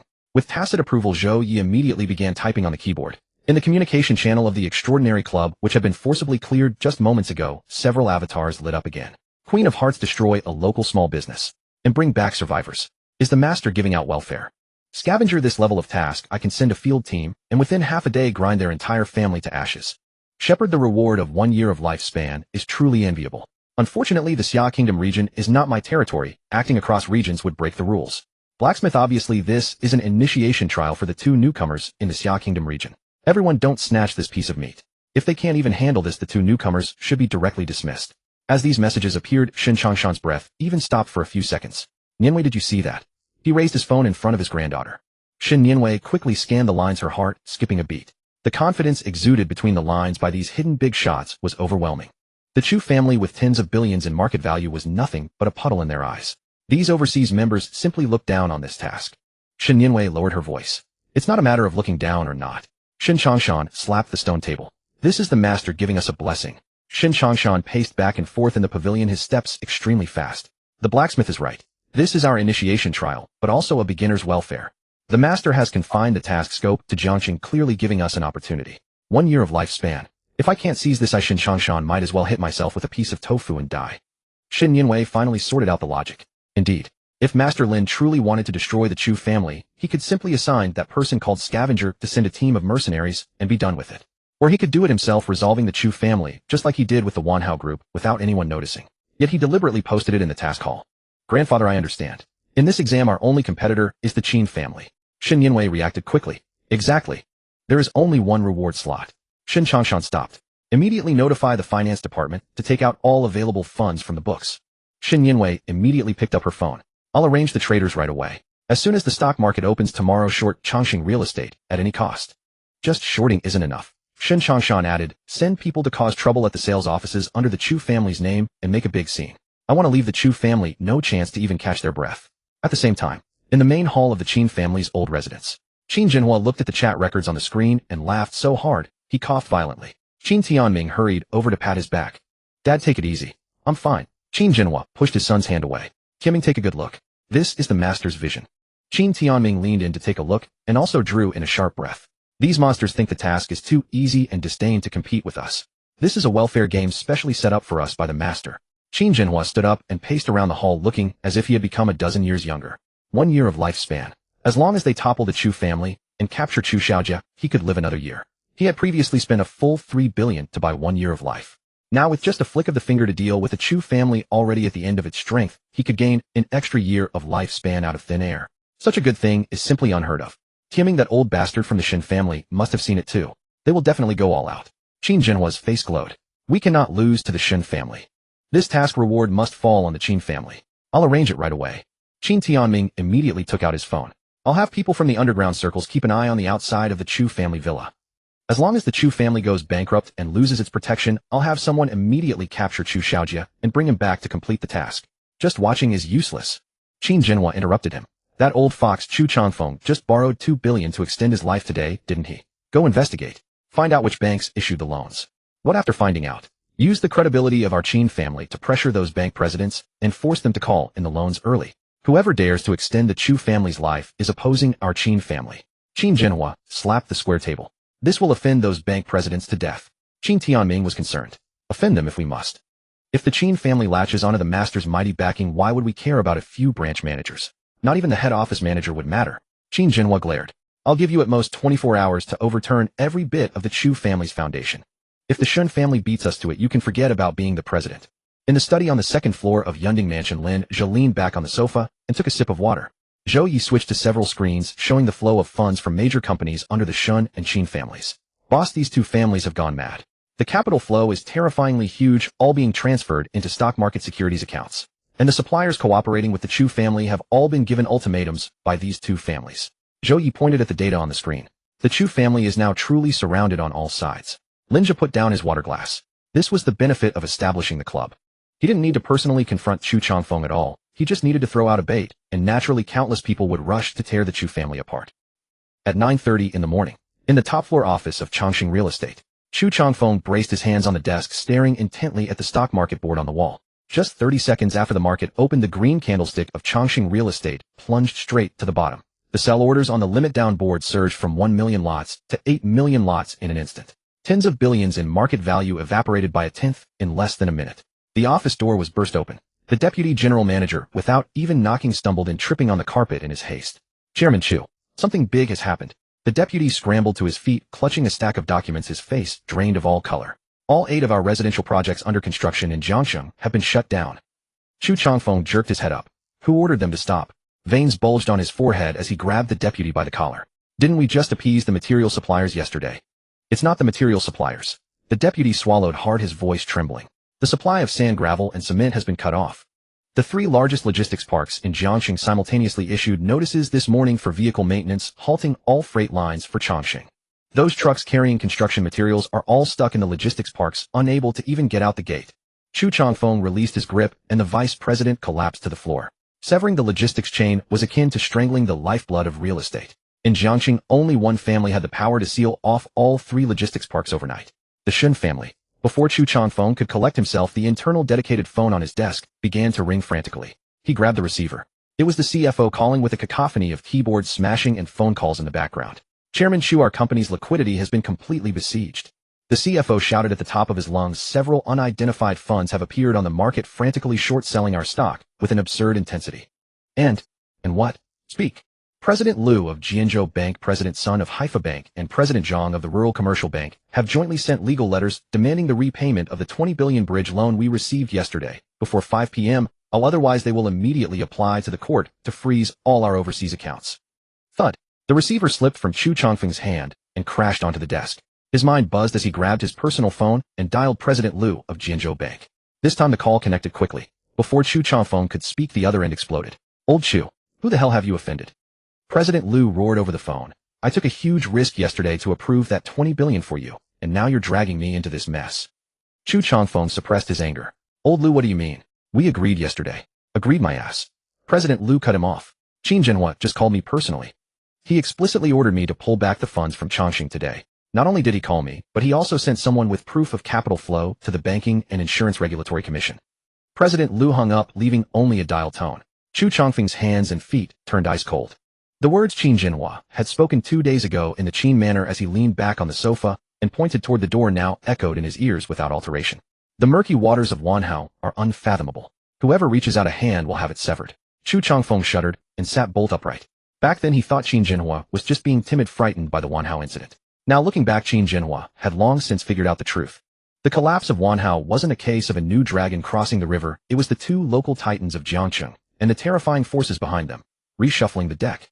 The Qin and Shun families had joined forces. No wonder the logistics parks were all cut off overnight. No wonder several absurdly massive funds had suddenly emerged in the stock market. They were going to sacrifice the Chu family as a warning. Chu Changfeng frantically grabbed the landline and dialed Zhao Jiangwo, the head of the Zhao family. Ring, ring. The phone rang over a dozen times before disconnecting automatically. Unwilling to give up, Chu Changfeng called Song Mingli, the head of the Song family. This time it connected. Old Song, Changsheng is in trouble. You've got to help me out. Chu Changfeng's voice trembled with urgency. On the other end, Song Mingli's voice was extremely strained. Old Chu, you still have the nerve to call me? Song Mingli growled in a low voice. Do you know that just because I went with you to the Qin Manor, several of my chemical plants were sealed by the Environmental Protection Bureau this morning? Chu Changfeng was stunned. Zhao Jiangwo got it even worse. His son's underground casino was raided half an hour ago, and he's still sitting in the detention center. Song Mingli panted heavily. The Qin and Shin families have gone mad. They're clearing the field. Chu Changfeng swallowed hard, his throat dry. Old Song, the 3 of us can join forces. Join forces, my ass. Song Mingli cursed. Old Chu, I don't care which deity you've offended, but don't drag us down with you. From now on, all cooperation between our 2 families is terminated. Slap. The call ended. Chu Changfeng stared blankly at the white wall across from his desk, the receiver still in his hand. It was over. Completely over. Banks pulling loans, the stock market under siege, logistics severed, allies turning against him. The behemoth of Chongqing real estate, worth tens of billions, hadn't even lasted half a day before its capital chain snapped. At most it would hold out until the market closed, when it would be forced into bankruptcy liquidation due to inability to pay off massive commercial notes and bank loans. But Chu Changfeng, a seasoned veteran of decades in the game, forced himself to calm down after a brief panic. Since the company was doomed, he had to save himself. Save the money. He pulled open a drawer, tossed 3 overseas passports prepared years ago onto the desk, and pressed the intercom button. Tell the head of security to see me immediately. 2 minutes later, a burly man with a scarred face pushed the door open. Chairman Chu. Chang, take your most elite dozen men and split into 2 cars. Chu Changfeng slid the passports across the desk. Go to the Southern District Villa and retrieve Xiaojia. No matter how much trouble those debt collectors cause, force your way out. Zhang Chang picked up the passports. And then, head straight to the airport. Chu Changfeng spoke rapidly. I've arranged a private jet. Put Xiaojia on the plane to Xian Island. I'll handle the last bit of the company's accounts and join you immediately. Zhang Chang nodded and strode out. Chu Changfeng slumped into his chair, opened his laptop, and began transferring the last remaining liquidity from the company's accounts. As long as he reached Xian Island with the funds in his overseas accounts, he could stage a comeback. In the backyard of the Shun Manor, Shin Yinwei hung up the phone and turned to Shin Changshan, who was sitting on a stone stool. Grandfather, the stock market has completely crushed Chongqing. The Chu family shares are worthless. Shin Yinwei reported the progress. The logistics side is also locked down. Not even a fly can get through. Shin Changshan sat with his eyes closed, rolling 2 walnuts in his hands. Any movement from Chu Changfeng, he asked. According to our informant inside Chongqing, Chu Changfeng has ordered the security chief Zhang Chang to take men to the Southern District Villa. Shin Yinwei pulled up a map on her phone. Judging by the route, they're planning to pick up Chu Xiaojia and flee to the airport. Shin Changshan's eyes snapped open and the walnuts stopped spinning. Flee, he sneered. The master has his sights on that man. Does he think he can escape? Shin Yanwei put away her phone. I've already sent 4 cars with dozens of men to block the only road to the airport. As soon as Zhang Chang's car appears, we'll strike. Not enough. Shin Chanshan shook his head, his brow furrowing. What's the Qin family doing? Qin Tianming has also made a move. Shin Yanwei spoke quickly. Qin's men are already stationed outside the Southern District Villa. The debt collectors from Sangju were tipped off by Qin Tianming. Now the entire Southern District is in chaos. The Qin family is waiting for Zhang Chang to break out, then they'll snatch Chu Xiaojia in the confusion. Shin Chanshan snorted coldly and paced twice in the pavilion. That old fox Qin Zhenhua has quite a plan. He wants to kill with a borrowed knife and then reap the rewards. We cannot let the Qin family claim the reward of 1 year's lifespan. Shin Chanshan stopped. Nianwei, you lead the team personally. Take the best hands from the Shun family's shadow hall. Whoever stands in the way sees Chu Xiaojia first and bring him back. Understood. Shin Nianwei turned and walked out without hesitation. This was the Shun family's first battle since joining the extraordinary club, and it had to be won decisively. Just as the Qin and Shun families prepared to crush the Chu family completely in Yunding Mansion, Zhou Yi stared at the screen, that blood-red mission prompt still lingering. A reward of 1 year's lifespan hung there. More than anyone else, he knew that with just a word from Lin Zhe could infiltrate the South Villa, twist off Chu Xiaojia's head, and bring it back to the mansion. But the boss had not done so. Having gone through such a convoluted scheme dangling the bait of a year's lifespan, he had set the Qin and Shun families upon the Chu family like mad dogs. Driving the Chu family worth tens of billions to ruin and destitution, stripping away all of the arrogant Chu Xiaojia's hidden advantages, and dragging him back like a stray dog. This was not merely about establishing rules for the Facian Club. It was for him, Zhou Yi. Zhou Yi's chest heaved violently, his eyes stung with unshed tears, and rising from his swivel chair, his knees buckled toward the ground. Enough. Lin Zhe sat on the sofa and waved his hand. I don't stand for such formalities. Zhou Yi's knees bent halfway before he halted, abruptly straightening his body and wiping his face with his sleeve. Boss, my life is. Your life already belongs to me. There is no need to keep swearing allegiance. I will judge for myself. Lin Zhe lifted the water cup from the coffee table and took a sip, cutting off Zhou Yi's emotional speech. Lin Zhe set the cup down and looked at Zhou Yi. The person will be delivered soon. Have you decided how to handle him? This question came straight to the point. Zhou Yi clenched his fists tight, knuckles cracking. Find a bulldozer. Zhou Yi gritted through his teeth, each word deliberate. Tie him to the ground, and starting from his toes, crush him inch by inch upward. I want him to hear his bones shatter, watch himself turn into a puddle of mud. His parents had been crushed alive by a bulldozer, and he himself had suffered complete skeletal destruction. This blood debt must be paid in blood. A Gue stood to one side and remarked, too troublesome, and it'll get far too messy. Cleaning up would be a nightmare. Pausing, a Gue added, letting such filth stain the master's eyes is irreverent. Boss. Zhou Yi turned to look at Lin Zhe. The method is correct, and I support your retaliation in kind for this, is my promise to you. Lin Zhe leaned forward, hands clasped on his knees, but the approach is too crude. A translucent system panel materialized before Lin Zhe's eyes. Multiple comminuted fractures accompanied by multiple organ failure. This was the red lethal negative trait extracted from Zhou Yi when he had been rescued from the intensive care unit earlier, now quietly resting in the trait vault. Crushing him with a bulldozer would easily trigger the brain's protective mechanisms. If Chu Xiaojia died directly from the pain, wouldn't that let him off too easily? Lin Zhe spoke calmly, yet even a Gue felt a chill run through him. I have a better method, one that will let him experience the suffering you endured, making every bone in his body shatter simultaneously while his internal organs decay gradually. Moreover, I guarantee he will remain fully conscious throughout, denied even the relief of fainting. If that still does not satisfy your rage, you can personally end him later. Zhou Yi's entire body broke out in goosebumps. He had experienced that agony firsthand. That despair of lying in a hospital bed with thousands of steel needles churning within his organs. If he could hand it back to Chu Xiaojia unchanged. Zhou Yi nodded firmly. Whatever the boss decides. Meanwhile, on the expressway to Jiangxing Airport, 3 black SUVs sped along in formation, approaching 140 kilometers per hour. Chu Xiaojia huddled in the back seat of the middle vehicle, trembling all over, clutching that foreign passport in his hand. He still couldn't comprehend how just the day before he had been the foremost playboy of Jiangxing, surrounded by attendants and fans. Yet today, he had become public enemy number 1. Their home's door had been smashed and red paint splattered across the floor, and his father Chu Changfeng had called urgently, telling him to flee immediately. Changji. No paparazzi tailing us, right? Chu Xiaojia swallowed hard, addressing Zhang Chang in the passenger seat. Zhang Chang glanced at the rearview mirror. Don't worry, young master. We've shaken them clean. 5 more kilometers to the airport, and the boss's private jet has already filed its flight plan. Once we're airborne, not even immortals could stop us. Before the words finished leaving his mouth, screech. An ear-splitting sound of brakes exploded across the elevated highway. The lead SUV jerked its steering wheel, the entire vehicle sliding sideways in a drift before slamming into the concrete barrier.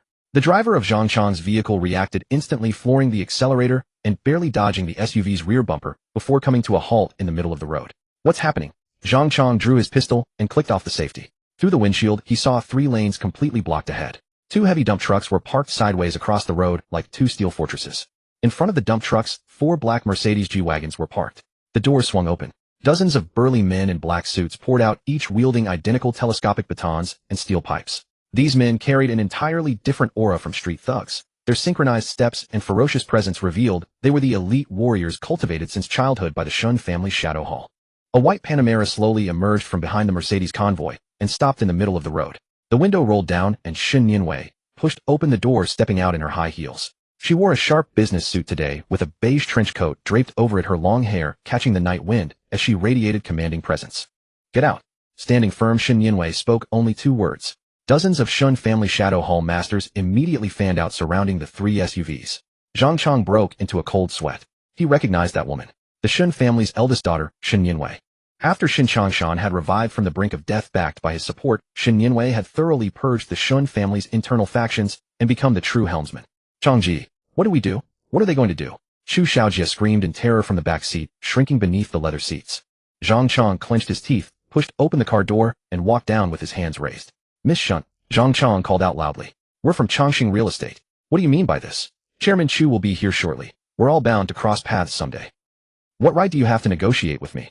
Shin Nianwei didn't even glance at him, merely lifting her chin. 2 Shadow Hall experts surged forward. Before Zhang Chong could resist, a heavy blow struck his knee joint, and he crashed to his knees. The remaining dozens surrounded the middle vehicle, swinging steel pipes and smashing the windows mercilessly. Crash! The bulletproof glass shattered across the ground. Chu Xiaojie shrieked like a slaughtered pig as he was dragged from the car by his hair and thrown onto the asphalt in front of Shin Nianwei. Miss Shun, President Shun, I was wrong. I never offended you. Chu Xiaojie knelt on the ground, snot and tears streaming down his face. The Chu family has plenty of money. Name your price. Shin Nianwei looked down at this infamous prodigal of Jiangqing, her eyes full of contempt. Chu Xiaojie probably had no idea what kind of existence he had provoked. In front of that person, money meant nothing. Chu Xiaojie lay on the rough asphalt, clutching Shin Nianwei's high heels. President Shun, Ancestor Shun, please let me go. I'll have my dad transfer however much you want. Chu Xiaojie cried with tears and snot, completely losing his usual arrogance as the top playboy of Jiangqing. Shin Nianwei wrinkled her nose in disgust, directly lifted her leg, and kicked him in the shoulder. Get lost. Shin Nianwei straightened the hem of her trench coat. 2 burly men from the Shun family Shadow Hall immediately stepped forward, grabbing Chu Xiaojie's arms on both sides and dragging him toward the trunk like a dead dog. Just then, several blinding high beams suddenly lit up the other end of the overpass. The screech of tires against the ground tore through the night sky. 5 black Audi A8s lined up in a row floored the accelerator and roared toward the Shun family's convoy, finally stopping steadily a few dozen meters away, directly blocking the other exit of the overpass. All car doors opened simultaneously. Qin Tianming, wearing a black overcoat, stepped out of the middle car. Behind him followed dozens of Qin family bodyguards, all in black suits. President Qin, standing here in the cold wind late at night, aren't you afraid of catching a chill? Qin Tianming approached, glancing at Chu Xiaojie, struggling desperately on the ground. Shin Nianwei turned around, her face completely cold. President Qin, you're quite fast. She took a step forward in her high heels. Qin Tianming smiled and pointed at Chu Xiaojie on the ground. This kid, I have to take him. Shin Nianwei refused outright. On what grounds? We Shin family intercepted him. President Qin, are you trying to snatch the prize halfway? Qin Tianming's smile faded, his tone intensifying. President Shun, let's be candid. I don't know how many years of life your old man has gained, but my father has only 1 year left, and every day counts. Today our Qin family must take this mission. Qin Tianming paused, then threw out a bargaining chip. If President Shun agrees, the entire Chongqing real estate project, the Qin family won't take a single share, all yours. Shin Nianwei looked at Qin Tianming as if he were an idiot. President Qin, do you think our Shun family lacks money? She retorted. Qin Tianming's face darkened. Chu Xiaojie listened, utterly confused. 1 year of life. That one. What is all this about? But one thing he understood, Chongqing real estate was being used as a bargaining chip. Uncle Qin, Miss Shun, don't harm your relationship because of me. Chu Xiaojie struggled and shouted, my dad is taking the money to Exine Island right now. If you let me go, I'll decide on the Chongqing project and give both families half. Qin Tianming walked over and delivered a crisp slap across Chu Xiaojie's face. Slap. Chu Xiaojie's lips split, and he spat out teeth mixed with blood. Chongqing. Qin Tianming shook his hand. That scrap metal is worthy of being brought out to embarrass oneself at a time like this. Shut up. Qin Tianming looked back at Shin Nianwei. President Shun, I must take this man today. He raised his hand. The Qin bodyguards immediately stepped forward, reaching inside their suits. The Shin Shadow Hall members were not to be outdone, gripping their batons and machetes tightly. Both sides were at daggers drawn. Shin Nianwei did not yield an inch. Qin Tianming, try making a move. If we have a shootout here tonight, and it blows up, no one can contain it. When that one holds us accountable, can the Qin family bear the consequences? Hey. Qin Tianming paused. He indeed dared not gamble on that. Mr. Lin wanted people who could get things done. If a firefight here caused chaos and attracted unwanted attention, it would cross the bottom line of the extraordinary club. Qin Tianming took a deep breath. Shen Yinwei, since you captured him first, I won't snatch him. He pointed at Chu Xiaojie. But the mission requirements clearly state, after the Chu family's destruction, bring him back in secret. Now that old bastard Chu Changfeng is still transferring assets at the company, Changsheng hasn't completely died yet. Are you planning to submit early? Shen Yinwei frowned deeply. This was indeed a loophole. The mission issued by Mr. Lin had the primary prerequisite of the Chu family's destruction. Of course, to a being like Mr. Lin, the Chu family meant nothing. Even when he issued the mission, he might have just casually mentioned it, not caring at all whether the Chu family lived or died. But the problem was Mr. Lin's thoughts didn't matter. What mattered was that they must follow the mission requirements precisely. If Mr. Lin truly wanted the Chu family dead, and they brought back a half-dead Chu family, that would be dereliction of duty. Being kicked out of the club would be the least of their worries. If they ended up like Wang Jianshu and the Chu family, it would be too late for regrets. Just as the two were at a stalemate, Shen Yinwei listened to something, then took out her phone and turned on speaker. Tianming, it's your Uncle Shan. Shen Changshan on the other end of the line called out directly. Qin Tianming snorted coldly. Old Shen, long time no see. What advice do you have? Advice is out of the question. But this person, the Shen family, will not give up. Shen Changshan stated outright. 1 year of life. Who would complain about having more? However, Tianming, your reminder just now was correct. Chu Changfeng hasn't died yet. Taking the man to Mr. Lin now would indeed violate the rules. Shen Changshan proposed, how about this? Yinwei will take the man away and lock him up first. Our two families each rely on our own abilities. Whoever makes Chu Changfeng cornered first gets the mission. Whoever succeeds brings the man to claim the reward. What do you think? Qin Tianming quickly calculated in his mind. Starting a fight to snatch the man now was too risky. If he followed Shen Changshan's proposal, competing to see who could finish off Chu Changfeng first, the Qin family still had a chance. Fine, we'll do as old Shen says. Qin Tianming agreed. Chu Xiaojie stays with the Shun family for now. If anything goes wrong, I'll hold you accountable. Shen Yinwei hung up the phone immediately. Take him away. Two burly men from the shadow hall took out tape to seal Chu Xiaojie's mouth, shoved him into the trunk, and slammed the door shut. The Shun family convoy quickly started detouring around the Qin cars and heading toward the Shun estate. Qin Tianming watched the taillights of the Shun convoy disappear into the night, then immediately opened the car door and sat in the back seat. President Qin, where are we going now? The driver asked, turning around. To Changsheng Real Estate Headquarters. Qin Tianming said urgently. Hurry. Get there as fast as possible. Don't let Chu Changfeng escape. At the same time, in the second-floor study of Cloud Top Mansion, Zhou Yi sat in front of his computer watching the surveillance footage of the overpass on the screen and stroked his chin. Boss, these two families are quite in sync. They didn't even fight. Zhou Yi was a bit surprised. Fighting would have been more troublesome. Seems Shen Yinwei and Qin Tianming aren't completely stupid. Lin Zhe leaned back on the sofa casually. What's the situation with Chu Changfeng? Zhou Yi's fingers flew across the keyboard. I've already taken over the security system and intranet of Changsheng headquarters. That old bastard is hiding in the top-floor office, planning to transfer the remaining few $100 million in cash to an account in the Cayman Islands. Intercepted. Lin Zhe only said 2 words. Understood. Changsheng Real Estate Headquarters top-floor office. Chu Changfeng's eyes were bloodshot, beads of sweat pouring down his face as he stared at the progress bar on his computer screen. Transfer progress 99. Once this money went through, he could continue living as a wealthy recluse on his new island. As for the mess Jiang City had left behind, whoever wanted to clean it up could have it. Suddenly, the computer screen flickered and the progress bar froze. Immediately after, a red warning box popped up. Transfer failed, channel has been locked. Chu Changfeng felt a rush of blood to his head, the world spinning around him. He frantically clicked the mouse like a madman, attempting to restart the transfer, but the entire system had completely crashed, leaving only that glaring red warning box on the screen. Just then, the office door was kicked open with tremendous force. The solid wooden door panel slammed against the wall with a deafening crash. Chu Changfeng shuddered all over and looked up. Qin Tianming strode in with over a dozen bodyguards in black suits, immediately locking the office door behind him. Qin Tianming. Chu Changfeng shot to his feet, both hands slamming on the desk. What exactly do you want?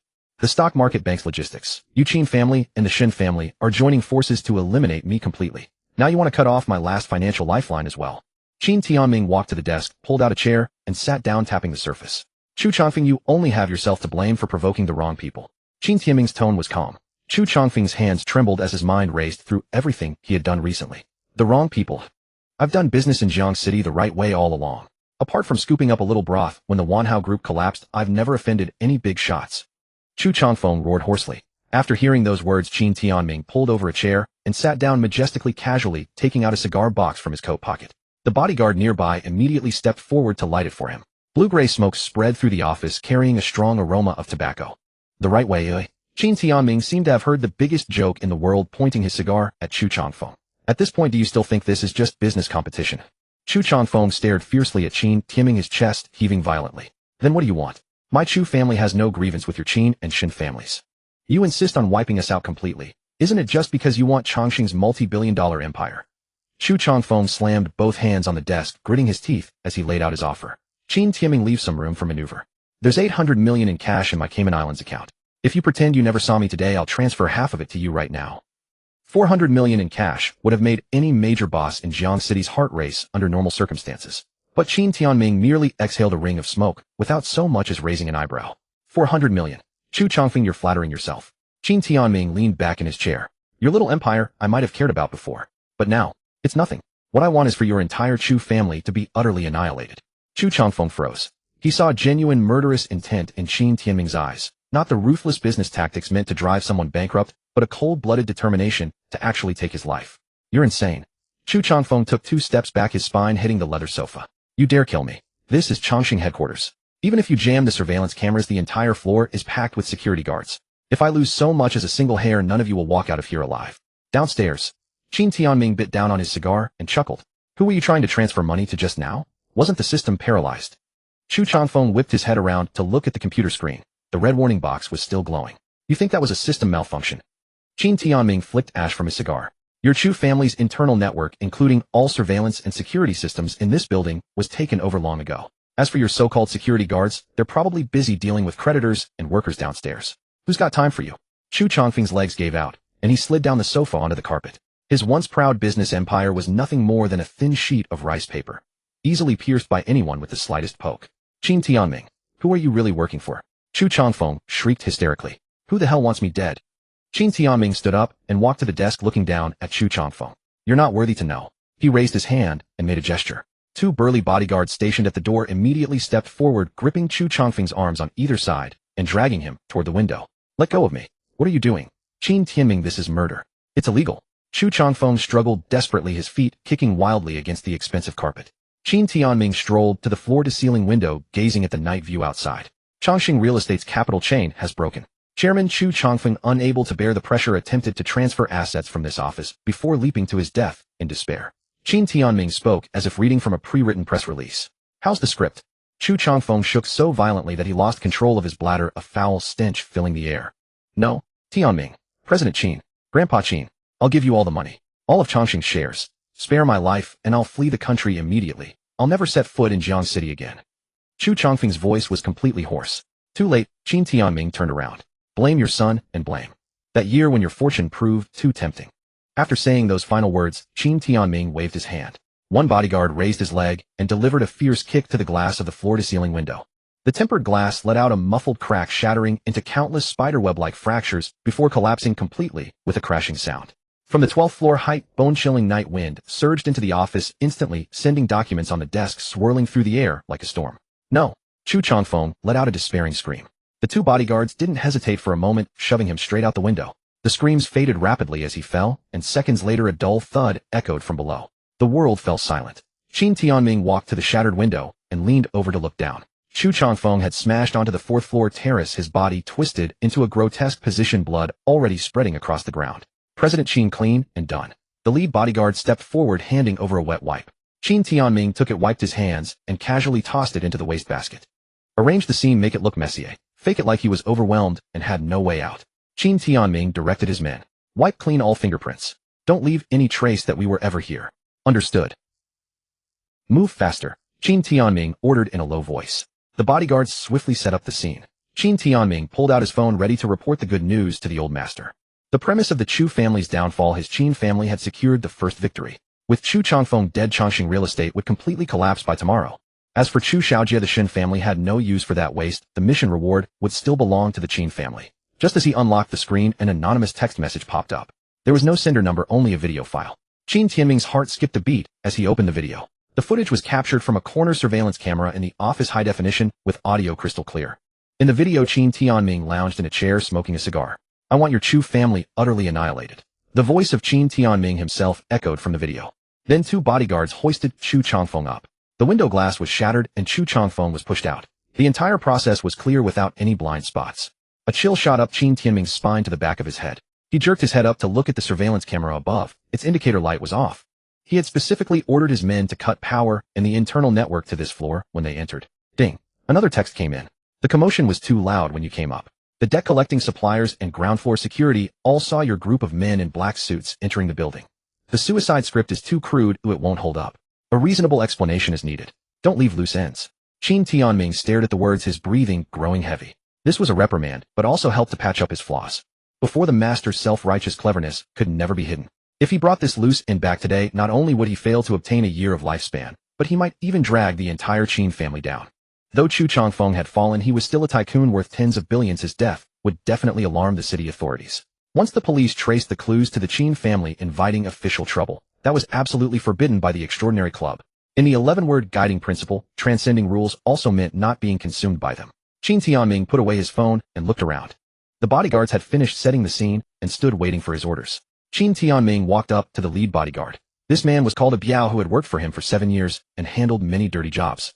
Without uttering a word, Qin Tianming unlocked his phone, opened the video, and held it in front of a Biao. A Biao looked down at the screen, which showed him kicking the glass and pushing Chu Changfeng down. The video ended. Qin Tianming retrieved his phone. A Biao. He patted his shoulder. A Biao looked up, meeting Qin Tianming's eyes, and understood everything. With such a major case and many eyes at the scene, Qin Tianming, as the future helmsman of the Qin family, could not be implicated. The Qin family could not attract official scrutiny. Someone had to take the fall, and perfectly so. President Qin, I understand. A Biao's expression was calm as he pulled out his own phone from inside his suit. Your elderly parents will be cared for by the Qin family at the highest standard, with funeral arrangements made. Your brother's gambling debts will be cleared tomorrow, and I'll find him a legitimate job. Qin Tianming lowered his voice. I'll hire the best lawyer to argue for manslaughter. Go with peace of mind. A Biao nodded and dialed 110. The call connected quickly. Hello 110. I want to turn myself in. A Biao's voice was flat. I just pushed Chu Changfeng off the 12th floor of Chongqing Real Estate's headquarters. Yes, it was me. The operator was clearly flustered. Why did you push him? A Biao glanced at Qin Tianming and fabricated a reason. Chu Changfeng owed my boss a project payment. I came to collect. He refused and even cursed at me. I got angry, we had a scuffle, and I accidentally pushed him off. Yes, I was the only one at the scene. Come now, though I'll be waiting. After hanging up, a Biao walked to the desk, grabbed a heavy ashtray, and slammed it against his own forehead. Blood instantly streamed down his temples, staining half his face red. He then threw the ashtray on the ground and tore several slits in his suit to create the illusion of a fierce struggle. President Qin, take the fire escape and avoid the main road downstairs. I'll stall here. A Biao wiped the blood from his face. Qin Tianming gave him one last look. Let's go. He waved his hand, and the remaining bodyguards immediately followed him out of the office, slipping into the dark fire escape. 10 minutes later, the piercing wail of police sirens echoed below Chongqing Tower. At Cloud Peak Mansion in the second-floor study, Zhou Yi watched the surveillance feed on the secondary screen. The screen was split. One side showed a Biao being handcuffed and led onto a police car. The other side showed Qin Tianming and his group climbing over a wall from the back alley of the building. This Qin Tianming is ruthless. He handed over his own trusted man without blinking an eye. Zhou Yi clicked his tongue. Lin Zhe sat on a single sofa toying with a metal lighter. The flame danced between his fingers. Someone who climbs to that position must have the courage to cut off a limb to save the body. Besides, that wasn't a trusted man. It was just a convenient tool. Lin Zhe snapped the lighter shut. If he hadn't done this, the Qin family would have faced official investigation. For me, that would be trouble. Zhou Yi swiveled in his chair. Boss, with Chu Changfeng dead, Chongqing is finished. Zhou Yi reported progress. The prerequisite of the Chu family's downfall is achieved. Also, I've replaced the surveillance footage from Chu Changfeng's office. No traces of tampering can be detected. The trail ends at the bodyguard and won't implicate Qin Tianming. Lin Zhe gave a slight nod. The first step was complete. Through this mission, the Qin and Shun families had displayed astonishing execution. This was the purpose of the Extraordinary Club. As long as the stakes were high enough, these once lofty tycoons would all become the sharpest blades. Next came the closing of the net. What's the situation with the Shun family? Lin Zhe asked. A Gui stepped forward and handed over a tablet. Boss, Shin Yinwei just escorted Chu Xiaojie to a private estate of the Shin family. A Gui swiped the screen. After leaving Chongqing Tower, Qin Tianming also headed straight for the Shin estate. The two families are likely about to settle who gets to submit the mission. The Chu family's drama is almost over. Lin Zhe casually tossed the lighter onto the coffee table with a crisp clatter. Upon hearing this, Zhou Yi involuntarily clenched his fists. Finally, after all this trouble, the beast who had destroyed his family would be dragged before him like a dog. The Shin family manor main hall. Shin Yinwei strode in her high heels, clicking sharply against the bluestone floor. Two hulking men from the shadow hall followed behind, dragging Chu Xiaojie, who was bound tightly with rope. Thud. Chu Xiaojie was hurled heavily onto the floor, his mouth sealed with packing tape, able only to emit muffled whimpers. Shin Changshan sat in the throne-like armchair at the head of the table, lifting his teacup for a sip. Grandfather, the person has been brought back. Shin Yinwei smoothed the hem of her trench coat. Shin Changshan nodded, his gaze falling upon Chu Xiaojie crumpled on the floor. Did anything go wrong on the way? No, everything went smoothly. Shin Yinwei replied. Shin Changshan set down his teacup and raised his hand, signaling his subordinate to tear off the tape from Chu Xiaojie's mouth. Rip! Up! Chu Xiaojie let out a wretched cry, his face left red and raw from the tearing. Disregarding the pain, he thrashed desperately on the floor, kowtowing towards Shin Changshan. Mr. Shun, have mercy on me. I never meant any offense against you, sir. Chu Xiaojie wailed, tears and mucus mingling on his face. Shin Changshan didn't even glance at him, turning instead to Shin Yinwei. Arrange men to head to Chongqing's headquarters immediately. Since Qin Tianming dared to set this rule, he surely made his move already. We cannot be slow. Shin Changshan's pace quickened. Call old Liu at Jianzhou Bank and have him freeze Chu Chongfeng's personal accounts right away. We cannot let Chu Chongfeng transfer the money out. Shin Yinwei reached for her phone to dial. Before she could press send, the screen lit up. An urgent call came through. The caller ID showed a mole the Shun family had placed within the municipal bureau. Shin Yinwei's heart skipped inexplicably. She answered. Ms. Shin, something terrible has happened. The voice on the other end spoke in a low whisper, barely concealing its panic. Go ahead. 10 minutes ago at Chongqing Real Estate Headquarters, Chu Chongfeng fell from his office on the 12th floor. Dead on the spot. After a pause, the caller added, the one who reported it was a Qin family bodyguard. He claims he went to collect a debt, they had a verbal dispute, and during the scuffle he accidentally pushed Chu Chongfeng out the window. The surveillance footage from the scene has been reviewed.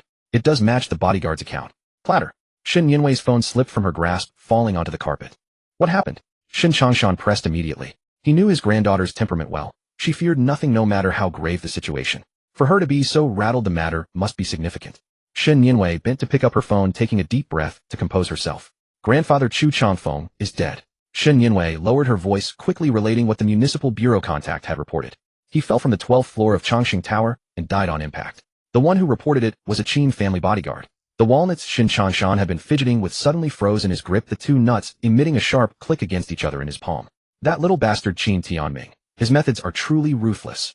Shin Changshan's face turned livid with rage. He drove the man to his death, then found a scapegoat to take the fall at the police station. What a move. Shin Yinwei's elegant brow furrowed tightly. The primary objective is the Chu family's destruction. Now that Chu Chongfeng is dead, Chongqing Real Estate will be devoured by banks and creditors by tomorrow morning.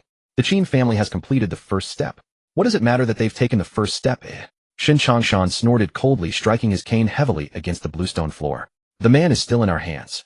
Without Chu Xiaojie, the Qin family can't fulfill their obligation either. Go send more men, and keep a tight watch on this one. Qin Tianming will likely come knocking at our door any moment now. No sooner had the words fallen than the butler came hurrying through the courtyard into the main hall. Master, miss, young Master Qin Tianming has barged in with dozens of men. The gatekeepers couldn't hold them back. Let him in. Shin Changshan leaned back in his armchair, lifting his teacup to skim the leaves. Dozens of seconds later, Qin Tianming strode into the main hall in great strides, followed by a dozen black-suited bodyguards, their demeanor aggressive and menacing. Mr. Shin, Miss Shun, apologies for the late-night intrusion. Qin Tianming offered a hollow smile, bowing with hands clasped. Shin Changshan didn't even lift his eyelids, sipping his tea unhurriedly. Tianming, you bring so many people barging into my Shun residence at this hour. The commotion is considerable. Did Qin Jinhua not teach you any manners?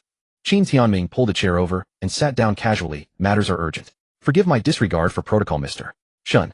I just heard that Chu Chongfeng of Chongqing Real Estate jumped to his death. Is that so? Shin Changshan played dumb. That's quite the news indeed. Old Chu should have been more careful. Chu Chongfeng was a notorious villain who owed contractors below him for construction payments. Driven to desperation by debt collectors, he jumped to his just deserts. Qin Tianming crossed his legs casually. Mr. Shin, we had an agreement on the elevated highway before. Whoever drives Chu Chongfeng to a dead end first, the mission belongs to them. Qin Tianming pointed at Chu Xiaojie squirming on the floor like a worm. The conditions have been met. Chongqing Real Estate will enter bankruptcy liquidation first thing tomorrow morning. Now hand over the man. When Qin Tianming's words fell, the atmosphere in the Shun family's main hall suddenly tautened. Dozens of Qin family bodyguards took a synchronized step forward. The hulking men from Shun Shadow Hall did not yield an inch, their batons already drawn. Shin Yinwei stood in front of Chu Xiaojie, not moving a single step. Mr. Qin, do you truly believe that by forcing Chu Chongfeng to his death this matter is settled? Shin Yinwei countered. Qin Tianming leaned back in his chair, crossing his legs. The man is dead. Chongsheng will go into liquidation when the market opens tomorrow. How is that not settled? You're indeed ruthless and merciless, even willing to throw your own bodyguard under the bus. Shin Yinwei took out her phone, opening the briefing sent by the municipal contact. Pushed from the 12th floor, dead on impact. Disguised as an economic dispute, the bodyguard turns himself in. The script is quite smooth. I'm sure you've cleaned up the surveillance footage too. Qin Tianming frowned since Ms. Shen is already clear on everything what's there to discuss. I did the job, give me the man. Dream on. Shen Yinwei tossed her phone onto the tea table, raising her voice. Qin Tianming, you've now committed a homicide. The Criminal Investigation Division has taken over the scene. Chongqing Real Estate is a multi-billion empire, and its chairman fell from his own office. Do you really think the authorities are blind? That a bodyguard turning himself in will be enough to sweep this under the rug? Qin Tianming's expression flickered slightly. Before he could retort, Shen Yinwei didn't give him the chance. Chu Changfeng was scrambling for loans today, having his credit withdrawn by Jianzhou Bank being squeezed by the logistics park. Official investigations only need to dig a little, and all of this will point directly to the Qin and Shen families who massively shorted Chongqing this morning. Shen Yinwei pressed on relentlessly. Your Qin family is now sitting on a massive powder keg roasting right at the center of the storm. The bodyguard took the fall. The trail ends there.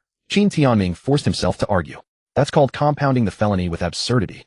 Shen Changshan, who had remained silent, slammed the walnuts in his hand onto the table. Tianming, this time you've been terribly short-sighted. Shen Changshan rose from his master chair and walked up to Qin Tianming.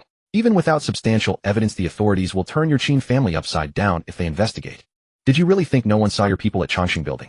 Not a single security guard, not one nearby camera. And you honestly believe you can cover your tracks so cleanly? Shen Changshan tapped his cane against the ground. Once the authorities start digging along the Qin family line, what if it connects to the extraordinary club, or even him?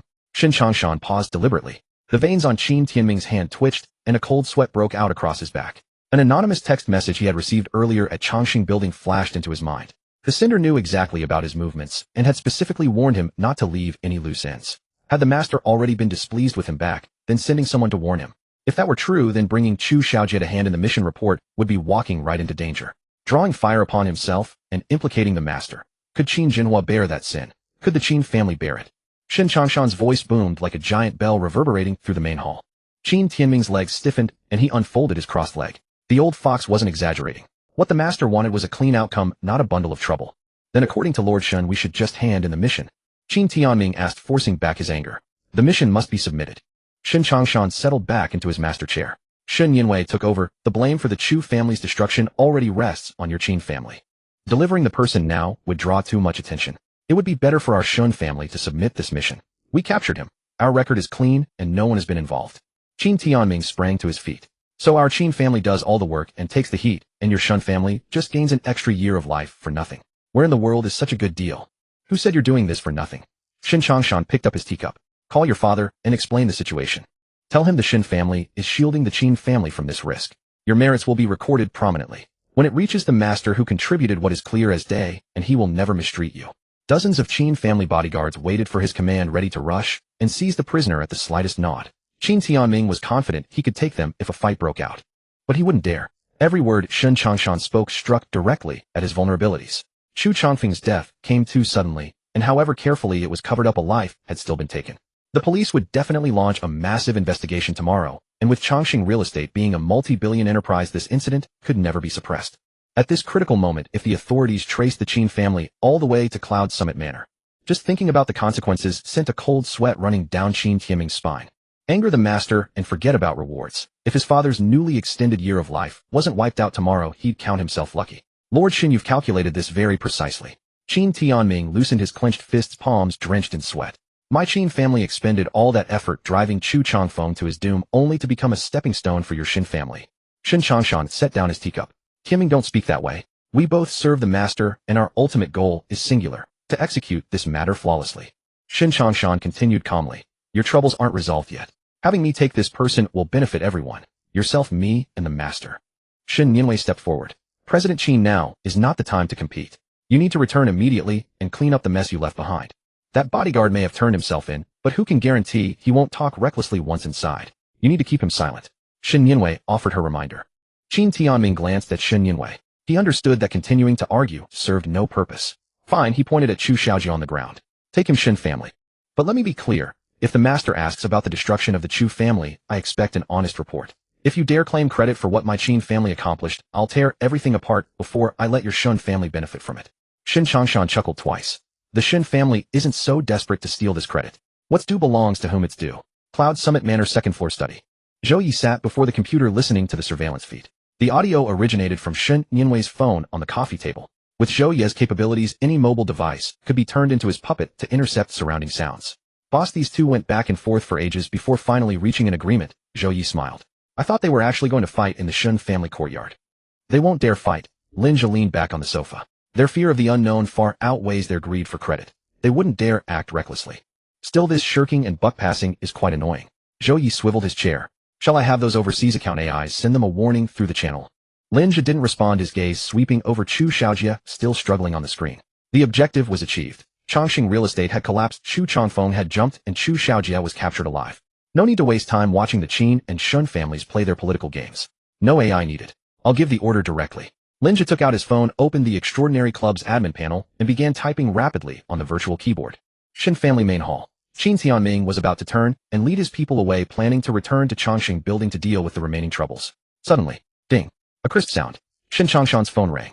It was a specially processed ringtone. Whenever that sound played, it signaled that the Extraordinary Club was issuing a message from the highest authority. Shin Chongshan grabbed the phone from the coffee table in one motion. Shin Yinwei and Qin Tianming's phones lacked the club app and couldn't receive messages, so they hurried over, all three looking at the screen simultaneously. On the blood red app interface, a dark gold pinned message box appeared. Have you had enough? For characters, no punctuation. Looking at those 4 words, Qin Tianming felt his scalp tingle and his legs weaken. He nearly lost his footing and quickly grabbed onto the chair arm beside him. Shin Chongshan's hand trembled, nearly dropping his phone. Then another message flashed on the screen. Shin Chongshan, hand the person over to Qin Tianming. Qin Jinhua, take the person to the secret location. The message ended there with no follow-up, yet it had already established the tone for this entire matter. This mission was accomplished by the Qin family. The Shin family main hall fell into deathly silence. Shin Chongshan stared at the words on his phone screen, his palms slick with cold sweat. He dared not hesitate in the slightest. Ninwei, have the Shadow Hall members retreat. Shin Chongshan stuffed his phone into his pocket. Release him. Shin Yinwei clenched her teeth tightly. She had gone to such great lengths to intercept the target, yet now had to hand him over freely. How could she possibly swallow this indignity? Grandfather. Shin Yinwei attempted to protest further. Silence. Shin Chongshan thundered. How dare you question the master's arrangements? Do as the master commands. Shin Yinwei could only wave her hand dismissively. The 2 Shadow Hall guards released their grip and stepped back. Qin Tianming burst into laughter, strode forward, and delivered a swift kick to Chu Xiaojia's rear. Shin, old master, my sincere apologies. Qin Tianming signaled his men. Toss this brat into the trunk. We're leaving. A dozen Qin family bodyguards surged forward, dragging Chu Xiaojia out. Qin Tianming followed close behind, striding out of the Shin estate. Car doors slammed shut as the convoy sped away. Shin Yinwei watched the Qin family's taillights vanish, stamping her foot furiously. All our efforts, and we ended up delivering everything to the Qin family. Shin Yinwei seethed with resentment. Shin Chongshan settled back into his armchair, lifting his now cold tea. This round we've lost. Shin Chongshan sighed. That little scoundrel Qin Tianming played dirty. He practically drove Chu Chongfeng to his death. This tribute of loyalty earned the master's profound satisfaction. Shin Yinwei remained unconvinced. Stop dwelling on useless matters. Shin Chongshan set down his tea. Alert the finance department immediately. We're moving on the Longxing real estate deal first thing tomorrow morning. We failed to secure the task reward, but we must sink our teeth into this prize. Meanwhile, the Qin family convoy tore down the highway. Qin Tianming sat in the back seat, dialing his father Qin Jinhua's number. Father, did you see? The master has made his decision. Qin Tianming could barely contain his excitement. Shin Chongshan obediently handed him over. Rapid breathing came through the phone from Qin Jinhua. I've already seen it. I was just about to call you. Qin Jinhua's voice was equally thrilled. Take him to the abandoned heavy machinery factory in the western suburbs immediately. It's secluded enough. Absolutely no one will disturb us there. I'm heading over now. Understood. Qin Tianming hung up and urged the driver to accelerate. Half an hour later, western suburbs abandoned machinery factory. The facility had been shuttered for years, surrounded by rusted metal sheets and discarded machinery. The Qin family guards established a tight security perimeter around the factory complex. Chu Xiaojia was bound to a load-bearing pillar, the tape stripped from his mouth. His face covered in blood, he gazed around in terror. Qin Jinhua stood nearby in a thick traditional Chinese garment, leaning on his cane, with Qin Tianming at his side. Old Master Qin, President Qin, Chu Xiaojia screamed at the top of his lungs. Our families have shared ties before. What exactly are you planning? Qin Tianming strode over and delivered another vicious slap. Shut your filthy mouth. He shook his hand. You don't get a say here. Qin Tianming turned and returned to his father's side. Father, when will the master arrive? Qin Tianming asked in a hushed voice. We wait. Qin Jinhua stood rigid. Since the master instructed me to bring the person to a secluded location, he will certainly send someone to receive them. Just then 2 blinding headlights swept in from outside the factory. A sleek black Rolls-Royce glided into the factory grounds, coming to rest on the open space. The door swung open, and Agaway stepped out first, casting a wary gaze across the surroundings. Immediately after, Zhou Yi emerged from the passenger seat. Finally, the rear door opened, and Lin Zhe stepped out of the vehicle. Qin Jinhua, and Qin Tianming rushed forward bowing respectfully in unison. Master. Lin Zhe gave a slight nod, his gaze passing over them to land on Chu Xiaojie, bound to the pillar. Well done. Lin Zhe spoke. Qin Jinhua, overwhelmed by the favor, waved his hands repeatedly. It is the Qin family's fortune to serve the master. Lin Zhe merely hummed in acknowledgement, falling silent. Qin Jinhua's heart was in his throat. The mission was indeed accomplished. Chu Changfeng was dead, and the person had been delivered. But before this individual, everything remained uncertain. What if the master deemed their method of seizing credit too unsavory, or found the cleanup of the Longxing building matter unsatisfactory? In those mere tens of seconds of silence, Qin Jinhua felt more time had passed than in a year. Lin Zhe observed Qin Jinhua's reaction. A superior's authority lies not in verbosity, but in the art of strategic silence. Qin Jinhua cautiously straightened himself, lifting his gaze toward Lin Zhe. That youthful face betrayed no emotional fluctuation. Impossible to discern either joy or anger. What Qin Jinhua cared about most was the task reward posted in the group. 1 year of lifespan. Lin Zhe of course understood precisely what Qin Jinhua was thinking. The Fiefeng Club's principle was clear. Rewards and punishments were fundamental. With a subtle thought, a system interface materialized before his eyes. Lin Zhe accessed his entry repository. 4 entries lay dormant within. His focus narrowed on a 5 years of lifespan. Systems split 5 years of lifespan and extract 1 year's portion. Lin Zhe issued the command mentally. Command confirmed. 5 years of lifespan has been divided into 4 years of lifespan and 1 year of lifespan. Current action bestowing target Qin Jinhua with 1 year of lifespan. Lin Zhe raised his right hand index and middle fingers pressed together, hovering in midair. A faint golden glow appeared at his fingertips, visible only to him. The light was utterly pure, brimming with vibrant life force. With a subtle wrist motion, Lin Zhe gestured forward. The golden orb launched from his fingertips and pierced directly into Qin Jinhua's brow. Boom. Qin Jinhua felt as if a muffled thunderclap had exploded within his skull. Instantly, an overwhelmingly fierce current of heat erupted from his forehead, surging violently through every limb and bone. His cells, once withered by age, began to replenish under this torrent's relentless cleansing. A faint crackling sound of bones shifting resonated in his ears. Qin Jinhua's spine straightened instinctively. His body, previously dependent on a cane for stability, now surged with newfound strength. His heart hammered powerfully in his chest, each beat delivering an exhilarating rush of vitality. Huh. Qin Jinhua opened his mouth, releasing a long, heavy exhale. He gazed down at his own hands. The age spots on his knuckles had significantly faded, and his once flaccid skin had regained some elasticity. The oppressive sense of impending mortality that had constantly loomed over him was completely vanquished. He had gained another year of life. Substantial, tangible lifespan. Qin Jinhua's legs buckled beneath him. Thud. The patriarch who had dominated Jiangcheng for decades knelt heavily before Lin Zhe in full view of his son and dozens of guards. Qin Jinhua, eternally grateful for the master's miraculous grace. His voice trembled as he pressed his palms to the ground, forehead against the rough concrete. Tears streamed down his weathered face. He felt no shame whatsoever. In the face of genuine longevity, dignity was worth absolutely nothing. Qin Tianming stood nearby, utterly stunned. He watched as his father's ashen complexion turned rosy within seconds, his breathing becoming deep and powerful. This defied all scientific explanation. It was a divine power. Qin Tianming bent his knees, then knelt, bowing his head low. Lin Zhe stood still, accepting the bow without flinching. I told you the club only cares about results. If you handle things well, the rewards won't be short. Lin Zhe's tone was calm. Qin Jinhua raised his head, tears streaming down his face. Sir, rest assured. From now on, the entire Qin family will be at your command. Through fire and water, I will not hesitate. Qin Jinhua declared loudly. He was now completely devoted. As long as he followed the Sir and completed tasks continuously, he could live on. The Qin family would also rise with him. Qin Tianming was equally excited. Although he didn't have to worry about dying of old age yet, that didn't mean he wouldn't in the future. Moreover, Qin Tianming harbored another thought. Could the Sir bestow other abilities besides extending life? The club the Sir founded was called Extraordinary. If it only meant living longer, how could it be called extraordinary? Lin Zhe waved his hand. Rise. Qin Jinhua scrambled to his feet, his movements so agile they belied his advanced age. Qin Tianming quickly steadied him, feeling the strength in his father's arm, his heart pounding. Block all the entrances to this factory area. Lin Zhe gave the order. Have your men withdraw. Without my permission, no one is to come within 100 paces.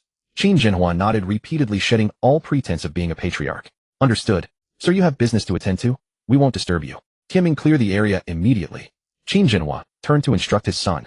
Qin Tianming immediately turned and waved to the dozens of bodyguards.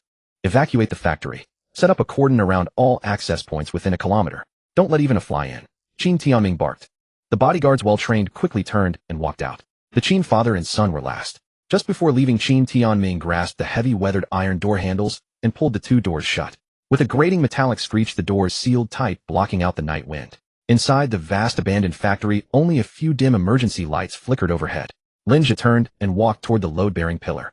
A Gue stood with arms crossed leaning against a nearby scrapped machine alert. Zhou Yi had been standing behind Lin Zhe all along. From the moment they entered he hadn't spoken a word, but his body kept trembling, not from fear, but from extreme excitement and rage.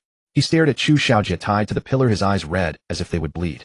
That night, the roaring bulldozer, the collapsing brick walls, the screams of his parents crushed, all replayed in his mind. Now the culprit was right before him. Chu Xiaojie gagged, had eyes wide with terror. He had just witnessed old Master Qin kneeling and kowtowing and young Master Qin respectfully closing the door as he left. Even if he were a fool, he understood that this young man was a terrifying presence he could not afford to provoke. MMPH. Chu Xiaojie thrashed wildly, the rope scraping against the pillar, tears and snot smearing his face. Lin Zhe stopped half a meter in front of Chu Xiaojie. Boss. Zhou Yi took a deep breath, stepping to Lin Zhe's side, his voice hoarse and rough. Take the cloth out of his mouth. Lin Zhe tilted his head. Zhou Yi stepped forward, yanking the rag from Chu Xiaojie's mouth with such force that it tore the corner of his lips.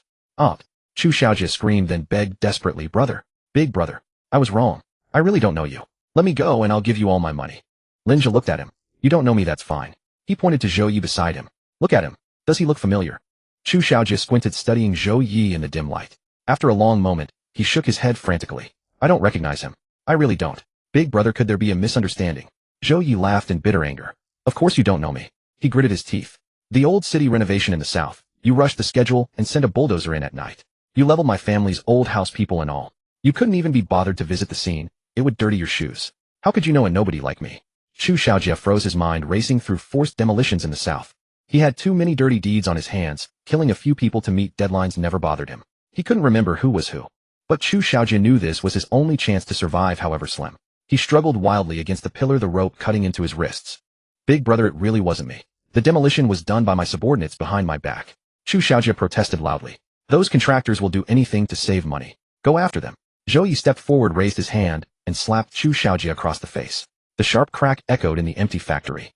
Half of Chu Xiaojie's face swelled, and he spat out a mouthful of blood. Zhou Yi wanted to hit again. Zhou Yi. Lin Zhe stopped him. Just a couple of slaps is too easy for him. Remember what I told you. Let him experience the pain you once felt. Zhou Yi immediately stopped, stepped back to Lin Zhe's side, and nodded firmly. Then I'll trouble you, sir. No trouble, it's a simple matter. Lin Zhe waved his hand, calling up the system panel in his mind. Lock target Chu Xiaojie. Open the trait library, select the trait emitting thick dark red mist, multiple comminuted fractures with multiple organ failure. System forcibly assigned this trait to the target. Lin Zhe issued the command. Command confirmed. Target resistance determination in progress. Determination extremely low. This forced assignment consumes real currency 1000 yuan.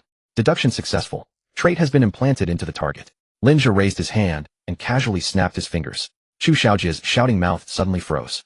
His eyes bulged, and a gurgling sound came from his throat, as if his windpipe were blocked. Then bone-chilling cracking sounds emanated from within Chu Xiaojie's body. Crack. First the tibia of his right leg snapped in two out of nowhere. Chu Xiaojie screamed, lurching forward, held only by the rope around the pillar. Crack. Crack. The sounds grew more frequent. His ribs broke one by one, caving inward. The bones of his forearms, radius, and ulna, crumbled to powder without any external force. Chu Xiaojie let out a scream that was almost inhuman, his face contorted, sweat pouring down his branded shirt. Lin Zhe watched calmly, his expression devoid of emotion. Zhou Yi's breathing quickened, his eyes fixed on the scene before him. The pain was beyond description. Chu Xiaojie's body twisted, blood oozing from his pores. The sound of his own bones shattering filled his ears, plunging him into an abyss of agony.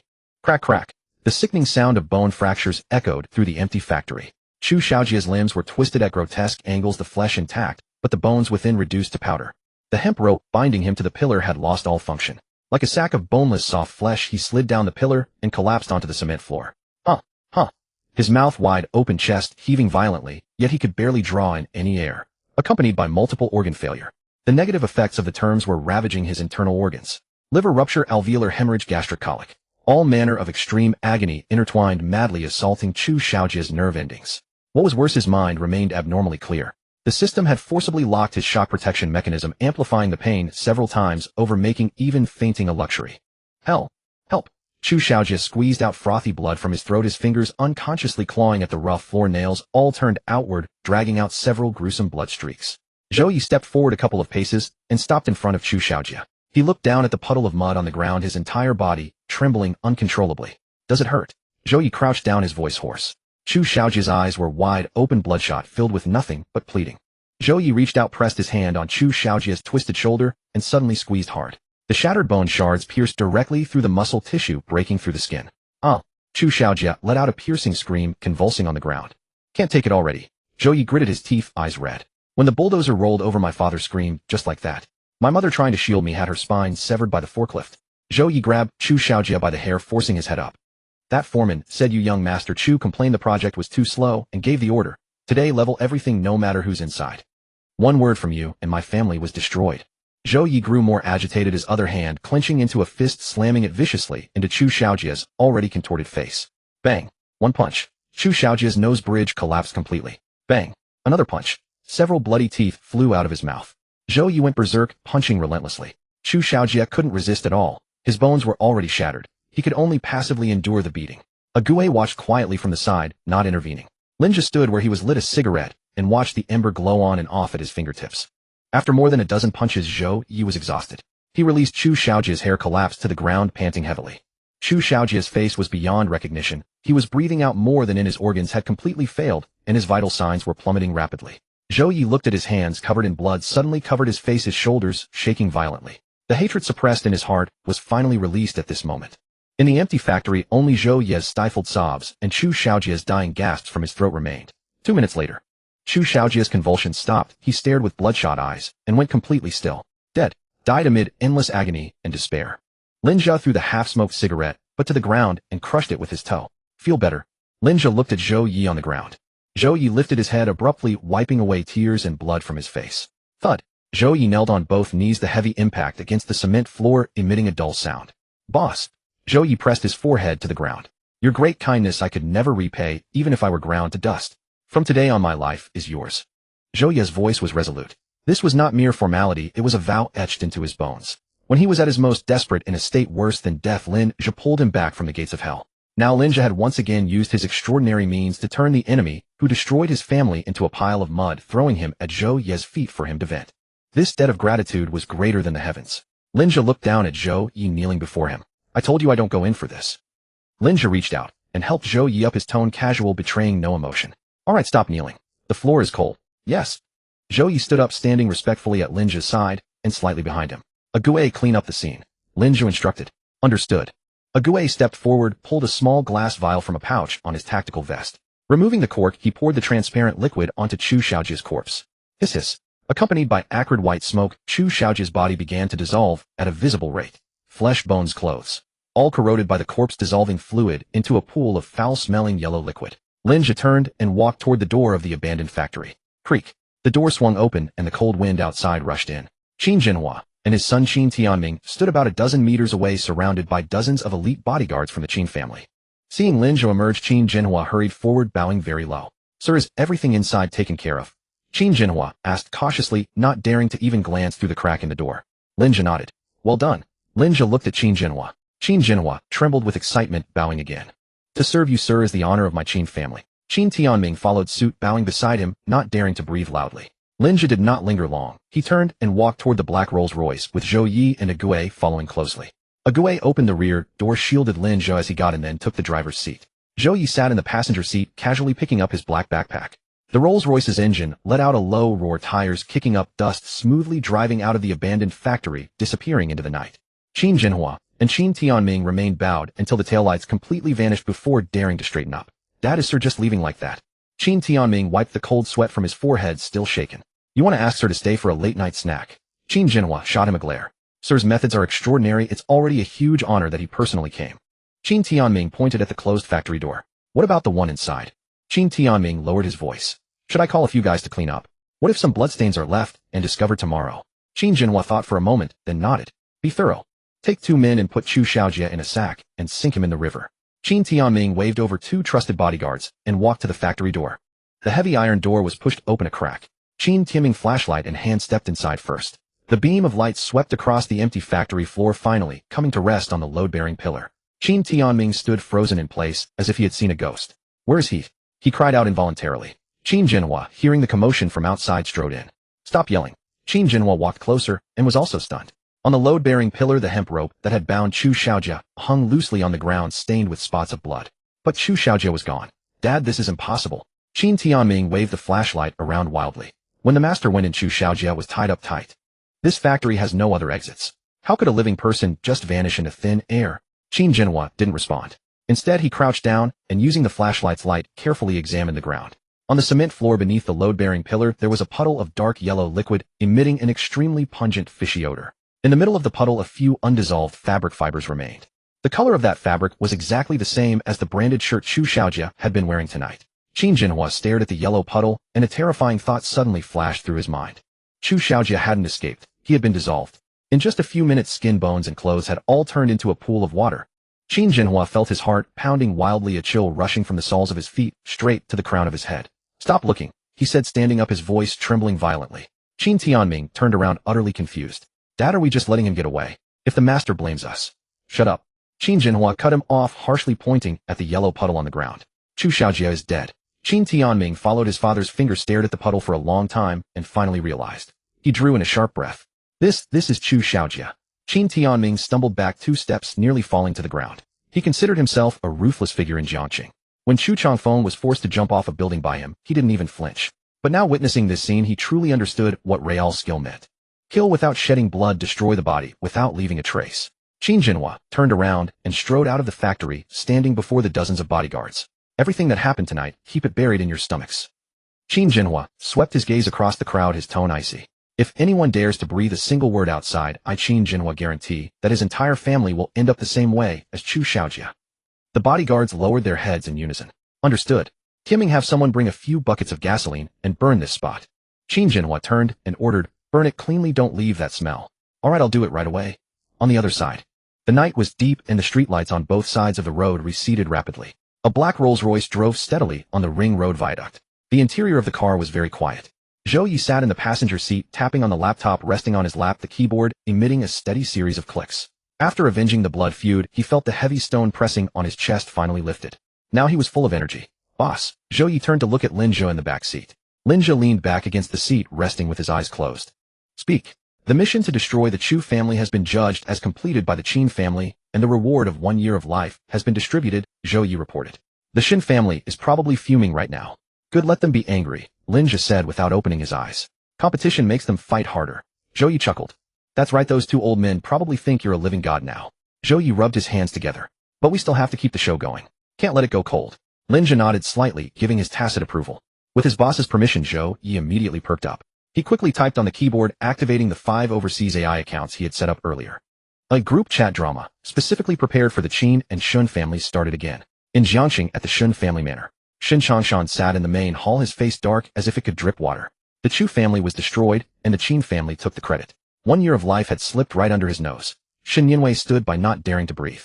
Just then, ding, Shin Changshan's phone vibrated, and he quickly picked it up. In the previously silent communication channel of the Extraordinary Club, a new message appeared. Clean or interesting. That little mouse called the Chu family in the Xia Kingdom district was taken care of so quickly. Shin Changshan stared at the screen, holding his breath. Queen of Hearts, they do have some skill. Though it's just a local tycoon who can't even get on the stage for a newcomer, it's barely passing. Shepherd, too bad about that year of life. If I had known, I would have sent a few of my mercenary leaders to Jiangqing, just to earn some extra cash. Shin Changshan looked at these 3 messages, feeling very uneasy. In the eyes of Jiangqing people, the Chu family, worth tens of billions, was a behemoth. But in the eyes of these overseas big shots, they were only fit to be described as little mouse and local tycoon. Most importantly, these big shots didn't even care about the reward of 1 year of life. Blacksmith, alright, enough chit-chat. Since the newcomer completed the trial and the master's reward has been given, shouldn't we get down to business? Stargazer, I agree. That vigor the master bestowed last time has already been used up. Lately this old body can't hold up anymore, and I need to get something new from the master. Shin Changshan's eyes widened. Vigor? What was that? Could the master bestow other things besides life? Shin Changshan's fingers trembled as he quickly typed on the screen, then carefully pressed the send button. Shin Changshan, greetings, esteemed seniors. I dare to ask, aside from longevity, can the master bestow other things? After the message was sent, the channel went silent for a few seconds.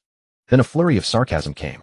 Queen of Hearts, a real country bumpkin who's never seen the world. Cleaner newcomer from the Xia Kingdom district, don't even know the ropes of the club. Lifespan, that's just the most basic trading chip. Shepherd might as well tell you.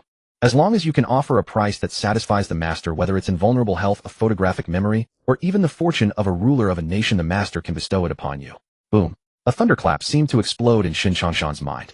Health, talent, fortune, even these intangible things could be traded. He had originally thought that buying 10 years of life was already a tremendous blessing. Now it seemed he had only been like viewing a leopard through a bamboo tube, touching just a corner of this heavenly palace.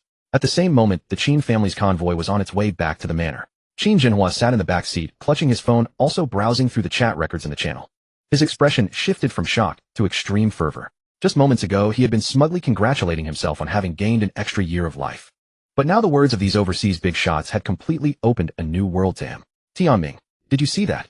Qin Jinhua thrust his phone into his son's face. Longevity is just the baseline stake. The master has even better things in his hands. Qin Tianming stared at the conversation on screen, swallowing hard. Dad, is this all real? How could this possibly be fake? Didn't you see how the master's touch reversed my aging in an instant? Qin Jinhua's breath quickened. The Qin family must cling tightly to this lifeline. We absolutely cannot let the Shen family claim all the glory. Qin Tianming nodded repeatedly. In the Rolls-Royce, Zhou Yi monitored the back-end data, observing every reaction from Qin Jinhua and Shen Changshan under his surveillance. Boss, the fish has completely swallowed the hook. Zhou Yi grinned mischievously. Lin Zhe remained motionless with eyes closed. Keep them hungry for more. Don't make too many promises. Starve them a bit, and they'll work diligently. Zhou Yi tapped the final command into his keyboard.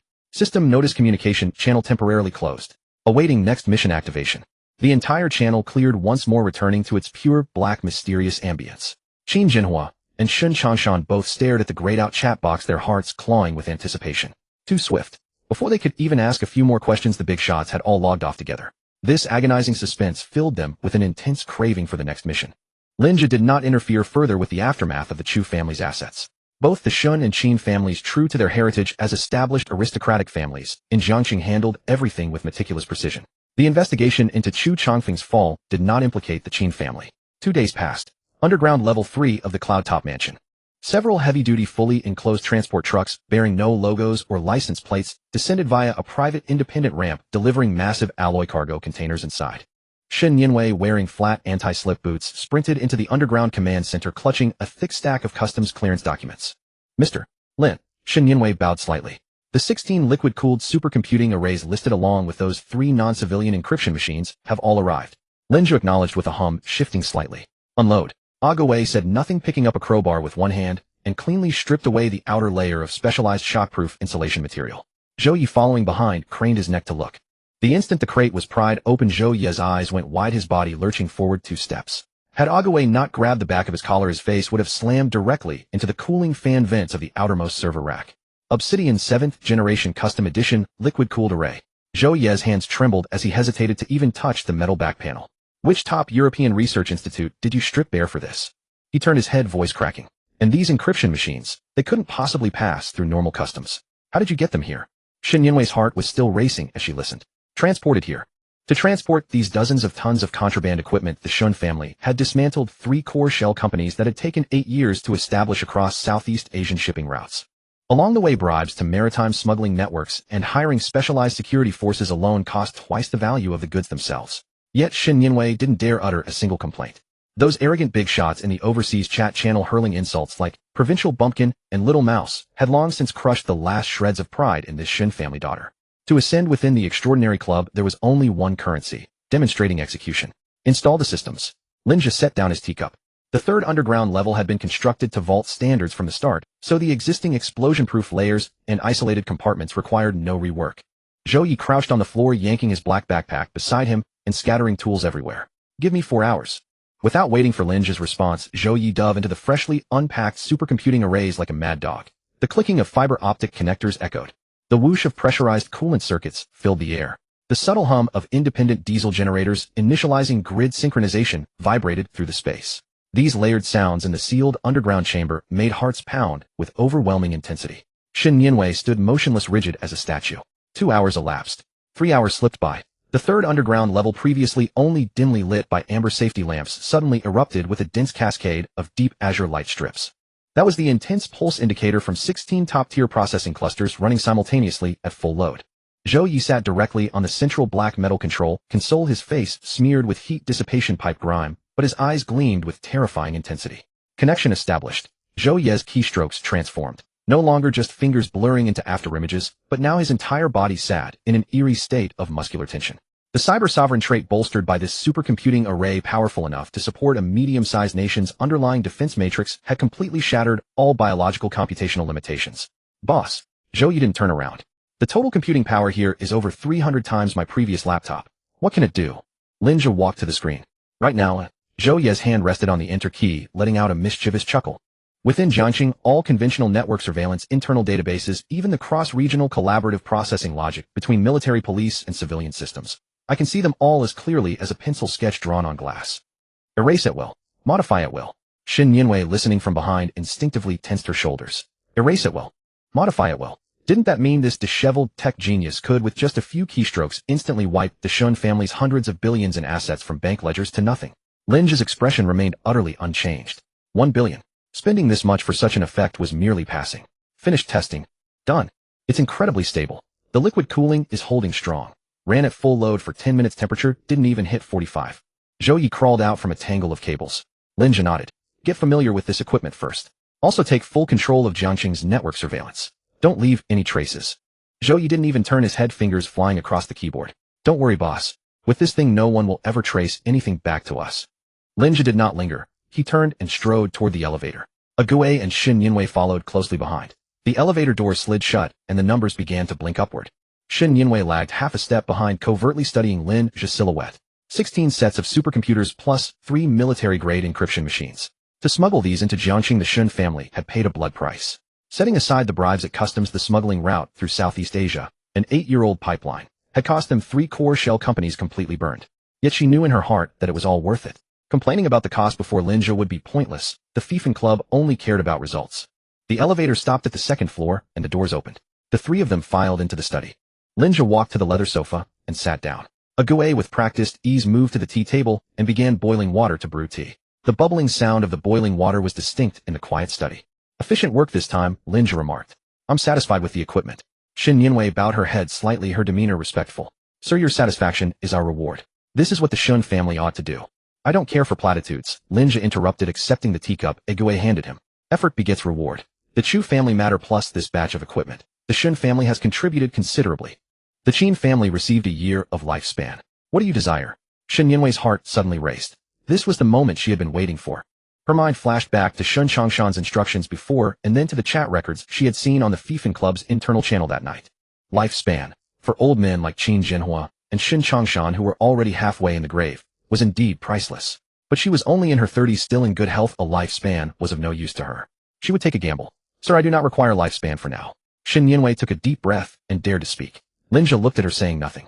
Shin Yinwei pressed on. Forgive my presumption, but I saw the chat records on the club channel. The senior named Guangxing's mentioned. Energetic. She lowered her posture. I have not been managing the Shun family's enterprises for long. I handle too many affairs daily, and I rely on medication and black coffee to keep going. Now my migraines are getting worse, and I often feel overwhelmed. If you permit, I would like to request a portion of vitality. Lin Zhe leaned back against the sofa. This woman was not greedy. Her goal was precise. She knew exactly what she needed most at this stage. To make money, even to climb higher within the Fiefan Club, one needed more than just capital. A sharp mind and inexhaustible energy were essential. Lin Zhe called up the system panel. The negative trait entries in the library were of no use for now. To win people over, he needed the positive traits. Energetic was a basic state trait. The city was full of robust young people. College students who stayed up all night gaming yet remained energetic. Extracting this trait from them cost next to nothing, not even a few thousand yuan. Just one portion of vitality. Lin Zhe lifted his teacup, blowing away the floating leaves. Yes, Shin Yinwei bowed her head even lower. I beg you to grant this. Come to the mansion tomorrow. You will receive what you desire. Lin Zhe set down his teacup. The porcelain bottom met the solid wood table with a crisp sound. Shin Yinwei withdrew from the study. Agui led the way, escorting her to the main gate of Yunding Mansion. The night breeze hit her, and she realized her back was drenched in cold sweat. Her high heels clicked on the bluestone pavement. She walked swiftly, pulled open the car door, and sank into the back seat. Back to the manor. Fast. The driver floored the accelerator, and the car melted into the night. Shin Yinwei leaned against the leather seat, her heart pounding so hard it felt like it would leap out of her throat. Tomorrow at the mansion, she would obtain energetic. If what that senior in the group said was true, unending energy. Shin Yinwei clenched her fists, her nails digging into her palms. Half an hour later, Shun family manor. A few wall lamps cast a dim yellowish light in the main hall. Shin Changshan, dressed in a button-down cloth shirt, sat in a tie-shirt chair, the 2 walnuts in his hands clacking as he spun them. When he saw Shin Yinwei cross the threshold, the walnut sound stopped. Did the equipment go through? Shin Changshan asked in a hushed voice. All of it, Shin Yinwei replied. Shin Yinwei walked over, poured herself a cup of cold tea, and downed it in one gulp. Shin Changshan nodded. Is that Zhou Yi reliable? Terrifyingly so. Shin Yinwei recalled the scene on the basement's 3rd floor. He completed the network integration test in less than 10 minutes. Before I left, I heard him say to the master that all the surveillance in Jiangxing, the internal networks, even the military and police systems, Their data were transparent to him. Snap! One of the walnuts in Shun Changshan's hand fell to the floor, rolling away with a clatter. The old man didn't even bother to pick it up. He stared at his granddaughter in shock. Total takeover. Yes, Shen Yinwei affirmed. He can modify or erase anything at any time. The master now holds the biggest all-seeing eye in Jiangqing. Shen Changshan swallowed hard. The Qin family handled the dirty work, the Shun family provided the surveillance equipment. The Fiefeng Club's layout in Jiangqing was taking shape. Such methods were terrifying. Is the master satisfied with the equipment? Shen Changshan quickly asked about business. Yes, Shen Yinwei set down her cup. The master summoned me to the study and said one thing. Effort begets reward. Shen Changshan abruptly stood up, nearly losing his balance from the sudden movement. The master is going to reward you. The old man's breath quickened. How did you reply? Shen Yinwei straightened her posture. I didn't ask for money or lifespan. Shen Yinwei looked at her grandfather. I asked the master for a portion of energetic. The moment those words left her mouth, Shen Changshan froze as if struck. A full half-minute passed before he recovered. The master. Agreed. Shen Changshan's voice trembled. The master said I should come to the mansion tomorrow, and I will receive what I desire. Shen Yinwei answered. Good, good, good. Shen Changshan exclaimed 3 times, pacing the hall in excitement. What that Guangxings in the group said was true. Lifespan is just the basic currency. Even something as intangible as vitality, the master can bestow it at will. Shen Changshan grew more animated. You made the perfect choice. Your just over 30-year lifespan would be wasted on you. If you solve the problem of insufficient energy, you can fully steer the Shun family's ship. We spent tens of billions and sacrificed 3 smuggling routes, but we've gained immensely. Seeing her grandfather so excited, Shen Yinwei felt the weight lift from her heart. Grandfather, what's the situation with the Qin family? Shen Yinwei asked. At the mention of the Qin family, Shen Changshan snorted. That old scoundrel Qin Jinhua, after gaining a year of lifespan, is brimming with energy. As soon as Chu Changfeng died, he pounced. Our Shen family must not lag behind. We must devour everything. Lin Zhe leaned back on the leather sofa and finished the last sip of tea from his cup. Placing the teacup on the solid wood table, it emitted a crisp sound. Agui, let's go. Lin Zhe rose and walked toward the door. Agui followed without a word. The two entered the elevator at the end of the corridor, the numbers jumping until they stopped at the 3rd underground level. The metal elevator door slid open to both sides, revealing a vast empty machine room where azure blue LED strips flickered. 16 custom liquid-cooled supercomputer arrays were running at full capacity, with massive data streams surging through the optical cables. The entire space was filled with a low humming drone. Zhou Yi was crouched over the central console, a can of Red Bull in his left hand, while his right hand flew across the keyboard. Hearing footsteps behind him, he turned around. Boss. Zhou Yi's face was beaming with excitement, dark circles under his eyes, yet his spirit was incredibly high. This array is absolutely insane. I just casually sorted out the underlying logic of Jiangqing's traffic system. From now on, whenever we go out, as long as we're under surveillance, every light will be green and the surveillance footage will automatically be replaced with static. Lin Zhe pulled over a swivel chair and sat down. We'll deal with those small tricks later. He tapped the edge of the metal console. First, let's finish the unfinished work. My files and the information fog you created. Zhou Yi immediately straightened up. Earlier in the study on the 2nd floor, limited by the computing power of a single laptop, forcibly erasing the files would have caused data chain fractures in the national systems, inevitably drawing the attention of the cyber surveillance department. So Zhou Yi could only muddy the waters, fabricating tens of thousands of false trajectories. Understood. He tossed the empty Red Bull can into the nearby trash bin and positioned his hands back over the keyboard. With enough computing power, I can now perform a thorough bottom-level cleanup for you. The trait Cyber Overlord was fully activated. Zhou Yi's entire aura shifted instantly. The usual jocular hacker vanished, replaced by an absolute tyrant of the digital realm. His fingers blurred across the keyboard, the crisp keystrokes merging into a single continuous cascade. One by one, black terminal windows popped up on the main screen and green code scrolled at lightning speed. I bypassed the firewall from the hardware level. Zhou Yi's speech was rapid as he reported progress to Lin Zhe. First, I'll gather those tens of thousands of fake trajectories. Then I'll extract your real biometric data from the databases of the Traffic Management, Banking, Social Security, and the 3 major telecom operators. Extracting such data required immense computational power. Any slight misstep could trigger system errors. Yet the 16 liquid-cooled supercomputers remained rock solid, effortlessly diverting all the data verification pressure. 3 minutes later, Zhou Yi slammed the enter key heavily. Extracted. He let out a long breath, wiping the sweat from his forehead. Boss, you are now physically a black hoku. The official systems have no record of you. Are the fake identities ready? Lin Zhe asked. I've prepared 3. Zhou Yi brought up 3 interfaces and displayed them side by side on the big screen. The first is your original identity as an ordinary programmer who was laid off. I've made the details even more realistic, even filling in the exact internet cafe you went to in junior high and the machine number. Anyone checking will see an ordinary person. The second is a hot money trader based overseas. Only a code name, no physical entity, and the capital flow is completely legal. This is specifically for large transactions and receiving overseas funds. The third is a spoiled rich kid from Yanjing. Has several properties under his name, usually spends money in high-end clubs. This is solely for distraction. Lin Zhe was very satisfied with this multi-layered strategy. Load these 3 identities. He leaned forward. Add an extra safeguard. Create a trigger-based trap. If anyone digs deep into these 3 identities and tries to obtain underlying data through special channels, immediately reverse locate their position. I'm good at that. Zhou Yi grinned, and the keyboard clattered again. I used those 3 military-grade quantum encryptors as shells. To outsiders, these 3 identities look perfectly normal. But as soon as they use deep web tools or attempt cross-system cross-validation, Zhou Yi slammed the enter key again. The trap activates. They don't need to download any malware, and as long as their devices send requests to these data packets, I can trace back through the baseband and even find out what color underwear they're wearing today. With this, Lin Zhe now had a true iron vest in the digital world. Anyone who tried to investigate the mastermind behind the extraordinary club would crash headfirst into this meticulously designed trap. Lin Zhe pulled over a swivel chair and sat down, tapping the edge of the metal console. Since the file matter is handled, set it aside for now. Now help me screen a batch of people. Zhou Yi accurately tossed the empty Red Bull can into the trash bin and positioned his hands over the keyboard. Boss, what kind of people are you looking for? Just add a few filter tags, and it'll be done in a second.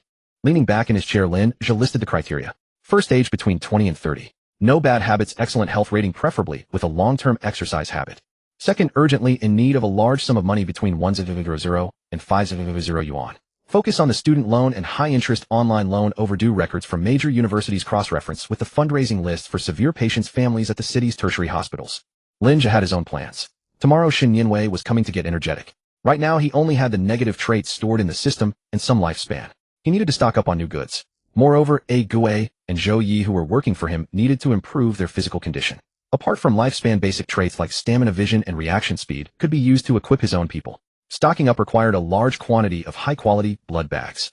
Zhou Yi's fingers flew across the keyboard, and lines of code scrolled madly on the screen.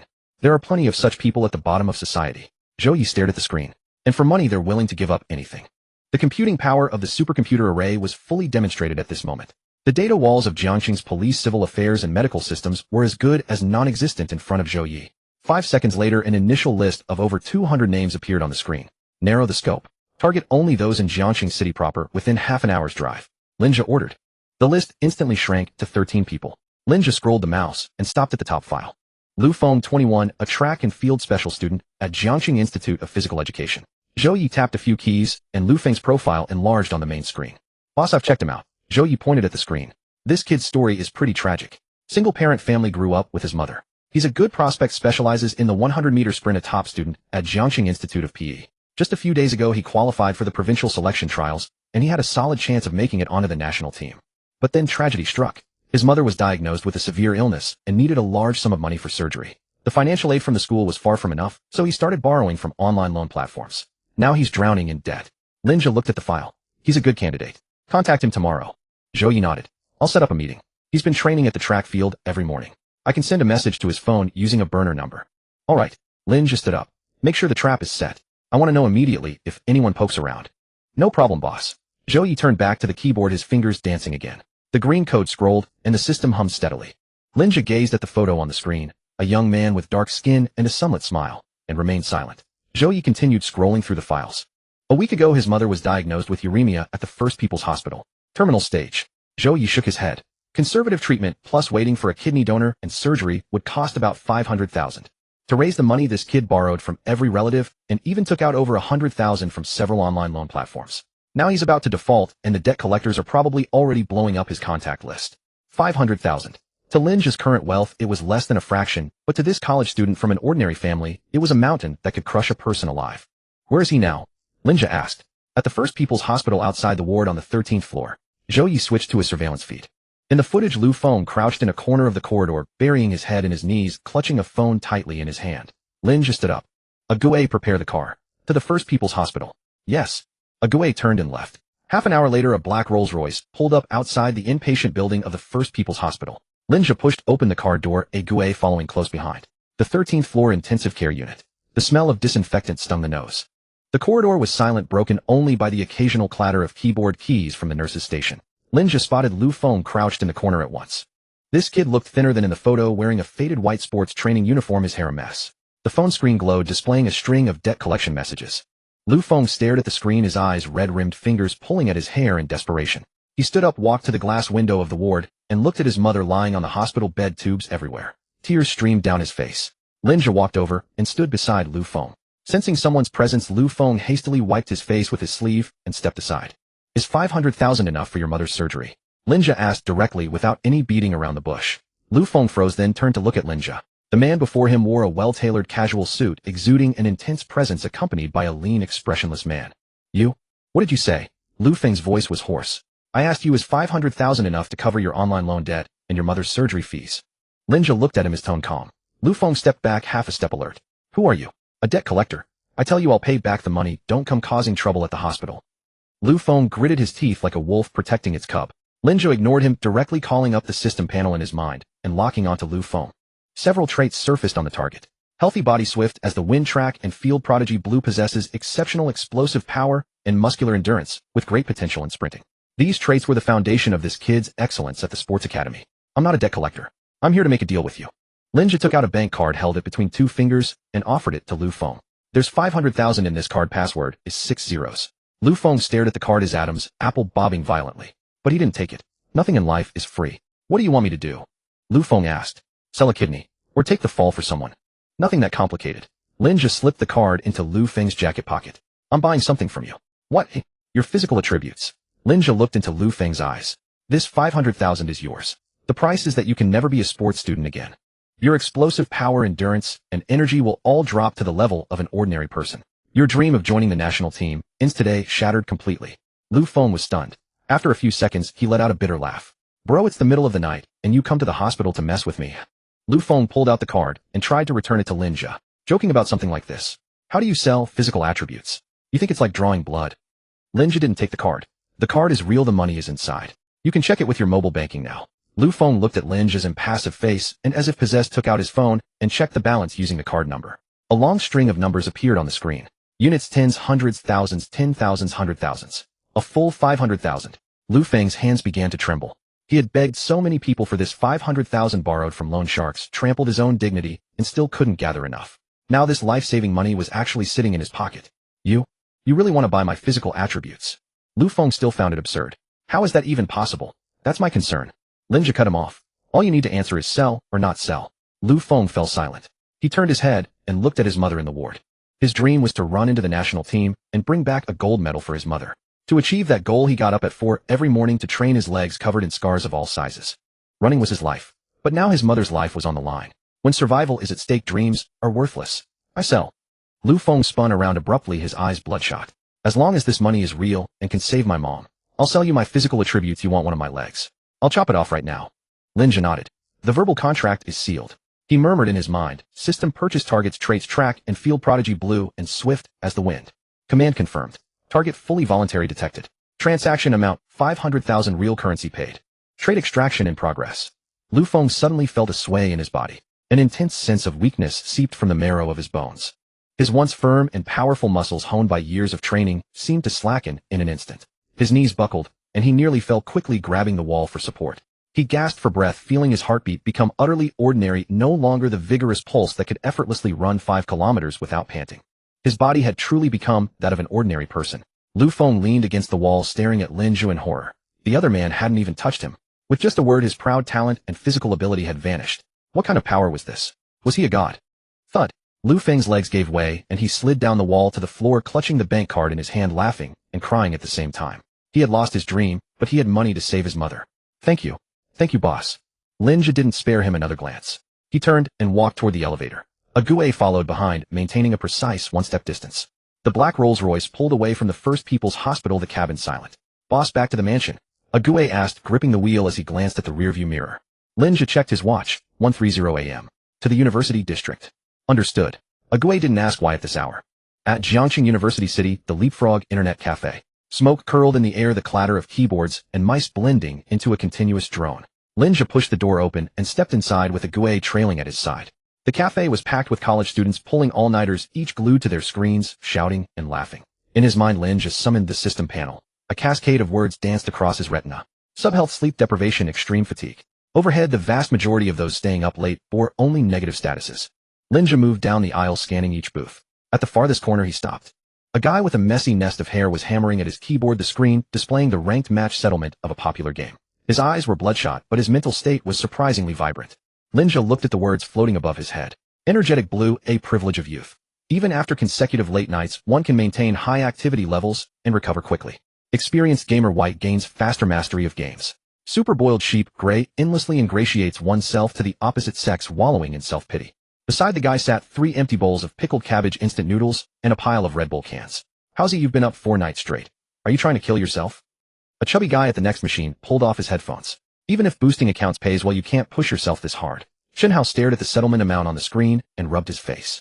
Just 3,000 short. Shenhao grabbed a half-empty bottle of water and took a swig. Tingting's birthday is next week. I've got my eye on a Chanel bag, 25,000. Once I finish this order, I'll have enough. The chubby guy sighed. You're obsessed. Zhang Tingting won't even let you hold her hand usually. You've been living on instant noodles for a month, pulling 4 all-nighters just to buy her a bag. The chubby guy pounded his keyboard in frustration. I saw her getting into a Porsche yesterday. You don't get it, Shenhao retorted. Tingting said it was just a ride. Once I give her the bag, she'll definitely be touched. The chubby guy rolled his eyes and gave up. Lin Zhe, who had been listening behind them, shook his head. This kind of person was perfect for a deal. Lin Zhe stepped forward and tapped Shenhao's keyboard. Shenhao, who was about to accept the next ranked match, turned around irritably at the interruption. Bro, what's up? Lin Zhe pulled out his phone and opened the WeChat payment QR code. I want to buy something from you. 30,000 wired right now? Lin Zhe cut straight to the point. Shenhao froze. The chubby guy took off his headphones and stared. 30,000. Shenhao looked at Lin Zhe, then at the towering Ague beside him. What do you want to buy? Bro, I'm just a broke student. I've got nothing except the gear on this account. I don't want your account. Lin Zhe pointed at Shenhao. I want your energy. That stamina that lets you stay bouncing after 4 straight nights. Shenhao stared at Lin Zhe like he was insane. Bro, stop joking this late. I still have orders to take. Shenhao turned back to put on his headphones. Lin Zhe didn't waste words. Add the 22,000 you've got, and you can buy that 25,000 bag with 27,000 left over to take your goddess out for a nice meal. Lin Zhe laid out the offer. You need at least 1 more all-nighter to earn that 3,000 from boosting. If you push yourself to the point of collapse, who's going to buy the bag? Shenhao's hand holding the headphones stopped midair. 30,000 transferred right now. That was real money. Even though the request was absurd, he was desperate for cash. You'd really give 30,000. Shenhao swallowed hard. Scan the code. Lin Zhe pushed his phone closer. Shenhao gritted his teeth, pulled out his own cracked phone, and scanned the payment code. Ding. WeChat payment received 30,000 yuan.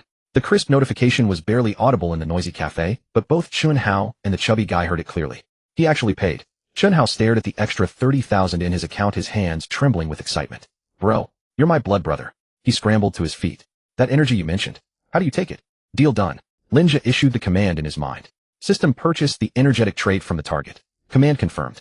Voluntary consent detected from target. Trait extraction in progress. Shenhao's face had been flushed with excitement a second ago. The next moment he swayed violently. A profound, bone-deep exhaustion surged from every limb. The drowsiness accumulated over 4 sleepless nights. The moment energetic was lost avalanched over him, drowning him utterly. His eyelids felt like lead.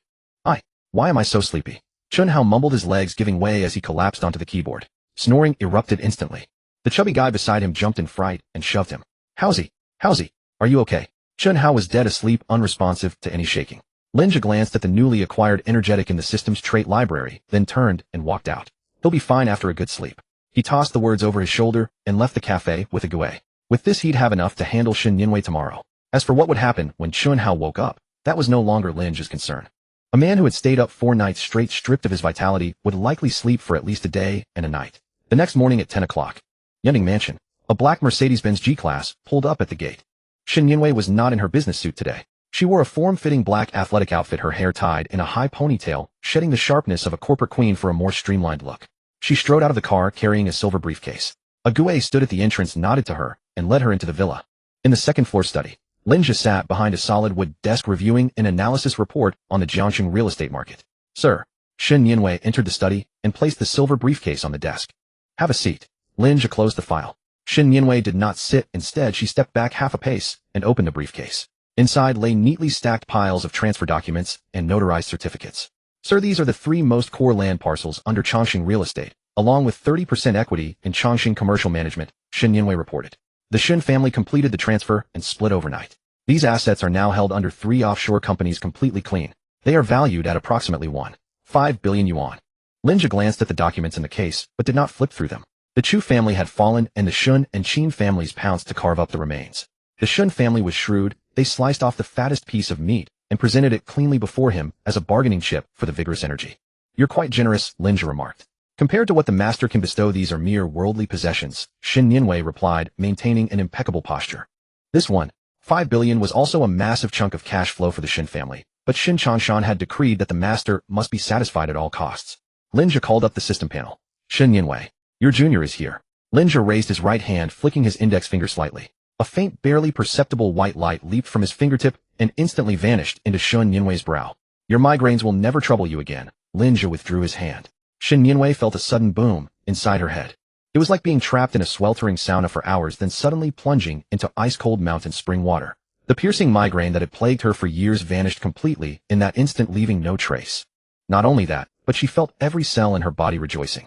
Unlike the false alertness sustained by caffeine, she was now filled from within with an inexhaustible energy.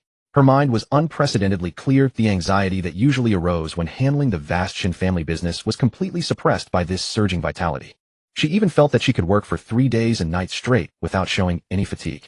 Shin Yinwei's eyes widened as she stared at her own hands, then touched her forehead. This was a miracle. A true miracle. Hearing about it from Zhou Yi and her grandfather yesterday was nothing compared to the shock of experiencing it firsthand. Thump. Shin Yinwei bent both knees and knelt without hesitation before the solid wood desk. This Shin family heiress, who normally stood aloof and was courted by all the elite of Jiangqing, now had eyes filled only with fervent worship. Yinwei thanks the master for the gift. Shin Yinwei's voice trembled as she pressed her forehead to the carpet. Lin Zhe sat in his chair looking down at her. Power and money were certainly effective in this world. But this ability to control others' life and death, health and illness, and bestow talents and states was the true ultimate trump card that transcended all rules. 15 billion for such a healthy body. This deal was supremely favorable. Rise, Lin Zhe said in a calm tone. Shin Yinwei stood up, her eyes unable to conceal their fervor. Master, I will assign someone to handle the transfer procedures for these assets with Mr. Zhou. Shin Yinwei immediately shifted into professional mode. Leave it there, A Gui will take care of it. Lin Zhe pointed at the combination lock case. Shin Yinwei nodded in agreement. After seeing Shin Yinwei out, A Gui returned to the study on the second floor. The silver combination lock case still sat on the solid wood desk. Boss, she's gone. A Gui stood before the desk. Give the case to Zhou Yi, Lin Zhe pointed at the desk. Tell him to launder all the land and equity in it into those overseas offshore accounts. Move fast, leave no traces. A Gui picked up the case and headed downstairs. Only Lin Zhe remained in the study. He leaned back in his chair and called up the system panel. Now for the extraordinary club. The Qin and Shen families had initially entered the fray, acting on his behalf in the open. Funds were available and the intelligence network had been laid out with Zhou Ye's supercomputer support, but his own abilities still needed strengthening. 8 extremities, fist mastery, and superhuman reflexes were more than enough against ordinary people, but if he encountered a true master or a hidden sniper, they would not suffice. He only had one life. System, Lin Zhe commanded mentally, activate the trait detection radar. Command confirmed. Trait detection radar ready. Current maximum scan radius 10 kilometers. Please set the search tags host. Lin Zhe pondered for a moment.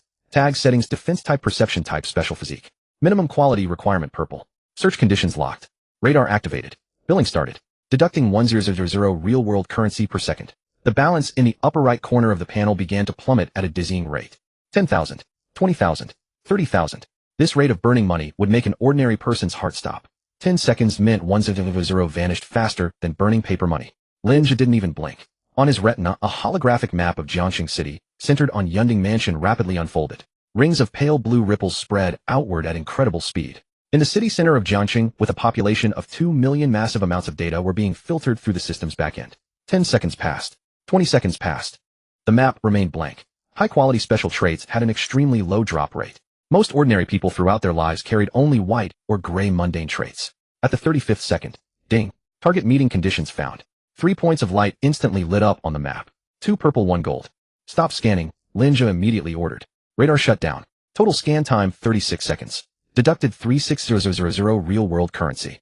Lin Zhe directed his gaze to the 3 points on the map and opened the details one by one. The first purple point was located at a 5-star hotel in the eastern district of Jiangqing.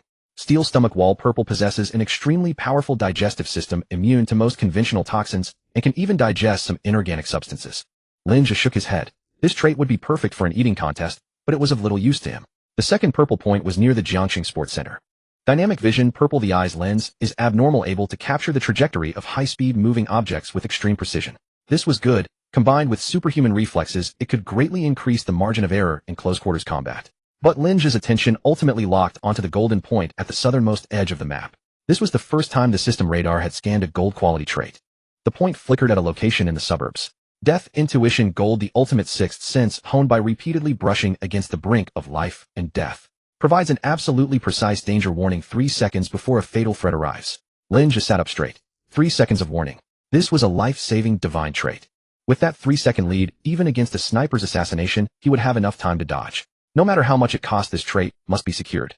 Lin Zhe zoomed in on the map to check the exact coordinates of the Golden Point. Southern District of Jiangxing City Bureau's first detention center. This location surprised him. Someone possessing such a top-tier life-saving trait must have been forged through seas of blood and mountains of corpses, a ruthless character. How could they be locked up in a detention center? Inside the study, Lin Zhe stared at the blinking golden dot on the holographic map. Jiangxing South District Municipal First Detention Center. Death's intuition gold, the ultimate sixth sense, honed by repeatedly dancing on the edge of life and death. 3 seconds before lethal danger arrives, it can generate an absolutely precise crisis warning. This thing placed on a suspect in the detention center is too incongruous. He picked up the walkie-talkie on the table. Zhou Yi, come to the second floor. In less than half a minute, Zhou Yi shuffled into the study in slippers still dusted with grime from the underground server room. Boss, new job. Zhou Yi rubbed his hands together. Lin Zhe turned the computer screen toward him, showing the location of the Municipal First Detention Center. I want to see someone. Inside there. Lin Zhe tapped the table. Give me a legal identity to go in. No need to alert the Shen family and the Qin family. Zhou Yi glanced at the address and grinned. That's nothing, boss. Give me 5 minutes. Zhou Yi pulled over a spare laptop in the study connected to the supercomputer cluster on the third underground level, and the rapid clatter of keystrokes filled the room. Going through normal procedures definitely won't make it in time, and it's easy to leave traces. Zhou Yi reported while typing code. I'll set up a senior partner identity for you from a top law firm in Yinjing with the credentials directly embedded in the judicial systems database. Then I'll forcefully insert an emergency visitation arrangement into the detention center's internal schedule. Lin Zhe watched him operate. Won't it trigger an alarm? Don't worry. Zhou Yi pressed the enter key. This cluster's computing power is insane. I can go in like walking into my own home. The data chain is perfectly sealed. 10 minutes later, a black Rolls-Royce drove out of Yunding Mansion. A Gue drove in the front while Lin Zhe sat in the back holding a case file that Zhou Yi had just printed. The subject of the file was Jiang Yin, 20 years old, a sophomore at Jiangxing University of Technology. His record was spotless. No criminal record, not even a traffic violation. 3 days ago, Jiang Yin and his girlfriend were having a late-night snack at an outdoor food stall behind the school. Several drunken thugs at a nearby table came over to harass them and grabbed his girlfriend. Jiang Yin immediately grabbed a beer bottle and fought back. But the other side outnumbered him, and Jiang Yin got beaten up. That wasn't the end of it. The thug leader was named Wang Biao, whose older brother was a notorious local gangster in the South District. Wang Biao used his connections to turn the tables. The case was now characterized as Jiang Yin provoking trouble and causing injury with a weapon, leading to criminal detention and a minimum sentence of 3 years in prison. Lin Zhe finished flipping through the papers and tossed them aside. These kinds of banal brawls happened every day, but how did Jiang Yin end up with that golden trait? Municipal First Detention Center. The Rolls-Royce stopped outside the main gate. Lin Zhe wore a well-tailored black suit with a Gue following behind carrying a briefcase. The guard soldier checked his identity. Yinjing Juanhe Law Firm Lin Zhe. Lin Zhe handed over the electronic credentials Zhou Yi had forged. The soldier scanned it with a handheld terminal, and the system immediately displayed a green authentication message with the appointment time matching exactly. The gate was opened. After completing the security check and registration procedures, Lin Zhe was led to a private lawyer visitation room. Through the bulletproof glass across from him was a metal table fixed to a metal chair. A few minutes later, the iron door swung open. 2 guards escorted a young man inside. The young man wore a blue detention center vest, handcuffs on his wrists, a large swollen bruise around his right eye socket, and his face covered in fresh bruises. Jiang Yin sat down on the metal chair, his handcuffs locked to the iron ring on the table. The guards withdrew and closed the door. Lin Zhe leaned back in his chair, studying Jiang Yin. Ding. Target locked. On his retina, several traits appeared above Jiang Yin's head. Subhealth gray, caused by long-term sleep deprivation and lack of exercise. Impulsive and irritable white, tendency to lose control of emotions without regard for consequences. His gaze moved downward, and that glaring golden light finally appeared. Death's intuition gold. But behind the trait, there was a line of red annotation. Status inactive. Activation condition: experience a genuine life or death crisis, or endure a mental stimulus of equivalent magnitude to forcibly break the genetic lock. Lin Zhe suddenly understood. No wonder this kid was just an ordinary college student. This top-tier life-saving trait had been lying dormant and his genes never awakened. If he had followed the conventional path of studying, graduating, and working, this golden trait might never have seen the light of day. Who are you? Jiang Yin spoke first, his voice hoarse. Did my parents hire you as my lawyer? Lin Zhe did not answer, just looked at him. Jiang Yin twisted his wrist irritably, the handcuffs clinking against the iron ring. Go back and tell my parents to stop wasting their money. The enemy is a local gangster in the South District. They're determined to ruin me. I'll just take the fall. Take the fall. Lin Zhe pulled the microphone in front of him closer. Minimum 3 years. After you get out, your student status is gone, and you'll carry a criminal record for life. Jiang Yin gritted his teeth, his eyes reddening. What can I do? They were the ones who started it. Why arrest me? Jiang Yin slammed the iron table. Those bastards groped my girlfriend, and I'm not supposed to fight back. Lin Zhe listened quietly as he vented. When Jiang Yin had exhausted his shouting, Lin Zhe pulled out a half-pack of cigarettes from his inner suit pocket, took one out, and slid it over. Smoke. Jiang Yin was taken aback, staring at the cigarette. His Adam's apple bobbed, and finally he reached out. Because of the handcuffs, his movement to take the cigarette was clumsy. Lin Zhe picked up the lighter on the table, flicked it on with a snap, and leaned in. Jiang Yin took a deep drag. The harsh smoke choked his lungs, causing him to cough violently, almost coughing up tears. You said you'd take the fall. Minimum 3 years, and a black mark on your record after you get out. Lin Zhe leaned back in his chair, his tone calm. Your parents set up a breakfast stall in your hometown for 10 years to support you through the University of Technology. You go in for 3 years, and they'll probably have to beg and scrape, draining their life savings. Jiang Yan's hand holding the cigarette trembled violently. You investigated me. Jiang Yan looked up, his face full of wariness. Who are you exactly? Did Wang Biao send you to mess with me? Wang Biao isn't worthy of ordering me around. Lin Zhe tapped the iron table. Your enemy is the local gangster in the South District, Wang Chong, Wang Biao's own brother. They have money and connections. What can a poor out-of-town student like you do against them? All the testimonies now are stacked against you, and the surveillance footage from the food stall near the school just happened to be broken. Jiang Yin took a fierce drag of the cigarette, his eyes reddening further. So what? No matter how good a lawyer you are, can you turn black into white? Can you conjure up evidence? I'm not here to give you a legal lecture. I'm here to make a deal. Lin Zhe looked into Jiang Yan's eyes. If you agree, I guarantee you'll walk out of this door unscathed before 10 o'clock tomorrow morning. Criminal record cleared, student status preserved. Jiang Yin looked at Lin Zhe as if he were insane. It was the middle of the night, and he had come all the way to the detention center just to boast. Not only that, brothers Wang Chong will personally come to your school to kowtow and apologize. Lin Zhe added. Jiang Yin completely lost his composure and ruthlessly crushed the cigarette butt against the desk. Are you out of your mind? Don't you know how arrogant Wang Chong is in the South District? Kowtow and apologize. Are you dreaming? Jiang Yan's face was contorted with irritation. What are your conditions? How much money do you want? Let me make one thing clear. My family has no money. I don't want money. Lin Zhe pointed at Jiang Yan. I want something from your body. Jiang Yan shrank his neck and instinctively leaned back. An organ. Let me tell you, I'd rather rot in prison than sell a kidney. Not an organ. It's a talent, or more precisely a gift. Lin Zhe said flatly. This will have absolutely no impact on your current life. You'll continue going to school, continue dating, and not even a scar will remain on your body. Jiang Yan was utterly bewildered. Take a talent. How? Copy it onto a USB drive. This man's words were growing increasingly absurd. He sounded exactly like a charlatan. That golden death sense would only activate when facing a genuine life and death crisis, breaking through the genetic lock. Jiang Yan had no idea he possessed such potential, and Lin Zhe had no intention of helping him awaken it, for the variables were far too great. He simply needed to extract this ability and claim it for himself. You need not understand. You only need to agree. Lin Zhe raised his wrist to check his watch. I will give you 1 minute. After 1 minute, when I walk out that door, you had better prepare to spend the rest of your life behind bars. Jiang Yin grit his teeth, staring fixedly at Lin Zhe.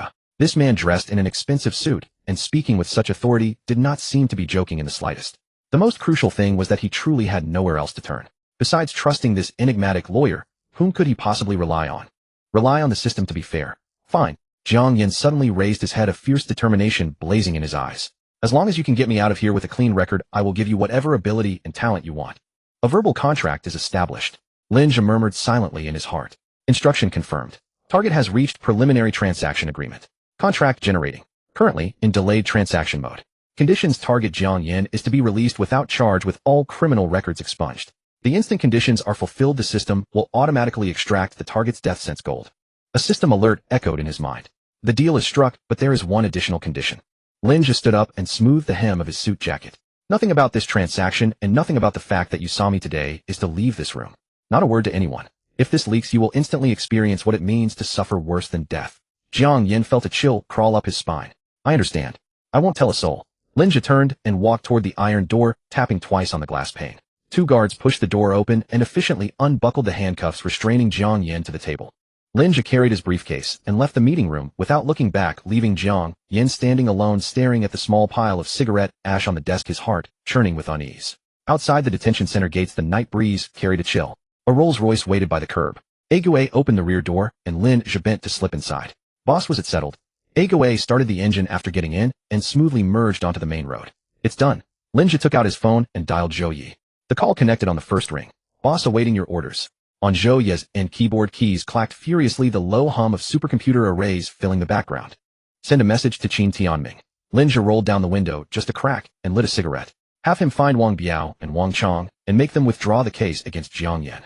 Since he had promised Jiang Yan he would be released early the next morning, he needed to solve the problem at its source. Having the Wang brothers voluntarily go to the police station to drop the case was the fastest approach. And dealing with a local thug like this did not require mobilizing the true power of the club. Having the Qin family local overlords of Jiangxing handle, it was simply perfect. Qin family estate, third floor bedroom. Qin Tianming leaned against the headboard, a Cuban cigar clenched between his fingers, financial statements playing on a tablet. The phone on the nightstand suddenly vibrated violently. Qin Tianming's hand jerked, and the cigar fell onto the quilt, scorching a black hole through the fabric. He did not even spare a thought for that costly custom silk quilt. Scrambling forward, he snatched up the phone. Only a single short line of text appeared on the screen. South District Detention Center, Jiang Yan. Have Wang Chong and Wang Biao withdraw the case. Go to Jiangxing University of Technology and kowtow and apologize before 10 tomorrow morning. Get it done before dawn. No signature. Qin Tianming stared at the message 3 times, his mind completely unable to connect the dots. Jiang Yan, Wang Chong, Wang Biao. He could recite every prominent figure in Jiangxing with his eyes closed, yet these 3 names were utterly unfamiliar. He immediately dialed one of his intelligence operatives.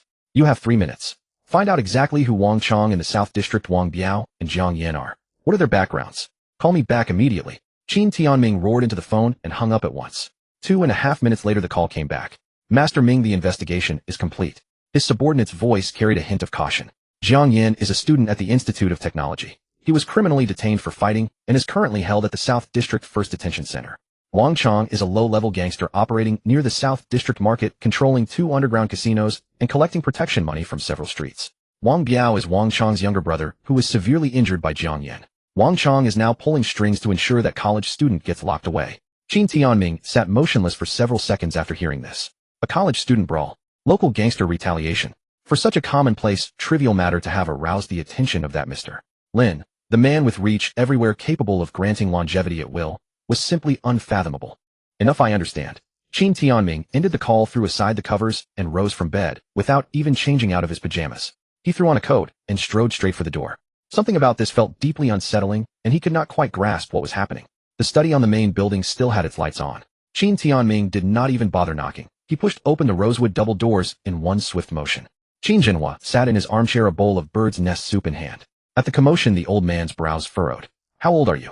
Still so reckless in your conduct. Qin Jinhua set the porcelain bowl on the desk. What has happened? Qin Tianming closed the distance in 3 quick strides and handed him the phone with both hands. Father, instructions have come from the master. Qin Jinhua's expression instantly turned extremely grave. He quickly picked up his reading glasses from the desk, put them on, and took the phone with both hands, reading the message on the screen word by word. After finishing, Qin Jinhua said nothing, merely staring at the screen. Father, I had someone look into this just now. Qin Tianming lowered his voice. This Wang Chong is nothing more than an insignificant thug who controls 2 streets in the South District. Jiang Yan is an ordinary college student. I simply cannot understand. Why would a figure like the master who dwells among the heavens concern himself with such petty trivialities? Qin Tianming pulled over a chair and sat down, crossing his legs. If you ask me, there is absolutely no need for us to go to such lengths over this. I could make one casual phone call. Even if Wang Chong had 100 courage, he would not dare refuse the Qin family. This could be resolved in 10 minutes.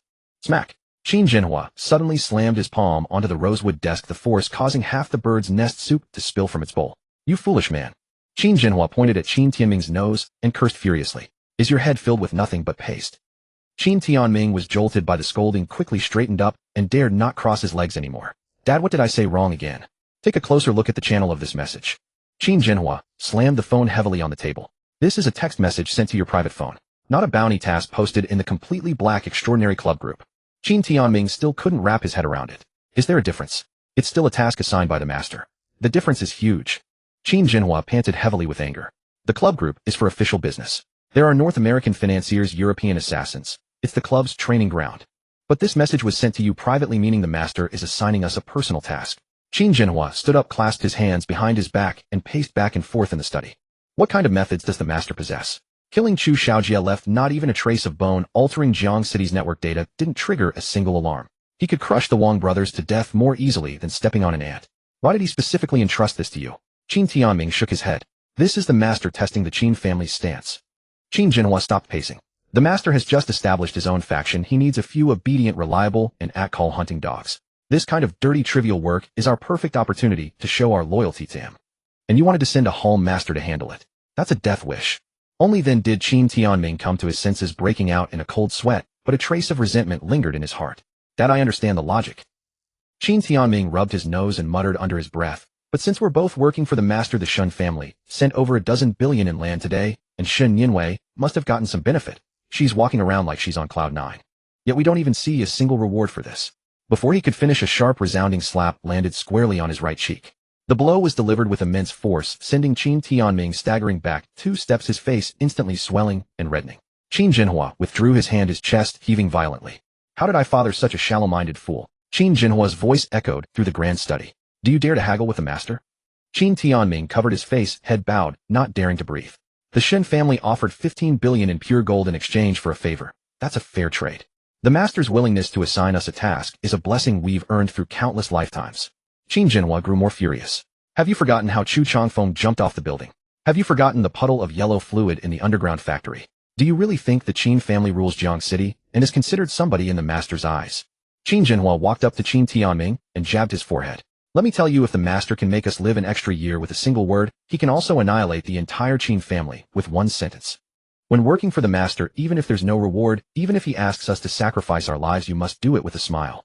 Qin Tianming nodded repeatedly, cold sweat streaming down his forehead. That I was wrong. I truly was wrong. I'll personally lead the men to the South District. Qin Tianming, holding his swollen face, retreated through the double doors of rosewood. The cold wind outside the corridor hit him, clearing his mind completely. The old man was right. Working for that man, there's no room for bargaining or grandstanding. Being able to serve was itself the greatest value. Qin Tianming pulled out his phone and dialed a number. Tell a bio to gather everyone from the hall, bring the equipment, and assemble at the manor gate in 10 minutes. Heading to the South District. Without a single unnecessary word, the other party hung up to execute the order. At 2 a.m, the gates of the Qin Manor swung open and 30 black Toyota off-road vehicles lined up in a long dragon, silently driving onto the main road, heading straight for the South District of Jiang City. In the South District, a luxurious private room on the second floor of Zero Bar. Several bottles of foreign liquor sat on the table. Wang Chong lounged on the sofa, a heavily made-up woman cradled in his arms. Wang Biao, his head wrapped in thick bandages, sat beside him, cursing. Bro, we can't let this slide. Wang Biao took a big swig of his drink. That punk Jiang Yin cracked my skull with a bottle. 3 years in prison is too easy for him. Get the guys inside to loosen his bones every night and make his life a living hell. Wang Chong blew a smoke ring and patted his woman's thigh. Don't worry. I've already greased the wheels. Tomorrow someone inside will teach him a lesson. A poor student from out of town daring to challenge your brother in the South District. Before he could finish, a deafening roar erupted from outside the private room. Screams, shattering glass, and crashing furniture cascaded from the first floor upward. Wang Chong shot upright, shoving the woman aside. Damn it, who the hell dares to trash my turf in the South District? He reached for the modified shotgun hidden in the sofa crevice, but before his hand could touch it, the heavy soundproof door of the room exploded inward, the entire frame ripped off by an immense force. The door crashed onto the huge crystal coffee table, sending glass shards flying. 2 blood-soaked lackeys from the floor were tossed and writhing on the ground. A dozen men in black stand-collar jackets, expressionless, poured into the room instantly, securing the entire space. They carried no machetes or steel pipes, only uniformed tactical batons. Wang Chong, a veteran of the underworld, recognized at once these were no ordinary thugs. They were the private army of Jiang City's top-tier elite. Qin Tianming, draped in a black overcoat, strolled in unhurriedly. The oppressive aura of a Jiang City boss filled the entire room. As Wang Chong made out the face of the newcomer, his mind went blank and his legs gave way. Ming. Master Ming. Forgetting all pride as a local strongman, he dropped to his knees. Master Ming. What offense did my humble establishment commit? Just say the word, and I'll smash the place myself. Wang Biao stood frozen in terror beside him.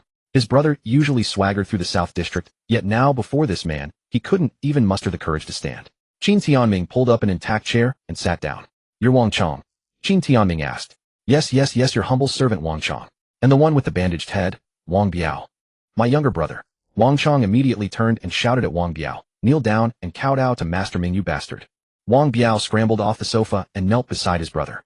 Qin Tianming lit a cigar and took a drag. I'll give you one night. By 8 tomorrow morning, go to the first detention center and drop the case against Jiang Yan. By 10 o'clock, you two get your asses to the gate of Jiang City Polytechnic University and kneel to apologize to Jiang Yan. Qin Tianming exhaled smoke, his tone flat and unwavering. The private room fell silent, leaving only the hum of the air conditioner. Wang Chong abruptly lifted his head, his face a mask of utter disbelief. Jiang Yan, the crown prince of the Qin family, leading 30 elite men in the dead of night, had smashed his turf to pieces, all for a poor out-of-town student. Master Ming, you're not joking, are you? That Jiang Yan, who does he think he is to deserve? Bang! A bodyguard behind Qin Tianming kicked Wang Chong in the chest. Wang Chong's 200-gene frame flew backward, slammed into the wall, the sound of his ribs cracking crisp and clear. Qin Tianming rose, walked to Wang Chong, and pressed his leather shoe onto the wrist bearing the gold watch, grinding it with force. I'm not here to negotiate. This is a notice. Qin Tianming bent down looking at Wang Chang's face, twisted in agony. Tomorrow at 1:00 am. If you two aren't kneeling at the gates of the Polytechnic University to kowtow to Jiang Yin, the South District won't have the likes of you two brothers anymore. Your entire families, I'll arrange everything clearly. Qin Tianming withdrew his foot and turned to leave. Move out. A dozen black-clad men exited the room with crisp efficiency. Wang Chang lay on the floor clutching his broken ribs, gasping for air, his body drenched in cold sweat. Brother, are you okay? Wang Biao rushed to support him. Don't touch me. Wang Chang grimaced in pain, backhanding Wang Biao across the face. What kind of goddamn deity did you provoke? The Qin family's crown prince personally backs that college student. Are you trying to get me killed? Wang Biao covered his face, trembling all over. I don't know. He's just an ordinary student. Prepare the car at 8 tomorrow morning. Go to the police station and withdraw the case. Wang Chang gritted his teeth, forcing himself to sit up. At 10, go to the Polytechnic University and kowtow. Miss one, and I'll kill you first. The next morning, outside the main gate of Jiangxing First Detention Center, the heavy iron door slowly opened. Jiang Yin, wearing his own clothes, stood at the entrance, his face full of bewilderment. He had actually been released. In the middle of last night, 2 wardens had hurriedly brought him out, telling him that the victim had voluntarily withdrawn the case and would not pursue any further charges. After police verification, it was deemed mutual combat, and the other party with minor injuries had abandoned compensation claims. The entire process was completed, and early this morning he was released on the spot. The man who claimed to be a lawyer had not been bluffing. Jiang Yin had not yet recovered from the shock when a black Mercedes sedan pulled up by the roadside. The car door opened. Wang Chang, his chest wrapped in thick bandages, stepped out, supported by his underlings, followed by Wang Biao, whose head was similarly swathed in gauze. Jiang Yin instinctively stepped back half a pace, thinking they were here to corner him. Unexpectedly, the Wang brothers hurried over to Jiang Yin without any hesitation. Thud. The two dropped straight to their knees on the concrete ground outside the detention center. Brother Yin, all our faults, all our mistakes. We failed to recognize Mount Tai and offended you, Brother Yin. Please be magnanimous and let us off like a fart. Wang Chang screamed, heart-wrenchingly heedless of his broken ribs, banging his head on the ground with thuds. Wang Biao followed suit, his forehead striking the concrete, blood seeping through the gauze. Jiang Yin stood frozen, his heart pounding so fast it felt like it would burst through his chest. This was the big snakehead of the South District. Who would dare provoke him normally? And now, like 2 dead dogs, they knelt before him, kowtowing in apology. Who was that man in the high-end suit from last night? With just a casual remark, he had completely subdued this arrogant local tyrant. Such overwhelming power, reaching to the heavens, utterly shattered everything Jiang Yin had known in his 20 years. At the same time, Cloud Top Mansion's second-floor study. Lin Zhe, holding a cup of black coffee, stood before the huge floor-to-ceiling window, gazing at the lush wooded hillside outside. On his retina, the system's pale blue interface suddenly popped up. Ding. Detected that the delayed transaction conditions have been met. Target Jiang Yin released without charge and record cleared. System automatically executing extraction procedure. Extraction successful. Congratulations, host obtained Death Instinct Gold. Lin Zhe set down his coffee cup and sat at the solid wood desk. He opened the system's lexicon database, where the dazzling golden word sat quietly in its slot. Without any hesitation, Lin Zhe said, fuse. Command acknowledged. Death Instinct Gold fusing. A faint electric current rose from the back of his head, rapidly spreading along his spine to every limb. There was no pain, only an indescribable sense of clarity. Lin Zhe closed his eyes. He felt his 5 senses infinitely amplified in that instant. The faint rustle of wind, the friction of a go cleaning his gun downstairs, even the flow of dust in the air, all could be captured with crystal clarity. This sensation lasted a full minute before slowly receding into his body, returning to calm. Lin Zhe opened his eyes and let out a long breath. Now, even if someone aimed a silenced sniper rifle at him from 1,000 meters away, his body would instinctively dodge 3 seconds before the bullet was fired. This was the true trump card. At that moment, the intercom on the table emitted a sudden burst of static. Boss, we've got a job. Zhou Ye's voice carried a hint of excitement and a touch of oddness. I'm sending the data to the big screen in the second-floor study. Lin Zhe picked up the remote and pressed the power button. The seamless 100-inch wall screen lit up, instantly displaying the main control interface of the underground third-floor supercomputer. What's up? Lin Zhe asked. You asked me to set up a trigger trap for those 3 fake identities and your license plate. Zhou Ye's keyboard clattered on the other end of the intercom. Just a minute ago, the trap was triggered. Someone is frantically searching for information on your matte black Lamborghini through various online channels. Lin Zhe leaned back in his chair. So quickly, someone had already traced him. Which faction? On the big screen, green code cascaded like a waterfall, then abruptly froze. A screenshot of a local Jiangxing forum popped up. The title in bold red was extremely conspicuous. Heavy reward 10000 RMB. Who in Jiangxing knows the owner of this matte black Lamborghini with this plate number? Urgent. Lin Zhe stared at the title, momentarily stunned. This style didn't seem like those professional assassins or intelligence agencies lurking in the shadows. Instead, it resembled those online reward posts for finding lost cats or dogs. I traced the posting IP directly into his mobile terminal and stripped him clean, Zhou chuckled. I thought it was some big fish triggering the alarm ready to use 3 encrypted machines for a reverse burn. But the result was unexpected. The screen shifted, displaying an extremely ordinary personal file. The photo showed a young man in a plaid shirt with a messy mop of hair. Chinyu.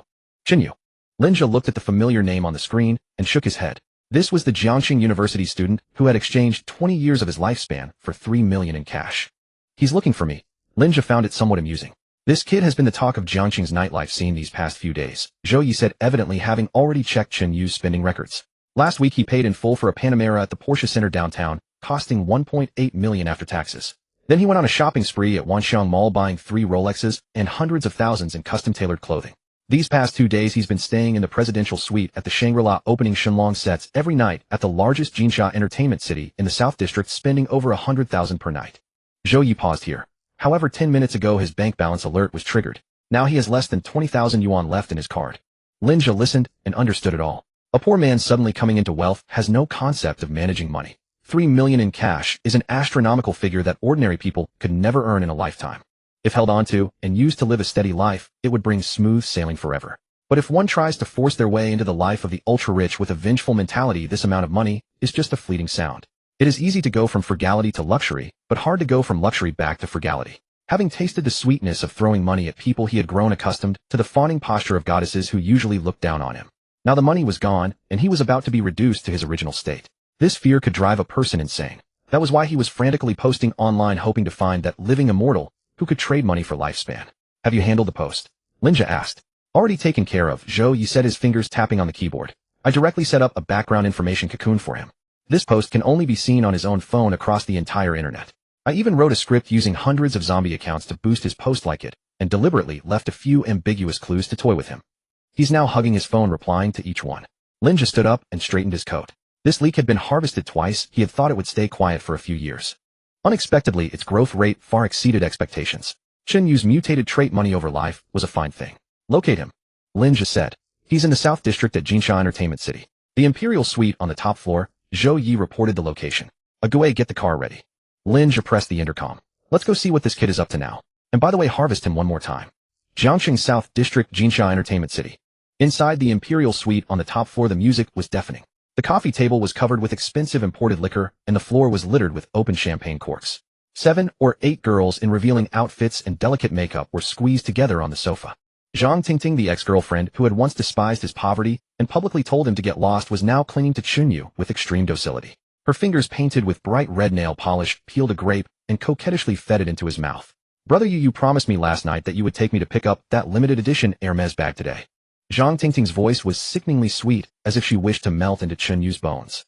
The passenger seat of your Panamera from now on, only I can sit there, okay? Just a few days ago she had called Chinyu a loser who couldn't give her a future. But the moment she saw him pay in full for a Porsche and throw money around at the nightclub, Zhang Tingting blocked the wealthy sports major overnight and shamelessly clung to Chinyu again. If this had been a couple of days earlier, Chun, you would have magnificently thrown out a stack of cash, reveling in the vanity and sense of conquest brought by money. But now he only felt a chill throughout his body, unable even to taste the sweetness of the grape in his mouth. Chinyu irritably pushed Zhang Tingting away. Get lost. Stop bothering me. Zhang Tingting stumbled from the push-the-fruit plate in her hand, spilling all over the floor. But she dared not throw a tantrum and could only curl up pitifully in the corner of the sofa. In her eyes, the current Chinyu was a moody, super-rich second generation, and no matter how bad his temper, she had to endure it. Chinyu had no time to deal with her. He held his phone in both hands, eyes bloodshot, staring at the bounty post. New reply notifications kept popping up on the screen.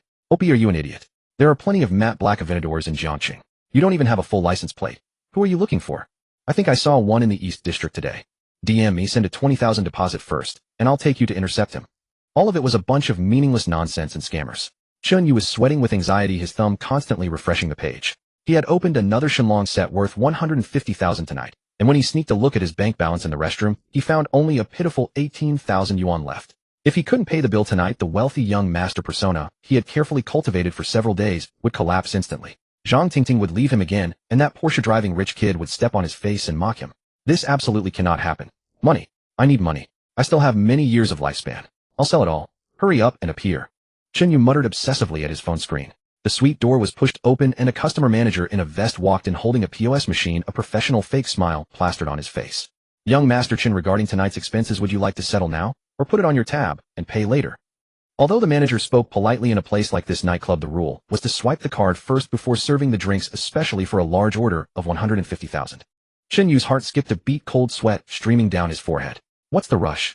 Chen Yu suddenly stood up, raising his voice to mask his anxiety. Do you think I'm short of this little money? My friend will be here soon and we'll pay together. The manager, a seasoned veteran of such scenes, saw through Chen Yu's bluff at a glance. His smile faded a bit, and his tone turned firm. Young Master Chen, Jinsha has its own rules. If your card balance is insufficient, this Shenlong set cannot be opened. Who the hell do you think you're looking down on? Chen Yu's face flushed red, and he yelled with his neck stiffened. Just then the heavy soundproof door of the suite was kicked open from outside with a loud bang, and the immense force sent the manager, standing at the door, crashing to the ground. The music in the suite stopped abruptly, and the girls shrieked. Chen Yu spun around. Outside the door, Lin Zhe, dressed in a well-tailored casual suit, walked in slowly with his hands in his pockets. A Gue followed behind with a blank expression, casually closing the door and blocking the entrance like a god of death. As soon as Chen Yu recognized the face of the newcomer, he froze in place, then burst into ecstatic joy. Upon catching sight of Lin Zhe, Chen Yu's face instantly flushed crimson, and he sprang from the sofa in sheer excitement, scrambling forward on hands and knees to pounce toward him. Thud!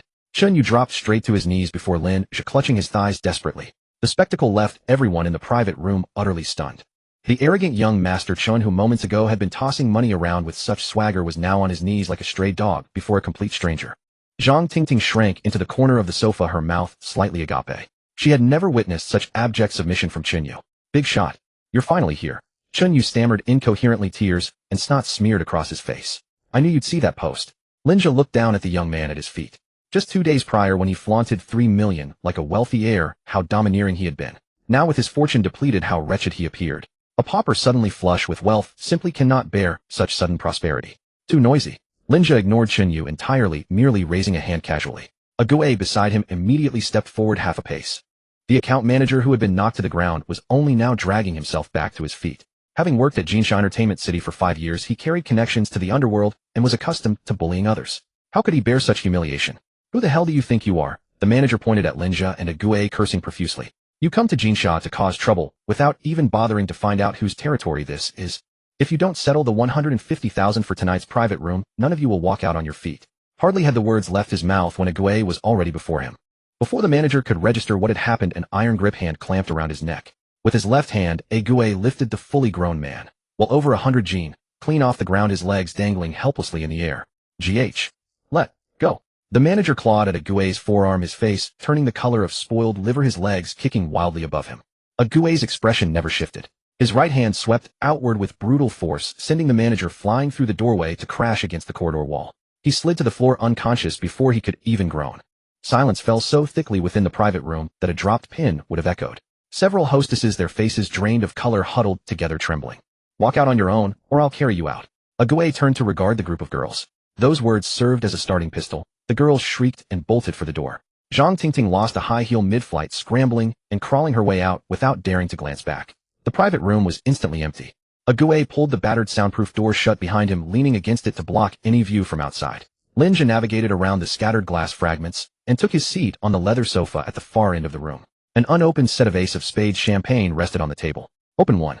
Lin Zhe sank back against the sofa cushions. Chen Yu scrambled up in a panic, fumbling to pour a glass before offering it with both hands. Brother, please drink. Chen Yu bowed low, behaving like a servile slave. Lin Zhe did not take the glass. Your account is empty, he asked, regarding him. That single sentence struck directly at Chen Yu's fatal weakness. Still attempting to maintain appearances in the private room moments before, he now deflated like a punctured ball, collapsing limply beside the coffee table. Gone. Chen Yu gripped his hair, tightly, red veins crawling across his eyeballs. All gone. The car cost 1,800,000 watches and clothes another 4 or 500,000. These past 2 days I've been hosting dragon sets here every single day, plus buying bags for Zhang Tingting. I only have 18,000 left in my account now. 3 million squandered in just a few days. Even Lin Zhe felt a touch of surprise at such reckless expenditure. That 3 million was purchased with 10 years of your lifespan. Lin Zhe spoke in a measured tone. You believe the transaction was worthwhile at the time. Now that the money is gone, those 10 years can never be recovered. I don't regret it. Chen Yu shot his head up abruptly, his face twisted with morbid fanaticism. These past few days have been more exhilarating than the previous 20 years combined. Porsche sales staff treated me like an ancestor on a pedestal. The class beauty who once ignored me completely messaged me daily. That slutty Zhang Tingting was on her knees on the hotel carpet the night before changing my shoes for me. The more Chen Yu spoke, the more agitated he grew, his hands waving frantically in the air. Money is truly wonderful. As long as you have it, the way others look at you changes entirely. I never want to return to that wretched poverty again. I never want to count out to others for a mere handful of yuan working part-time again. Chen Yu threw himself once more at Lin Zhe's feet. Brother, buy another 10 years of my lifespan. Just give me 2 million. I'm only 22 now. Even if 30 years are deducted, I'll still live to 50. That's more than enough. Lin Zhe summoned the system panel. His gaze locked onto the space above Chen Yu's head. Lifespan remaining 46 years, status extreme, excitement, anxiety, mutation, trait money over life, purple. An extremely distorted obsession with wealth, willing to relinquish everything, including one's own life, for money. Extracting this trait allows it to be injected into a designated target, altering their values. Lin Zhe had no interest in his lifespan. The current stockpile of accumulated years was sufficient to handle Qin Jinhua and the other senior figures. What he sought this time was precisely this mutation trait. Money over life was an exceptionally venomous commodity. Should it be implanted within the body of an upright, incorruptible political adversary or competitor, their character would undergo radical transformation in a brief span, ruthlessly amassing wealth until they ultimately spiraled towards self-destruction. It was absolutely a soft blade that killed without drawing blood. Your lifespan, I do not need. Lin Zhe spoke, cutting off Chen Yu's incessant rambling. Chen Yu froze, followed immediately by a wave of boundless despair. Then what do you want? Organs? A kidney? Corneas? As long as you give me money, take whatever you want. Chen Yu had gone completely mad. If he failed to produce the payment tonight, everything he had meticulously constructed would crumble. Zhang Tingting would abandon him once more, and everyone would discover he was nothing but a penniless fraud pretending to be wealthy. I want one of your convictions. Lin Zhe gestured toward Chen Yu's head. Conviction? Chen Yu's mouth hung open, his expression utterly comical. What kind of thing is that? Brother, my mind is dull. I don't understand. These past few days, to play the part of a wealthy young master for those illusory notions of face, you have spent all your money and discarded your life itself. Lin Zhe reclined on the leather sofa, legs crossed. This mindset, willing to abandon everything for money, utterly greedy, is precisely what I wish to purchase. Chen Yu listened, completely baffled. A mindset? Could such a thing even be extracted and sold? Brother, stop jesting with me. Chen Yu broke into a cold sweat, pointing toward the doorway. That manager outside will bring security up any moment. The drinks in this private room cost 150,000. If I cannot settle the bill, they will truly break my legs. Have mercy, just take a few years of my lifespan. I'll give you 20 years. Just give me 2 million. In Chen Yu's fractured mind at this moment, there existed only one desperate path: sell his life to obtain money. Lin Zhe sat on the sofa watching Chen Yu, who was drenched in sweat. I'll buy your mindset. 1 million. Lin Zhe stated his price. Chen Yu stood frozen, staring blankly at Lin Zhe, as if he hadn't heard correctly. 1 million to buy that idea in your head. The one that says you'd do anything for money. Lin Zhe repeated, pulling out his phone and opening the transfer screen. Sell it, and I'll transfer the money right now. If you don't sell, you can wait for those men outside to come in and break your legs. Right now, Chen Yu's mind couldn't hold abstract concepts like mindset or ideas. He only understood 3 words: 1 million. Sell. I'll sell. Chen Yu shouted without hesitation. As long as I get 1 million, I'll sell you anything you want. Lin Zhe silently issued the command in his mind. System purchase target trait money over life. Command confirmed. Detected target is completely willing. Transaction amount 1 million real world currency paid. Extracting trait. Ding. Alipay received 1 million yuan. The crisp notification sound rang through the private room. Chen Yu's entire body jolted violently. His legs gave out, and he collapsed onto the carpet. He gasped for air, his clothes soaked through with cold sweat. At the very moment the trait was extracted, he felt something within his mind, something intensely fanatical, something extremely dangerous, being pulled away. For the past few days, even in his dreams, he'd been thinking about how to make money and how to spend it. As long as he could get back that feeling of throwing money around, he'd even thought he might as well die right then. But now that morbid madness was gone. Chen Yu fumbled to pull out his phone from his pants pocket and stared at the long string of digits in his Alipay balance. Tears streamed down his face uncontrollably. He had 1 million now. He could pay the bill. He wouldn't get his legs broken. And this time no lifespan had been deducted. The moment he remembered how just earlier he'd been willing to sell another 20 years of his life for 2 million, a powerful wave of fear washed over Chen Yu. Cold sweat trickled down his spine. What was the point of having so much money if he was dead? Heavy footsteps echoed from outside the corridor. More than a dozen security guards in black suits carrying rubber batons charged over aggressively. A bald man led the pack. The client manager, who had been tossed aside by Ague, was clutching his neck, pointing at the private room door and gnashing his teeth. It's them. Beat them up. The manager's voice was hoarse like a duck that had its tail stepped on. The security guards blocked the doorway. Chen Yu flinched. The adrenaline that had just subsided surged again. But this time, he didn't charge forward like a madman to fight for his life. Instead, he clutched his phone and dashed to the door in 3 quick steps. What's there to fight about? I'm not refusing to pay. Chen Yu craned his neck and shoved his phone screen right under the manager's nose. Take a good look. How much is in the balance? Isn't it enough for your 150000 yuan divine dragon set? The manager was caught off guard by the screen, then looked closely, and his expression changed instantly. 1 million. Cold hard cash. In a nightclub, whoever has money is the boss. The bald head of the security team also saw the number and stopped the rubber bat in mid-swing. He turned to the manager, asking with his eyes whether they should still make a move. The manager swallowed hard, glanced at the young man in a suit sitting inside the private room, then looked at the thin, expressionless man blocking the door. Settle the bill. The manager immediately put on a smile uglier than a cry, pulled out a POS machine from his pocket, and handed it over. Young Master Chen, the total is 158000.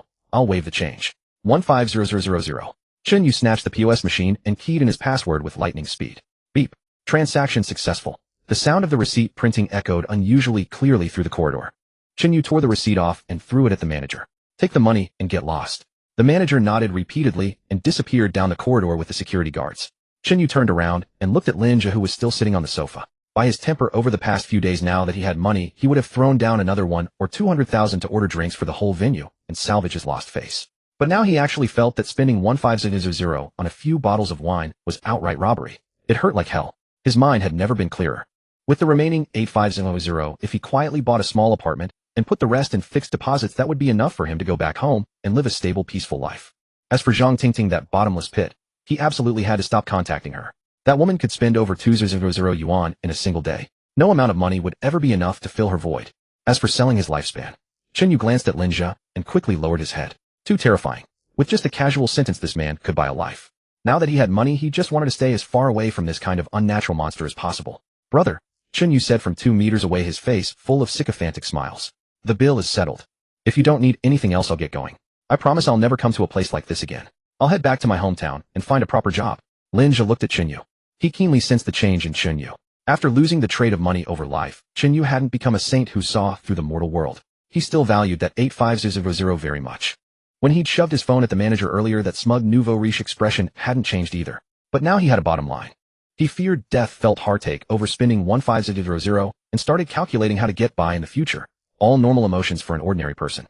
Lin Zhe finally understood completely. What the system removed was that extreme attribute that broke through the bottom line of human nature. A trait itself was merely a manifestation of certain energy or emotion. It amplified a particular desire to the extreme. A trait is a trait. Human nature is human nature. Once the morbid greed was stripped away, what remained was the petty shrewdness of an ordinary mortal. This was very interesting. Lin Zhe stood up. Let's go. Lin Zhe ordered Agaway. Agaway turned and moved aside. Lin Zhe walked out of the private room without giving Chen Yu another glance. That young man, harvested twice, would probably spend the rest of his days trembling along an ordinary person's path. He had lost his value. In the stairwell, Lin Zhe and Agaway were heading down when they ran into Zhang Tingting curled up against the wall. Zhang Tingting hadn't actually run far.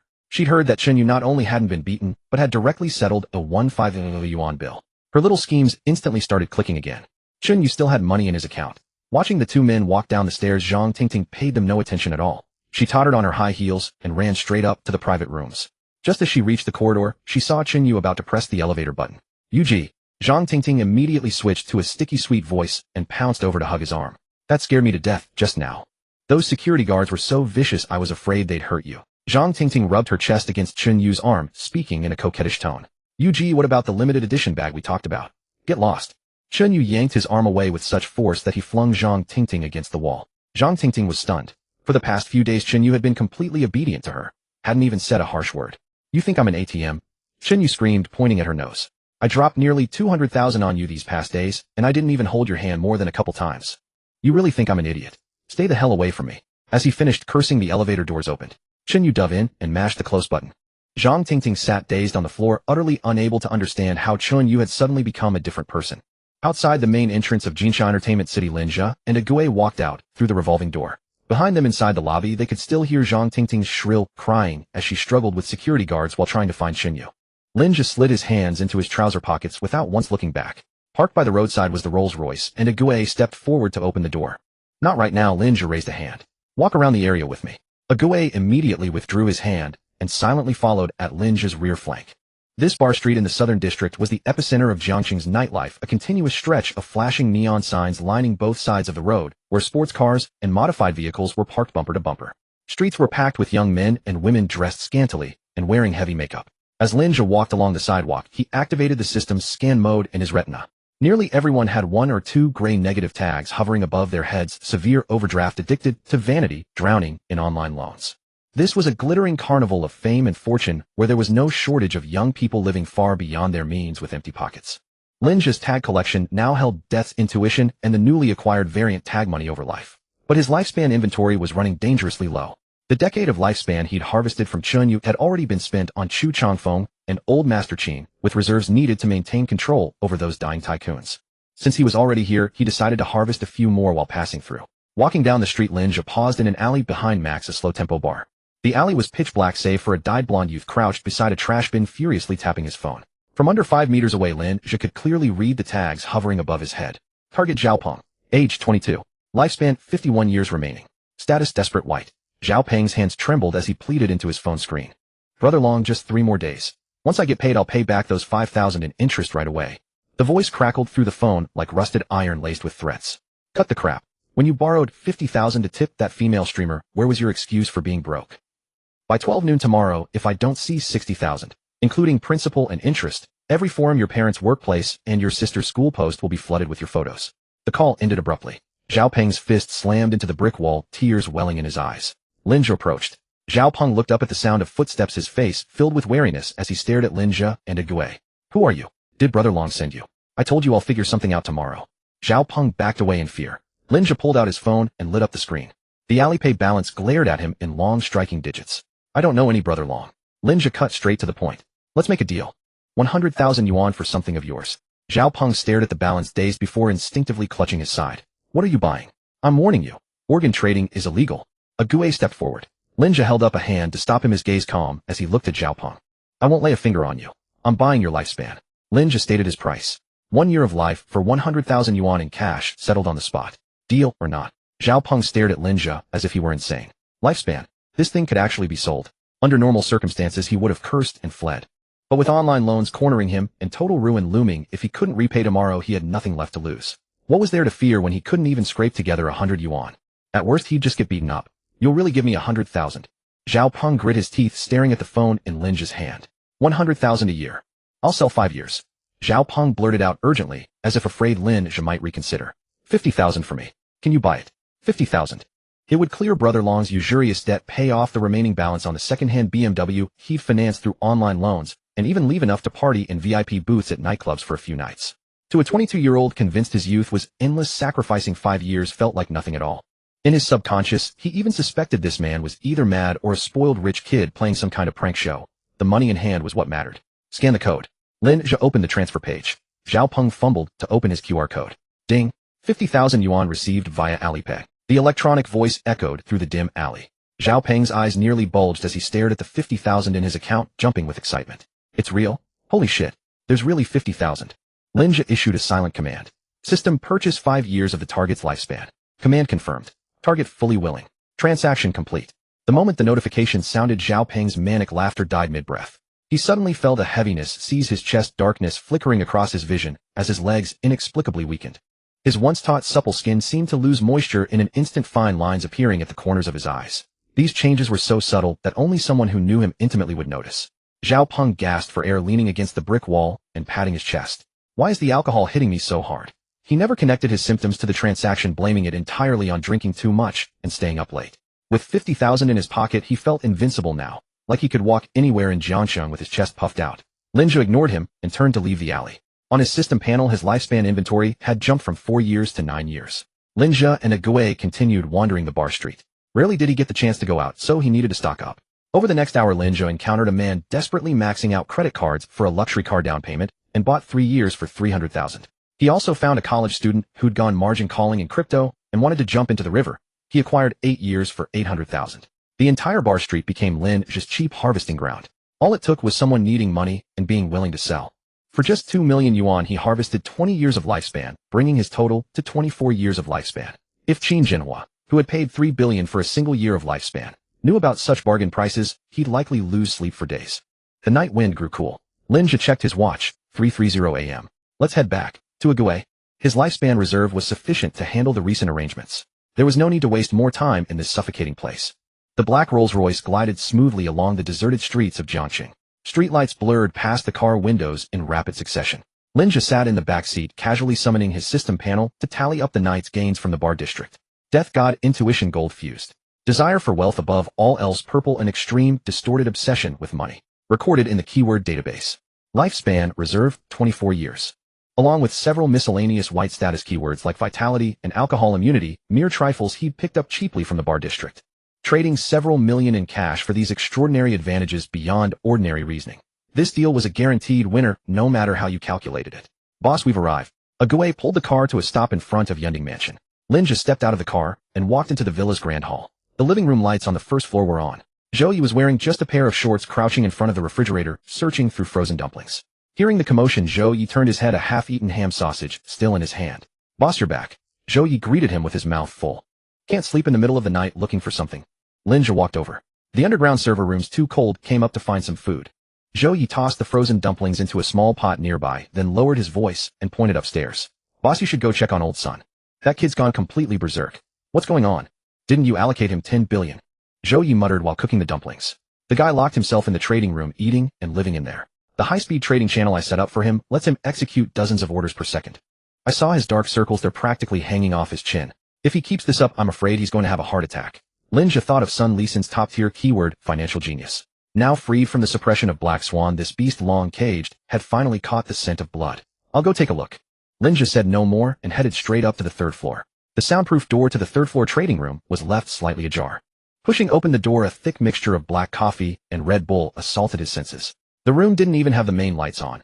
Only 6 massive curved screens casting an eerie blue glow. Sun Lisan was practically pressed against the screens, his hands dancing wildly across 2 external keyboards, leaving afterimages in the air. Red and green K-line charts and dense streams of data cascaded down the screens like a waterfall.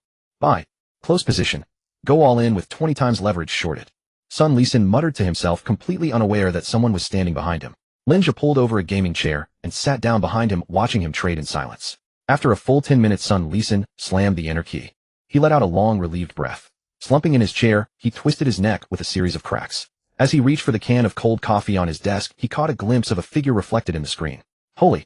Sun Lisan leaped straight out of his chair in shock, knocking over the coffee can and spilling dark brown liquid across the desk. Be boss. Sun Lisan scrambled for tissues to wipe the desk, standing at attention. When did you come in? 10 minutes ago. Lin Zhe glanced at the messily wiped desk. How are the results? At this question, Sun Lisan's exhaustion seemed to instantly vanish. He turned excitedly, quickly typing on the keyboard to switch the central screen to an account summary interface. Boss, look at this. Sun Lisan pointed to the dazzling string of numbers on the screen's center, his voice trembling slightly. The 100 million in starting capital you gave me. I focused my attack on 2 pharmaceutical stocks on the Nasdaq. I saw through their data fraud beforehand. I went all in on short positions 3 hours before the crash and captured the entire decline. Then I traded the Japanese yen exchange rate fluctuations using high-frequency trading for the spreads. Sun Lisan grew more and more excited as he spoke, his hands gesturing wildly in the air. Right now the net assets in the account. 502 billion. 100 million multiplied 5-fold. This was a blood-soaked path carved out through the treacherous international financial market, where one wrong move could bankrupt you instantly. Sun Lisan now had an almost blind confidence in his trading instincts. The complex data held no secrets from him. Every rise and fall he could predict in advance. This was what it meant to be a financial genius. He looked at Lin Zhe expectantly, awaiting the final verdict. Lin Zhe stared at the 5 billion on the screen, his expression utterly calm, not even raising an eyebrow. Well done. Lin Zhe offered only these 4 words of evaluation. Money was truly just a number to him now. Earlier at the bar district, he'd spent less than 2 million to buy 20 years of life. Those 20 years of life could be sold to dying rich men for 100 million per year without any trouble. So this 5 billion in funds was merely a string of numbers to Lin Zhe. Seeing Lin Zhe's unruffled demeanor, Sun Lisan felt an even deeper reverence. 5 billion in cash. That would place him directly in the top 10 richest people in Jiangxing. The boss didn't even give it a second glance. What in terrifyingly magnificent vision and composure. All of this is the boss's blessing. Sun Lisan bowed deeply. If you hadn't changed my wretched fate back then, forget 100 million. Even if I had taken 10 billion into the market, I would have lost my shirt within half a day.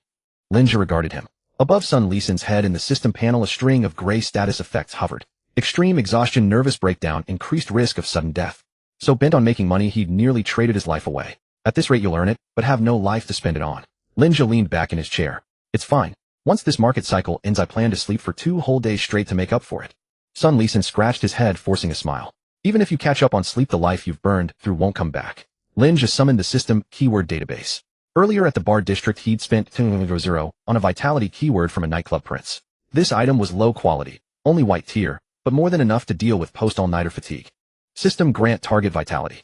Lin Zhe issued the command mentally. He raised his right hand and snapped his fingers in the air. With the crisp snap, an invisible energy burst forth from Lin Zhe's fingertips and instantly pierced into Sun Lisan's brow. Sun Lisan felt a cool sensation wash over his forehead. Then his heart suddenly contracted with a powerful beat. That difficulty breathing, that dizzying sensation of his brain about to crash, all of it was gone. Every cell in his body surged with renewed energy. His muscles no longer ached. His eyes were no longer dry. What's happening? Sun Lisan dropped to his knees on the ground, not from fear, but from utter surrender. I told you, work hard making money for me. Lin Zhe looked down at him from above. If this body machine breaks down, it can be repaired anytime. In Sun Lisan's eyes, Lin Zhe's image had risen infinitely, completely transcending the realm of ordinary humans. This is a god who can rewrite fate and bestow vitality. Rest assured, boss, as long as I'm breathing, I'll strip every last penny from those old white men on Wall Street. Sun Lisan kowtowed on the ground. Enough. Get up. Lin Zhe nudged the wheel of the office chair. Sun Lisan scrambled to his feet, standing at perfect attention like a recruit awaiting inspection. I do need money. Lin Zhe pointed to the 50 billion figure on the screen. But this is merely the beginning. The funds I'll have you manage later will be 10 times this amount, even 100. I don't want my trader dropping dead in front of the screen at the crucial moment when I'm ready to close the net. Sun Lisan nodded frantically. Don't worry, boss.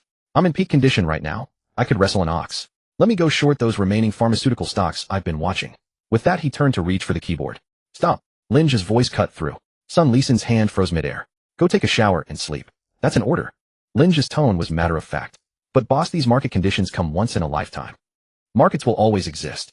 Missing out on a few billion won't collapse the sky. Lin Zhe turned to leave. Don't touch this computer unless I say so. Watching Lin Zhe's departing figure, Sun Lisan swallowed hard. A 50 billion opportunity, and he simply walked away without touching it. This level of composure was terrifying. He dared not waste another word, obediently shut down the monitor and left the trading room. The next day, Yunding Mansion European-style restaurant on the first floor. Noon sunlight poured through the massive floor-to-ceiling windows onto the long dining table. Lin Zhe sat at the head of the table, methodically cutting into his Wellington beef. To his left, a Gue was devouring his meal at lightning speed, yet making virtually no sound from clinking utensils. Even while eating, a Gue's peripheral vision kept darting toward the windows and every entrance to the restaurant, the vigilance of a professional ingrained into his very bones. To his right, Zhou Yi was gnawing on a king crab leg sauce smeared across his face. Beside him, Sun Lisan had changed into fresh casual clothes, hair neatly washed, looking revitalized. He held his knife and fork with refined precision, yet every so often he would glance up at Lin Zhe at the head of the table, his face filled with adoration. Richard, in his tailcoat and white gloves, silently poured a bottle of decanted red wine for everyone. Have you all eaten enough? Lin Zhe set down his knife and fork, wiping his hands with a napkin. A Gue immediately put down his chopsticks and sat up straight. Zhou Yi hastily wiped his face with a tissue. I'm stuffed. Richard's skills are truly unmatched, nothing like the boxed meals I used to eat. Sun Lisan also arranged his knife and fork neatly, perking up his ears. He was well aware that the boss gathering all three of them for this meal was definitely not mere hospitality. Lisan has made 50 billion these past days. Lin Zhe's fingers tapped lightly on the table. Zhou Yi had just lifted his wine glass to drink when he heard this, his hand jolting, nearly spilling the red wine. 50 billion. Zhou Yi stared wide-eyed at Sun Lisan. Old Sun, did you rate a mint? Sun Lisan rubbed his head sheepishly. Just luck. I happened to hit the collapse points of several Nasdaq stocks and added some leverage. That's not luck, that's your gift. Lin Zhe looked at Sun Lisan. Your sensitivity to numbers and intuition for timing market entries is world-class. Receiving the boss's praise, Sun Lisan's chest unconsciously puffed up. However, Lin Zhe pivoted. In financial markets, intuition and talent can only keep you alive. To truly dominate the entire game, what you need is absolute information asymmetry. Lin Zhe turned his gaze to Zhou Yi.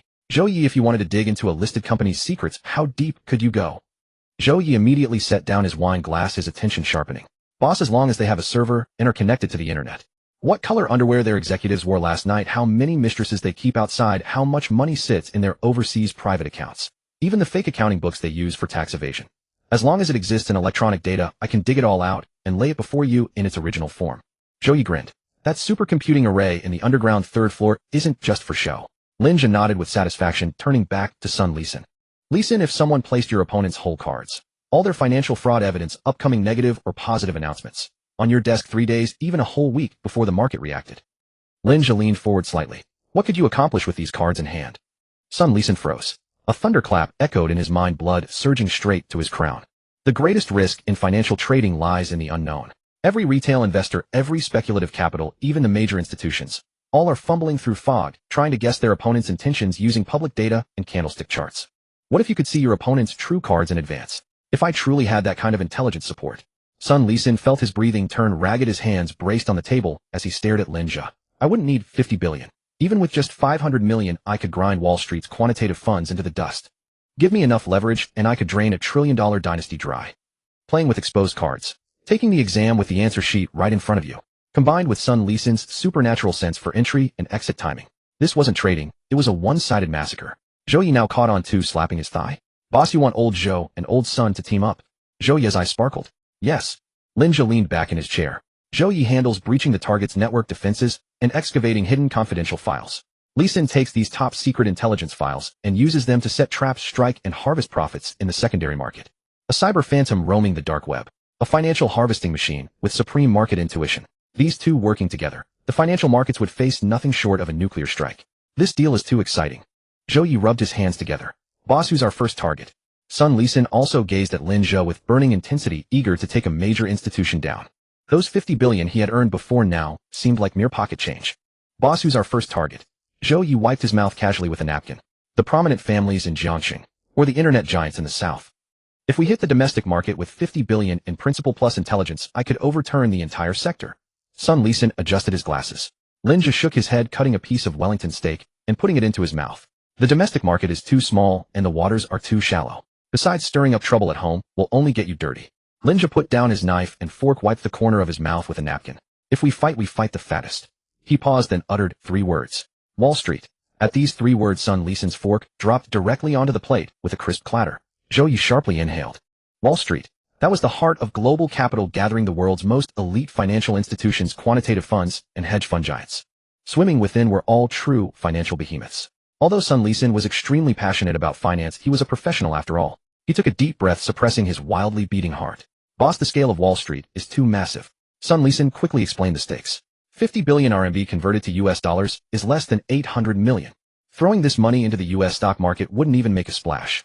The top market makers have funds starting at hundreds of billions of dollars. Our money is nothing compared to them. We can easily be crushed by their capital. That's why we need Zhou Yi's intelligence. Lin Zhe interrupted. With little capital, we use leverage. If 10 times isn't enough, use 20. If 20 isn't enough, use 50, 100 times. What I want isn't for you to confront them head on, but to find their vital point and strike to kill. Sun Lisan's eyes lit up. He naturally understood this principle. Under the short-selling mechanism of financial markets, as long as you can obtain solid dirt, even a trillion-dollar giant can collapse overnight. Boss, which one do you want to target? Zhou Yi was already impatient. Goldman Sachs, Morgan, or those shameless hedge funds? Lin Zhe didn't answer directly. Instead, he looked at Zhou Yi. The firewalls of those core institutions on Wall Street, what level of difficulty are they for you?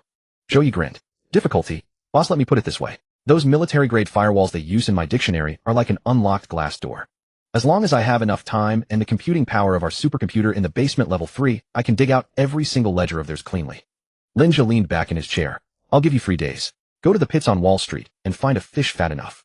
I want its most core and fatal internal documents. Financial fraud, insider trading, political contributions, anything.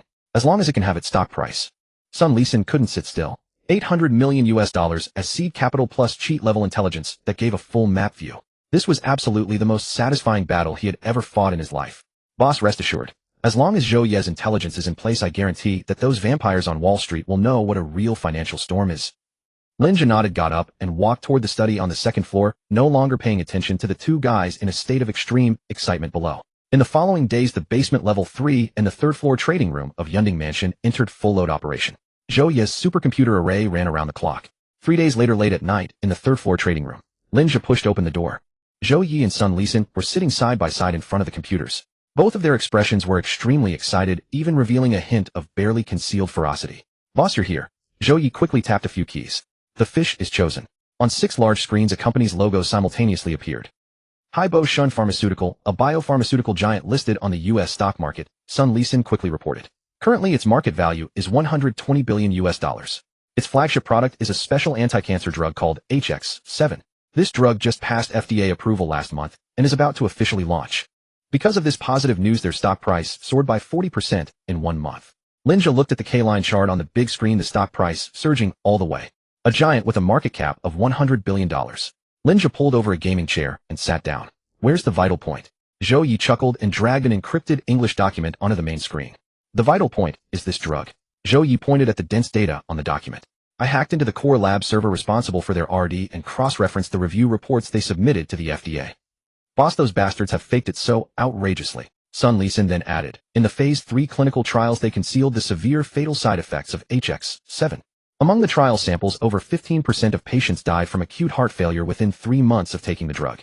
They completely deleted these death cases from the reports. Not only that, Zhou Yi pulled up another transfer record.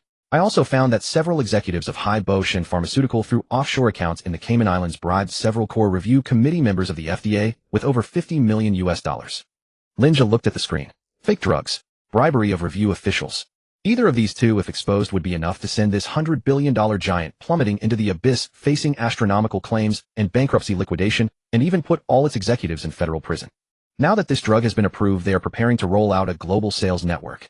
Sun Lisan rubbed his hands together.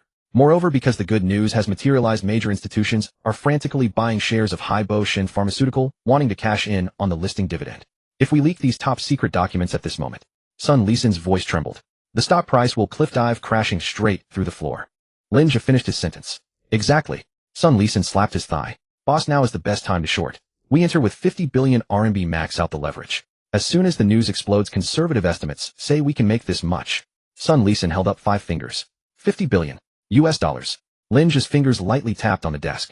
50 billion US dollars equivalent to over 300 billion RMB. For a company with a market cap of only 100 billion, it was indeed a fat piece of meat. But Lin Zhe felt it wasn't enough. Other than you two, who else knows about this dirt? Lin Zhe asked. Absolutely no one. Zhou Yi patted his chest to guarantee. I infiltrated using a low-level physical vulnerability. They have no idea the data was copied. Lin Zhe rose to his feet, fixing his gaze on Sun Lisan. 50 billion US dollars is far too little. Sun Lisan was stunned. 50 billion was still not enough. This was the wealth that an old-line family in Jiangsheng could only accumulate over a decade or more. Since we're playing, let's play big. Lin Zhe stared at the Haibo Shin Pharmaceutical logo on the massive screen. I want you to split into 2 teams. Lisan, use all the cash you have now to quietly build short positions in the market. Remember, disperse them, break them into smaller pieces. Don't alert the Wall Street sharks. Slowly accumulate. Zhou Yi. Lin Zhe turned to the hacker. Send this dirt to Haibo Shin's arch-rival or to the most ruthless short-selling firms on Wall Street right now. Zhou Yi and Sun Lisan were both bewildered. Boss, sending it to others. That's like feeding the meat to someone else. Sun Lisan grew anxious. Once the news leaks, they'll jump into short first, and our profit margins will be crushed. Lin Zhe gave a faint smile. That's exactly what I want them to do. Haibo Shin Pharmaceutical is backed by several major Wall Street consortiums. With only 800 million US dollars, even with leverage, we might not be able to crush this elephant in one go. Once they recover and pour in massive capital to support the stock or force the price up, our principal will be liquidated instantly. Kill with a borrowed knife. Lin Zhe walked to the window. Send the dirt to the greediest wolves on Wall Street, and let them tear into Haibo Shin Pharmaceutical. When the slaughter is at its most brutal and Haibo Shin's defenses collapse completely, we'll step in and harvest. Sun Lisan instantly grasped Lin Zhe's intent, and cold sweat broke out on his forehead. The boss wanted the entire Wall Street to tear each other apart, first while he stayed in the shadows as the Mantis' hunter. This appetite was 10 times more voracious than those capitalists who devour people without spitting out bones. And that's not all. Lin Zhe turned around. Zhou Yi, when you send the dirt, leave a backdoor in the file. For every institution that downloads and opens it, map out their trading accounts and trump cards. They think they're hunting Haibo Shin Pharmaceutical, but in reality, they're all our prey. Zhou Yi's scalp tingled. This was too ruthless. Not only using others' capital to drive down the stock, but also taking out all the short-selling firms in one sweep. Understood. Boss, just watch. This kind of bait and poison tactic is my specialty. Zhou Yi cracked his knuckles, interlocking his fingers, and lunged at the keyboard. Lin Zhe didn't linger any longer. He turned and left the trading room. The rest was for the 2 prodigies to handle. Across the ocean. Manhattan, New York, Wall Street. The headquarters of the Hunshui Fund. This was a short-selling firm notorious worldwide. Their specialty was finding loopholes in listed companies, releasing short reports, triggering panic selling, and reaping massive profits. Chief Analyst David had just finished a cup of espresso and was about to glance at today's market. Suddenly, an anonymous email popped into his private inbox. The email had no subject, only a single line: the death knell of Haibo Shin Pharmaceutical. David frowned. He received dozens of such spam emails every day and was about to delete it when his eyes caught the attachment name. FDA Review Committee Internal Contact List and Offshore Account Details. PDF. David paused and opened the attachment. After reading barely 2 pages, the veteran analyst who had spent 20 years on Wall Street smashed his coffee cup directly onto the floor. Dark brown liquid splattered all over him, but he didn't bother to wipe it off. He scrambled out of the office. Boss, something huge has happened. David pushed open the door of the fund's president's office. I've got the dirt on Haibo Shin Pharmaceutical. They're finished. The president, an old fox with white hair, looked at David with displeasure. Calm down, David. Haibo Shin is the hottest stock right now, and you say they're finished. David slammed the tablet onto the desk. 10 minutes later the office echoed with the old fox's hoarse manic laughter. My God, what idiot sent us this gift? The old fox took a deep drag on his cigar. Notify the trading desk immediately. Mobilize every available dollar. Short Highball shun pharmaceutical at all costs. I want them dead. The same scene played out simultaneously in the offices of two other top-tier Wall Street short-selling firms. At 11 p.m., 30 minutes before the U.S. stock market opened. The air conditioning in the third-floor trading room of Yunding Mansion was set very low and the computer fans hummed continuously. Zhou Yi had 6 empty Red Bull cans in front of him, his fingers clattering across the keyboard. On the 3 large screens before him, countless lines of green code cascaded down like a waterfall. These bastards are really going all in. Zhou Yi crunched his lollipop and spat it out. Boss, I've hacked into the internal trading channels of Huanshui Xiangyuan and a few other short-selling firms. They've pulled out every last cent they have, at least $40 billion in short positions. All of it is on Highball Shun Pharmaceutical. Lin Zhe sat on the leather sofa behind, holding a glass of whiskey with ice casually swirling it. Men die for wealth. Lin Zhe took a sip. With a $100 billion level scandal handed to them on a silver platter, if those Wall Street wolves didn't have the guts, they'd have been eliminated long ago. Beside him, Sun Lisan stared fixedly at the largest curved screen in the center. He wasn't as relaxed as Zhou Yi. In fact, he was extremely agitated. In the account before him sat $800 million in principal. $800 million in the normal U.S. stock market couldn't make a ripple. But with 50 times leverage and Zhou Yi's panoramic view in the impending financial tsunami, this money would be the sharpest harvesting blade. Boss, I've broken our $800 million into pieces and distributed it across 120 offshore accounts. Sun Lisan rubbed his face hard to relax his muscles. All short orders are placed. As soon as the market opens, our orders will mix with Huanshui's main capital. Not even the gods could trace our origin. Follow your own rhythm. Lin Zhe leaned back on the sofa. Tonight in this room you're in charge. Empowered by Lin Zhe's authorization, Sun Lisan took a deep breath, placed his hands on the keyboard, and stared unblinkingly at the time in the bottom right corner of the screen. 11:30.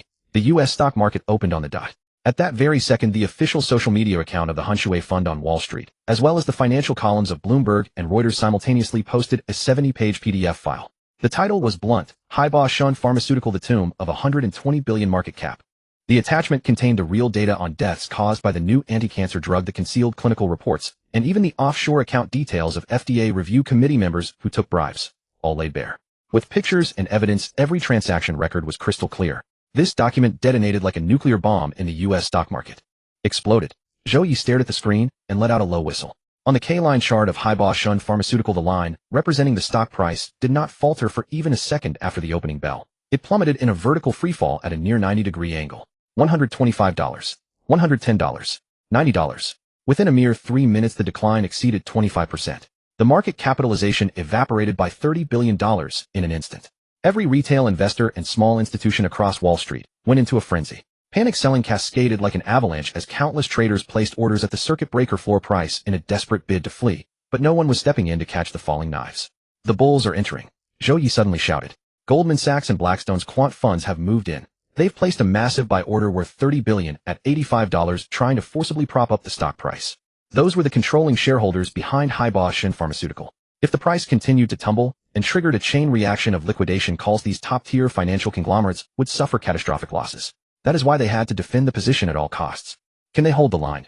Sun Lisan sneered coldly. He paid no mind to the wailing of retail investors, his fingers flying across the keyboard. First wave, close all short positions. The instant the stock price dropped to $86, about to collide with the bull market's defensive line, Sun Lisan decisively pressed the close position button. With $800 million in principal and 50 times leverage capturing a $30+ decline, the account balance exploded from $800 million to $2.5 billion in an instant. Zhou Yi, keep your eyes glued to Goldman Sachs' backup capital pool. Sun Lisan roared. Where is the bulls' bottom line? They're mobilizing bridge financing from the Asia-Pacific region. Zhou Yi's fingers danced across the keyboard as he stared at the capital flow chart on another screen. Expected arrival in 10 seconds. Their final card is $70. Once it breaks below 70, Goldman's quant model will declare the defense failed and force an immediate liquidation. Good. Sun Lisan's eyes blazed with an unsettling intensity. The battlefield had entered a white-hot phase. Short seller funds from Hydra Capital threw themselves at the market like rabid dogs, while Goldman Sachs' long-side capital fought desperately to hold the line. The stock price violently oscillated around the $85 mark, darting up and down without mercy. It was at this moment that Sun Lisan unleashed the terrifying dominance of his financial prodigy trait. Second wave. Deploy the full $2.5 billion. 50 times leverage, continue shorting. Rather than holding a long-term position, Sun Lisan directly engaged in the most brutal and highest risk strategy, the roll position tactic. The moment the stock price was pushed up to $88 by Goldman's buy orders, Sun Lin maxed out his leverage and brought his hammer down with a fresh wave of short orders. Riding alongside Hydra's main force, he smashed the price back down to $82. Close position. Sun Lin withdrew decisively. The entire entry and exit took less than 10 seconds, and the account balance swelled once more, skyrocketing to $4.8 billion. As the bulls caught their breath and the price showed the faintest sign of rebound, Sun Lin's short positions descended upon the peak of every recovery like a ghost. Smash it down, close the position. Pump it back up, open shorts again, smash it down again. He was essentially using his ever-growing principle to hide behind Hydra Capital's 4 billion short army and mercilessly harvest the easiest profits. This wasn't about head-on confrontation with the bull market's main force, it was about picking apart the spread within each wave. Damn it, this is fucking thrilling. Zhou Yi slapped his thigh, watching the number grow like a rolling snowball. Old son, your hand speed couldn't have been practiced without 30 years of celibacy. 5 billion. 6 billion. The cash in the account jumped erratically like a piece of code with no upper limit, fueled by Sun Lin's relentless roll position strategy. Seated in the rear, Lin Zhe finished his whiskey and glanced at the time. 12:20. Just then, across the ocean at the penthouse of Hydra Capital headquarters on Wall Street, President David hurled his coffee cup at the floor-to-ceiling window. The glass did not shatter, but coffee splashed everywhere. What the fuck? Who the hell is doing this? David roared hysterically at the trading team behind him. Tell me why our sell orders are always half a second slower than theirs. In the past half hour, David felt as though he had stumbled into a nightmare. Whenever they attempted to close positions at the lows to lock in profits, a mysterious wave of capital would snatch the chips one step ahead. Whenever they tried to re-establish short positions at the highs, that same mysterious force always struck, first smashing the ceiling before they could even place an order. The volume of this shadowy capital was modest at first, only a few $100 million. But it was like a blood-sucking leech parasitizing an elephant, feeding on the momentum they themselves created and devouring the fattest cuts of the market. And the growth rate of this leech was terrifying. By now, the hidden capital had swelled to over $100 billion and was beginning to influence Hydra Capital's own trading rhythm. Boss, the chief technology officer came running, sweat pouring down his face. We cannot trace their IP address. They are using hundreds of compromised accounts to place orders across exchanges worldwide. But their trading logic is impossibly precise, as if they can see our whole cards. Don't tell me. David grabbed the technologist by the collar. They can see our whole cards, and they can see Goldman Sachs' whole cards as well. I want this rat torn apart. Otherwise, everything we've done today is for nothing. David released him with a violent shove. Activate contingency plan number 2, he ordered through gritted teeth. Contact the hunter on the dark web. Track the ultimate destination of this capital. No matter who they are, if they're playing hit and run on Wall Street, I want every cent spit back out. Yending Mansion, 3rd floor trading room. As photos of Haibo-Shun Pharmaceuticals executives being taken away by the FBI from their headquarters spread across the internet, Goldman Sachs' final defensive line collapsed completely. The $70 floor was breached. Longside Capital suffered a chain reaction stampede, triggering the circuit breaker mechanism. The stock price of Haibo-Shun Pharmaceutical was nailed flat at $45, a drop of 64%. The trillion-dollar giant became nothing more than an empty shell overnight. Time to stop. Sun Lin exhaled a long, heavy breath, removed his hands from the keyboard, and collapsed into his chair like a man stripped of his vitality. His entire body was drenched in cold sweat. Yet as he gazed at the central screen, his smile gradually widened until it erupted into uncontrollable laughter. At the center of the display, the consolidated capital distributed across 120 offshore accounts came to rest on a number sufficient to drive any wealthy man into madness. 235 billion. Sun Lin turned his head toward Lin Zhe, his voice hoarse. Boss, $235 billion. Converted to renminbi, the figure approached 170 billion, and every single dollar was liquid cash immediately available for deployment. Well done. Lin Zhe nodded and walked over to pat Sun Lin on the shoulder. Even Lin Zhe felt a stir in his heart at the sight of such an astronomical windfall. With this money, the final cornerstone for building the global map of the extraordinary club was thoroughly secured. In this world, there was nothing that money and lifespan could not buy. If there was, you simply doubled the price. Lin Zhe turned his gaze towards Zhou Yi. Clean up the trail. Get this money laundered back into the country immediately. Understood. Zhou Yi spun around at once, his hands blurring across 2 external keyboards. Boss, $23.5 billion is too massive a sum. I'll have to split it into 100,000 portions, run it through the dark web's mixing pools, then pass it through underground casinos in Southeast Asia and dozens of shell companies. Zhou Yi reported his progress while his fingers flew over the keys. Suddenly, the large screen on the far left blazed with a piercing red light. A shrill alarm howled through the trading room, and a massive red warning window slammed onto the center of the display. Sun Lin was so startled that he vaulted off his chair and stumbled back 2 steps. Agaway reacted with lightning speed, his right hand sliding to his lower back and whipping out a pitch-black tactical dagger. He pressed his entire body into the blind spot behind the door, his gaze sweeping across the windows and ventilation shafts, every muscle coiled taut. Boss, we've got trouble. Agaway kept his voice low, one hand on the intercom. Want me to have the men outside surround the mansion? Lin Zhe remained seated on the sofa, his expression utterly unchanged. No need to panic. Lin Zhe raised a hand, signaling Agaway to lower the intercom. No one's coming in person. Watch Zhou Yi. Zhou Yi stared at the flashing red screen, and instead of panicking, he burst out laughing. Brother Gawei put the weapon away. It won't be needed. Zhou Yi's hands hovered above the keyboard. They're not casing the joint. They crawled over through the network cable. Sun Lisin breathed a little easier, but sweat still poured down his face. They traced us here. Sun Lisin gripped the back of his chair, his voice unsteady. If this gets exposed, those Wall Street bastards will hire mercenaries to hunt us across borders. Sun Lisin knew all too well what those capitalists were capable of. A plate worth over $20 billion was enough to buy hundreds of lives. Zhou Yi let out a sneer and flexed his fingers. These small fry. They think they're qualified to trace me. Zhou Yi slammed his hands down on the keyboard. Those sore losers at Muddy Waters have called in the hounds from the dark web to reverse trace our liquidation nodes. Boss, just watch me toy with them. Code cascaded down the screen like a waterfall. Zhou Yi cut into an English-language tracking interface, dense, with jumping IP addresses. These hackers used more than 3,000 relay servers trying to pin down the location of our #1 offshore account. Not bad, actually. Zhou Yi struck the enter key. But trying to play network tracing games in front of me is like running naked down the street.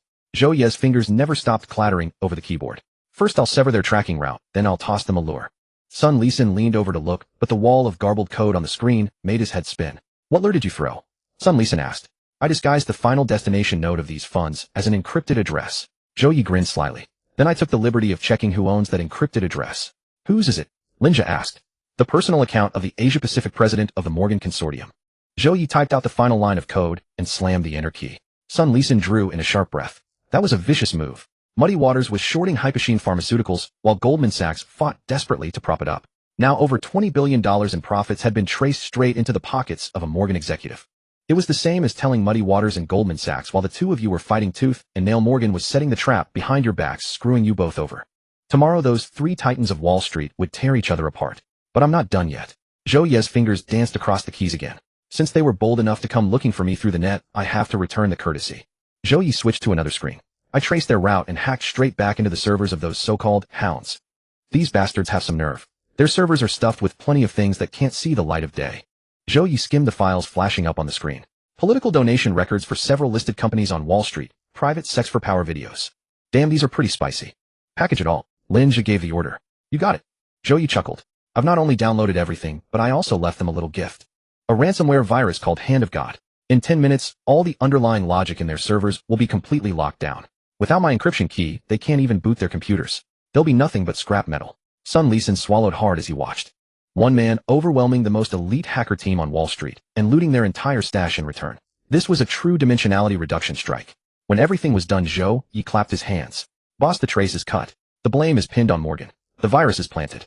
Zhou Yi switched the display back to the capital pool. Now the money laundering begins. Give me about 2 hours. Over the next 2 hours, the only sound in the trading room was the low hum of the computer fans. $23.5 billion guided by Zhou Yi's supercomputing array turned into countless thin streams of data, flowing into cryptocurrency markets across the globe, into underground banks in the Middle East, into legal casinos in Southeast Asia, through tens of thousands of splits, reorganizations, and swaps. In the end, the money transformed into clean, legitimate foreign exchange funneled through dozens of inconspicuous cross-border trading shell companies, streaming endlessly into the accounts Zhou Yi had set up. 169.2 billion RMB. Clean money ready to use at any moment. The funds were in place. Next, it was time to use this fortune to pry open the doors of those who truly stood at the very peak of the pyramid. In this world, no 100-billionaire could resist the temptation of living a few more years. Lin Zhe rose to his feet and walked to the floor-to-ceiling window, gazing out at the sleeping city of Jiangqing. His current lifespan reserve stood at 24 years, and he now had over 100 billion in disposable cash. It was time to launch the second phase of his plan. Lin Zhe turned from the window, walked behind Zhou Yi, and tapped the back of his gaming chair. Take a 10-minute break. There's a new job. Zhou Yi, who had just laundered over 100 billion into secure accounts, nearly sprayed out his drink at those words. Boss, it's the middle of the night. We just grabbed all that money from Wall Street. Shouldn't we lie low for a while? Money is just a number.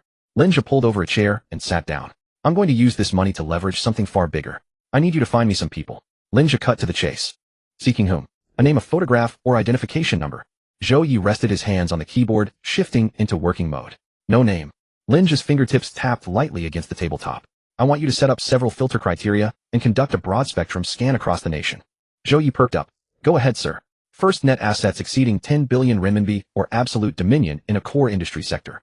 Second, terminal illness. Whether late-stage cancer organ failure or some rare genetic disorder, modern medicine has already signed their death warrant. Third estimated remaining lifespan, no more than 6 months. The shorter the better. Zhou Yi froze, his hands hovering above the keyboard. What kind of criteria were these? Hunting for the wealthy and dying. Sir, medical records for those top-tier tycoons are the closest thing to state secrets. Zhou Yi raked his fingers through his perpetually disheveled hair. They don't queue at public hospitals. Every one of them has a dedicated private medical team, some even maintaining specialized recuperation bases overseas. Getting our hands on that data will be quite the undertaking. Can it be done? Lin Zhe asked, only for the answer. Yes. Zhou Yi slapped the desk. As long as they've recorded their condition on any electronic device, even a non-networked physical hard drive, I can extract the data by tracing electromagnetic radiation. Zhou Yi's fingers began dancing across the keyboard, bypassing conventional hospital medical records entirely. At this level, these titans are using astronomical-priced specialty medications or targeted drugs still in laboratory clinical trials. Zhou Yi explained his approach while coding. I'll directly infiltrate the supply chain systems of the world's largest pharmaceutical and biotech laboratories and trace backward from the special supply drug distribution channels. Lines of code cascaded down the large screen like a furious waterfall. Lin Zhe leaned back in his chair, waiting in silence. 10 minutes later. Found them. Zhou Yi struck the enter key with finality. An encrypted folder materialized at the center of the screen, which Zhou Yi casually labeled the Reaper's List. By cross-referencing the top 50 hidden billionaires in China with special drug dispatch records from the world's elite medical institutions, I filtered down to 7 targets perfectly matching your requirements. Zhou Yi opened the folder and the first dossier popped up. It was an extraordinarily detailed medical record complete with daily blood pressure and blood oxygen monitoring curves for the subject. Wang Jinlin, Zhou Yi read aloud. Chairman of Northern Heavy Industries Group, 68 years old. The family's actual controlled assets exceed 300 billion. This old gentleman is a ruthless character. When he stamps his foot, China's steel and shipbuilding industries tremble. Lin Zhe studied the surveillance photograph on screen. The elderly man in the photo was skin and bones hooked up to a ventilator crisscrossed with translucent tubes lying in a sterile isolation ward. Terminal pancreatic cancer metastasized to the liver and lungs. Zhou Yi pulled up the diagnostic report. Currently staying at a premier private sanatorium in Switzerland. His private medical team has equipped him with the most advanced life support systems available worldwide. Every morning, he opens his eyes. 3 million renminbi in medical costs have already been incurred.